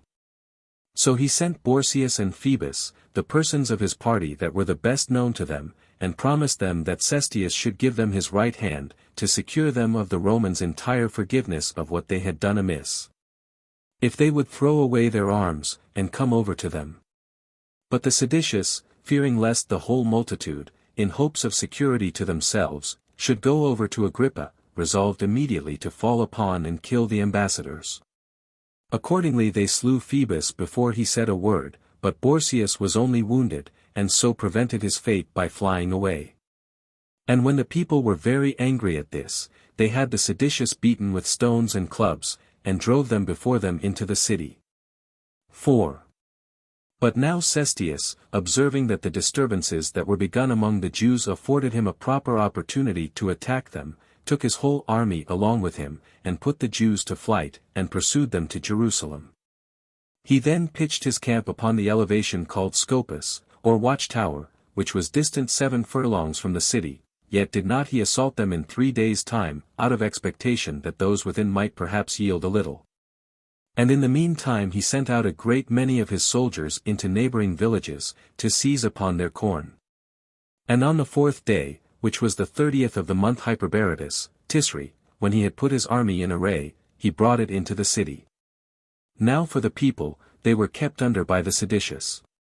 But the seditious themselves were greatly affrighted at the good order of the Romans, and retired from the suburbs, and retreated into the inner part of the city, and into the temple. But when Cestius was come into the city, he set the part called Bezetha, which is called Sinopolis, or the new city, on fire, as he did also to the timber market. After which he came into the upper city, and pitched his camp over against the royal palace, and had he but at this very time attempted to get within the walls by force, he had won the city presently, and the war had been put an end to at once. But Tyrannius Prisius, the mustermaster of the army, and a great number of the officers of the horse, had been corrupted by Florus, and diverted him from that his attempt. And that was the occasion that this war lasted so very long, and thereby the Jews were involved in such incurable calamities. 5. In the meantime, many of the principal men of the city were persuaded by Ananus, the son of Jonathan, and invited Cestius into the city, and were about to open the gates for him. But he overlooked this offer, partly out of his anger at the Jews, and partly because he did not thoroughly believe they were in earnest.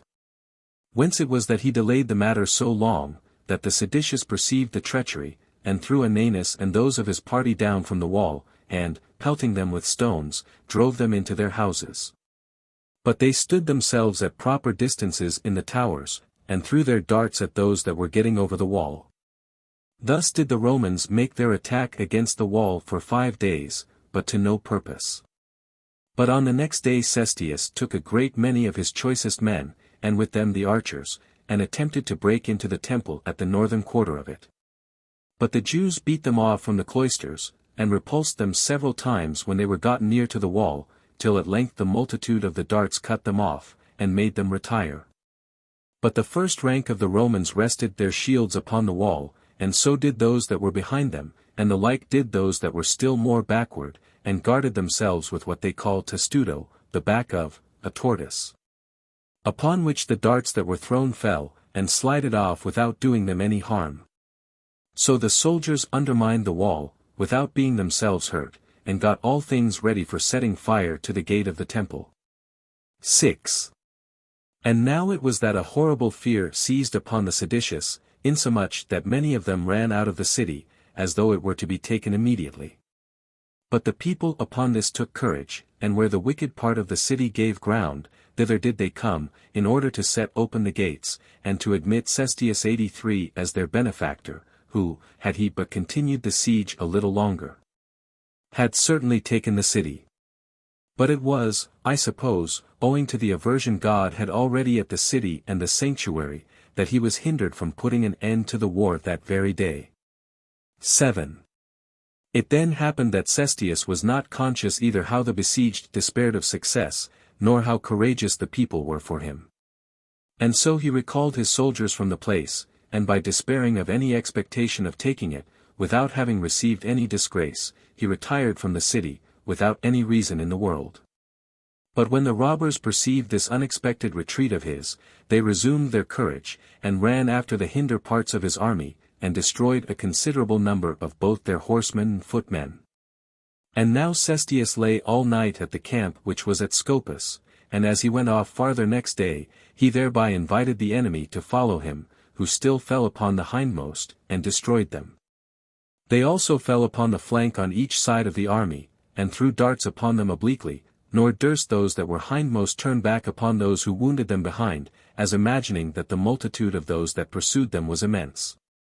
Nor did they venture to drive away those that pressed upon them on each side, because they were heavy with their arms, and were afraid of breaking their ranks to pieces, and because they saw the Jews were light and ready for making incursions upon them.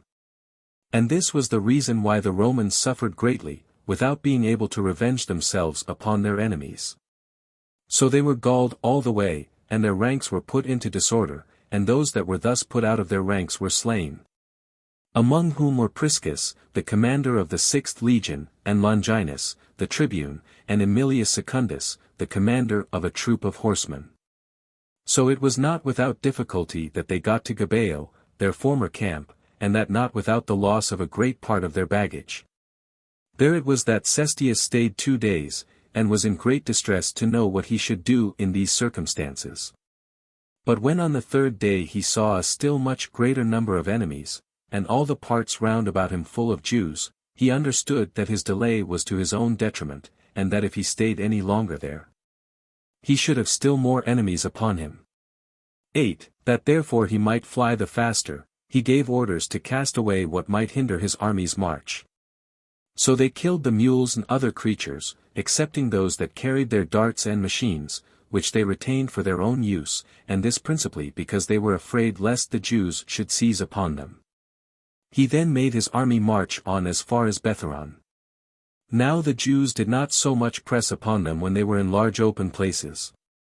But when they were penned up in their descent through narrow passages, then did some of them get before, and hindered them from getting out of them, and others of them thrust the hindermost down into the lower places. And the whole multitude extended themselves over against the neck of the passage, and covered the Roman army with their darts. In which circumstances, as the footmen knew not how to defend themselves, so the danger pressed the horsemen still more, for they were so pelted, that they could not march along the road in their ranks, and the ascents were so high, that the cavalry were not able to march against the enemy. The precipices also and valleys into which they frequently fell, and tumbled down, were such on each side of them, that there was neither place for their flight, nor any contrivance could be thought of for their defense. Till the distress they were at last in was so great, that they betook themselves to lamentations, and to such mournful cries as men use in the utmost despair, the joyful acclamations of the Jews also, as they encouraged one another, echoed the sounds back again, these last composing a noise of those that at once rejoiced and were in a rage. Indeed, things were come to such a pass, that the Jews had almost taken Cestius's entire army prisoners, had not the night come on, when the Romans fled to Betharon, and the Jews seized upon all the places round about them, and watched for their coming out, in the morning. 9. And then it was that Cestius, despairing of obtaining room for a public march, contrived how he might best run away. And when he had selected 400 of the most courageous of his soldiers, he placed them at the strongest of their fortifications, and gave order, that when they went up to the morning guard, they should erect their ensigns. that the Jews might be made to believe that the entire army was there still, while he himself took the rest of his forces with him, and marched, without any noise, 30 furlongs. But when the Jews perceived, in the morning, that the camp was empty, they ran upon those 400 who had deluded them, and immediately threw their darts at them, and slew them, and then pursued after Cestius. But he had already made use of a great part of the night in his flight, and still marched quicker when it was day. Insomuch that the soldiers, through the astonishment and fear they were in, left behind them their engines for sieges, and for throwing of stones, and a great part of the instruments of war. So the Jews went on pursuing the Romans as far as Antipatris. After which, seeing they could not overtake them, they came back, and took the engines, and spoiled the dead bodies, and gathered the prey together which the Romans had left behind them, and came back running and singing to their metropolis. While they had themselves lost a few only, but had slain of the Romans 5,300 footmen, and 380 horsemen. This defeat happened on the 8th day of the month Dios, Marches Van, in the 12th year of the reign of Nero. Chapter 20. Cestius sends ambassadors to Nero. The people of Damascus slay those Jews that lived with them.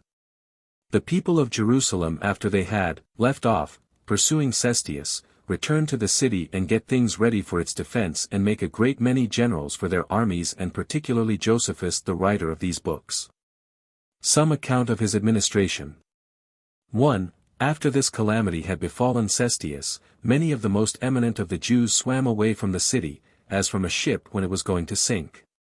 Costobarus, therefore, and Saul, who were brethren, together with Philip, the son of Jasamus, who was the commander of King Agrippa's forces, ran away from the city, and went to Cestius. But then how Antipas, who had been besieged with them in the king's palace, but would not fly away with them, was afterward slain by the seditious, we shall relate hereafter. However, Cestius sent Saul and his friends, at their own desire, to Achaia, to Nero, to inform him of the great distress they were in, and to lay the blame of their kindling the war upon Florus, as hoping to alleviate his own danger, by provoking his indignation against Florus. 2. In the meantime, the people of Damascus, when they were informed of the destruction of the Romans, set about the slaughter of those Jews that were among them. And as they had them already cooped up together in the place of public exercises, which they had done out of the suspicion they had of them, they thought they should meet with no difficulty in the attempt. Yet did they distrust their own wives, which were almost all of them addicted to the Jewish religion, on which account it was that their greatest concern was, how they might conceal these things from them.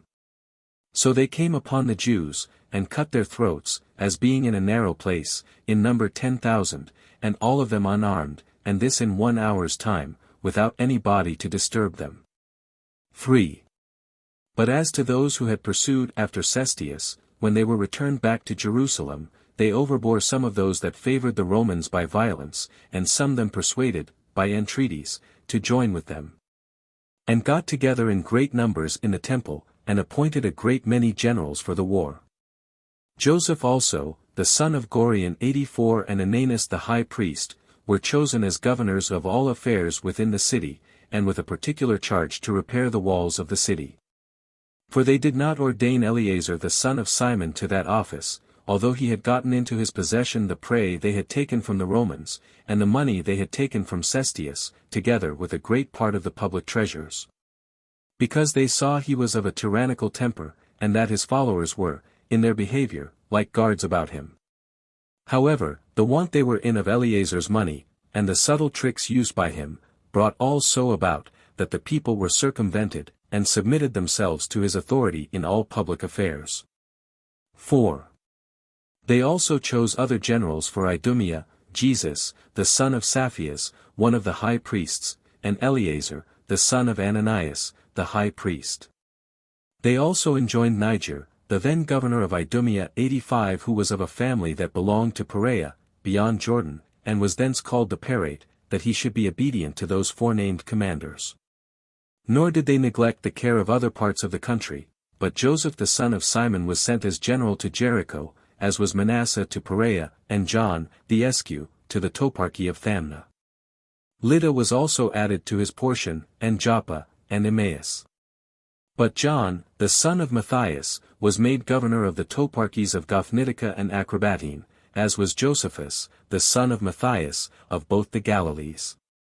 Gamala also, which was the strongest city in those parts, was put under his command. 5. So every one of the other commanders administered the affairs of his portion with that alacrity and prudence they were masters of. But as to Josephus, when he came into Galilee, his first care was to gain the goodwill of the people of that country, as sensible that he should thereby have in general good success, although he should fail in other points. And being conscious to himself that if he communicated part of his power to the great men, he should make them his fast friends. And that he should gain the same favor from the multitude, if he executed his commands by persons of their own country, and with whom they were well acquainted. He chose out 70 of the most prudent men, and those elders in age, and appointed them to be rulers of all Galilee, as he chose 7 judges in every city to hear the lesser quarrels. For as to the greater causes, and those wherein life and death were concerned, he enjoined they should be brought to him and the 86 elders. 6. Josephus also, when he had settled these rules for determining causes by the law, with regard to the people's dealings one with another, betook himself to make provisions for their safety against external violence. And as he knew the Romans would fall upon Galilee, he built walls in proper places about Jotapata, and Bersabee, and Salamis, and besides these, about Caphareco, and Jaffa, and Sego, and what they call Mount Tabor, and Tarichii, and Tiberias. Moreover, he built walls about the caves near the lake of Gennesaret, which places lay in the lower Galilee. The same he did to the places of Upper Galilee, as well as to the rock called the Rock of the Achabari, and to Seph, and Jamneth, and Meroth. And in Gaulonitis he fortified Seleucia, and Sogain, and Gamala. But as to those of Sepphoris, they were the only people to whom he gave leave to build their own walls, and this because he perceived they were rich and wealthy, and ready to go to war, without standing in need of any injunctions for that purpose. The case was the same with Giscala, which had a wall built about it by John the son of Levi himself, but with the consent of Josephus. But for the building of the rest of the fortresses, he labored together with all the other builders, and was present to give all the necessary orders for that purpose. He also got together an army out of Galilee, of more than 100,000 young men, all of which he armed with the old weapons which he had collected together and prepared for them. 7. And when he had considered that the Roman power became invincible, chiefly by their readiness in obeying orders, and the constant exercise of their arms, he despaired of teaching these his men the use of their arms, which was to be obtained by experience. But observing that their readiness in obeying orders was owing to the multitude of their officers, he made his partitions in his army more after the Roman manner, and appointed a great many subalterns. He also distributed the soldiers into various classes, whom he put under captains of tens, and captains of hundreds, and then under captains of thousands, and besides these, he had commanders of larger bodies of men. He also taught them to give the signals one to another, and to call and recall the soldiers by the trumpets, how to expand the wings of an army, and make them will about. And when one wing hath had success, to turn again and assist those that were hard set, and to join in the defense of what had most suffered. He also continually instructed them in what concerned the courage of the soul, and the hardiness of the body. And, above all, he exercised them for war, by declaring to them distinctly the good order of the Romans, and that they were to fight with men who, both by the strength of their bodies and courage of their souls, had conquered in a manner the whole habitable earth. He told them that he should make trial of the good order they would observe in war, even before it came to any battle, in case they would abstain from the crimes they used to indulge themselves in, such as theft, and robbery, and rapine, and from defrauding their own countrymen, and never to esteem the harm done to those that were so near of kin to them to be any advantage to themselves. For that wars are then managed the best when the warriors preserve a good conscience, but that such as are ill men in private life will not only have those for enemies which attack them, but God himself also for their antagonist. 8. And thus did he continue to admonish them. Now he chose for the war such an army as was sufficient, i.e. 60,000 footmen, and 250 horsemen. 87 And besides these, on which he put the greatest trust, there were about 4,500 mercenaries. He had also 600 men as guards of his body. Now the cities easily maintained the rest of his army, excepting the mercenaries, for every one of the cities enumerated above sent out half their men to the army, and retained the other half at home, in order to get provisions for them. Insomuch that the one part went to the war, and the other part to their work, and so those that sent out their corn were paid for it by those that were in arms, by that security which they enjoyed from them. Chapter 21. Concerning John of Gischala. Josephus uses stratagems against the plots John laid against him and recovers certain cities which had revolted from him. 1. Now as Josephus was thus engaged in the administration of the affairs of Galilee, there arose a treacherous person, a man of Gischala, the son of Levi, whose name was John.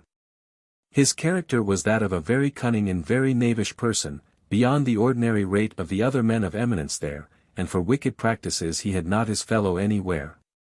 Poor he was at first, and for a long time his wants were a hindrance to him in his wicked designs. He was a ready liar, and yet very sharp in gaining credit to his fictions. He thought it a point of virtue to delude people, and would delude even such as were the dearest to him. He was a hypocritical pretender to humanity, but where he had hopes of gain, he spared not the shedding of blood. His desires were ever carried to great things, and he encouraged his hopes from those mean wicked tricks which he was the author of. He had a peculiar knack at thieving, but in some time he got certain companions in his impudent practices. At first they were but few, but as he proceeded on in his evil course, they became still more and more numerous. He took care that none of his partners should be easily caught in their rogueries, but chose such out of the rest as had the strongest constitutions of body, and the greatest courage of soul, together with great skill in martial affairs. As he got together a band of 400 men, who came principally out of the country of Tyre, and were vagabonds that had run away from its villages. And by the means of these he laid waste all Galilee, and irritated a considerable number, who were in great expectation of a war then suddenly to arise among them. 2. However, John's want of money had hitherto restrained him in his ambition after command, and in his attempts to advance himself. But when he saw that Josephus was highly pleased with the activity of his temper, he persuaded him, in the first place, to entrust him with the repairing of the walls of his native city, Gischala. In which work he got a great deal of money from the rich citizens. He after that contrived a very shrewd trick, and pretending that the Jews who dwelt in Syria were obliged to make use of oil that was made by others than those of their own nation, he desired leave of Josephus to send oil to their borders.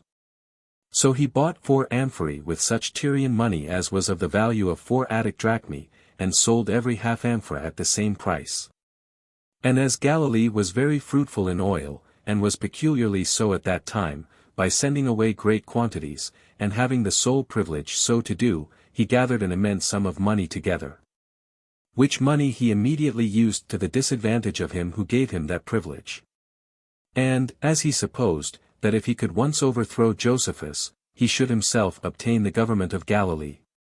So he gave orders to the robbers that were under his command to be more zealous in their thievish expeditions, that by the rise of many that desired innovations in the country, he might either catch their general in his snares, as he came to the country's assistance, and then kill him. Or if he should overlook the robbers, he might accuse him for his negligence to the people of the country. He also spread abroad a report far and near that Josephus was delivering up the administration of affairs to the Romans. And many such plots did he lay, in order to ruin him. 3. Now at the same time that certain young men of the village Dabarida, who kept guard in the great plain laid snares for Ptolemy, who was Agrippa's and Bernice's steward, and took from him all that he had with him. Among which things there were a great many costly garments, and no small number of silver cups, and 600 pieces of gold, yet were they not able to conceal what they had stolen, but brought it all to Josephus, to Tarichii. Hereupon he blamed them for the violence they had offered to the king and queen, and deposited what they brought to him with Aeneas, the most potent man of Tarichii, with an intention of sending the things back to the owners at a proper time. Which act of Josephus brought him into the greatest danger. For those that had stolen the things had an indignation at him, both because they gained no share of it for themselves, and because they perceived beforehand what was Josephus's intention. And that he would freely deliver up what had cost them so much pains to the king and queen. These ran away by night to their several villages, and declared to all men that Josephus was going to betray them. They also raised great disorders in all the neighboring cities. Insomuch that in the morning 100,000 armed men came running together. Which multitude was crowded together in the hippodrome at Tarichae, and made a very peevish clamour against him, while some cried out, that they should depose the traitor, and others, that they should burn him. Now John irritated a great many, as did also one Jesus, the son of Saphias, who was then governor of Tiberias. Then it was that Josephus's friends, and the guards of his body, were so affrighted at this violent assault of the multitude, that they all fled away but four, and as he was asleep, they awaked him, as the people were going to set fire to the house. And although those four that remained with him persuaded him to run away, he was neither surprised at his being himself deserted, nor at the great multitude that came against him, but leaped out to them with his clothes rent, and ashes sprinkled on his head, with his hands behind him, and his sword hanging at his neck. At this sight his friends, especially those of Tarichae, commiserated his condition. But those that came out of the country, and those in their neighborhood, to whom his government seemed burdensome, reproached him, and bid him produce the money which belonged to them all immediately, and to confess the agreement he had made to betray them. For they imagined, from the habit in which he appeared, that he would deny nothing of what they suspected concerning him, and that it was in order to obtain pardon that he had put himself entirely into so pitiable a posture. But this humble appearance was only designed as preparatory to a stratagem of his, who thereby contrived to set those that were so angry at him at variance one with another about the things they were angry at. However, he promised he would confess all. Hereupon he was permitted to speak, when he said, I did neither intend to send this money back to Agrippa, nor to gain it myself. For I did never esteem one that was your enemy to be my friend, nor did I look upon what would tend to your disadvantage to be my advantage. But, O you people of Tarichae, I saw that your city stood in more need than others of fortifications for your security, and that it wanted money in order for the building it a wall. I was also afraid lest the people of Tiberias and other cities should lay a plot to seize upon these spoils, and therefore it was that I intended to retain this money privately, that I might encompass you with a wall. But if this does not please you, I will produce what was brought me, and leave it to you to plunder it, but if I have conducted myself so well as to please you, you may if you please punish your benefactor. 4. Hereupon the people of Tarichae loudly commended him, but those of Tiberias, with the rest of the company, gave him hard names, and threatened what they would do to him. So both sides left off quarreling with Josephus, and fell on quarreling with one another. So he grew bold upon the dependence he had on his friends, which were the people of Tarichae, and about 40,000 in number, and spake more freely to the whole multitude, and reproached them greatly for their rashness. And told them, that with this money he would build walls about Tarichae, and would put the other cities in a state of security also. For that they should not want money, if they would but agree for whose benefit it was to be procured, and would not suffer themselves to be irritated against him who procured it for them. 5.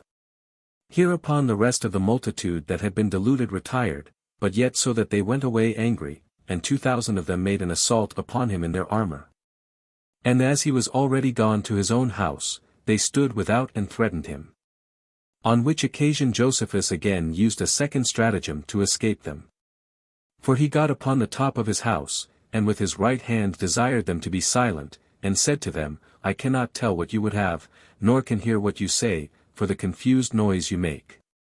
But he said that he would comply with all their demands, in case they would but send some of their number in to him that might talk with him about it. And when the principal of them, with their leaders, heard this, they came into the house. He then drew them to the most retired part of the house, and shut the door of that hall where he put them, and then had them whipped till every one of their inward parts appeared naked. In the meantime the multitude stood round the house, and supposed that he had a long discourse with those that were gone in about what they claimed of him.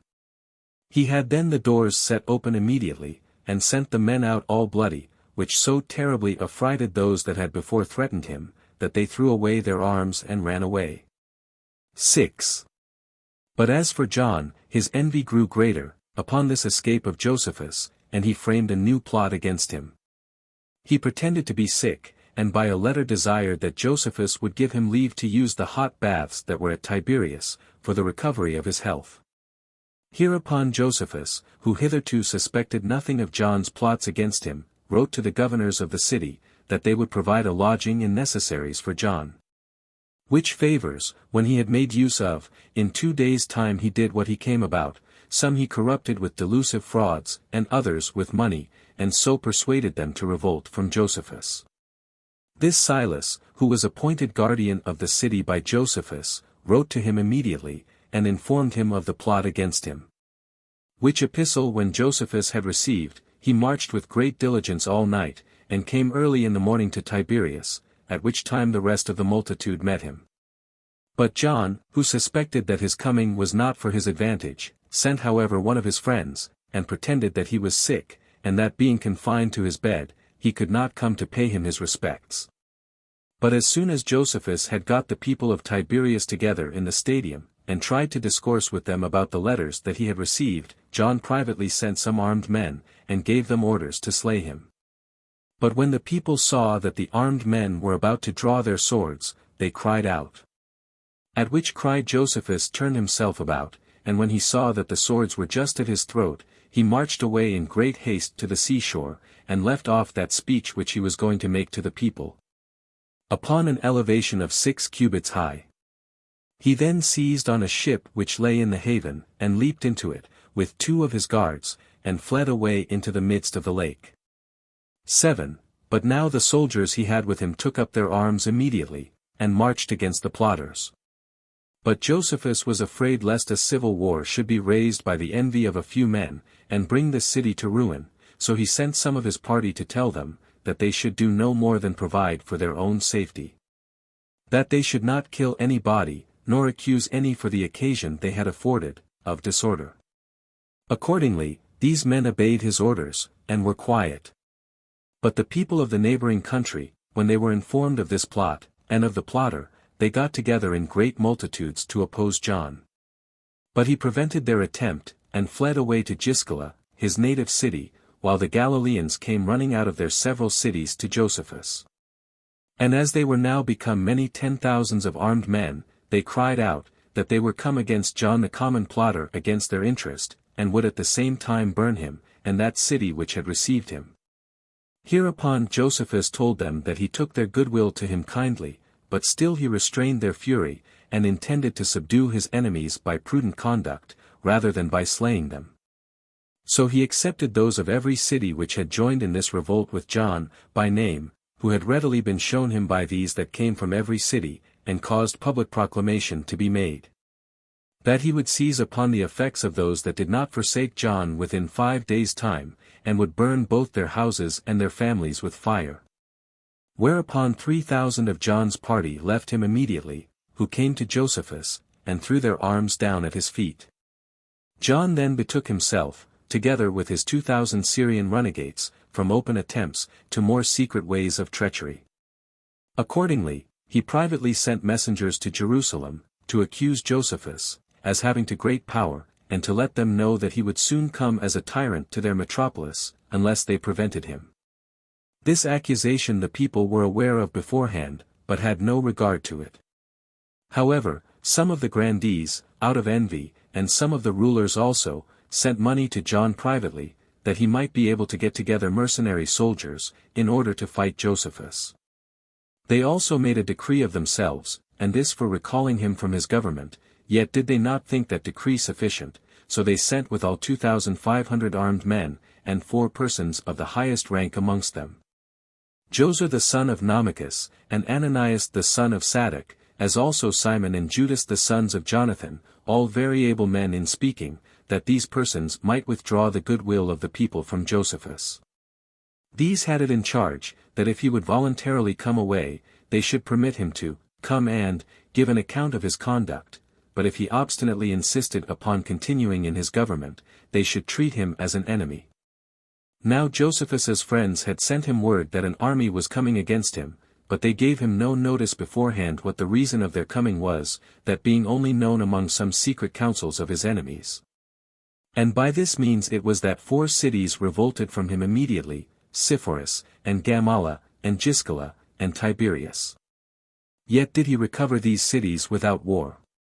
And when he had routed those 4 commanders by stratagems, and had taken the most potent of their warriors, he sent them to Jerusalem. And the people of Galilee had great indignation at them, and were in a zealous disposition to slay, not only these forces, but those that sent them also, had not these forces prevented it by running away. 8. Now John was detained afterward within the walls of Giscala, by the fear he was in of Josephus, but within a few days Tiberius revolted again, the people within it inviting King Agrippa, to return to the exercise of his authority there. And when he did not come at the time appointed, and when a few Roman horsemen appeared that day, they expelled Josephus out of the city. Now this revolt of theirs was presently known at Tarichaea. And as Josephus had sent out all the soldiers that were with him to gather corn, he knew not how either to march out alone against the revolters, or to stay where he was, because he was afraid the king's soldiers might prevent him if he tarried, and might get into the city. For he did not intend to do anything on the next day, because it was the Sabbath day, and would hinder his proceeding. So he contrived to circumvent the revolters by a stratagem. And in the first place he ordered the gates of Tarichaea to be shut, that nobody might go out and inform those of Tiberius, for whom it was intended, what stratagem he was about. He then got together all the ships that were upon the lake, which were found to be 230, and in each of them he put no more than 4 mariners. So he sailed to Tiberias with haste, and kept at such a distance from the city, that it was not easy for the people to see the vessels, and ordered that the empty vessels should float up and down there, while himself, who had but 7 of his guards with him, and those unarmed also, went so near as to be seen. But when his adversaries, who were still reproaching him, saw him from the walls, they were so astonished that they supposed all the ships were full of armed men, and threw down their arms. And by signals of intercession they besought him to spare the city. 9. Upon this Josephus threatened them terribly, and reproached them, that when they were the first that took up arms against the Romans, they should spend their force beforehand in civil dissensions, and do what their enemies desired above all things. And that besides they should endeavor so hastily to seize upon him, who took care of their safety, and had not been ashamed to shut the gates of their city against him that built their walls. That, however, he would admit of any intercessors from them that might make some excuse for them, and with whom he would make such agreements as might be for the city's security.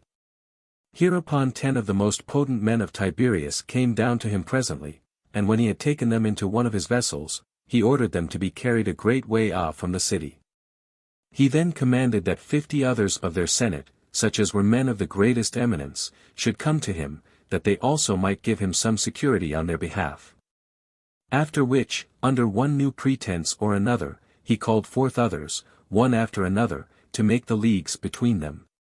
He then gave order to the masters of those vessels which he had thus filled to sail away immediately for Tarichaea, and to confine those men in the prison there. Till at length he took all their senate, consisting of 600 persons, and about 2,000 of the populace, and carried them away to Tarichaea. 88. 10. And when the rest of the people cried out, that it was one Clitus that was the chief author of this revolt, they desired him to spend his anger upon him, only. But Josephus, whose intention it was to slay nobody, commanded one Flavius, belonging to his guards, to go out of the vessel, in order to cut off both Clitus's hands. Yet was Flavius afraid to go out by himself alone to such a large body of enemies, and refused to go. Now Clitus saw that Josephus was in a great passion in the ship, and ready to leap out of it, in order to execute the punishment himself. He begged therefore from the shore, that he would leave him one of his hands, which Josephus agreed to, upon condition that he would himself cut off the other hand. Accordingly he drew his sword, and with his right hand cut off his left, so great was the fear he was in of Josephus himself. And thus he took the people of Tiberias prisoners, and recovered the city again with empty ships and 7 of his guard. Moreover, a few days afterward he retook Giscala, which had revolted with the people of Sepphoris, and gave his soldiers leave to plunder it, yet did he get all the plunder together, and restored it to the inhabitants. And the like he did to the inhabitants of Sepphoris and Tiberias. For when he had subdued those cities, he had a mind, by letting them be plundered, to give them some good instruction, while at the same time he regained their goodwill by restoring them their money again. Chapter 22. The Jews make all ready for the war, and Simon, the son of Gioras, falls to plundering. 1. And thus were the disturbances of Galilee quieted, when, upon their ceasing to prosecute their civil dissensions, they betook themselves to make preparations for the war with the Romans. Now in Jerusalem the high priest Artemus, and as many of the men of power as were not in the interest of the Romans, both repaired the walls, and made a great many warlike instruments. Insomuch that in all parts of the city darts and all sorts of armor were upon the anvil. Although the multitude of the young men were engaged in exercises, without any regularity, and all places were full of tumultuous doings, yet the moderate sort were exceedingly sad. And a great many there were who, out of the prospect they had of the calamities that were coming upon them, made great lamentations. There were also such omens observed as were understood to be forerunners of evils by such as loved peace, but were by those that kindled the war interpreted so as to suit their own inclinations. And the very state of the city, even before the Romans came against it, was that of a place doomed to destruction. However, Ananus's concern was this, to lay aside, for a while, the preparations for the war, and to persuade the seditious to consult their own interest, and to restrain the madness of those that had the name of zealots. But their violence was too hard for him, and what end he came to we shall relate hereafter. 2. But as for the Acrabene toparchy, Simon, the son of Gioras, got a great number of those that were fond of innovations together, and betook himself to ravage the country. Nor did he only harass the rich men's houses, but tormented their bodies, and appeared openly and beforehand to affect tyranny in his government. And when an army was sent against him by Artemus, and the other rulers, he and his band retired to the robbers that were at Masada, and stayed there, and plundered the country of Idumea with them. Till both Ananus and his other adversaries were slain. And until the rulers of that country were so afflicted with the multitude of those that were slain, and with the continual ravage of what they had, that they raised an army, and put garrisons into the villages, to secure them from those insults. And in this state were the affairs of Judea at that time. Book 3. Containing the interval of about 1 year. From Vespasian's coming to subdue the Jews to the taking of Gamala. Chapter 1. Vespasian is sent into Syria by Nero in order to make war with the Jews. 1. When Nero was informed of the Romans' ill success in Judea, a concealed consternation and terror, as is usual in such cases, fell upon him. Although he openly looked very big, and was very angry, and said that what had happened was rather owing to the negligence of the commander, than to any valor of the enemy, and as he thought it fit for him, who bare the burden of the whole empire. To despise such misfortunes, he now pretended so to do, and to have a soul superior to all such sad accidents whatsoever. Yet did the disturbance that was in his soul plainly appear by the solicitude he was in, how to recover his affairs again. 2. And as he was deliberating to whom he should commit the care of the East, now it was in so great a commotion, and who might be best able to punish the Jews for their rebellion, and might prevent the same distemper from seizing upon the neighboring nations also, he found no one but Vespasian equal to the task, and able to undergo the great burden of so mighty a war, seeing he was growing an old man already in the camp. And from his youth had been exercised in warlike exploits. He was also a man that had long ago pacified the West, and made it subject to the Romans, when it had been put into disorder by the Germans. He had also recovered to them Britain by his arms, which had been little known before 89, whereby he procured to his father Claudius to have a triumph bestowed on him without any sweat or labor of his own. 3. So Nero esteemed these circumstances as favorable omens, and saw that Vespasian's age gave him sure experience, and great skill, and that he had his sons as hostages for his fidelity to himself. And that the flourishing age they were in would make them fit instruments under their father's prudence. Perhaps also there was some interposition of Providence, which was paving the way for Vespasian's being himself emperor afterwards. Upon the whole, he sent this man to take upon him the command of the armies that were in Syria. But this not without great encomiums and flattering compilations, such as necessity required, and such as might mollify him into complaisance. So Vespasian sent his son Titus from Achaia, where he had been with Nero, to Alexandria, to bring back with him from thence the 5th and the 10th legions, while he himself, when he had passed over the Hellespont, came by land into Syria, where he gathered together the Roman forces, with a considerable number of auxiliaries from the kings in that neighborhood. Chapter 2. A great slaughter about Ascalon. Vespasian comes to Ptolemy. 1.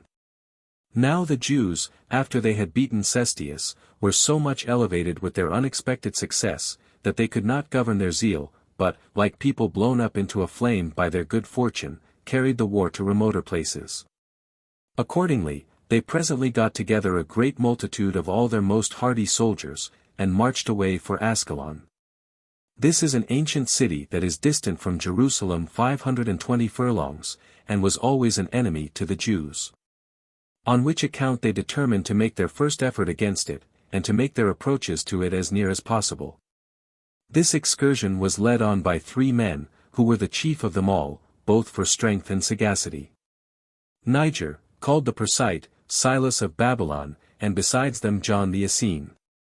Now Ascalon was strongly walled about, but had almost no assistance to be relied on, near them, for the garrison consisted of 1 cohort of footmen, and 1 troop of horsemen, whose captain was Antonius. 2. These Jews, therefore, out of their anger, marched faster than ordinary, and, as if they had come but a little way, approached very near the city, and were come even to it.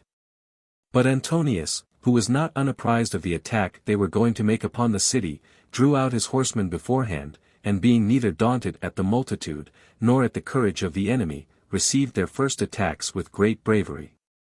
And when they crowded to the very walls, he beat them off. Now the Jews were unskillful in war, but were to fight with those who were skillful therein, they were footmen to fight with horsemen. They were in disorder, to fight those that were united together, they were poorly armed, to fight those that were completely so, they were to fight more by their rage than by sober counsel, and were exposed to soldiers that were exactly obedient, and did everything they were bidden upon the least intimation. So they were easily beaten. For as soon as ever their first ranks were once in disorder, they were put to flight by the enemy's cavalry, and those of them that came behind such as crowded to the wall fell upon their own party's weapons, and became one another's enemies.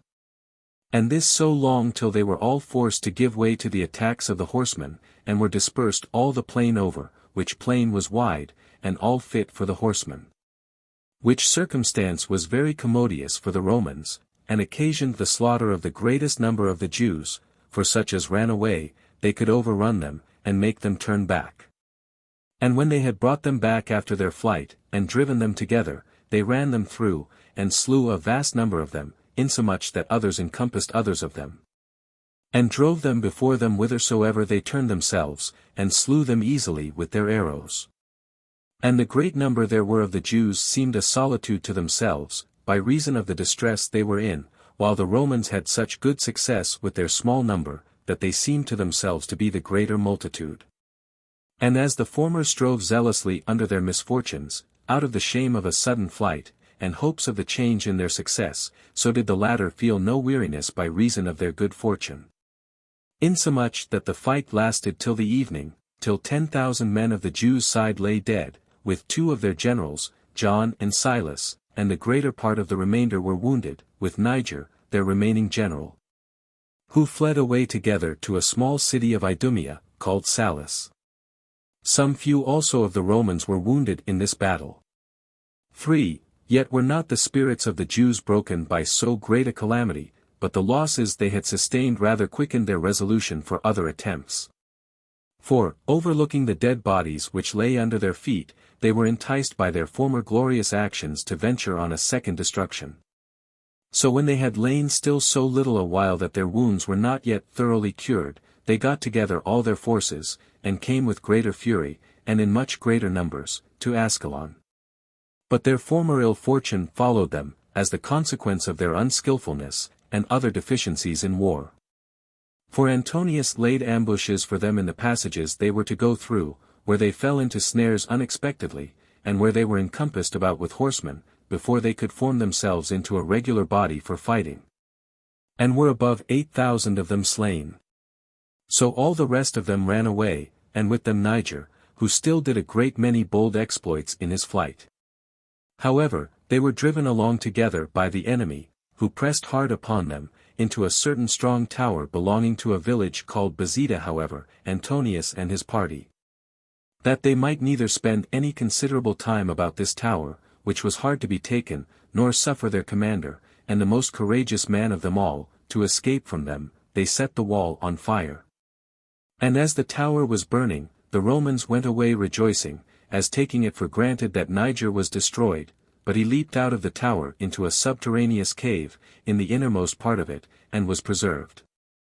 And on the third day afterward he spake out of the ground to those that with great lamentation were searching for him, in order to give him a decent funeral. And when he was come out, he filled all the Jews with an unexpected joy, as though he were preserved by God's providence to be their commander for the time to come. 4. And now Vespasian took along with him his army from Antioch, which is the metropolis of Syria, and without dispute deserves the place of the third city in the habitable earth that was under the Roman Empire, 90 both in magnitude. And other marks of prosperity, where he found King Agrippa, with all his forces, waiting for his coming, and marched to Ptolemy. At this city also the inhabitants of Sepphoris of Galilee met him, who were for peace with the Romans. These citizens had beforehand taken care of their own safety, and being sensible of the power of the Romans, they had been with Cestius Gallus before Vespasian came, and had given their faith to him, and received the security of his right hand. And had received a Roman garrison. And at this time withal they received Vespasian, the Roman general, very kindly, and readily promised that they would assist him against their own countrymen. Now the general delivered them, at their desire, as many horsemen and footmen as he thought sufficient to oppose the incursions of the Jews, if they should come against them. And indeed the danger of losing Sepphoris would be no small one, in this war that was now beginning, seeing it was the largest city of Galilee, and built in a place by nature very strong. And might be a security of the whole nation's fidelity to the Romans. Chapter 3. A description of Galilee, Samaria, and Judea. 1. Now Phoenicia and Syria encompass about the Galilees, which are two, and called the Upper Galilee and the Lower. They are bounded toward the sun setting, with the borders of the territory belonging to Ptolemy, and by Carmel, which mountain had formerly belonged to the Galileans, but now belonged to the Tyrians. To which mountain adjoins Gaba, which is called the city of horsemen, because those horsemen that were dismissed by Herod the king dwelt therein. They are bounded on the south with Samaria and Scythopolis, as far as the river Jordan. On the east with Hippii and Gadares, and also with Ganlonitis, and the borders of the kingdom of Agrippa. Its northern parts are bounded by Tyre, and the country of the Tyrians. As for that Galilee which is called the Lower, it extends in length from Tiberias to Zabulon, and of the maritime places Ptolemy is its neighbor. Its breadth is from the village called Zaloth, which lies in the great plain, as far as Bersabé, from which beginning also is taken the breadth of the Upper Galilee, as far as the village Baca, which divides the land of the Tyrians from it. Its length is also from Meloth to Thela, a village near to Jordan. 2. These two Galilees, of so great largeness, and encompassed with so many nations of foreigners, have been always able to make a strong resistance on all occasions of war. For the Galileans are inured to war from their infancy, and have been always very numerous, nor hath the country been ever destitute of men of courage, or wanted a numerous set of them. For their soil is universally rich and fruitful, and full of the plantations of trees of all sorts, insomuch that it invites the most slothful to take pains in its cultivation, by its fruitfulness. Accordingly, it is all cultivated by its inhabitants, and no part of it lies idle. Moreover, the cities lie here very thick, and the very many villages there are here are everywhere so full of people, by the richness of their soil, that the very least of them contain above 15,000 inhabitants. 3. In short, if any one will suppose that Galilee is inferior to Perea in magnitude, he will be obliged to prefer it before it in its strength, for this is all capable of cultivation, and is everywhere fruitful.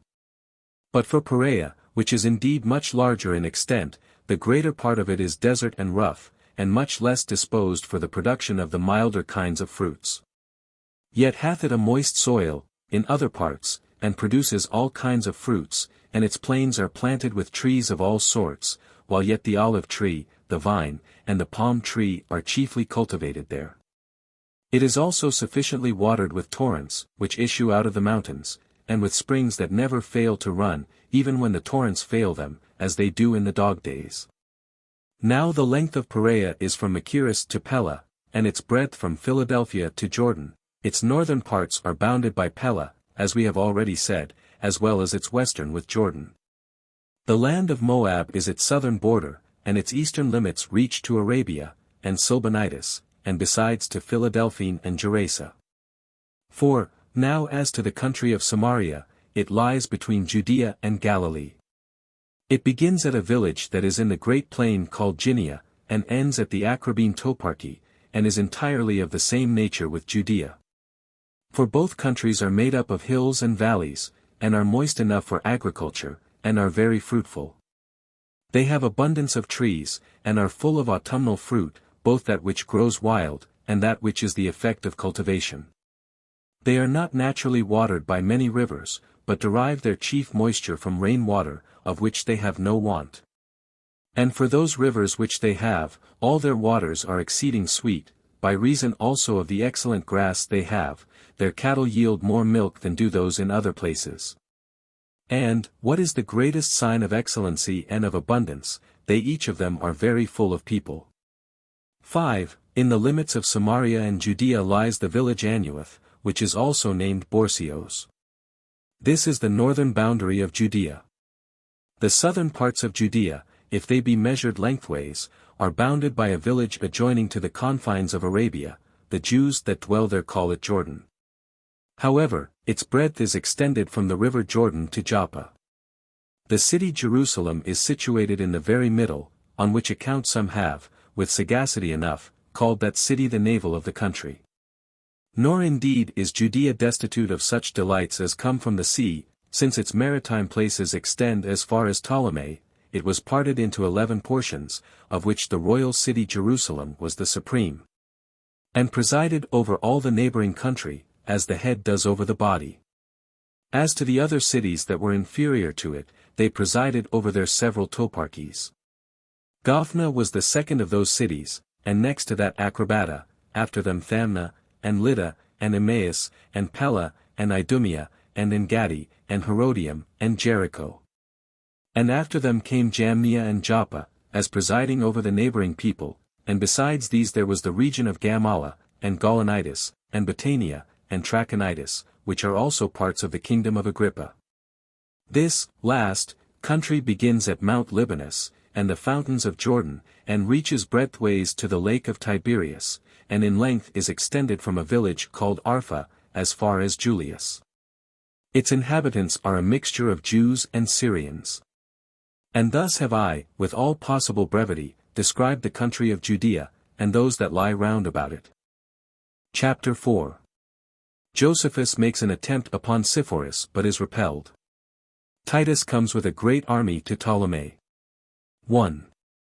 Now the auxiliaries which were sent to assist the people of Sepphoris, being 1,000 horsemen, and 6,000 footmen, under Placidus the tribune, pitched their camp in 2 bodies in the great plain. The foot were put into the city to be a guard to it, but the horse lodged abroad in the camp. These last, by marching continually one way or other, and overrunning the parts of the adjoining country, were very troublesome to Josephus and his men. They also plundered all the places that were out of the city's liberty, and intercepted such as durst go abroad. On this account it was that Josephus marched against the city, as hoping to take what he had lately encompassed with so strong a wall, before they revolted from the rest of the Galileans, that the Romans would have much ado to take it. By which means he proved too weak, and failed of his hopes, both as to the forcing the place, and as to his prevailing with the people of Sepphoris to deliver it up to him. By this means he provoked the Romans to treat the country according to the law of war. Nor did the Romans, out of the anger they bore at this attempt, leave off, either by night or by day, burning the places in the plain, and stealing away the cattle that were in the country, and killing whatsoever appeared capable of fighting perpetually, and leading the weaker people as slaves into captivity. So that Galilee was all over filled with fire and blood. Nor was it exempted from any kind of misery or calamity, for the only refuge they had was this, that when they were pursued, they could retire to the cities which had walls built them by Josephus. 2.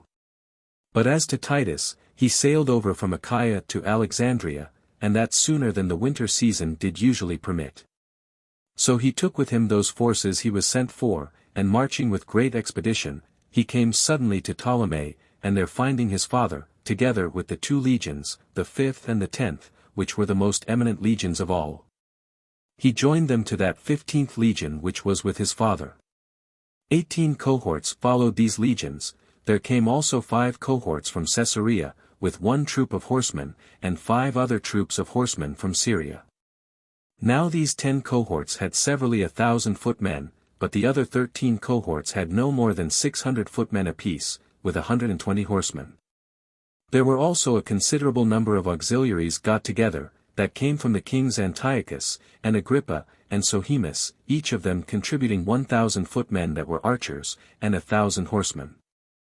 Malchus also, the king of Arabia, sent 1,000 horsemen, besides 5,000 footmen, the greatest part of which were archers. So that the whole army, including the auxiliaries sent by the kings, as well horsemen as footmen, when all were united together, amounted to 60,000, besides the servants, who, as they followed in vast numbers. So because they had been trained up in war with the rest, ought not to be distinguished from the fighting men.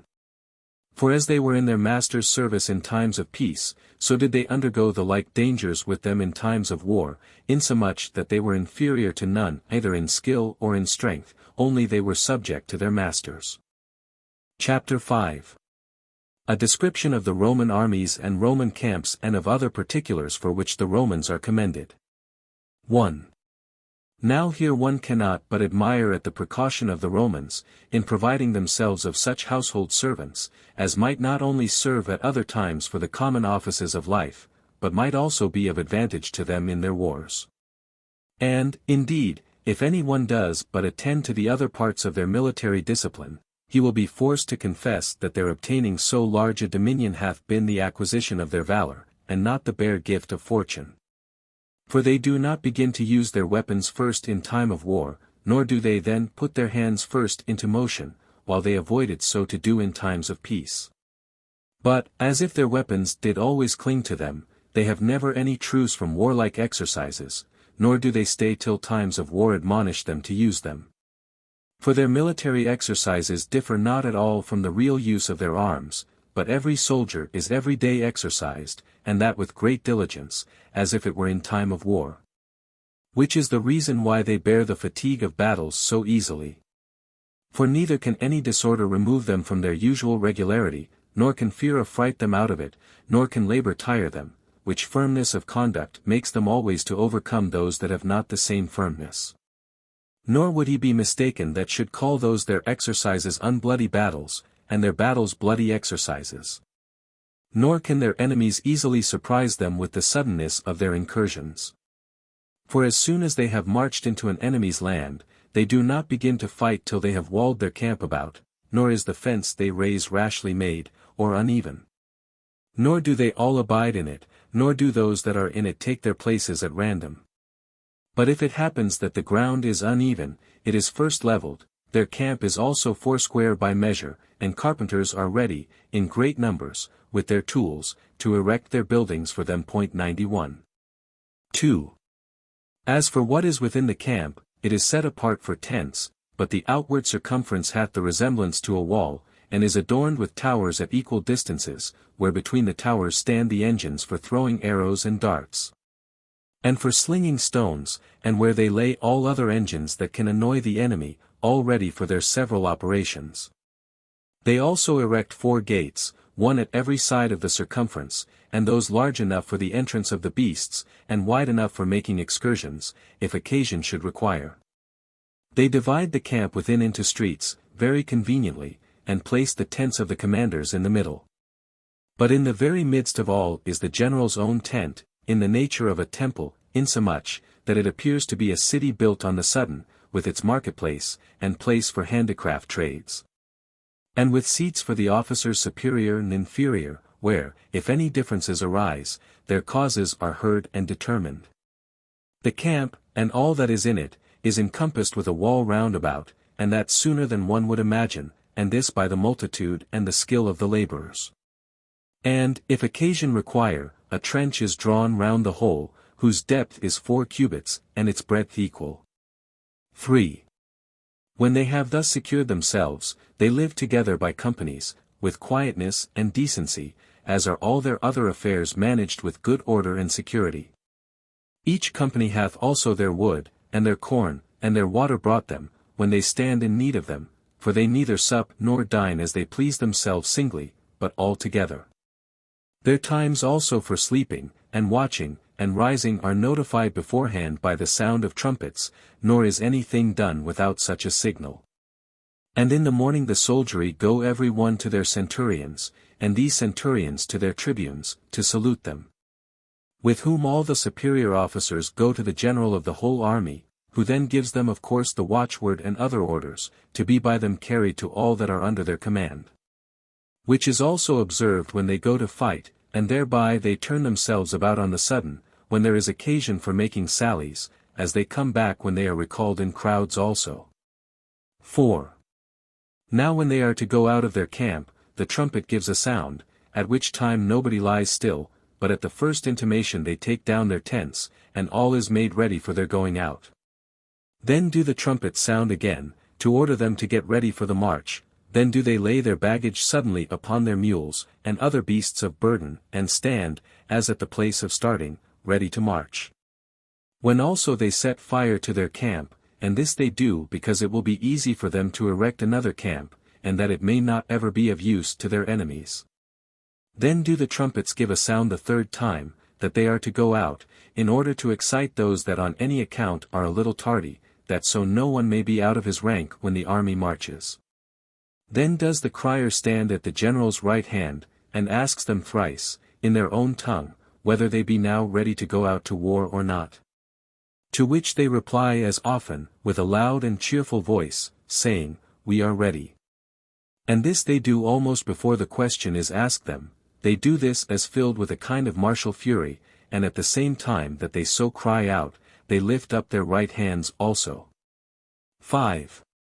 When, after this, they are gone out of their camp, they all march without noise, and in a decent manner, and every one keeps his own rank, as if they were going to war.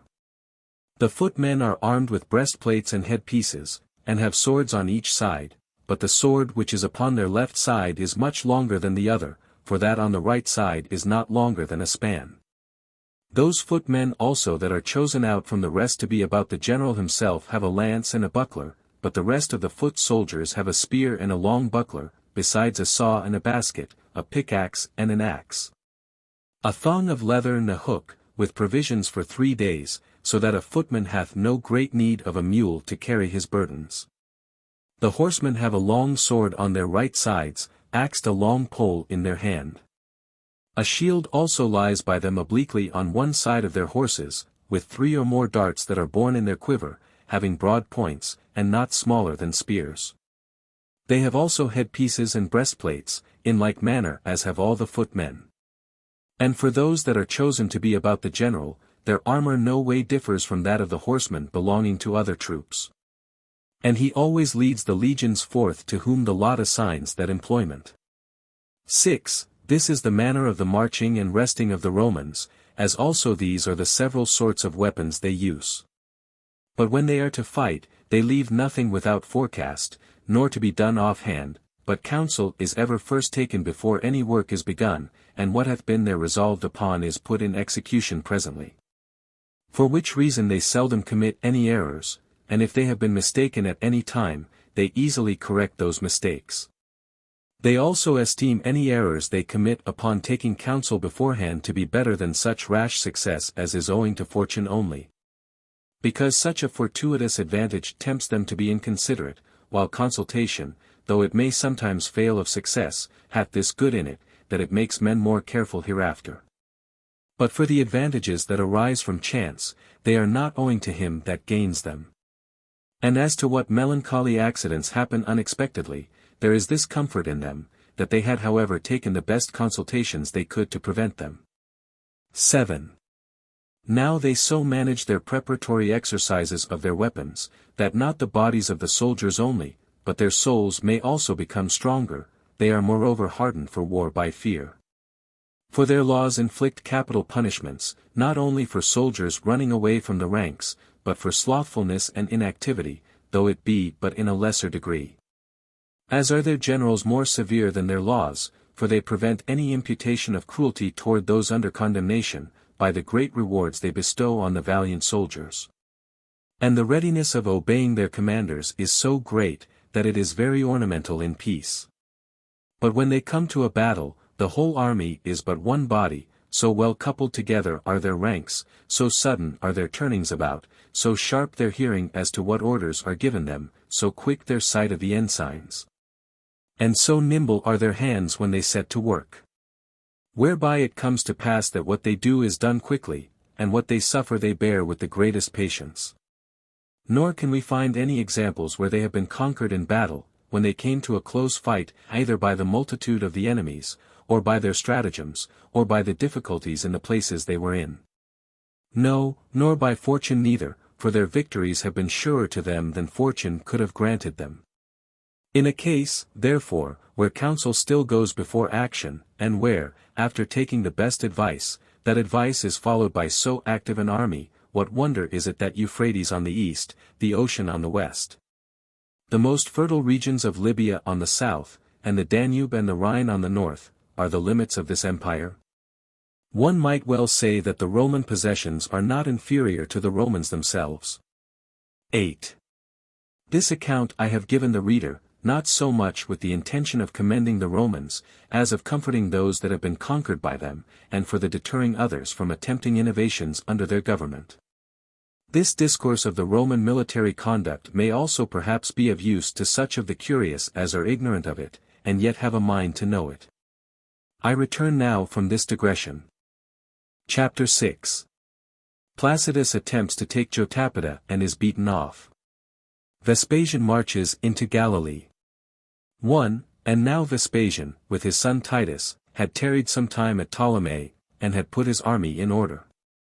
But when Placidus, who had overrun Galilee, and had besides slain a number of those whom he had caught, which were only the weaker part of the Galileans, and such as were of timorous souls, saw that the warriors ran always to those cities whose walls had been built by Josephus, he marched furiously against Jotapata, which was of them all the strongest, as supposing he should easily take it by a sudden surprise, and that he should thereby obtain great honor to himself among the commanders, and bring a great advantage to them in their future campaign.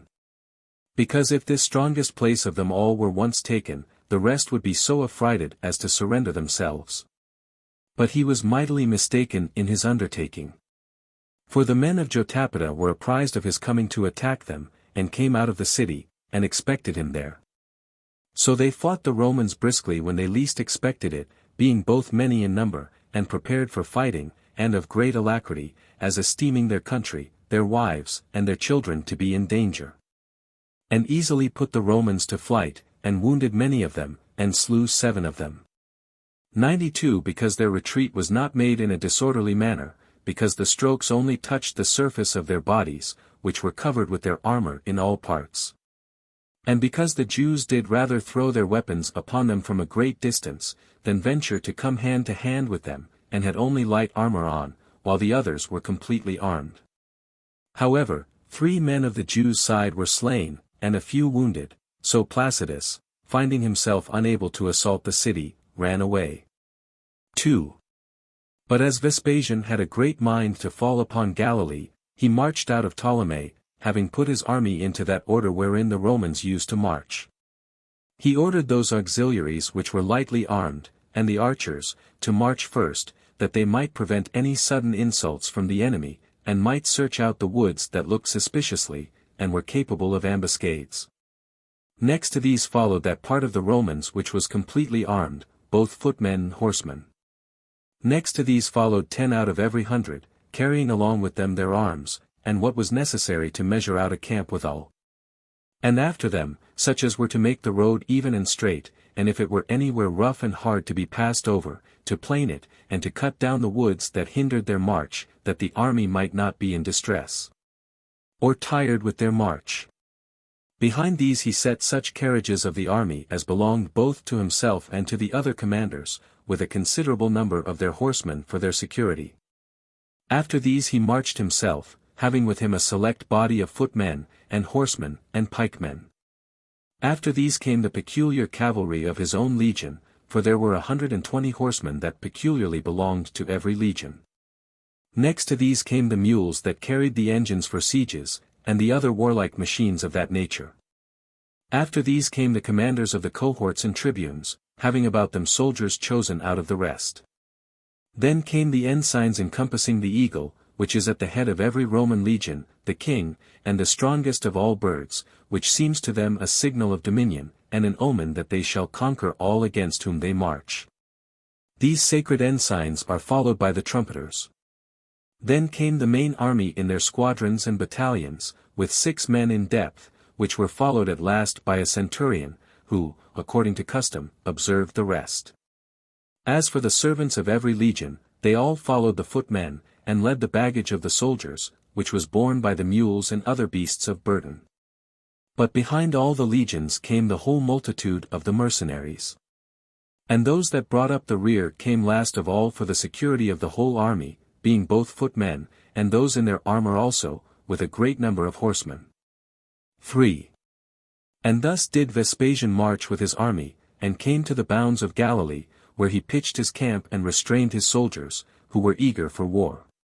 He also showed his army to the enemy, in order to affright them, and to afford them a season for repentance, to see whether they would change their minds before it came to a battle. And at the same time he got things ready for besieging their strong minds. And indeed this sight of the general brought many to repent of their revolt, and put them all into a consternation. For those that were in Josephus's camp, which was at the city called Garrus, not far from Sepphoris, when they heard that the war was come near them, and that the Romans would suddenly fight them hand to hand, dispersed themselves and fled. Not only before they came to a battle, but before the enemy ever came in sight, while Josephus and a few others were left behind.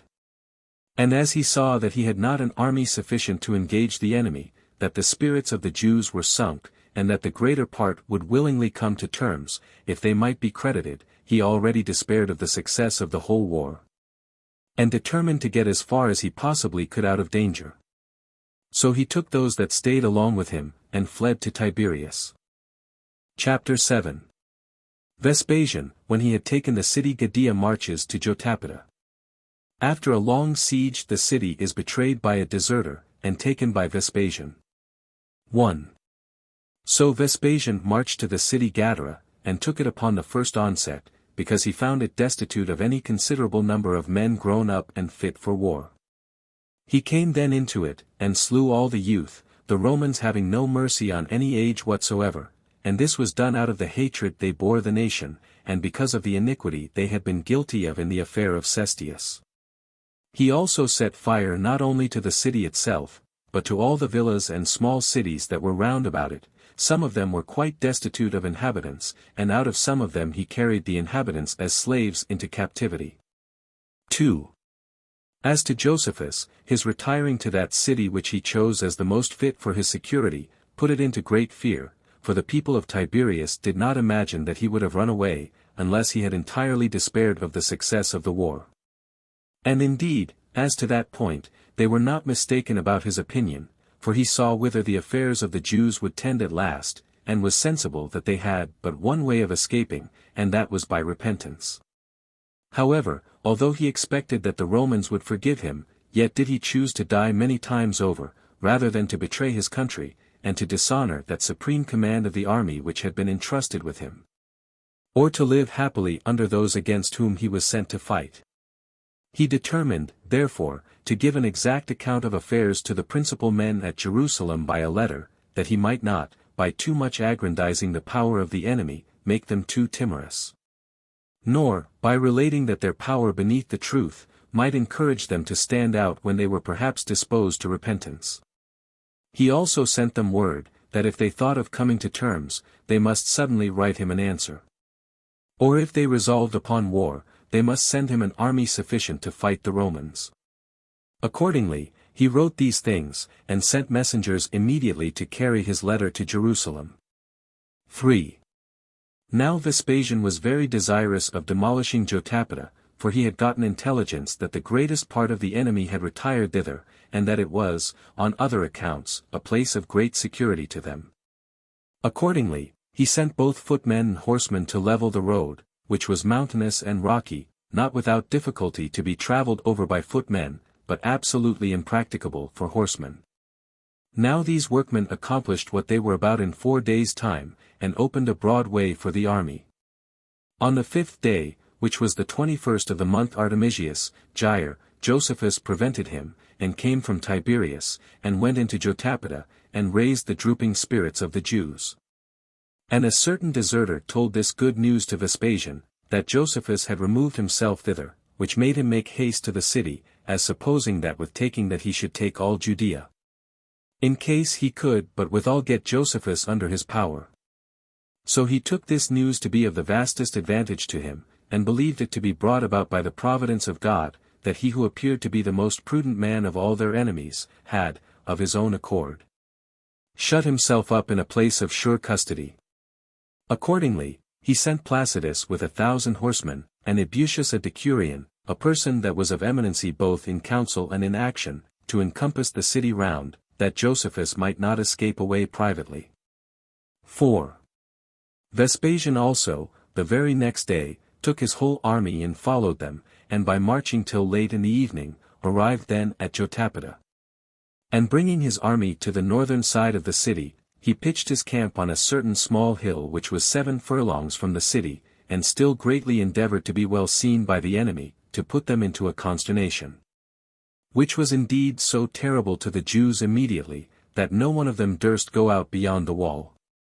Yet did the Romans put off the attack at that time, because they had marched all the day, although they placed a double row of battalions round the city, with a third row beyond them round the whole, which consisted of cavalry, in order to stop up every way for an exit.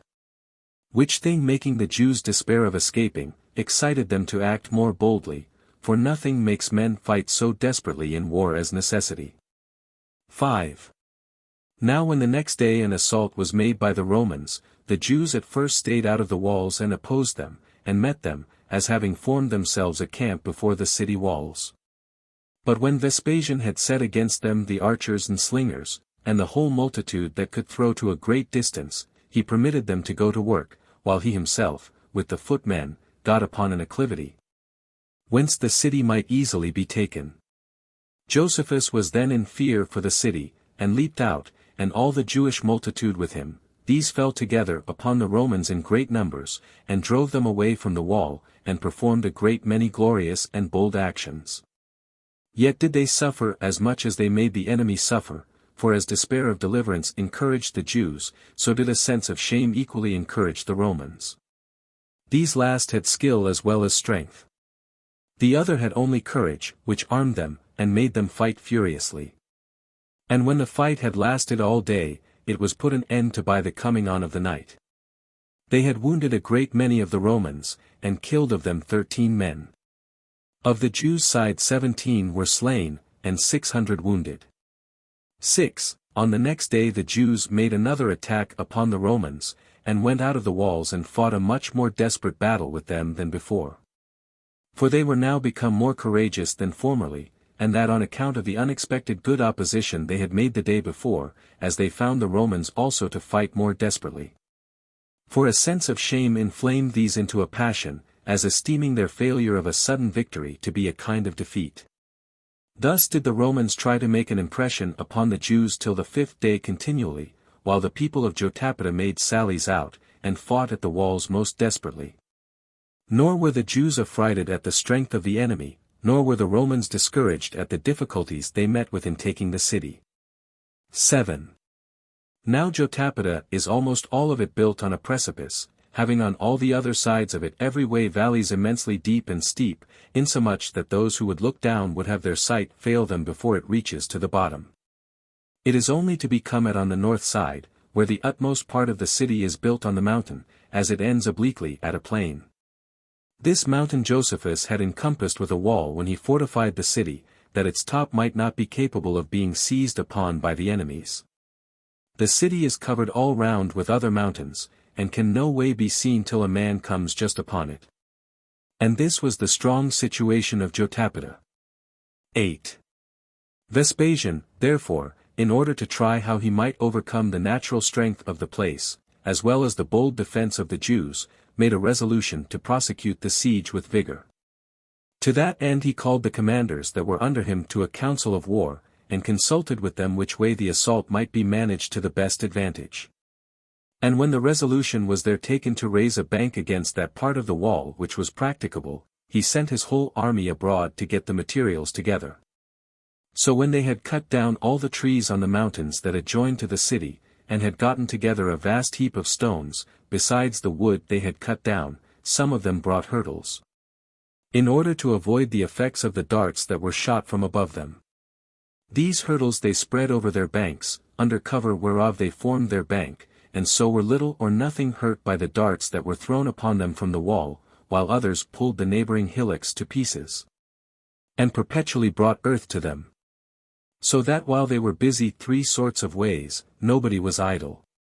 However, the Jews cast great stones from the walls upon the hurdles which protected the men, with all sorts of darts also.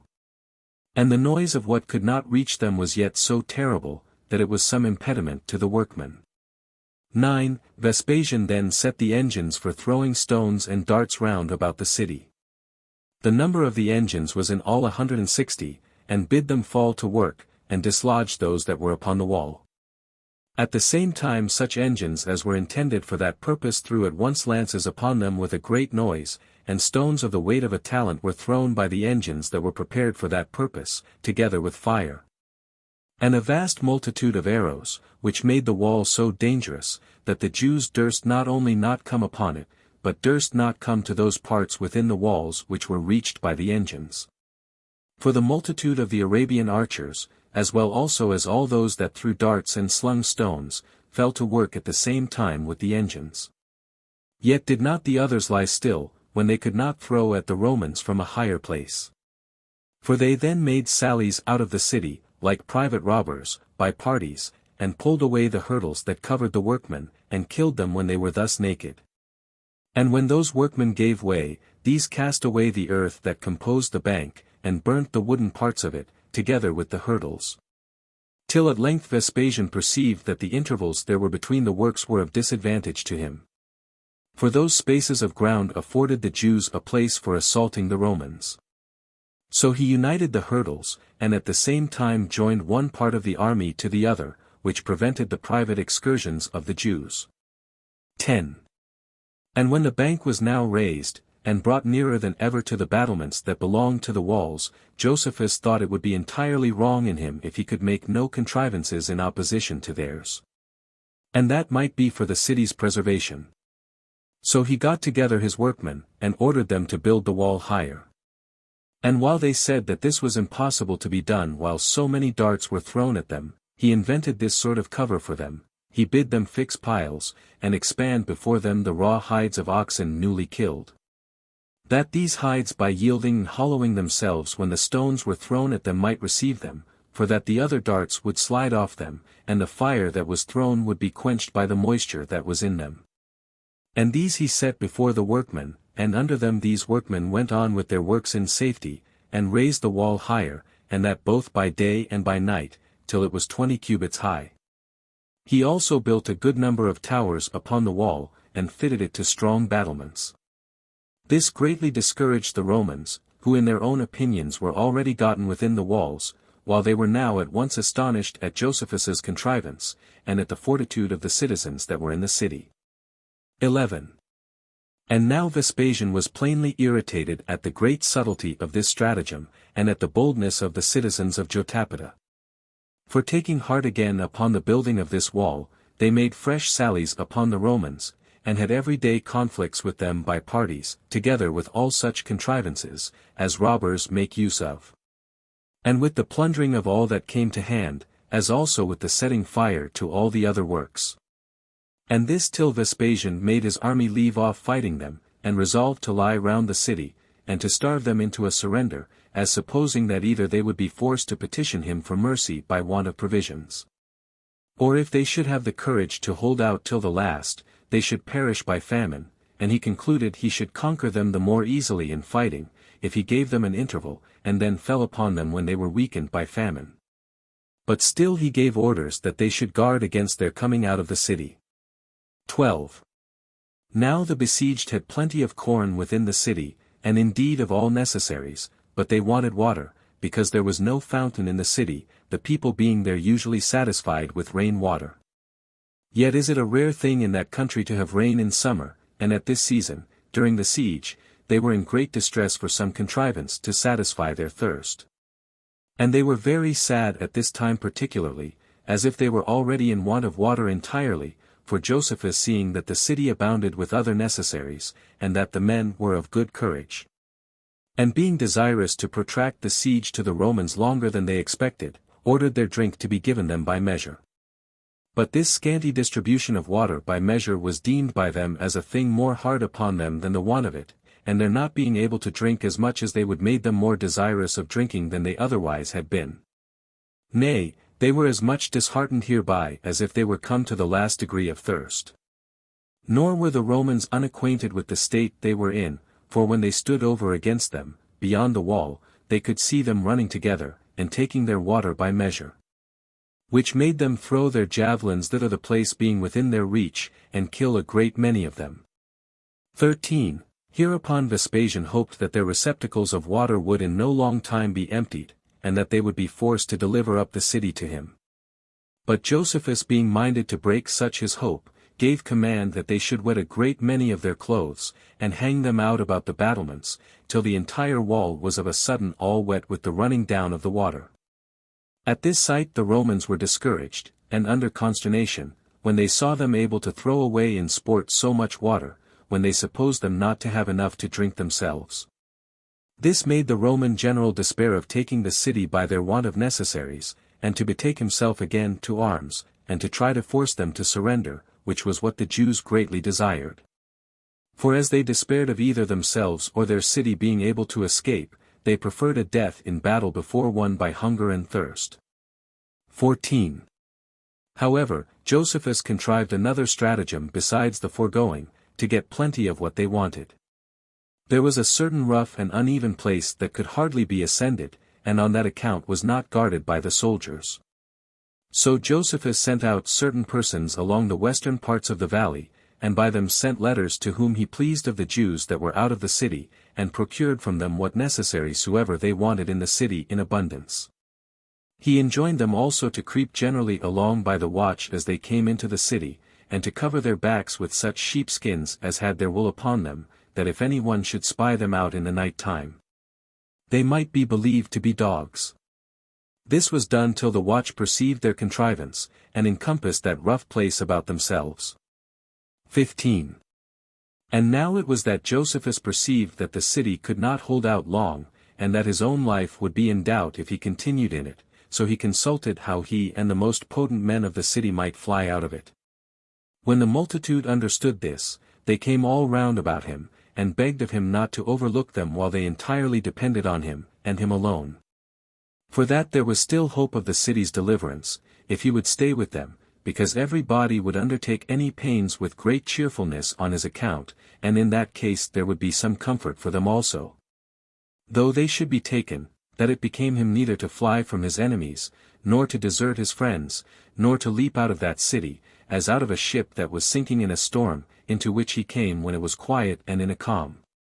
For that by going away he would be the cause of drowning the city, because nobody would then venture to oppose the enemy when he was once gone, upon whom they wholly confided. 16. Hereupon Josephus avoided letting them know that he was to go away to provide for his own safety, but told them that he would go out of the city for their sakes. For that if he stayed with them, he should be able to do them little good while they were in a safe condition, and that if they were once taken, he should only perish with them to no purpose. But that if he were once gotten free from this siege, he should be able to bring them very great relief. For that he would then immediately get the Galileans together, out of the country, in great multitudes, and draw the Romans off their city by another war.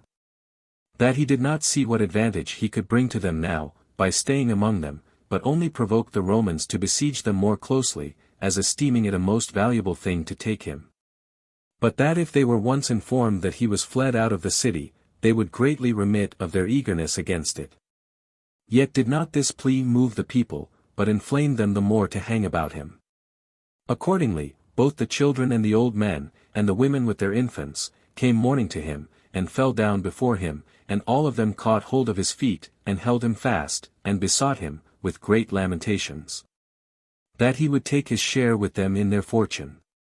And I think they did this, not that they envied his deliverance, but that they hoped for their own, for they could not think they should suffer any great misfortune, provided Josephus would but stay with them. 17. Now Josephus thought, that if he resolved to stay, it would be ascribed to their entreaties, and if he resolved to go away by force, he should be put into custody. His commiseration also of the people under their lamentations had much broken that his eagerness to leave them. So he resolved to stay, and arming himself with the common despair of the citizens, he said to them, Now is the time to begin to fight in earnest, when there is no hope of deliverance left. It is a brave thing to prefer glory before life, and to set about some such noble undertaking as may be remembered by late posterity. Having said this, he fell to work immediately, and made a sally, and dispersed the enemy's outguards, and ran as far as the Roman camp itself, and pulled the coverings of their tents to pieces, that were upon their banks, and set fire to their works. And this was the manner in which he never left off fighting, neither the next day, nor the day after it, but went on with it for a considerable number of both days and nights. 18. Upon this, Vespasian, when he saw the Romans distressed by these sallies, though they were ashamed to be made to run away by the Jews, and when at any time they made the Jews run away, their heavy armor would not let them pursue them far. While the Jews, when they had performed any action, and before they could be hurt themselves, still retired into the city, ordered his armed men to avoid their onset, and not fight it out with men under desperation. While nothing is more courageous than despair. But that their violence would be quenched when they saw they failed of their purposes, as fire is quenched when it wants fuel.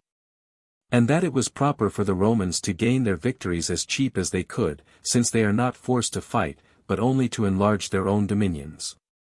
So he repelled the Jews in great measure by the Arabian archers, and the Syrian slingers, and by those that threw stones at them, nor was there any intermission of the great number of their offensive engines. Now the Jews suffered greatly by these engines, without being able to escape from them. And when these engines threw their stones or javelins a great way, and the Jews were within their reach, they pressed hard upon the Romans, and fought desperately, without sparing either soul or body, one part succoring another by turns. When it was tired down. 19. When, therefore, Vespasian looked upon himself as in a manner besieged by these sallies of the Jews, and when his banks were now not far from the walls, he determined to make use of his battering ram. This battering ram is a vast beam of wood like the mast of a ship, its forepart is armed with a thick piece of iron at the head of it, which is so carved as to be like the head of a ram, whence its name is taken. This ram is slung in the air by ropes passing over its middle, and is hung like the balance in a pair of scales from another beam, and braced by strong beams that pass on both sides of it, in the nature of a cross. When this ram is pulled backward by a great number of men with united force, and then thrust forward by the same men, with a mighty noise, it batters the walls with that iron part which is prominent. Nor is there any tower so strong, or walls so broad, that can resist any more than its first batteries, but all are forced to yield to it at last. This was the experiment which the Roman general betook himself to, when he was eagerly bent upon taking the city, but found lying in the field so long to be to his disadvantage, because the Jews would never let him be quiet. So these Romans brought the several engines for galling an enemy nearer to the walls, that they might reach such as were upon the wall, and endeavored to frustrate their attempts. These threw stones and javelins at them. In the like manner did the archers and slingers come both together closer to the wall.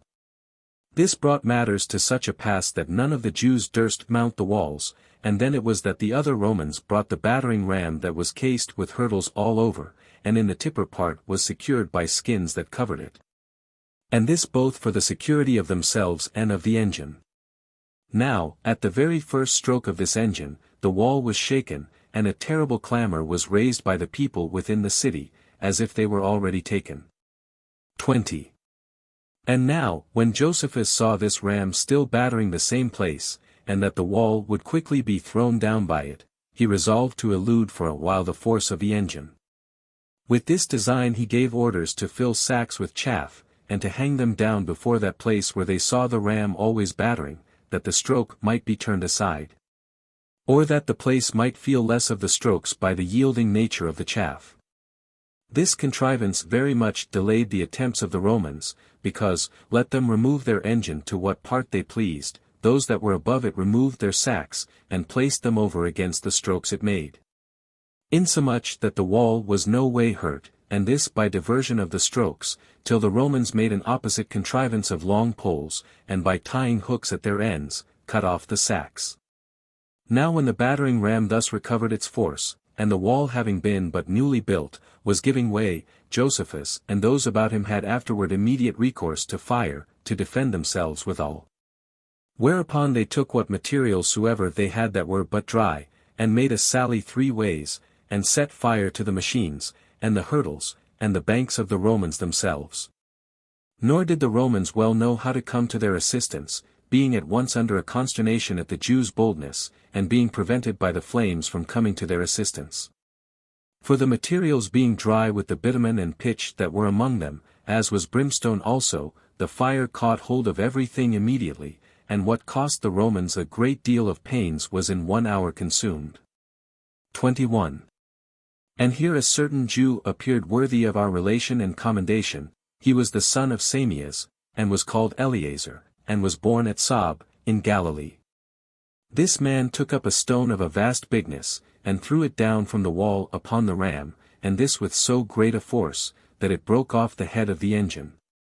He also leaped down, and took up the head of the ram from the midst of them, and without any concern carried it to the top of the wall, and this while he stood as a fit mark to be pelted by all his enemies.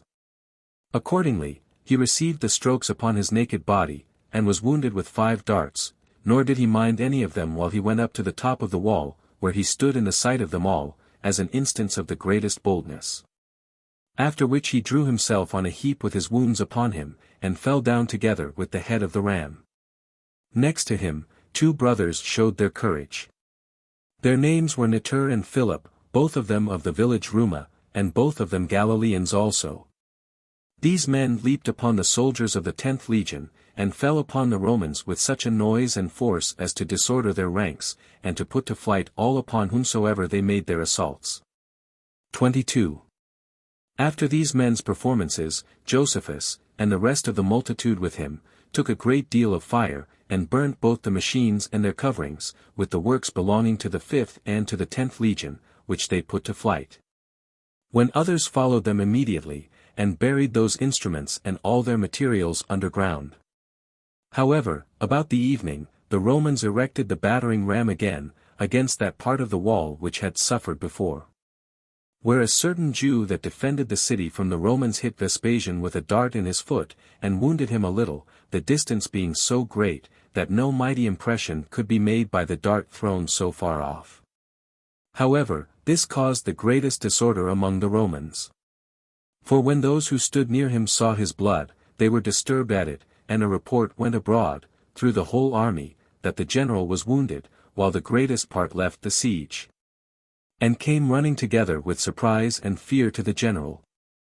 And before them all came Titus, out of the concern he had for his father, insomuch that the multitude were in great confusion, and this out of the regard they had for their general, and by reason of the agony that the son was in. Yet did the father soon put an end to the son's fear, and to the disorder the army was under, for being superior to his pains, and endeavoring soon to be seen by all that had been in a fright about him. He excited them to fight the Jews more briskly. For now every body was willing to expose himself to danger immediately, in order to avenge their general, and then they encouraged one another with loud voices, and ran hastily to the walls. 23. But still Josephus and those with him, although they fell down dead one upon another by the darts and stones which the engines threw upon them, yet did not they desert the wall, but fell upon those who managed the ram. Under the protection of the hurdles, with fire, and iron weapons, and stones. And these could do little or nothing, but fell themselves perpetually, while they were seen by those whom they could not see, for the light of their own flame shone about them, and made them a most visible mark to the enemy. As they were in the daytime, while the engines could not be seen at a great distance, and so what was thrown at them was hard to be avoided.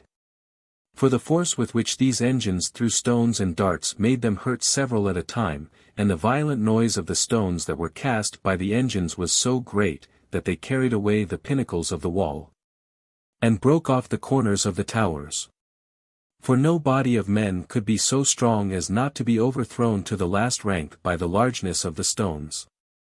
And any one may learn the force of the engines by what happened this very night. For as one of those that stood round about Josephus was near the wall, his head was carried away by such a stone, and his skull was flung as far as 3 furlongs.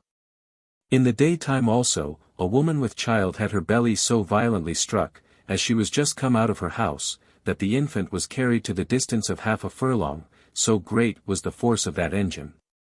The noise of the instruments themselves was very terrible, the sound of the darts and stones that were thrown by them was so also, of the same sort was that noise the dead bodies made, when they were dashed against the wall.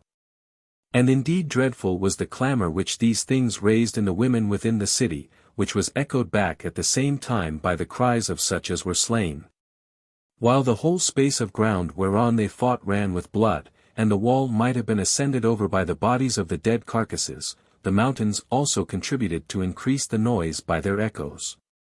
Nor was there on that night anything of terror wanting that could either affect the hearing or the sight, yet did a great part of those that fought so hard for Jotapata fall manfully, as were a great part of them wounded. However, the morning watch was come ere the wall yielded to the machines employed against it, though it had been battered without intermission. However, those within covered their bodies with their armor, and raised works over against that part which was thrown down, before those machines were laid by which the Romans were to ascend into the city. 24. In the morning Vespasian got his army together, in order to take the city, by storm, after a little recreation upon the hard pains they had been at the night before. And as he was desirous to draw off those that opposed him from the places where the wall had been thrown down, he made the most courageous of the horsemen get off their horses, and placed them in 3 ranks over against those ruins of the wall. But covered with their armor on every side, and with poles in their hands, that so these might begin their ascent as soon as the instruments for such ascent were laid. Behind them he placed the flower of the footmen, but for the rest of the horse, he ordered them to extend themselves over against the wall, upon the whole hilly country, in order to prevent any from escaping out of the city when it should be taken. And behind these he placed the archers round about, and commanded them to have their darts ready to shoot. The same command he gave to the slingers, and to those that managed the engines, and bid them to take up other ladders, and have them ready to lay upon those parts of the wall which were yet untouched.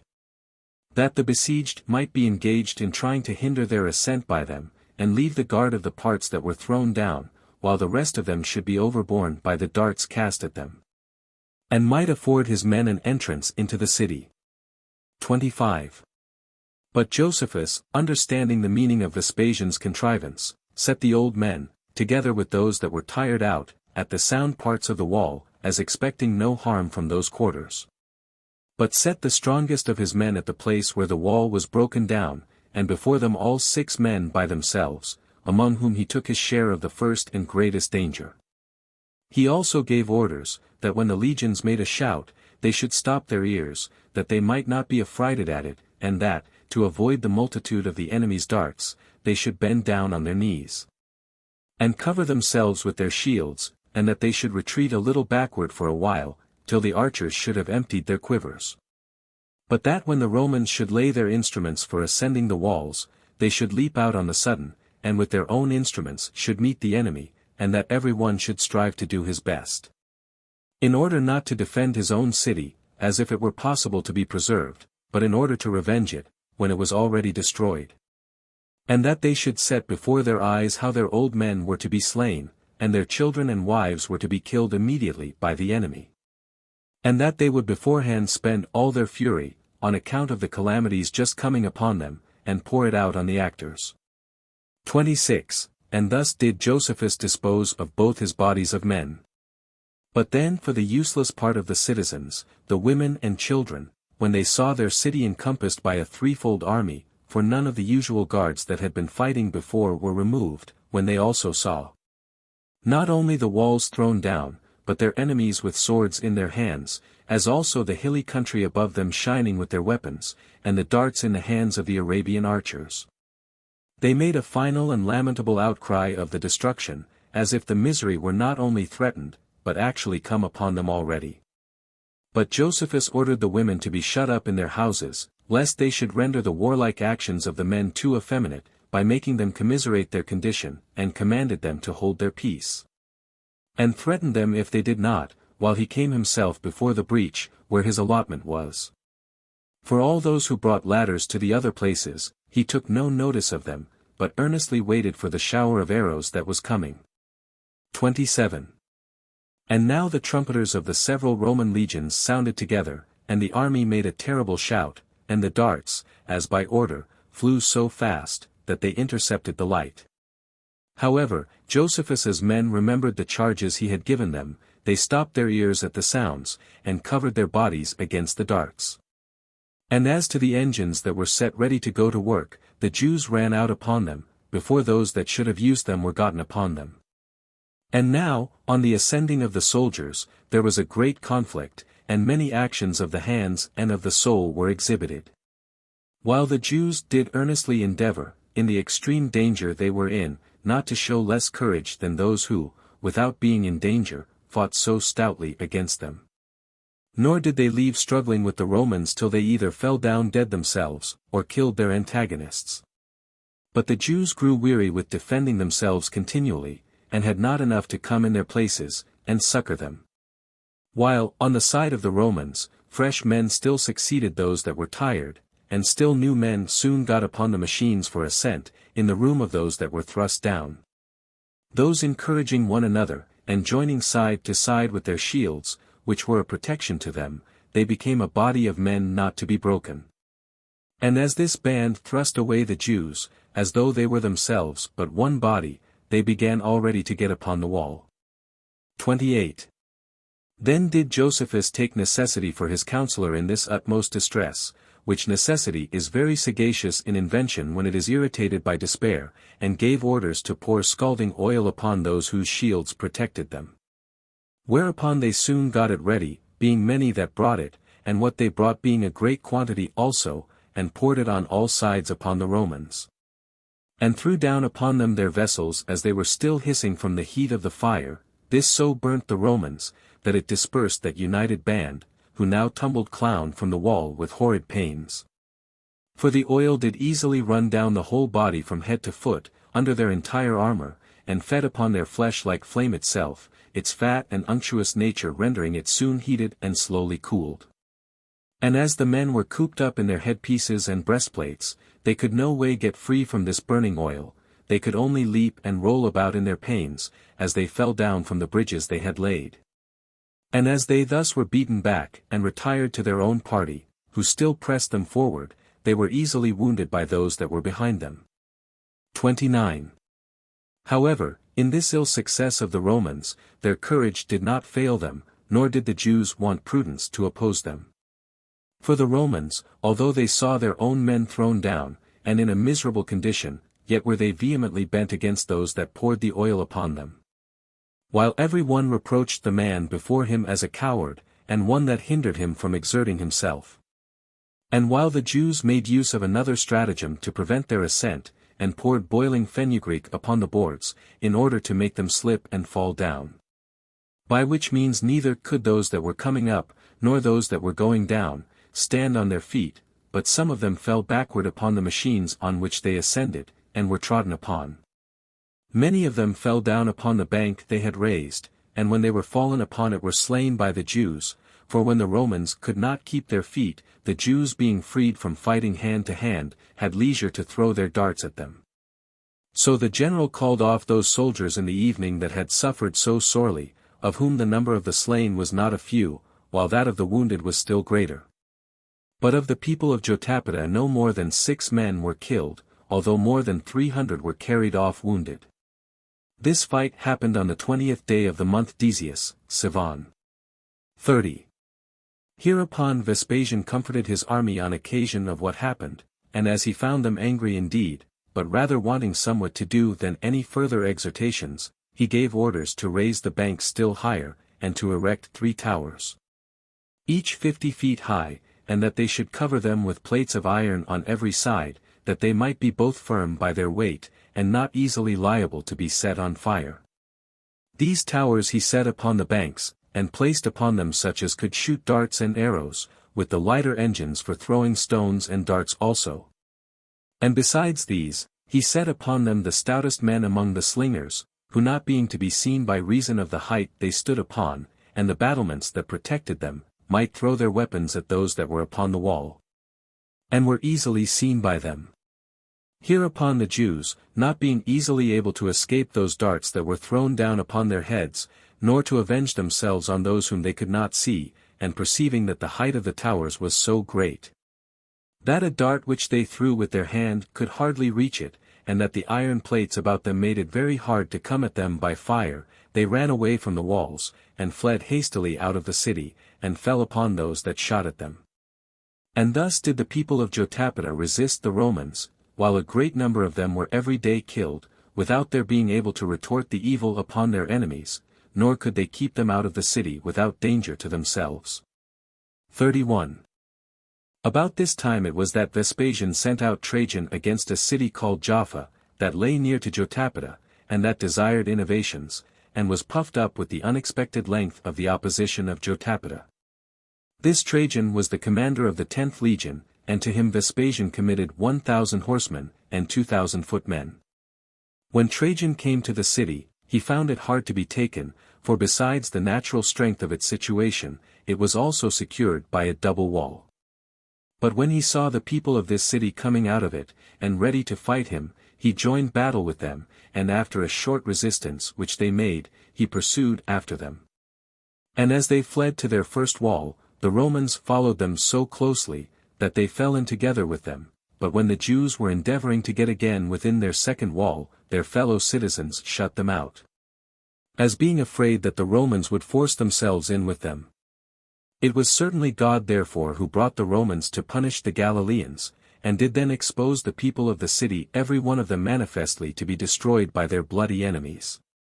For they fell upon the gates in great crowds, and earnestly calling to those that kept them, and that by their names also, yet had they their throats cut in the very midst of their supplications.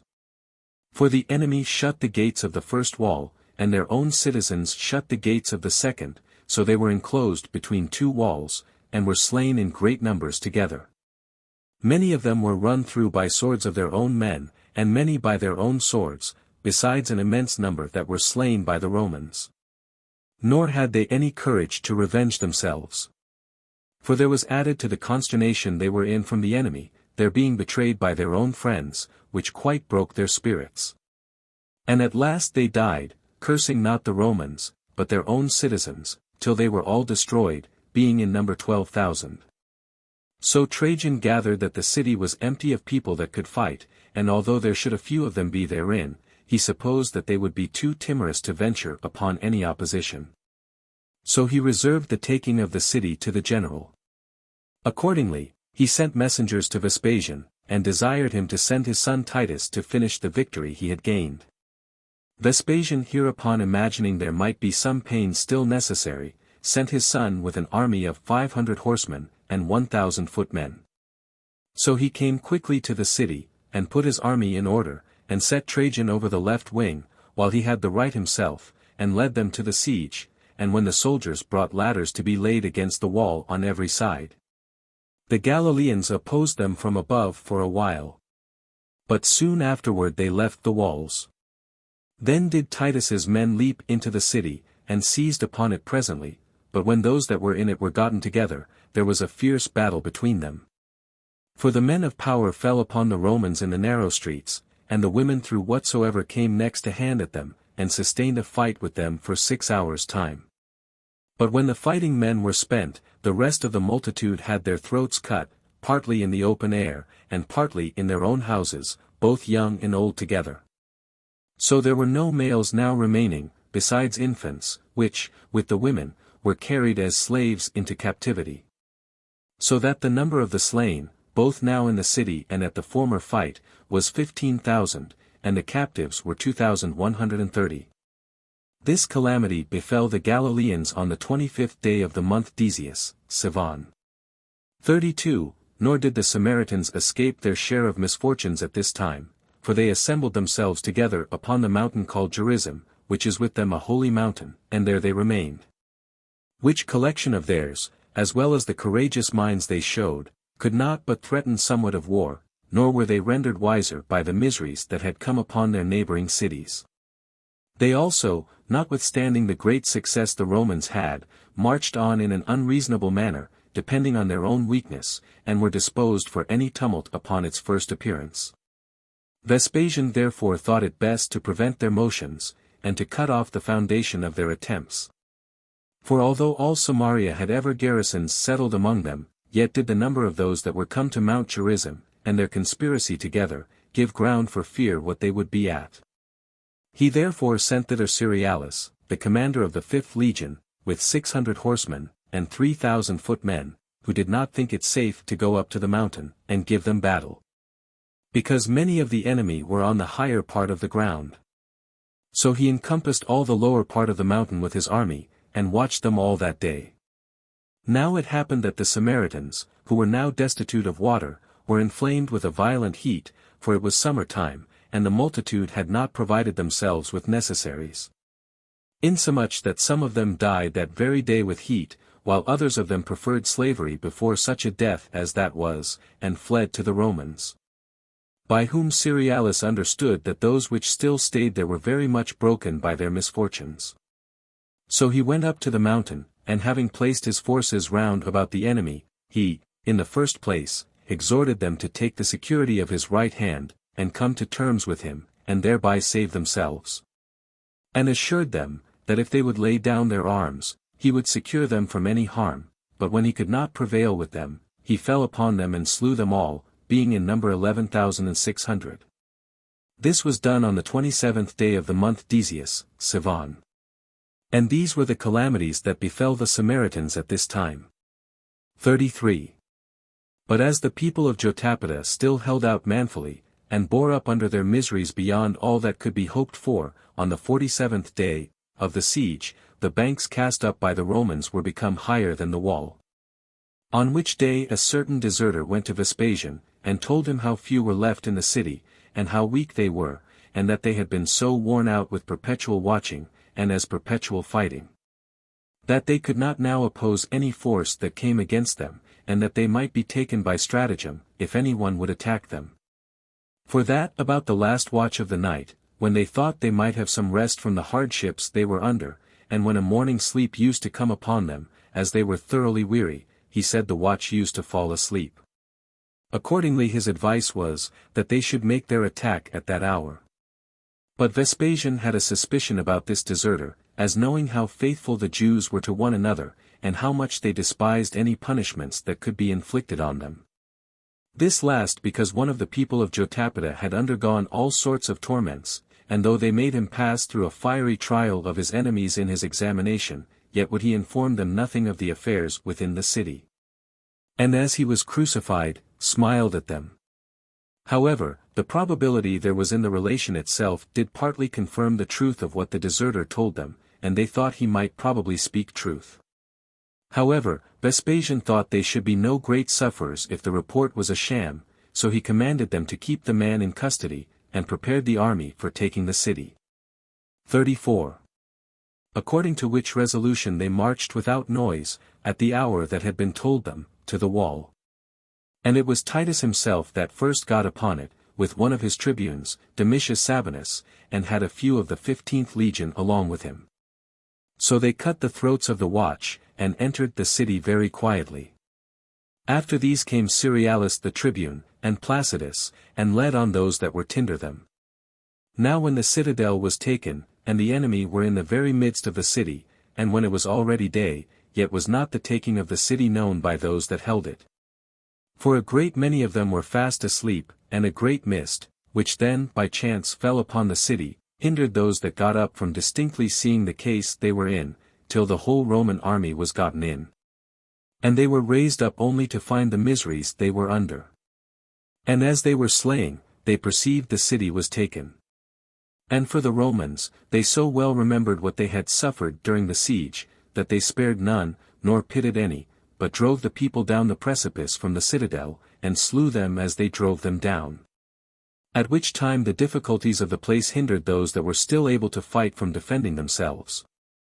For as they were distressed in the narrow streets, and could not keep their feet sure along the precipice, they were overpowered with the crowd of those that came fighting them down from the citadel.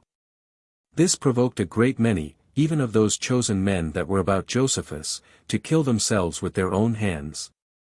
For when they saw that they could kill none of the Romans, they resolved to prevent being killed by the Romans, and got together in great numbers in the utmost parts of the city, and killed themselves.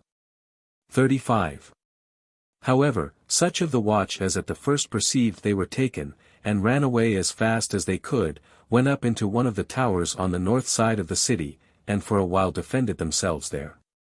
But as they were encompassed with a multitude of enemies, they tried to use their right hands when it was too late, and at length they cheerfully offered their necks to be cut off by those that stood over them. And the Romans might have boasted that the conclusion of that siege was without blood, on their side, if there had not been a centurion, Antonius, who was slain at the taking of the city. His death was occasioned by the following treachery. For there was one of those that were fled into the caverns, which were a great number, who desired that this Antonius would reach him his right hand for his security, and would assure him that he would preserve him, and give him his assistance in getting up out of the cavern. Accordingly, he incautiously reached him his right hand, when the other man prevented him, and stabbed him under his loins with a spear, and killed him immediately. 36. And on this day it was that the Romans slew all the multitude that appeared openly. But on the following days they searched the hiding places, and fell upon those that were underground, and in the caverns, and went thus through every age, excepting the infants and the women. And of these there were gathered together as captives 1,200. And as for those that were slain at the taking of the city, and in the former fights, they were numbered to be 40,000. So Vespasian gave order that the city should be entirely demolished, and all the fortifications burnt down. And thus was Jotapata taken, in the 13th year of the reign of Nero, on the first day of the month Panemus, Tammuz. Chapter 8. How Josephus was discovered by a woman, and was willing to deliver himself up to the Romans, and what discourse he had with his own men, when they endeavored to hinder him, and what he said to Vespasian, when he was brought to him. And after what manner Vespasian used him afterward. 1. And now the Romans searched for Josephus, both out of the hatred they bore him, and because their general was very desirous to have him taken. For he reckoned that if he were once taken, the greatest part of the war would be over. They then searched among the dead, and looked into the most concealed recesses of the city. But as the city was first taken, he was assisted by a certain supernatural providence. For he withdrew himself from the enemy when he was in the midst of them, and leaped into a certain deep pit, whereto there adjoined a large den at one side of it, which den could not be seen by those that were above ground. And there he met with 40 persons of eminency that had concealed themselves, and with provisions enough to satisfy them for not a few days. So in the daytime he hid himself from the enemy, who had seized upon all places, and in the night time he got up out of the den and looked about for some way of escaping, and took exact notice of the watch. But as all places were guarded everywhere on his account, that there was no way of getting off unseen, he went down again into the den. Thus he concealed himself 2 days. But on the 3rd day, when they had taken a woman who had been with them, he was discovered. Whereupon Vespasian sent immediately and zealously 2 tribunes, Paulinus and Gallicanus, and ordered them to give Josephus their right hands as a security for his life, and to exhort him to come up. 2. So they came and invited the man to come up, and gave him assurances that his life should be preserved, but they did not prevail with him. For he gathered suspicions from the probability there was that one who had done so many things against the Romans must suffer for it, though not from the mild temper of those that invited him.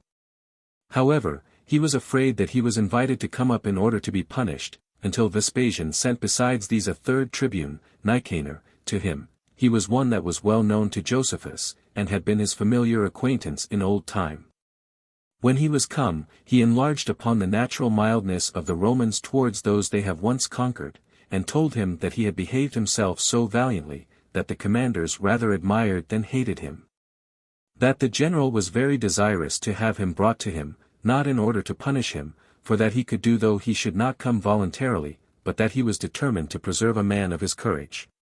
He moreover added this, that Vespasian, had he been resolved to impose upon him, would not have sent to him a friend of his own, nor put the fairest color upon the vilest action, by pretending friendship and meaning perfidiousness.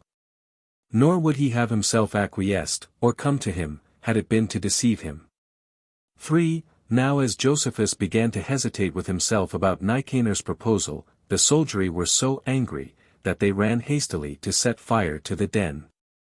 But the tribune would not permit them so to do, as being very desirous to take the man alive. And now, as Nicanor lay hard at Josephus to comply, and he understood how the multitude of the enemies threatened him, he called to mind the dreams which he had dreamed in the night time, whereby God had signified to him beforehand both the future calamities of the Jews, and the events that concerned the Roman emperors. Now Josephus was able to give shrewd conjectures about the interpretation of such dreams as have been ambiguously delivered by God. Moreover, he was not unacquainted with the prophecies contained in the sacred books, as being a priest himself, and of the posterity of priests, and just then was he in an ecstasy. And setting before him the tremendous images of the dreams he had lately had, he put up a secret prayer to God, and said, Since it pleaseth thee, who hast created the Jewish nation, to depress the same. And since all their good fortune is gone over to the Romans, and since thou hast made choice of this soul of mine to foretell what is to come to pass hereafter, I willingly give them my hands, and am content to live. And I protest openly that I do not go over to the Romans as a deserter of the Jews, but as a minister from thee. 4. When he had said this, he complied with Nicanor's invitation. But when those Jews who had fled with him understood that he yielded to those that invited him to come up, they came about him in a body, and cried out, Nay, indeed, now may the laws of our forefathers, which God ordained himself, well grown to purpose. That God we mean who hath created the souls of the Jews of such a temper, that they despise death. O Josephus! Art thou still fond of life? And canst thou bear to see the light in a state of slavery? How soon hast thou forgotten thyself? How many hast thou persuaded to lose their lives for liberty? Thou hast therefore had a false reputation for manhood, and a like false reputation for wisdom, if thou canst hope for preservation from those against whom thou hast fought so zealously, and art however willing to be preserved by them, if they be in earnest. But although the good fortune of the Romans hath made thee forget thyself, we ought to take care that the glory of our forefathers may not be tarnished. We will lend thee our right hand and a sword. And if thou wilt die willingly, thou wilt die as general of the Jews, but if unwillingly, thou wilt die as a traitor to them. As soon as they said this, they began to thrust their swords at him, and threatened they would kill him, if he thought of yielding himself to the Romans. 5. Upon this Josephus was afraid of their attacking him, and yet thought he should be a betrayer of the commands of God, if he died before they were delivered. So he began to talk like a philosopher to them in the distress he was then in, when he said thus to them, O my friends, why are we so earnest to kill ourselves? And why do we set our soul and body, which are such dear companions, at such variance? Can any one pretend that I am not the man I was formerly? Nay, the Romans are sensible how that matter stands well enough. It is a brave thing to die in war, but so that it be according to the law of war, by the hand of conquerors. If, therefore, I avoid death from the sword of the Romans, I am truly worthy to be killed by my own sword, and my own hand. But if they admit of mercy, and would spare their enemy, how much more ought we to have mercy upon ourselves, and to spare ourselves? For it is certainly a foolish thing to do that to ourselves which we quarrel with them for doing to us. I confess freely that it is a brave thing to die for liberty, but still so that it be in war, and done by those who take that liberty from us, but in the present case our enemies do neither meet us in battle, nor do they kill us. Now he is equally a coward who will not die when he is obliged to die, and he who will die when he is not obliged so to do. What are we afraid of, when we will not go up to the Romans? Is it death? If so, what we are afraid of, when we but suspect our enemies will inflict it on us, shall we inflict it on ourselves for certain? But it may be said we must be slaves.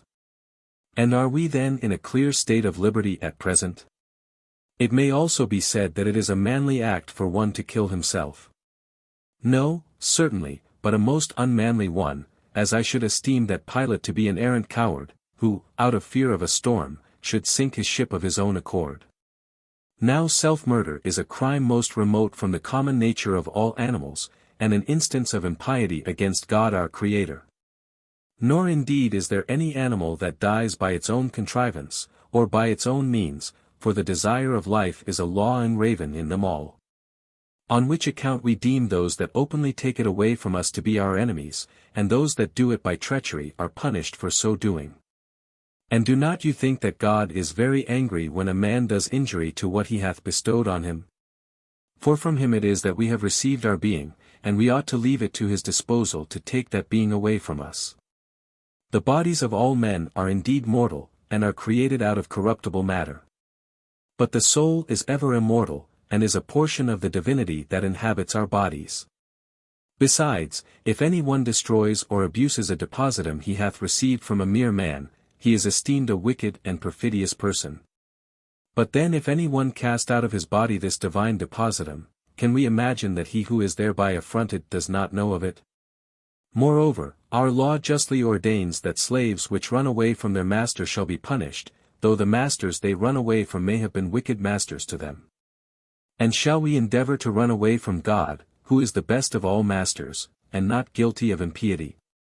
Do not you know that those who depart out of this life according to the law of nature, and pay that debt which was received from God, when he that lent it us is pleased to require it back again, enjoy eternal fame?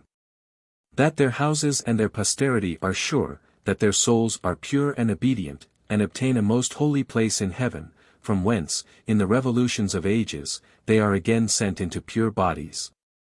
While the souls of those whose hands have acted madly against themselves are received by the darkest place in Hades, and while God, who is their Father, punishes those that offend against either of them in their posterity. For which reason God hates such doings, and the crime is punished by our most wise legislator. Accordingly, our laws determine that the bodies of such as kill themselves should be exposed till the sun be set, without burial, although at the same time it be allowed by them to be lawful to bury our enemies, sooner. The laws of other nations also enjoin such men's hands to be cut off when they are dead, which had been made use of in destroying themselves when alive, while they reckon that as the body is alien from the soul, so is the hand alien from the body. It is therefore, my friends, a right thing to reason justly, and not add to the calamities which men bring upon us impiety towards our Creator. If we have a mind to preserve ourselves, let us do it. For to be preserved by those our enemies, to whom we have given so many demonstrations of our courage, is no way inglorious, but if we have a mind to die, it is good to die by the hand of those that have conquered us. For my part, I will not run over to our enemies' quarters, in order to be a traitor to myself. For certainly I should then be much more foolish than those that deserted to the enemy, since they did it in order to save themselves, and I should do it for destruction, for my own destruction. However, I heartily wish the Romans may prove treacherous in this matter. For if, after their offer of their right hand for security, I be slain by them, I shall die cheerfully, and carry away with me the sense of their perfidiousness, as a consolation greater than victory itself. 6. Now these and many the like motives did Josephus use to these men to prevent their murdering themselves, but desperation had shut their ears, as having long ago devoted themselves to die, and they were irritated at Josephus. They then ran upon him with their swords in their hands, one from one quarter, and another from another, and called him a coward, and every one of them appeared openly as if he were ready to smite him. But he calling to one of them by name, and looking like a general to another, and taking a third by the hand, and making a fourth ashamed of himself, by praying him to forbear, and being in this condition distracted with various passions. As he well might in the great distress he was then in, he kept off every one of their swords from killing him, and was forced to do like such wild beasts as are encompassed about on every side, who always turn themselves against those that last touched them. Nay, some of their right hands were debilitated by the reverence they bare to their general in these his fatal calamities, and their swords dropped out of their hands. And not a few of them there were, who, when they aimed to smite him with their swords, they were not thoroughly either willing or able to do it. 7. However, in this extreme distress, he was not destitute of his usual sagacity. But trusting himself to the providence of God, he put his life into hazard, in the manner following, And now, said he, since it is resolved among you that you will die, come on, let us commit our mutual deaths to determination by lot. He whom the lot falls to first, let him be killed by him that hath the second lot, and thus fortune shall make its progress through us all. Nor shall any of us perish by his own right hand, for it would be unfair if, when the rest are gone, somebody should repent and save himself. This proposal appeared to them to be very just. And when he had prevailed with them to determine this matter by lots, he drew one of the lots for himself also. He who had the first lot laid his neck bare to him that had the next, as supposing that the general would die among them immediately. For they thought death, if Josephus might but die with them, was sweeter than life, yet was he with another left to the last, whether we must say it happened so by chance, or whether by the providence of God. And as he was very desirous neither to be condemned by the lot, nor, if he had been left to the last, to imbrue his right hand in the blood of his countrymen, he persuaded him to trust his fidelity to him, and to live as well as himself. 8. Thus Josephus escaped in the war with the Romans, and in this his own war with his friends, and was led by Nicanor to Vespasian. But now all the Romans ran together to see him. And as the multitude pressed one upon another about their general, there was a tumult of a various kind, while some rejoiced that Josephus was taken, and some threatened him, and some crowded to see him very near. But those that were more remote cried out to have this their enemy put to death, while those that were near called to mind the actions he had done, and a deep concern appeared at the change of his fortune.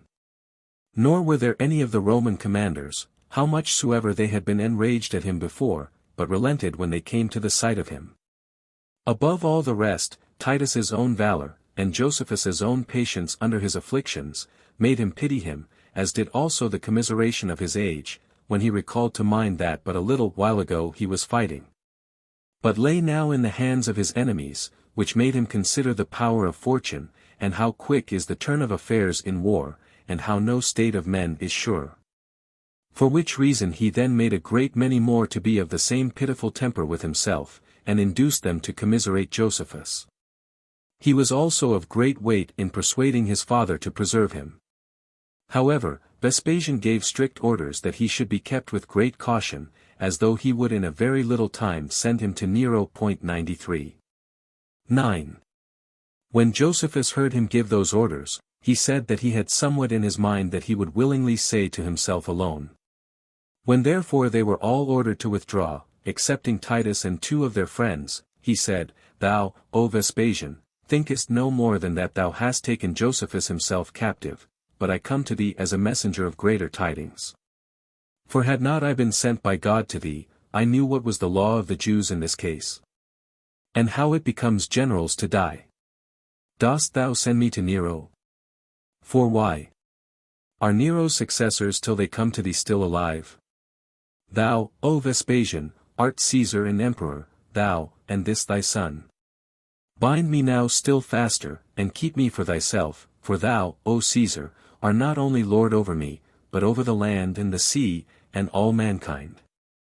And certainly I deserve to be kept in closer custody than I now am in order to be punished, if I rashly affirm anything of God. When he had said this, Vespasian at present did not believe him, but supposed that Josephus said this as a cunning trick, in order to his own preservation.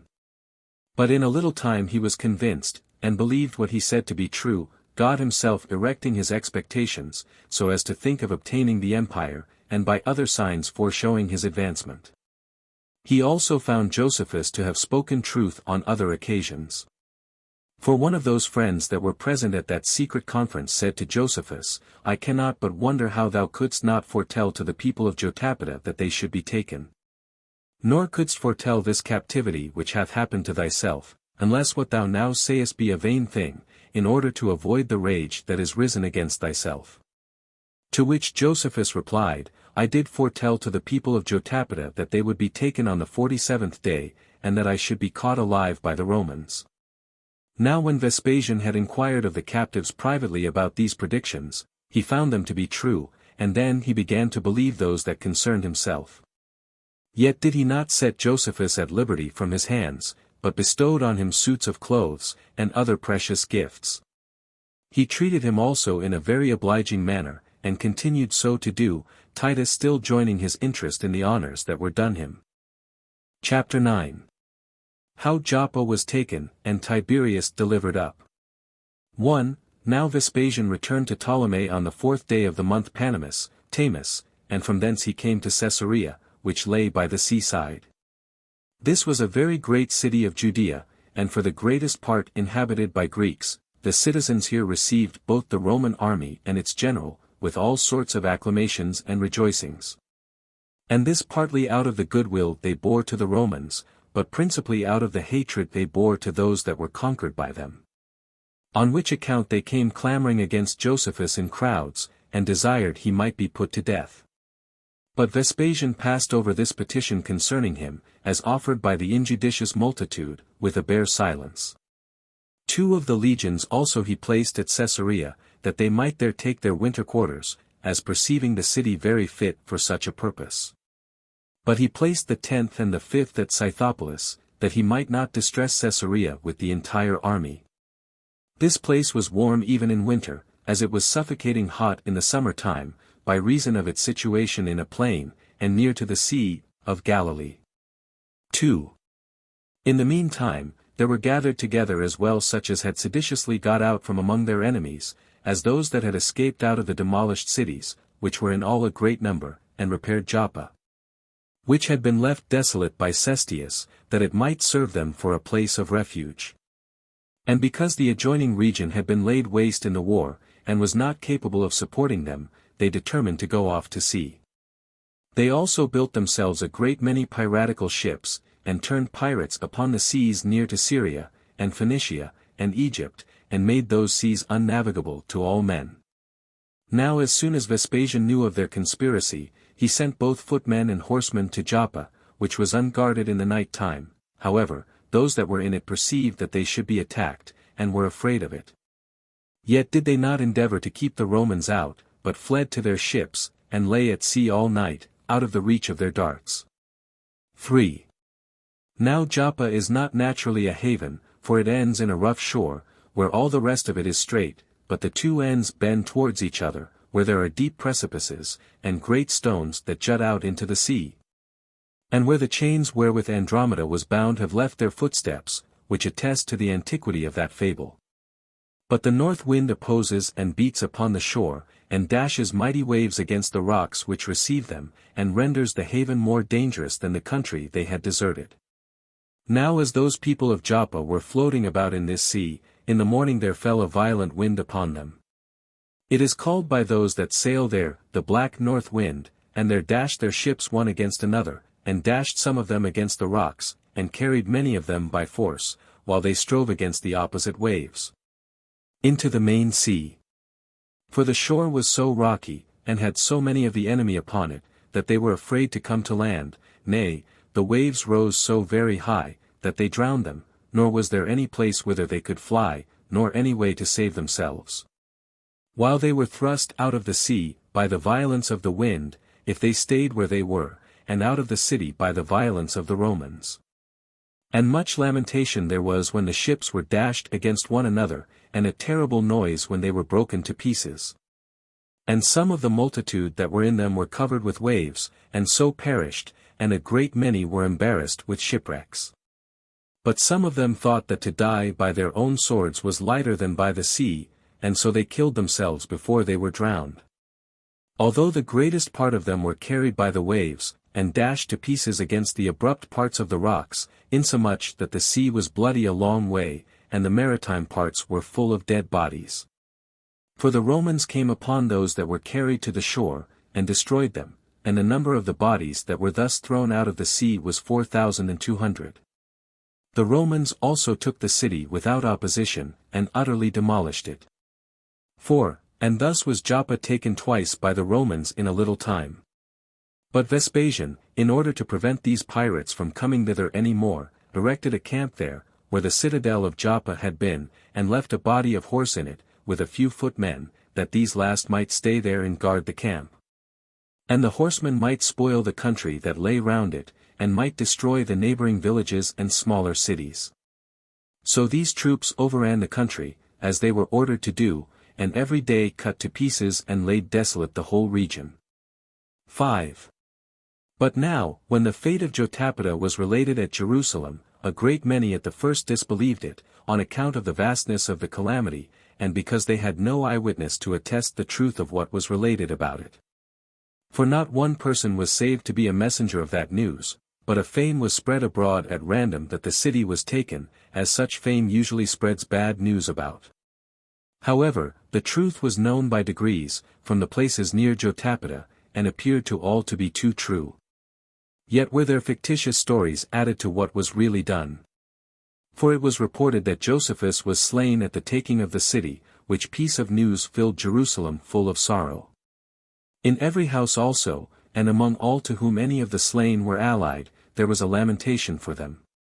But the mourning for the commander was a public one, and some mourned for those that had lived with them, others for their kindred, others for their friends, and others for their brethren, but all mourned for Josephus. Insomuch that the lamentation did not cease in the city before the 30th day, and a great many hired mourners, with their pipes, who should begin the melancholy ditties for them. 6. But as the truth came out in time, it appeared how the affairs of Jotapata really stood, yet was it found that the death of Josephus was a fiction. And when they understood that he was alive, and was among the Romans, and that the commanders treated him at another rate than they treated captives, they were as vehemently angry at him now as they had showed their goodwill before, when he appeared to have been dead. He was also abused by some as having been a coward, and by others as a deserter, and the city was full of indignation at him, and of reproaches cast upon him. Their rage was also aggravated by their afflictions, and more inflamed by their ill success. And what usually becomes an occasion of caution to wise men, I mean affliction, became a spur to them to venture on further calamities, and the end of one misery became still the beginning of another. They therefore resolved to fall on the Romans the more vehemently, as resolving to be revenged on him in revenging themselves on the Romans.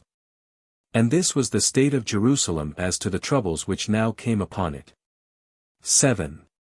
But Vespasian, in order to see the kingdom of Agrippa, while the king persuaded himself so to do, partly in order to his treating the general and his army in the best and most splendid manner his private affairs would enable him to do, and partly that he might, by their means, correct such things as were amiss in his government, he removed from that Caesarea which was by the seaside, and went to that which is called Caesarea Philippi 94, and there he refreshed his army for 20 days, and was himself feasted by King Agrippa, where he also returned public thanks to God for the good success he had had in his undertakings. But as soon as he was informed that Tiberius was fond of innovations, and that Tarichii had revolted, both which cities were parts of the kingdom of Agrippa, and was satisfied within himself that the Jews were everywhere perverted, from their obedience to their governors, he thought it seasonable to make an expedition against these cities, and that for the sake of Agrippa, and in order to bring his cities to reason. So he sent away his son Titus to the other, Caesarea, that he might bring the army that lay there to Sethapus, which is the largest city of Decapolis, and in the neighborhood of Tiberias, whither he came, and where he waited for his son. He then came with 3 legions, and pitched his camp 30 furlongs off Tiberias, at a certain station easily seen by the innovators, it is named Cinabris. He also sent Valerian, a decurion, with 50 horsemen, to speak peaceably to those that were in the city, and to exhort them to give him assurances of their fidelity. For he had heard that the people were desirous of peace, but were obliged by some of the seditious part to join with them, and so were forced to fight for them. When Valerian had marched up to the place, and was near the wall, he alighted off his horse, and made those that were with him to do the same, that they might not be thought to come to skirmish with them. But before they could come to a discourse one with another, the most potent men among the seditious made a sally upon them armed. Their leader was one whose name was Jesus, the son of Shaphat, the principal head of a band of robbers. Now Valerian, neither thinking it safe to fight contrary to the commands of the general, though he were secure of a victory, and knowing that it was a very hazardous undertaking for a few to fight with many. For those that were unprovided to fight those that were ready, and being on other accounts surprised at this unexpected onset of the Jews, he ran away on foot, as did 5 of the rest in like manner, and left their horses behind them. Which horses Jesus led away into the city, and rejoiced as if they had taken them in battle, and not by treachery. 8. Now the seniors of the people, and such as were of principal authority among them, fearing what would be the issue of this matter, fled to the camp of the Romans. They then took their king along with them, and fell down before Vespasian, to supplicate his favor, and besought him not to overlook them, nor to impute the madness of a few to the whole city. To spare a people that have been ever civil and obliging to the Romans. But to bring the authors of this revolt to due punishment, who had hitherto so watched them, that though they were zealous to give them the security of their right hands of a long time, yet could they not accomplish the same. With these supplications the general complied, although he were very angry at the whole city about the carrying off his horses, and this because he saw that Agrippa was under a great concern for them. So when Vespasian and Agrippa had accepted of their right hands by way of security, Jesus and his party thought it not safe for them to continue at Tiberias, so they ran away to Tarichae. The next day Vespasian sent Trajan before with some horsemen to the citadel, to make trial of the multitude, whether they were all disposed for peace. And as soon as he knew that the people were of the same mind with the petitioner, he took his army, and went to the city. Upon which the citizens opened to him their gates, and met him with acclamations of joy, and called him their Saviour and Benefactor. But as the army was a great while in getting in at the gates, they were so narrow, Vespasian commanded the south wall to be broken down, and so made a broad passage for their entrance. However, he charged them to abstain from rapine and injustice, in order to gratify the king, and on his account spared the rest of the wall, while the king undertook for them that they should continue, faithful to the Romans, for the time to come. And thus did he restore this city to a quiet state, after it had been grievously afflicted by the sedition. Chapter 10. How Tarichae was taken. A description of the river Jordan, and of the country of Gennesareth. 1. And now Vespasian pitched his camp between this city and Tarichae, but fortified his camp more strongly, as suspecting that he should be forced to stay there, and have a long war. For all the innovators had gotten together at Tarichae, as relying upon the strength of the city, and on the lake that lay by it. This lake is called by the people of the country the Lake of Gennesareth. The city itself is situated like Tiberias, at the bottom of a mountain, and on those sides which are not washed by the sea, had been strongly fortified by Josephus, though not so strongly as Tiberias. For the wall of Tiberias had been built at the beginning of the Jews' revolt, when he had great plenty of money, and great power, but Tarichae partook only the remains of that liberality. Yet had they a great number of ships gotten ready upon the lake, that, in case they were beaten at land, they might retire to them. And they were so fitted up, that they might undertake a sea fight also. But as the Romans were building a wall about their camp, Jesus and his party were neither affrighted at their number, nor at the good order they were in, but made a sally upon them. And at the very first onset the builders of the wall were dispersed, and these pulled what little they had before built to pieces. But as soon as they saw the armed men getting together, and before they had suffered anything themselves, they retired to their own men.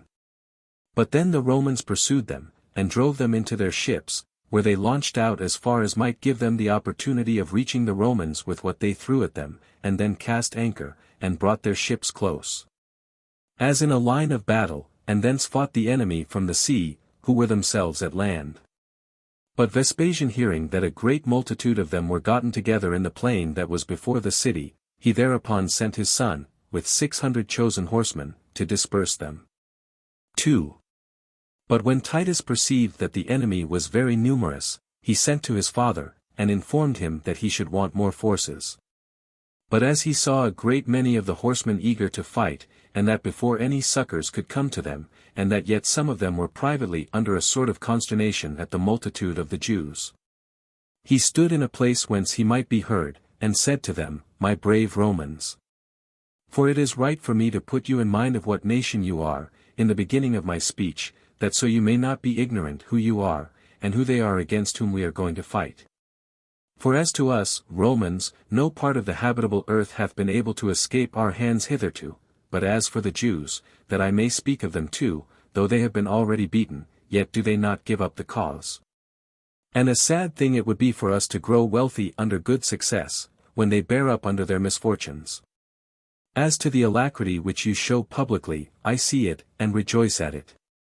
Yet am I afraid lest the multitude of the enemy should bring a concealed fright upon some of you. Let such a one consider again, who we are that are to fight, and who those are against whom we are to fight. Now these Jews, though they be very bold and great despisers of death, are but a disorderly body, and unskilful in war, and may rather be called a rout than an army, while I need say nothing of our skill and our good order. For this is the reason why we Romans alone are exercised for war in time of peace, that we may not think of number for number when we come to fight with our enemies, for what advantage should we reap by our continual sort of warfare, if we must still be equal in number to such as have not been used to war? Consider further, that you are to have a conflict with men in effect unarmed, while you are well armed, with footmen, while you are horsemen, with those that have no good general, while you have one.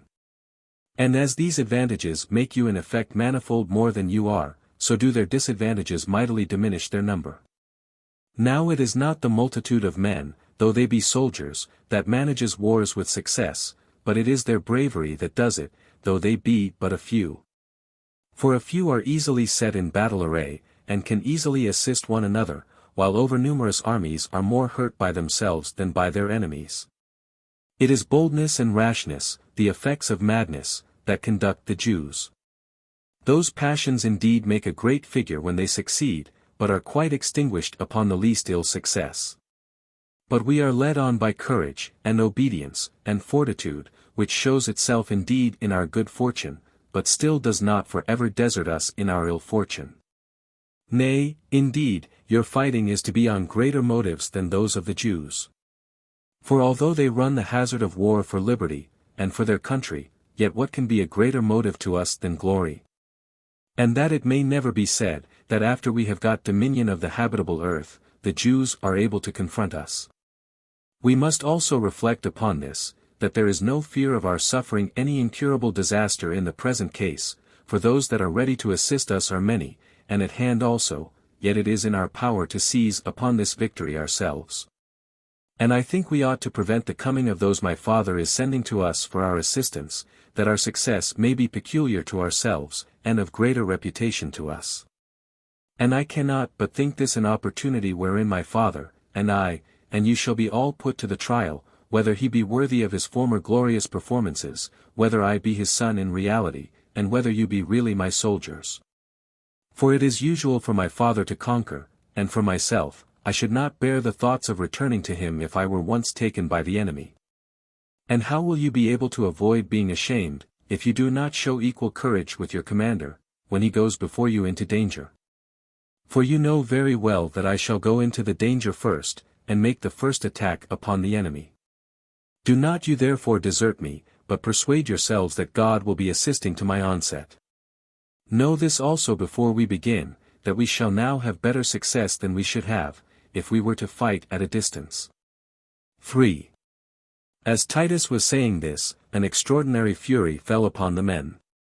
And as Trajan was already come before the fight began, with 400 horsemen, they were uneasy at it, because the reputation of the victory would be diminished by being common to so many. Vespasian had also sent both Antonius and Silo, with 2,000 archers, and had given it them in charge to seize upon the mountain that was over against the city, and repel those that were upon the wall. Which archers did as they were commanded, and prevented those that attempted to assist them that way. And now Titus made his own horse march first against the enemy, as did the others with a great noise after him, and extended themselves upon the plain as wide as the enemy which confronted them.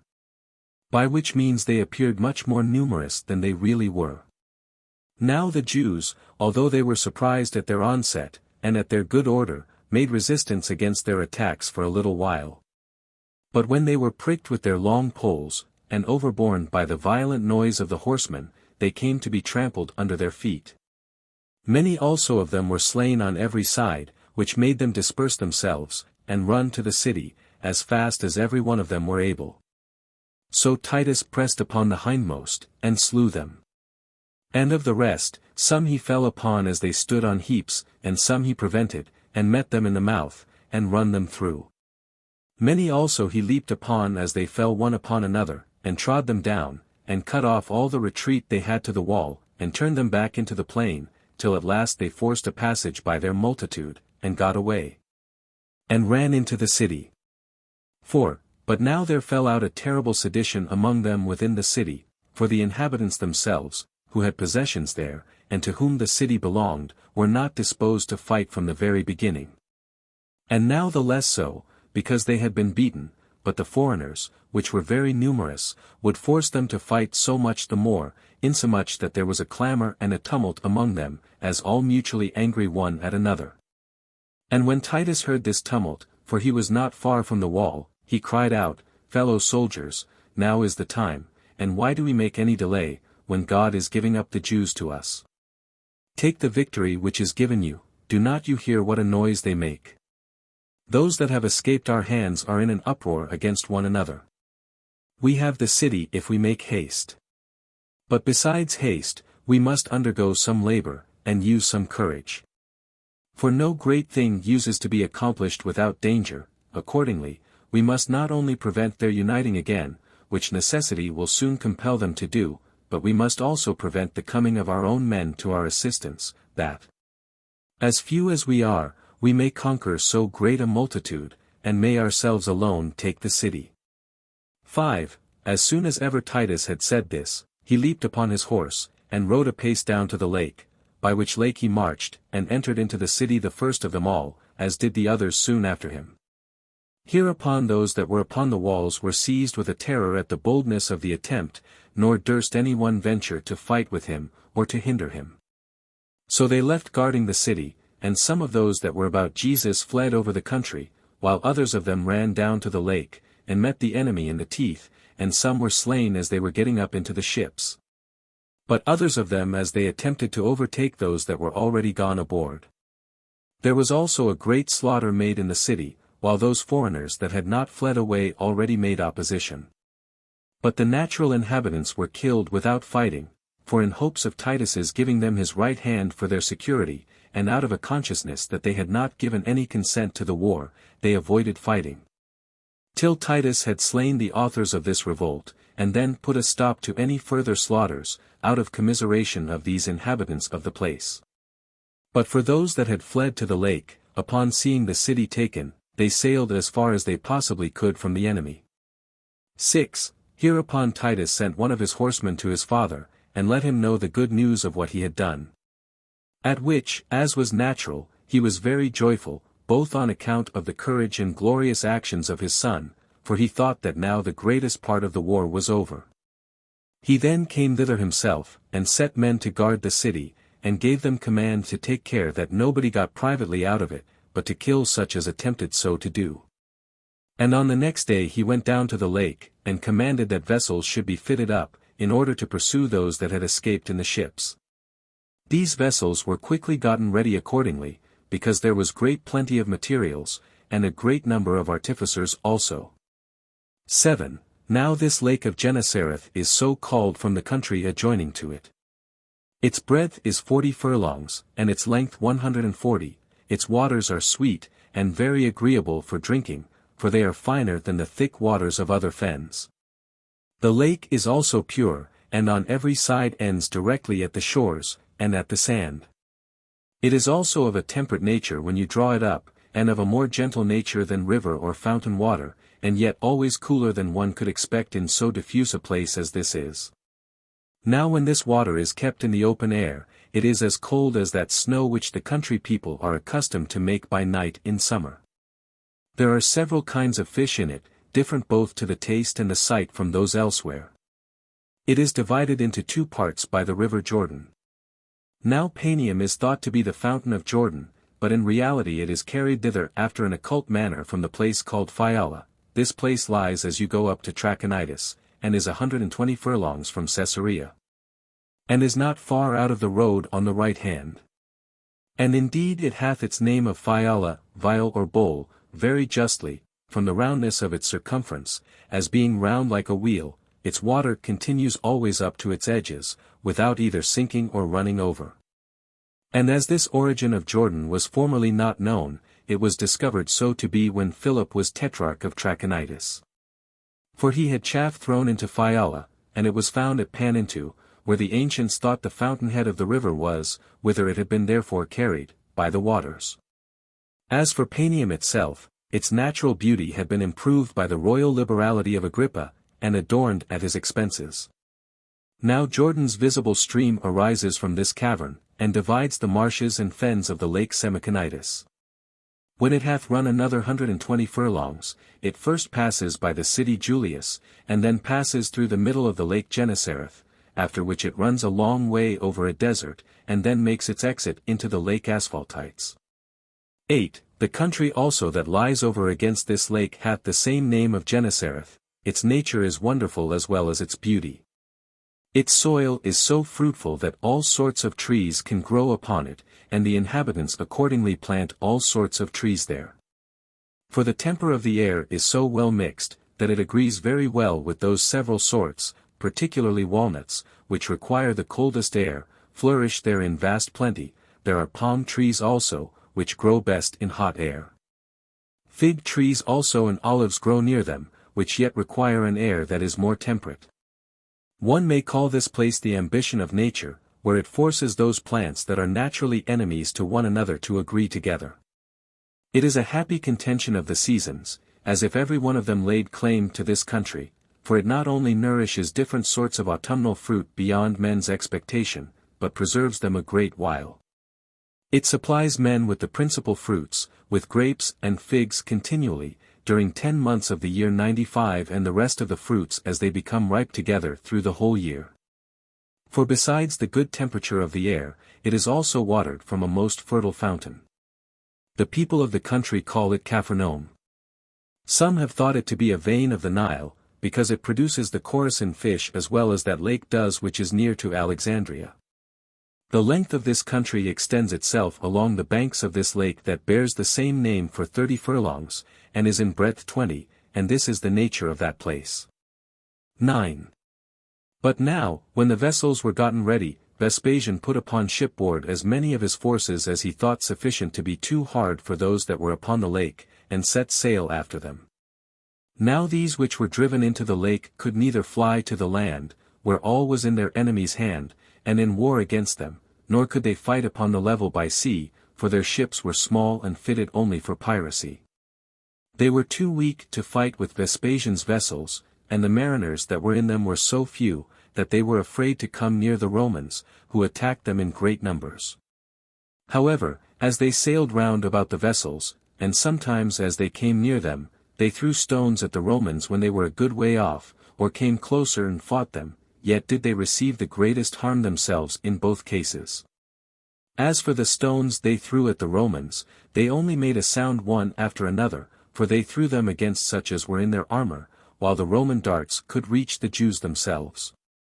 And when they ventured to come near the Romans, they became sufferers themselves before they could do any harm to the ether, and were drowned, they and their ships together.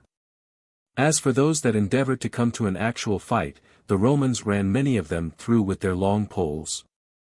Sometimes the Romans leaped into their ships, with swords in their hands, and slew them. But when some of them met the vessels, the Romans caught them by the middle, and destroyed at once their ships and themselves who were taken in them. And for such as were drowning in the sea, if they lifted their heads up above the water, they were either killed by darts, or caught by the vessels.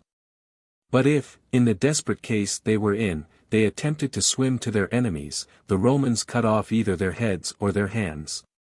And indeed they were destroyed after various manners everywhere, till the rest being put to flight, were forced to get upon the land.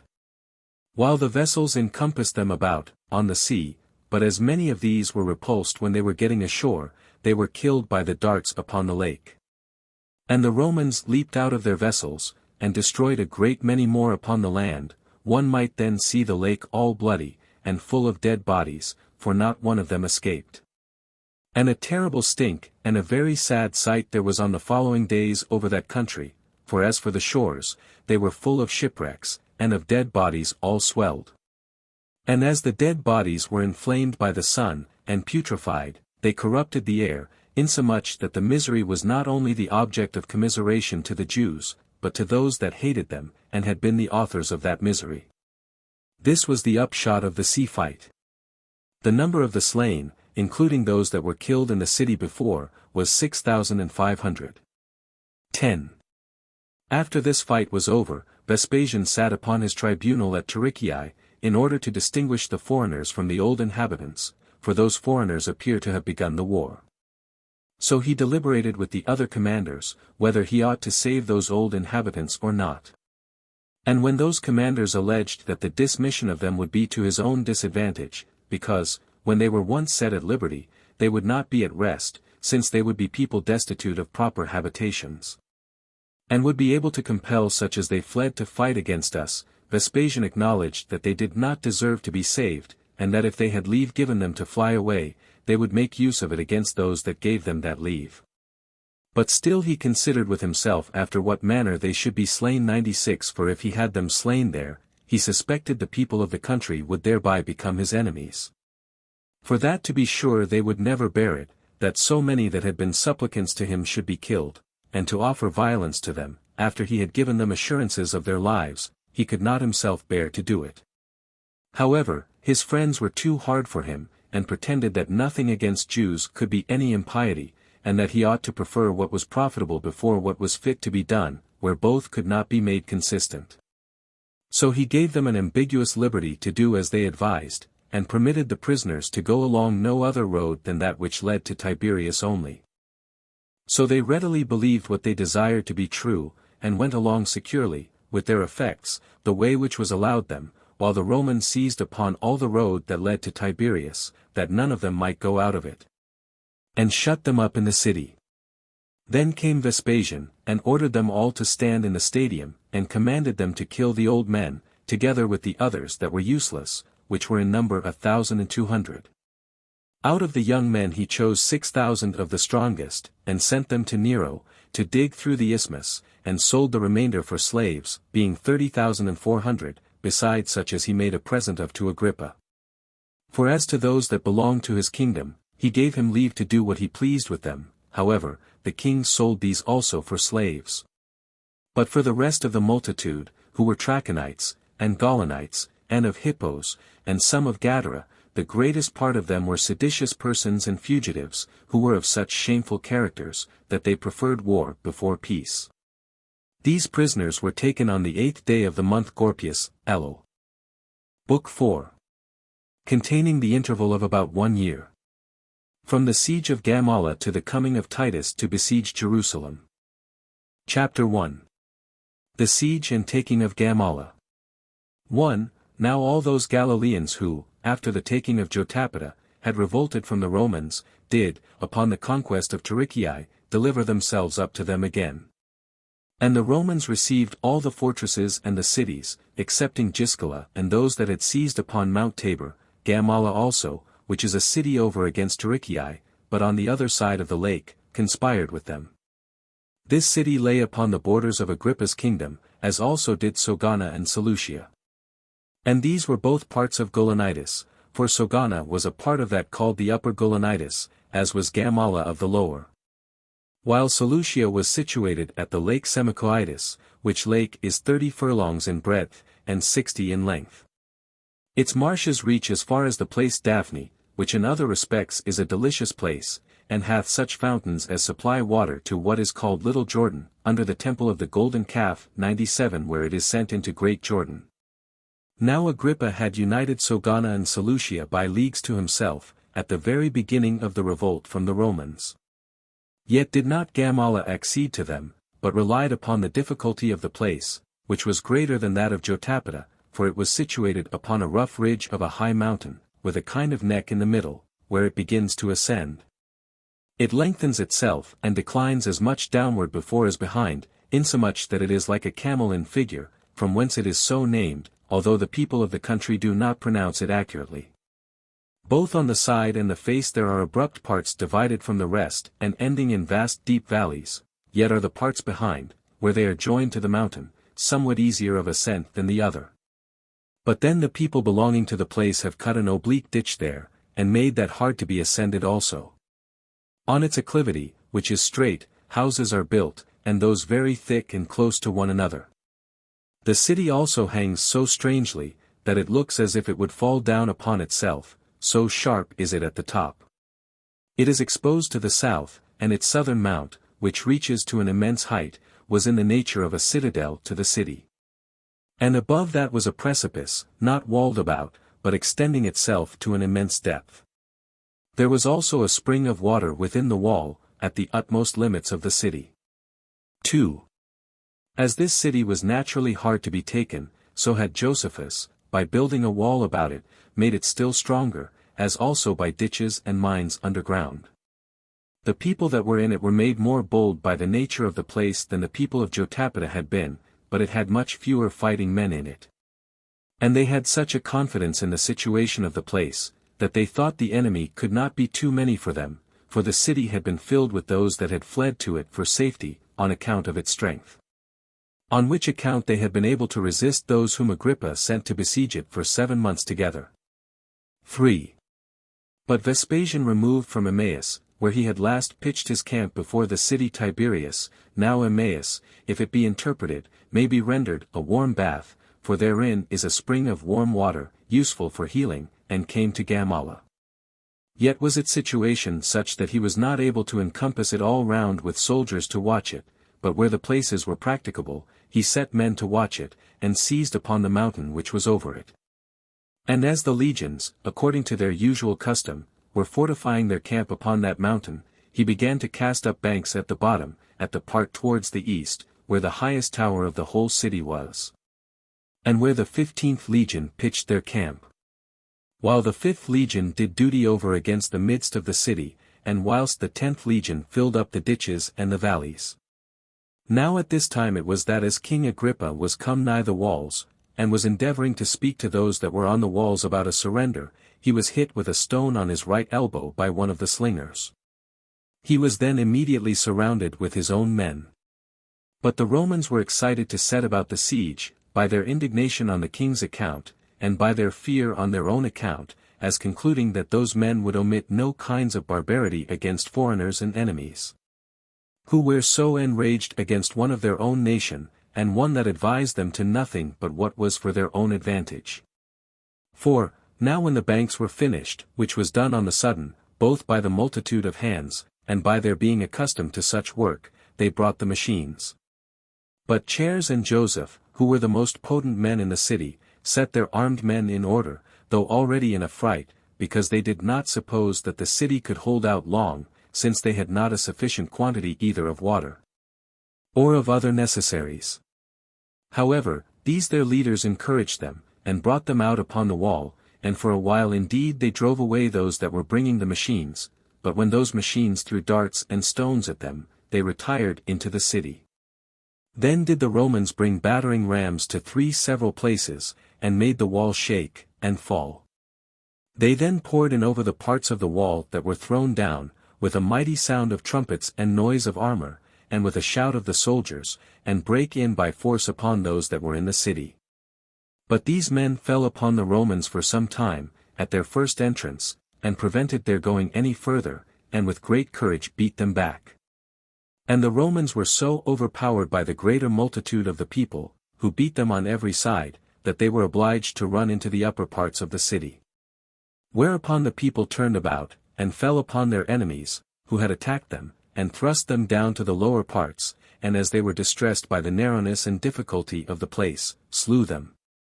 And as these Romans could neither beat those back that were above them, nor escape the force of their own men that were forcing their way forward, they were compelled to fly into their enemies' houses, which were low. But these houses being thus full of soldiers, whose weight they could not bear, fell down suddenly, and when one house fell, it shook down a great many of those that were under it, as did those do to such as were under them.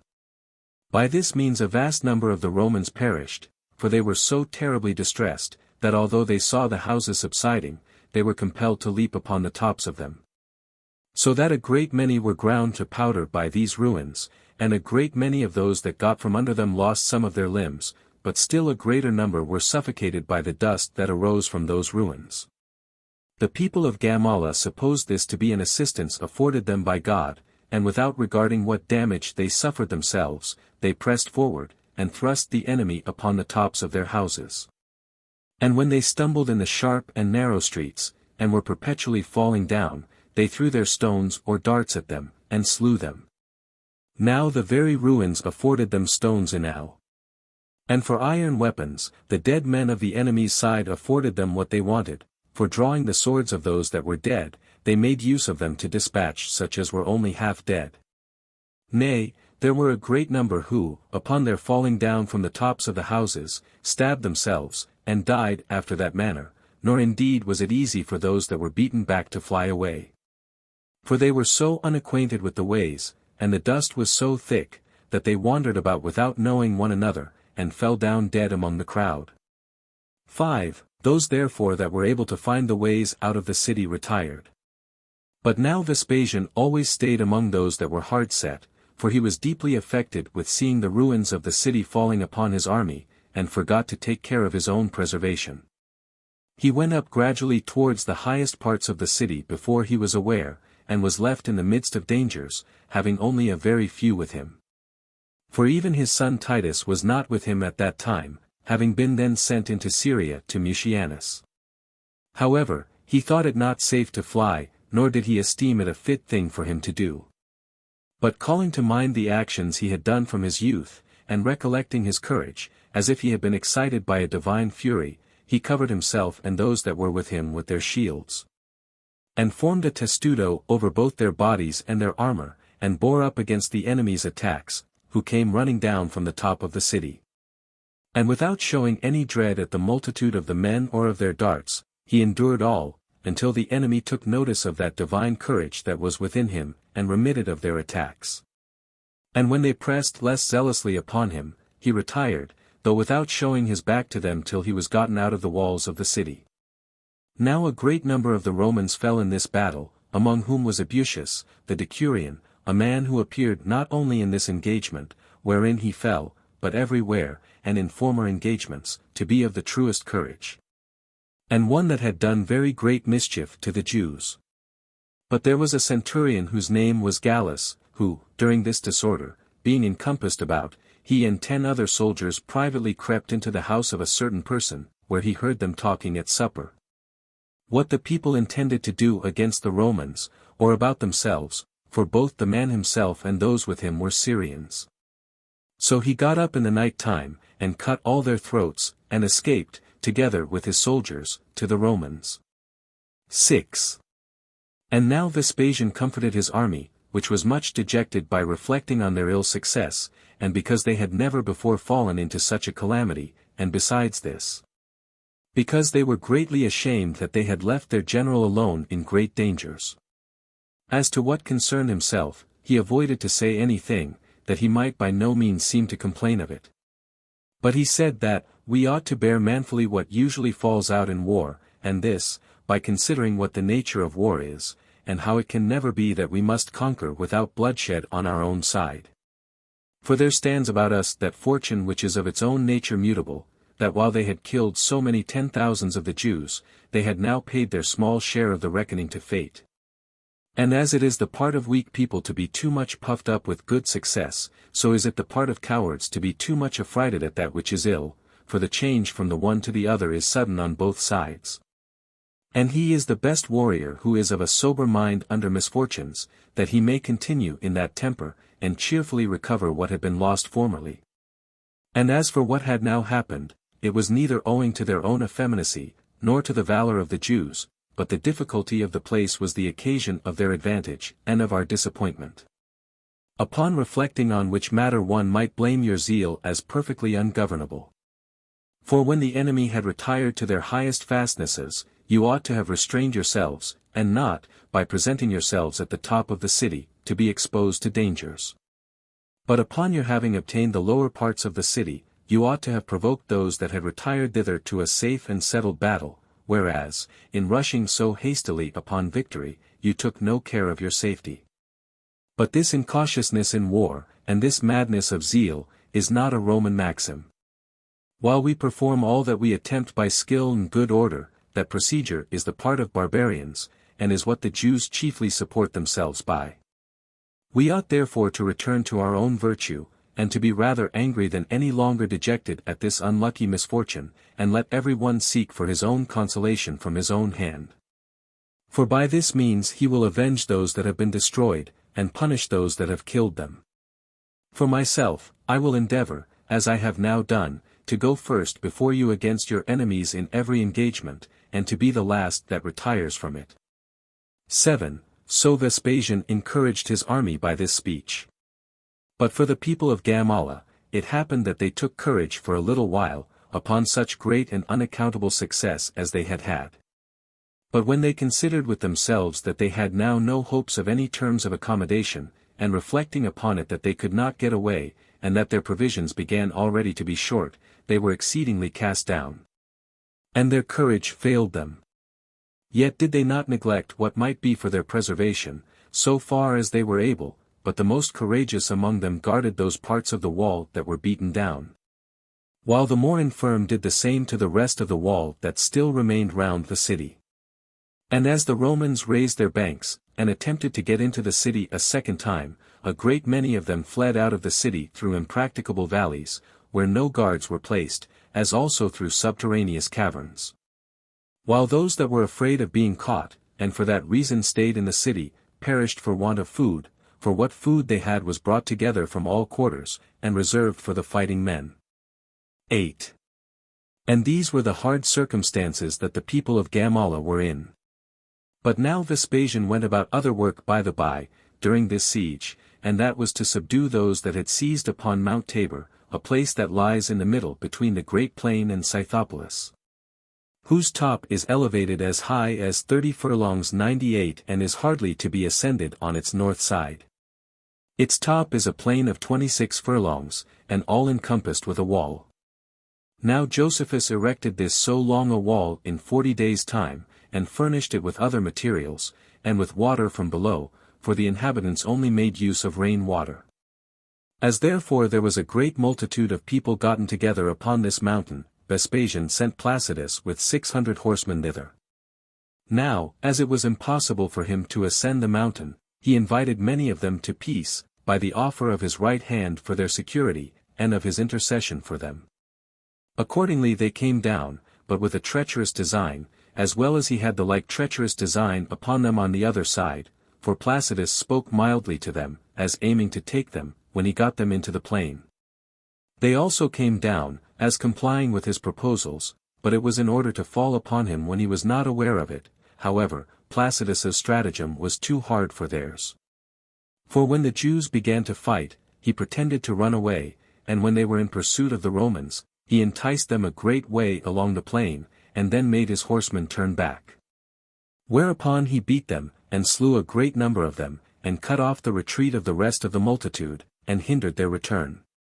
So they left Tabor, and fled to Jerusalem, while the people of the country came to terms with him, for their water failed them, and so they delivered up the mountain and themselves to Placidus. 9. But of the people of Gamala, those that were of the bolder sort fled away and hid themselves, while the more infirm perished by famine.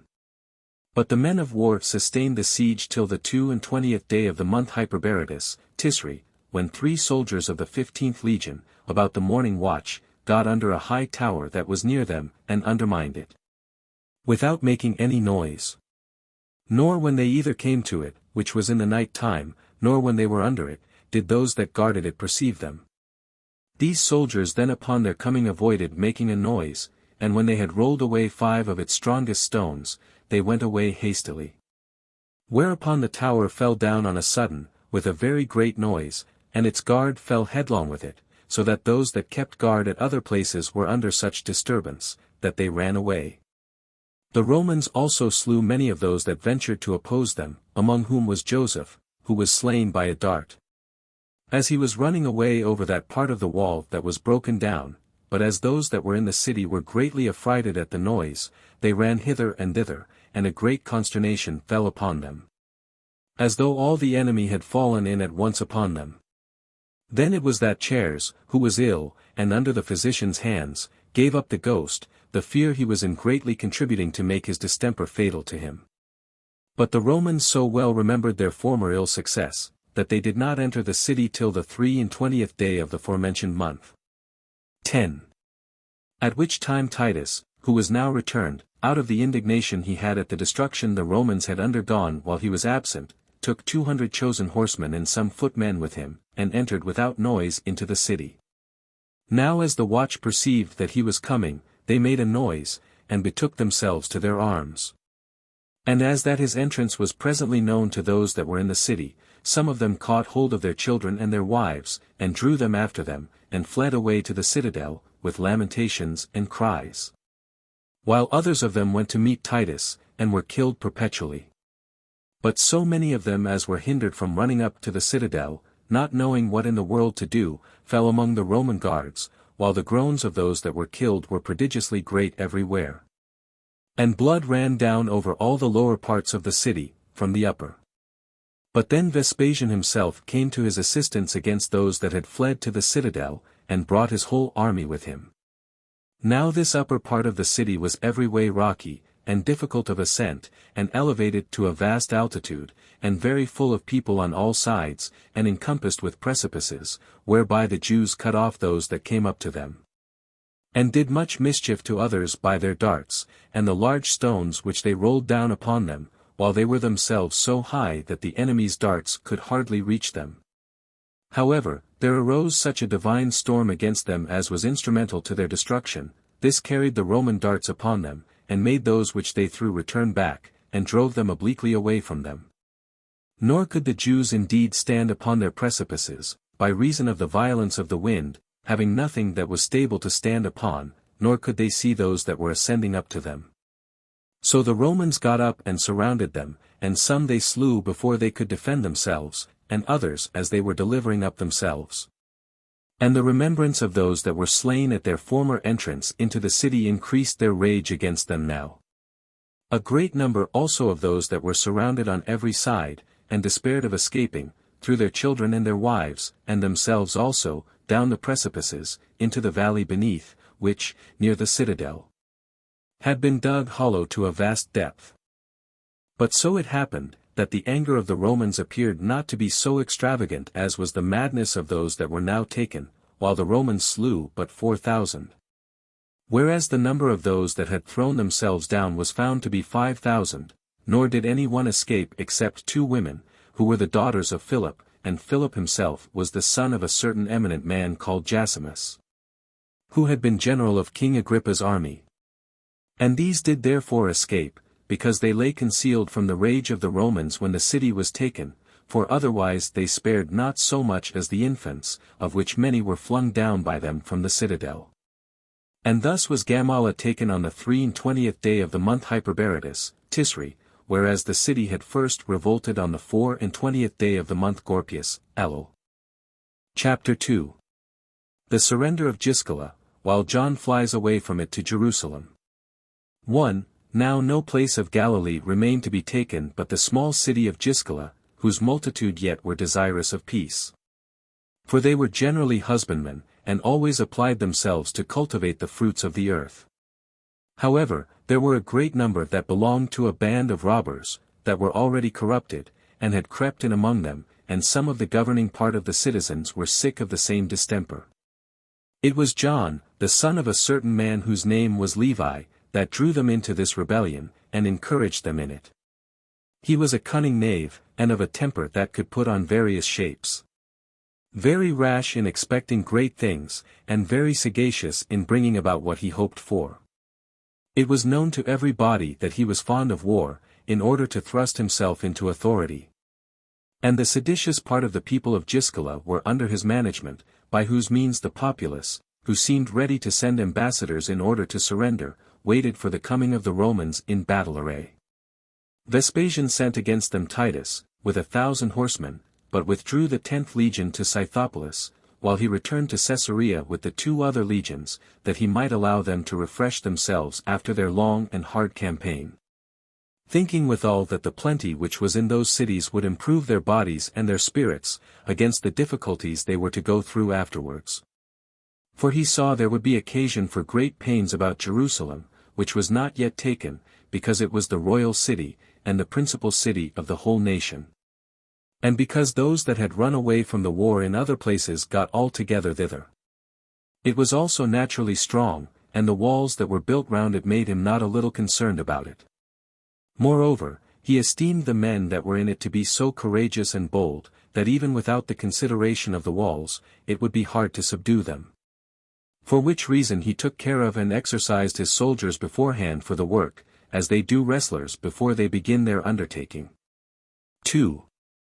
Now Titus, as he rode out to Giscala, found it would be easy for him to take the city upon the first onset, but knew withal, that if he took it by force, the multitude would be destroyed by the soldiers without mercy. Now he was already satiated with the shedding of blood, and pitied the major part, who would then perish, without distinction, together with the guilty. So he was rather desirous the city might be surrendered up to him on terms. Accordingly, when he saw the wall full of those men that were of the corrupted party, he said to them, that he could not but wonder what it was they depended on, when they alone stayed to fight the Romans, after every other city was taken by them. Especially when they have seen cities much better fortified than theirs is overthrown by a single attack upon them. While as many as have entrusted themselves to the security of the Romans' right hands, which he now offers to them, without regarding their former insolence, do enjoy their own possessions in safety. For that while they had hopes of recovering their liberty, they might be pardoned, but that their continuance still in their opposition, when they saw that to be impossible, was inexcusable. For that if they will not comply with such humane offers, and right hands for security, they should have experience of such a war as would spare nobody, and should soon be made sensible that their wall would be but a trifle, when battered by the Roman machines. In depending on which they demonstrate themselves to be the only Galileans that were no better than arrogant slaves and captives. 3. Now none of the populace durst not only make a reply, but durst not so much as get upon the wall, for it was all taken up by the robbers, who were also the guard at the gates, in order to prevent any of the rest from going out. In order to propose terms of submission, and from receiving any of the horsemen into the city. But John returned Titus this answer, that for himself he was content to hearken to his proposals, and that he would either persuade or force those that refused them. Yet he said that Titus ought to have such regard to the Jewish law, as to grant them leave to celebrate that day, which was the 7th day of the week, on which it was unlawful not only to remove their arms, but even to treat of peace also. And that even the Romans were not ignorant how the period of the 7th day was among them a cessation from all labors. And that he who should compel them to transgress the law about that day would be equally guilty with those that were compelled to transgress it, and that this delay could be of no disadvantage to him.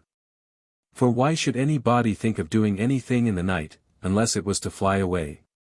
Which he might prevent by placing his camp round about them. And that they should think it a great point gained, if they might not be obliged to transgress the laws of their country. And that it would be a right thing for him, who designed to grant them peace, without their expectation of such a favor, to preserve the laws of those they saved inviolable. Thus did this man put a trick upon Titus, not so much out of regard to the seventh day as to his own preservation, for he was afraid lest he should be quite deserted if the city should be taken, and had his hopes of life in that night, and in his flight therein. Now this was the work of God, who therefore preserved this John, that he might bring on the destruction of Jerusalem. As also it was his work that Titus was prevailed with by this pretense for a delay, and that he pitched his camp further off the city at Sidessa. This Sidessa was a strong Mediterranean village of the Tyrians, which always hated and made war against the Jews. It had also a great number of inhabitants, and was well fortified, which made it a proper place for such as were enemies to the Jewish nation. 4. Now, in the night time, when John saw that there was no Roman guard about the city, he seized the opportunity directly, and, taking with him not only the armed men that were about him, but a considerable number of those that had little to do, together with their families, he fled to Jerusalem.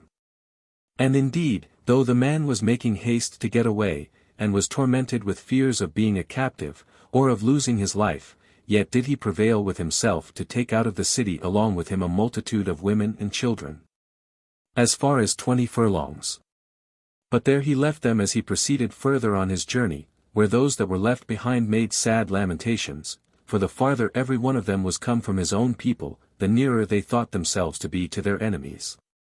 They also affrighted themselves with this thought, that those who would carry them into captivity were just at hand, and still turned themselves back at the mere noise they made themselves in this their hasty flight, as if those from whom they fled were just upon them.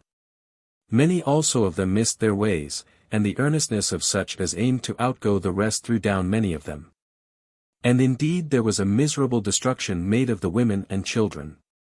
While some of them took courage to call their husbands and kinsmen back, and to beseech them, with the bitterest lamentations, to stay for them, but John's exhortation, who cried out to them to save themselves, and fly away, prevailed. He said also, that if the Romans should seize upon those whom they left behind, they would be revenged on them for it. So this multitude that run thus away was dispersed abroad, according as each of them was able to run, one faster or slower than another. 5. Now on the next day Titus came to the wall, to make the agreement.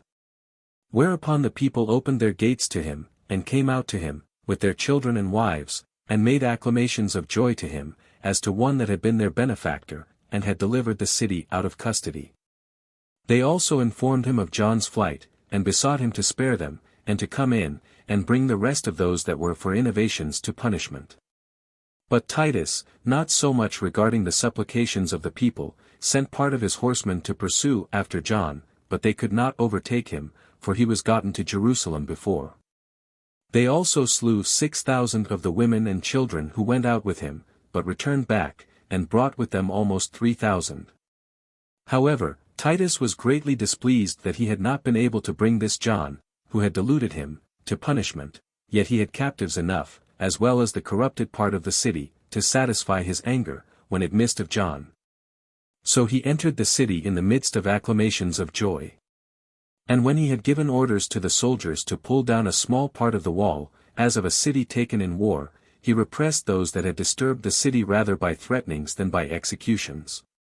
For he thought that many would accuse innocent persons, out of their own private animosities and quarrels, if he should attempt to distinguish those that were worthy of punishment from the rest. And that it was better to let a guilty person alone in his fears, than to destroy with him any one that did not deserve it. For that probably such a one might be taught prudence, by the fear of the punishment he had deserved, and have a shame upon him for his former offences, when he had been forgiven. But that the punishment of such as have been once put to death could never be retrieved. However, he placed a garrison in the city for its security, by which means he should restrain those that were for innovations, and should leave those that were peaceably disposed in greater security. And thus was all Galilee taken, but this not till after it had cost the Romans much pains before it could be taken by them. Chapter 3. Concerning John of Giscala. Concerning the Zealots and the high priest Ananus, as also how the Jews raised seditions one against another, in Jerusalem. 1. Now upon John's entry into Jerusalem, the whole body of the people were in an uproar, and 10,000 of them crowded about every one of the fugitives that were come to them, and inquired of them what miseries had happened abroad. When their breath was so short, and hot, and quick, that of itself it declared the great distress they were in. Yet did they talk big under their misfortunes, and pretended to say that they had not fled away from the Romans, but came thither in order to fight them with less hazard. For that it would be an unreasonable and a fruitless thing for them to expose themselves to desperate hazards about Giscala, and such weak cities, whereas they ought to lay up their weapons and their zeal, and reserve it for their metropolis. But when they related to them the taking of Giscala, and their decent departure, as they pretended, from that place, many of the people understood it to be no better than a flight. And especially when the people were told of those that were made captives, they were in great confusion, and guessed those things to be plain indications that they should be taken also. But for John, he was very little concerned for those whom he had left behind him, but went about among all the people, and persuaded them to go to war, by the hopes he gave them. He affirmed that the affairs of the Romans were in a weak condition, and extolled his own power. He also jested upon the ignorance of the unskilful, as if those Romans, although they should take to themselves wings, could never fly over the wall of Jerusalem, who found such great difficulties in taking the villages of Galilee, and had broken their engines of war against their walls. 2. These harangues of John's corrupted a great part of the young men, and puffed them up for the war. But as to the more prudent part, and those in years, there was not a man of them but foresaw what was coming, and made lamentation on that account, as if the city was already undone, and in this confusion were the people. But then it must be observed, that the multitude that came out of the country were at discord before the Jerusalem sedition began, for Titus went from Giscala to Cesates, and Vespasian from Caesarea to Jamnia and Azotus, and took them both. And when he had put garrisons into them, he came back with a great number of the people, who were come over to him, upon his giving them his right hand for their preservation. There were besides disorders and civil wars in every city. And all those that were at quiet from the Romans turned their hands one against another. There was also a bitter contest between those that were fond of war, and those that were desirous for peace. At the first this quarrelsome temper caught hold of private families, who could not agree among themselves. After which those people that were the dearest to one another brake through all restraints with regard to each other, and every one associated with those of his own opinion, and began already to stand in opposition one to another. So that seditions arose everywhere, while those that were for innovations, and were desirous of war, by their youth and boldness, were too hard for the aged and prudent men. And, in the first place, all the people of every place betook themselves to rapine. After which they got together in bodies, in order to rob the people of the country, insomuch that for barbarity and iniquity those of the same nation did no way differ from the Romans. Nay, it seemed to be a much lighter thing to be ruined by the Romans than by themselves. 3. Now the Roman garrisons, which guarded the cities, partly out of their uneasiness to take such trouble upon them, and partly out of the hatred they bare to the Jewish nation, did little or nothing towards relieving the miserable. Till the captains of these troops of robbers, being satiated with rapines in the country, got all together from all parts, and became a band of wickedness, and all together crept into Jerusalem, which was now become a city without a governor, and, as the ancient custom was, received without distinction all that belonged to their nation. And these they then received, because all men supposed that those who came so fast into the city came out of kindness, and for their assistance, although these very men, besides the seditions they raised, were otherwise the direct cause of the city's destruction also. For as they were an unprofitable and a useless multitude, they spent those provisions beforehand which might otherwise have been sufficient for the fighting men. Moreover, besides the bringing on of the war, they were the occasions of sedition and famine therein. 4. There were besides these other robbers that came out of the country, and came into the city, and joining to them those that were worse than themselves, omitted no kind of barbarity. For they did not measure their courage by their rapines and plunderings only, but proceeded as far as murdering men. And this not in the night time or privately, or with regard to ordinary men, but did it openly in the daytime, and began with the most eminent persons in the city. For the first man they meddled with was Antiochus, one of the royal lineage, and the most potent man in the whole city, insomuch that the public treasures were committed to his care, him they took and confined. As they did in the next place to Flavius, a person of great note, with Sophus, the son of Ragel, both which were of royal lineage also. And besides these, they did the same to the principal men of the country. This caused a terrible consternation among the people, and everyone contented himself with taking care of his own safety, as they would do if the city had been taken in war. 5. But these were not satisfied with the bonds into which they had put the men forementioned. Nor did they think it safe for them to keep them thus in custody long, since they were men very powerful, and had numerous families of their own that were able to avenge them. Nay, they thought the very people would perhaps be so moved at these unjust proceedings, as to rise in a body against them. It was therefore resolved to have them slain accordingly. They sent one John, who was the most bloody-minded of them all, to do that execution. This man was also called the son of Dorcas, 99 in the language of our country. 10 more men went along with him into the prison, with their swords drawn, and so they cut the throats of those that were in custody there. The grand lying pretense these men made for so flagrant an enormity was this, that these men had had conferences with the Romans for a surrender of Jerusalem to them. And so they said they had slain only such as were traitors to their common liberty. Upon the whole, they grew the more insolent upon this bold prank of theirs, as though they had been the benefactors and saviors of the city. 6. Now the people were come to that degree of meanness and fear, and these robbers to that degree of madness, that these last took upon them to appoint high priests.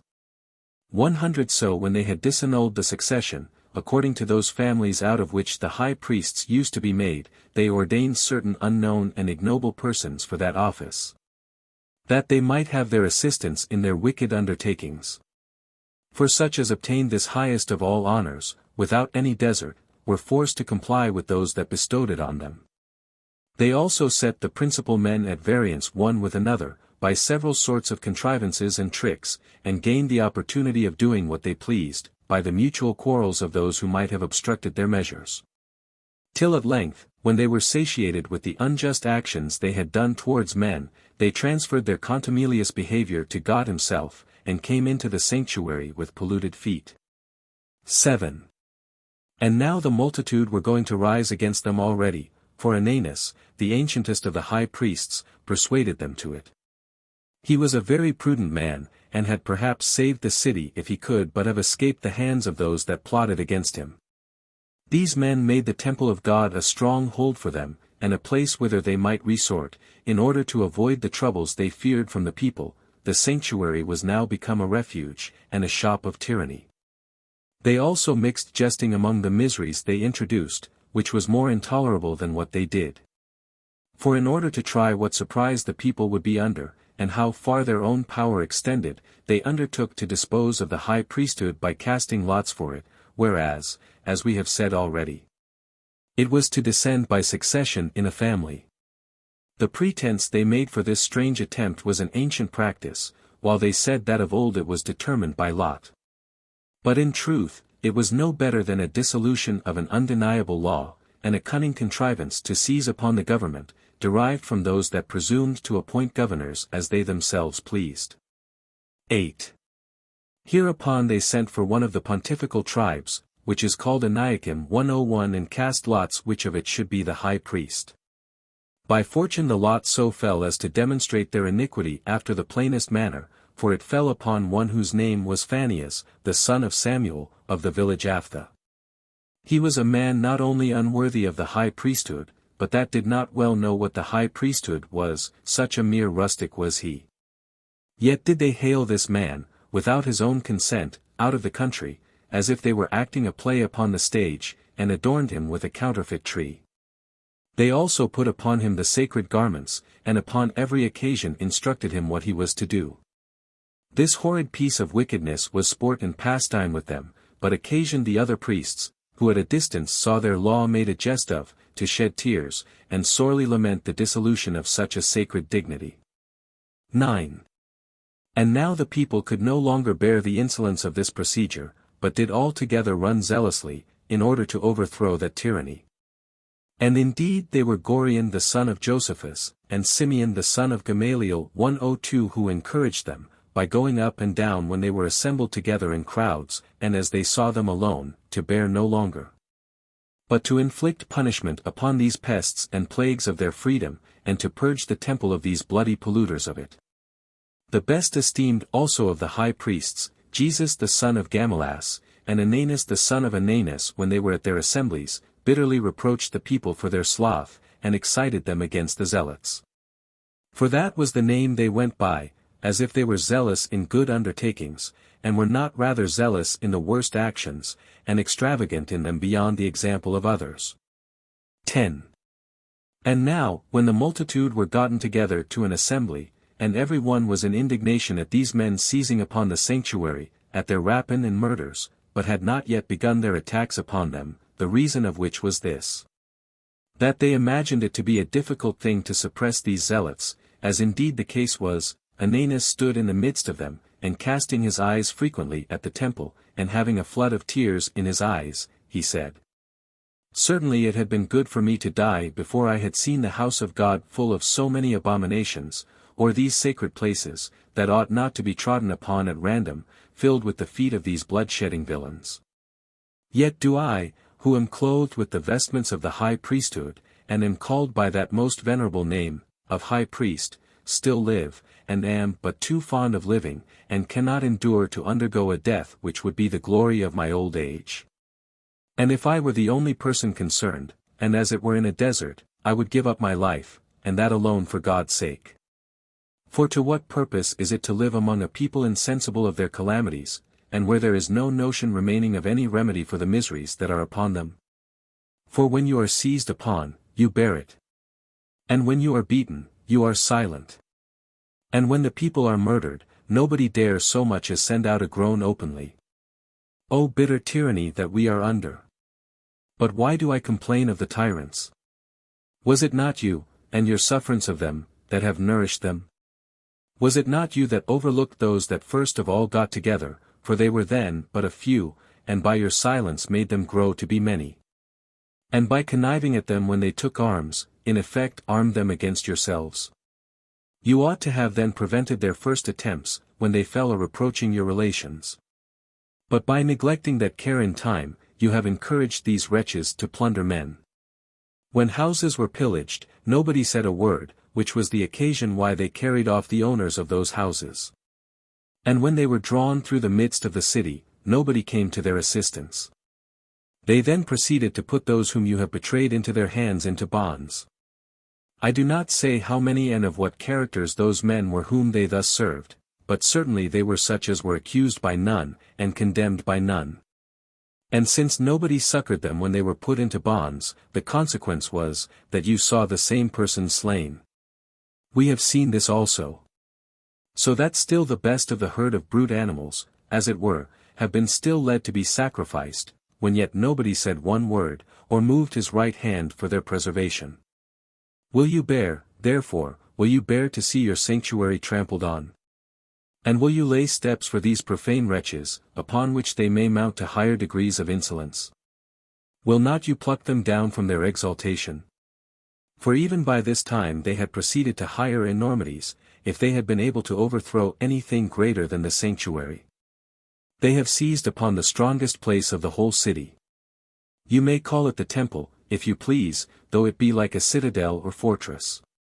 Now, while you have tyranny in so great a degree walled in, and see your enemies over your heads, to what purpose is it to take counsel? And what have you to support your minds withal? Perhaps you wait for the Romans, that they may protect our holy places. Are our matters then brought to that pass? And are we come to that degree of misery, that our enemies themselves are expected to pity us? O wretched creatures! Will not you rise up and turn upon those that strike you? Which you may observe in wild beasts themselves, that they will avenge themselves on those that strike them. Will you not call to mind, every one of you, the calamities you yourselves have suffered?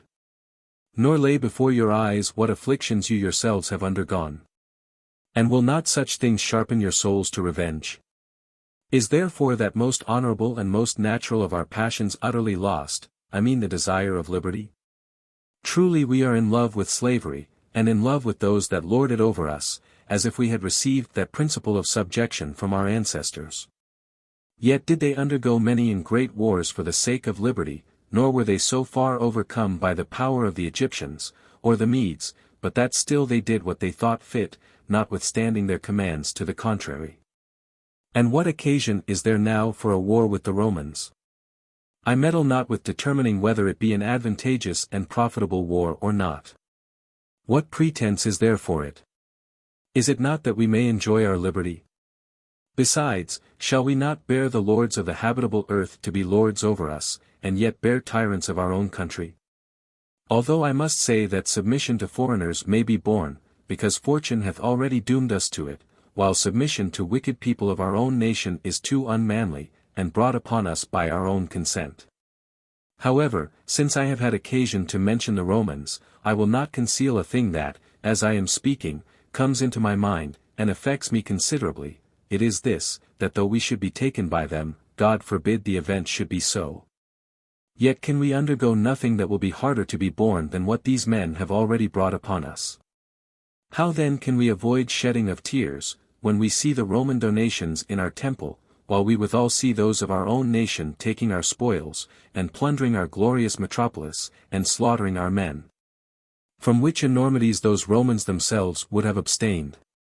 To see those Romans never going beyond the bounds allotted to profane persons, nor venturing to break in upon any of our sacred customs, nay, having a horror on their minds when they view at a distance those sacred walls. While some that have been born in this very country, and brought up in our customs, and called Jews, do walk about in the midst of the holy places, at the very time when their hands are still warm with the slaughter of their own countrymen. Besides, can any one be afraid of a war abroad, and that with such as will have comparatively much greater moderation than our own people have?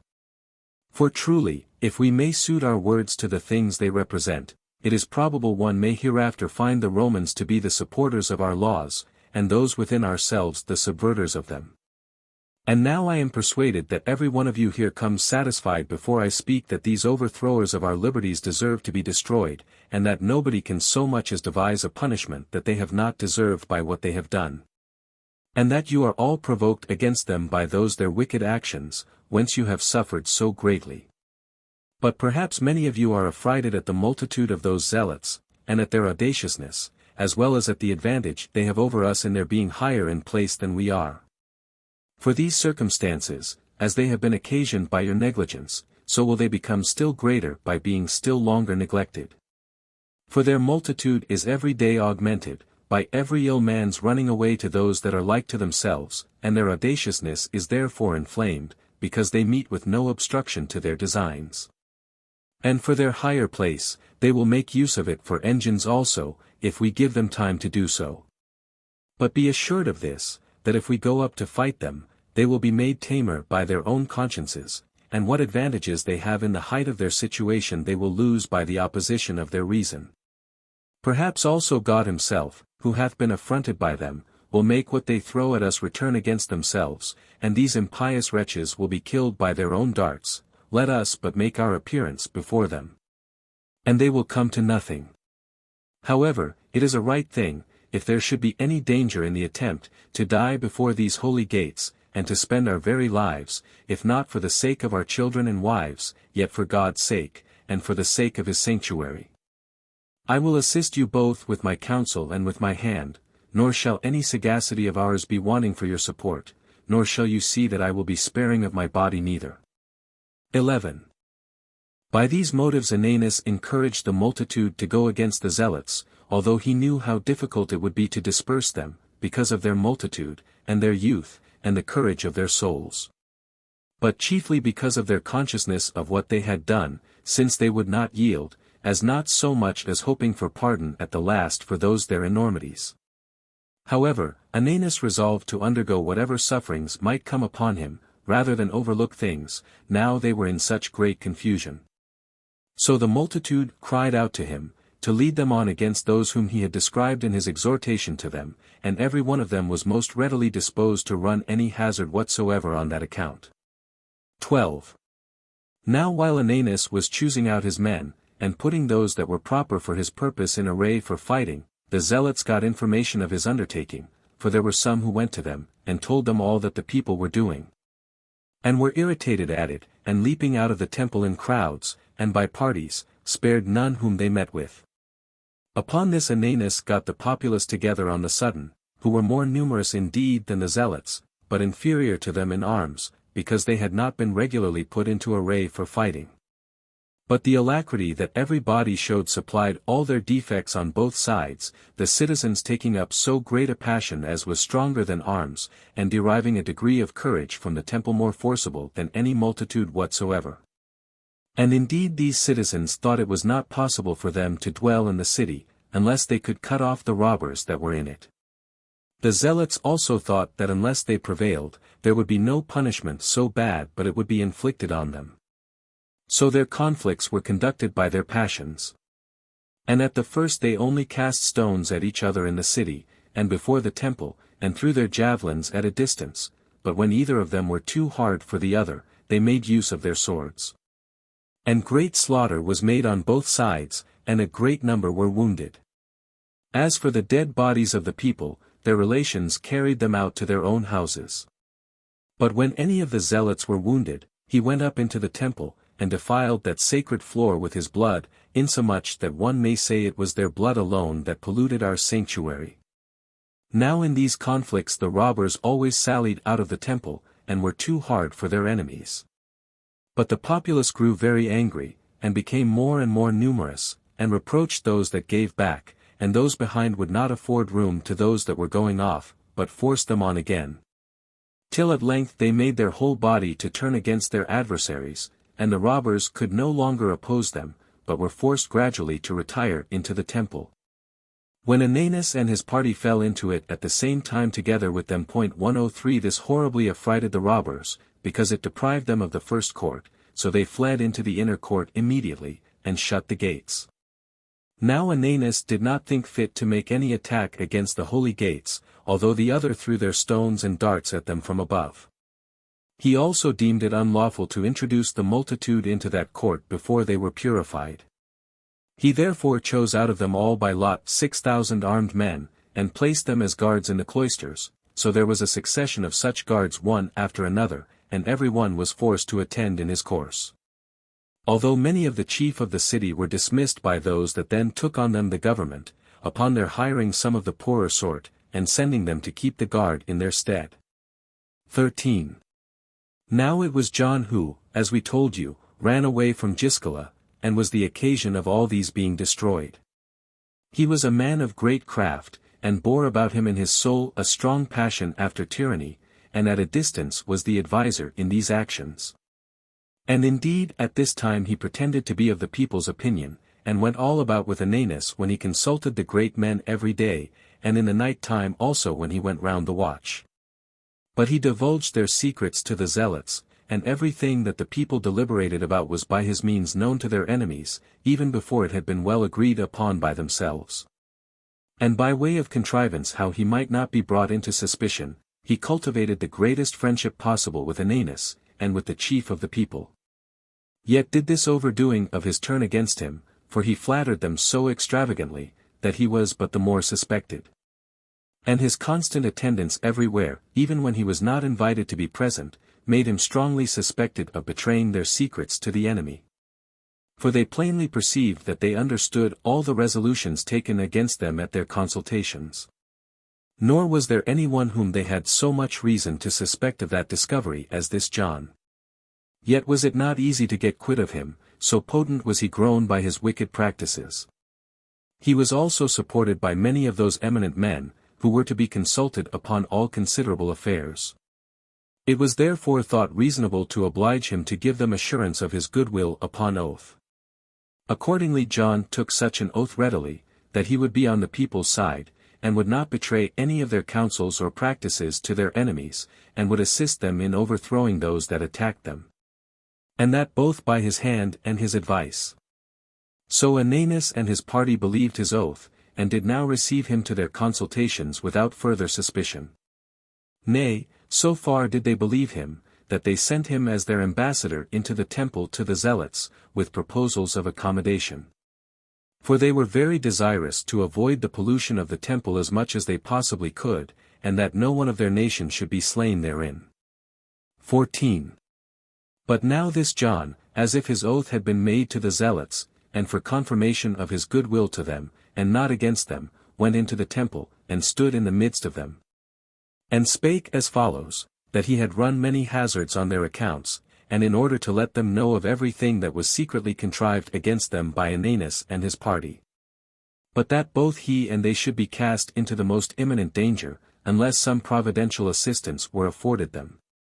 For that Ananus made no longer delay, but had prevailed with the people to send ambassadors to Vespasian, to invite him to come presently and take the city.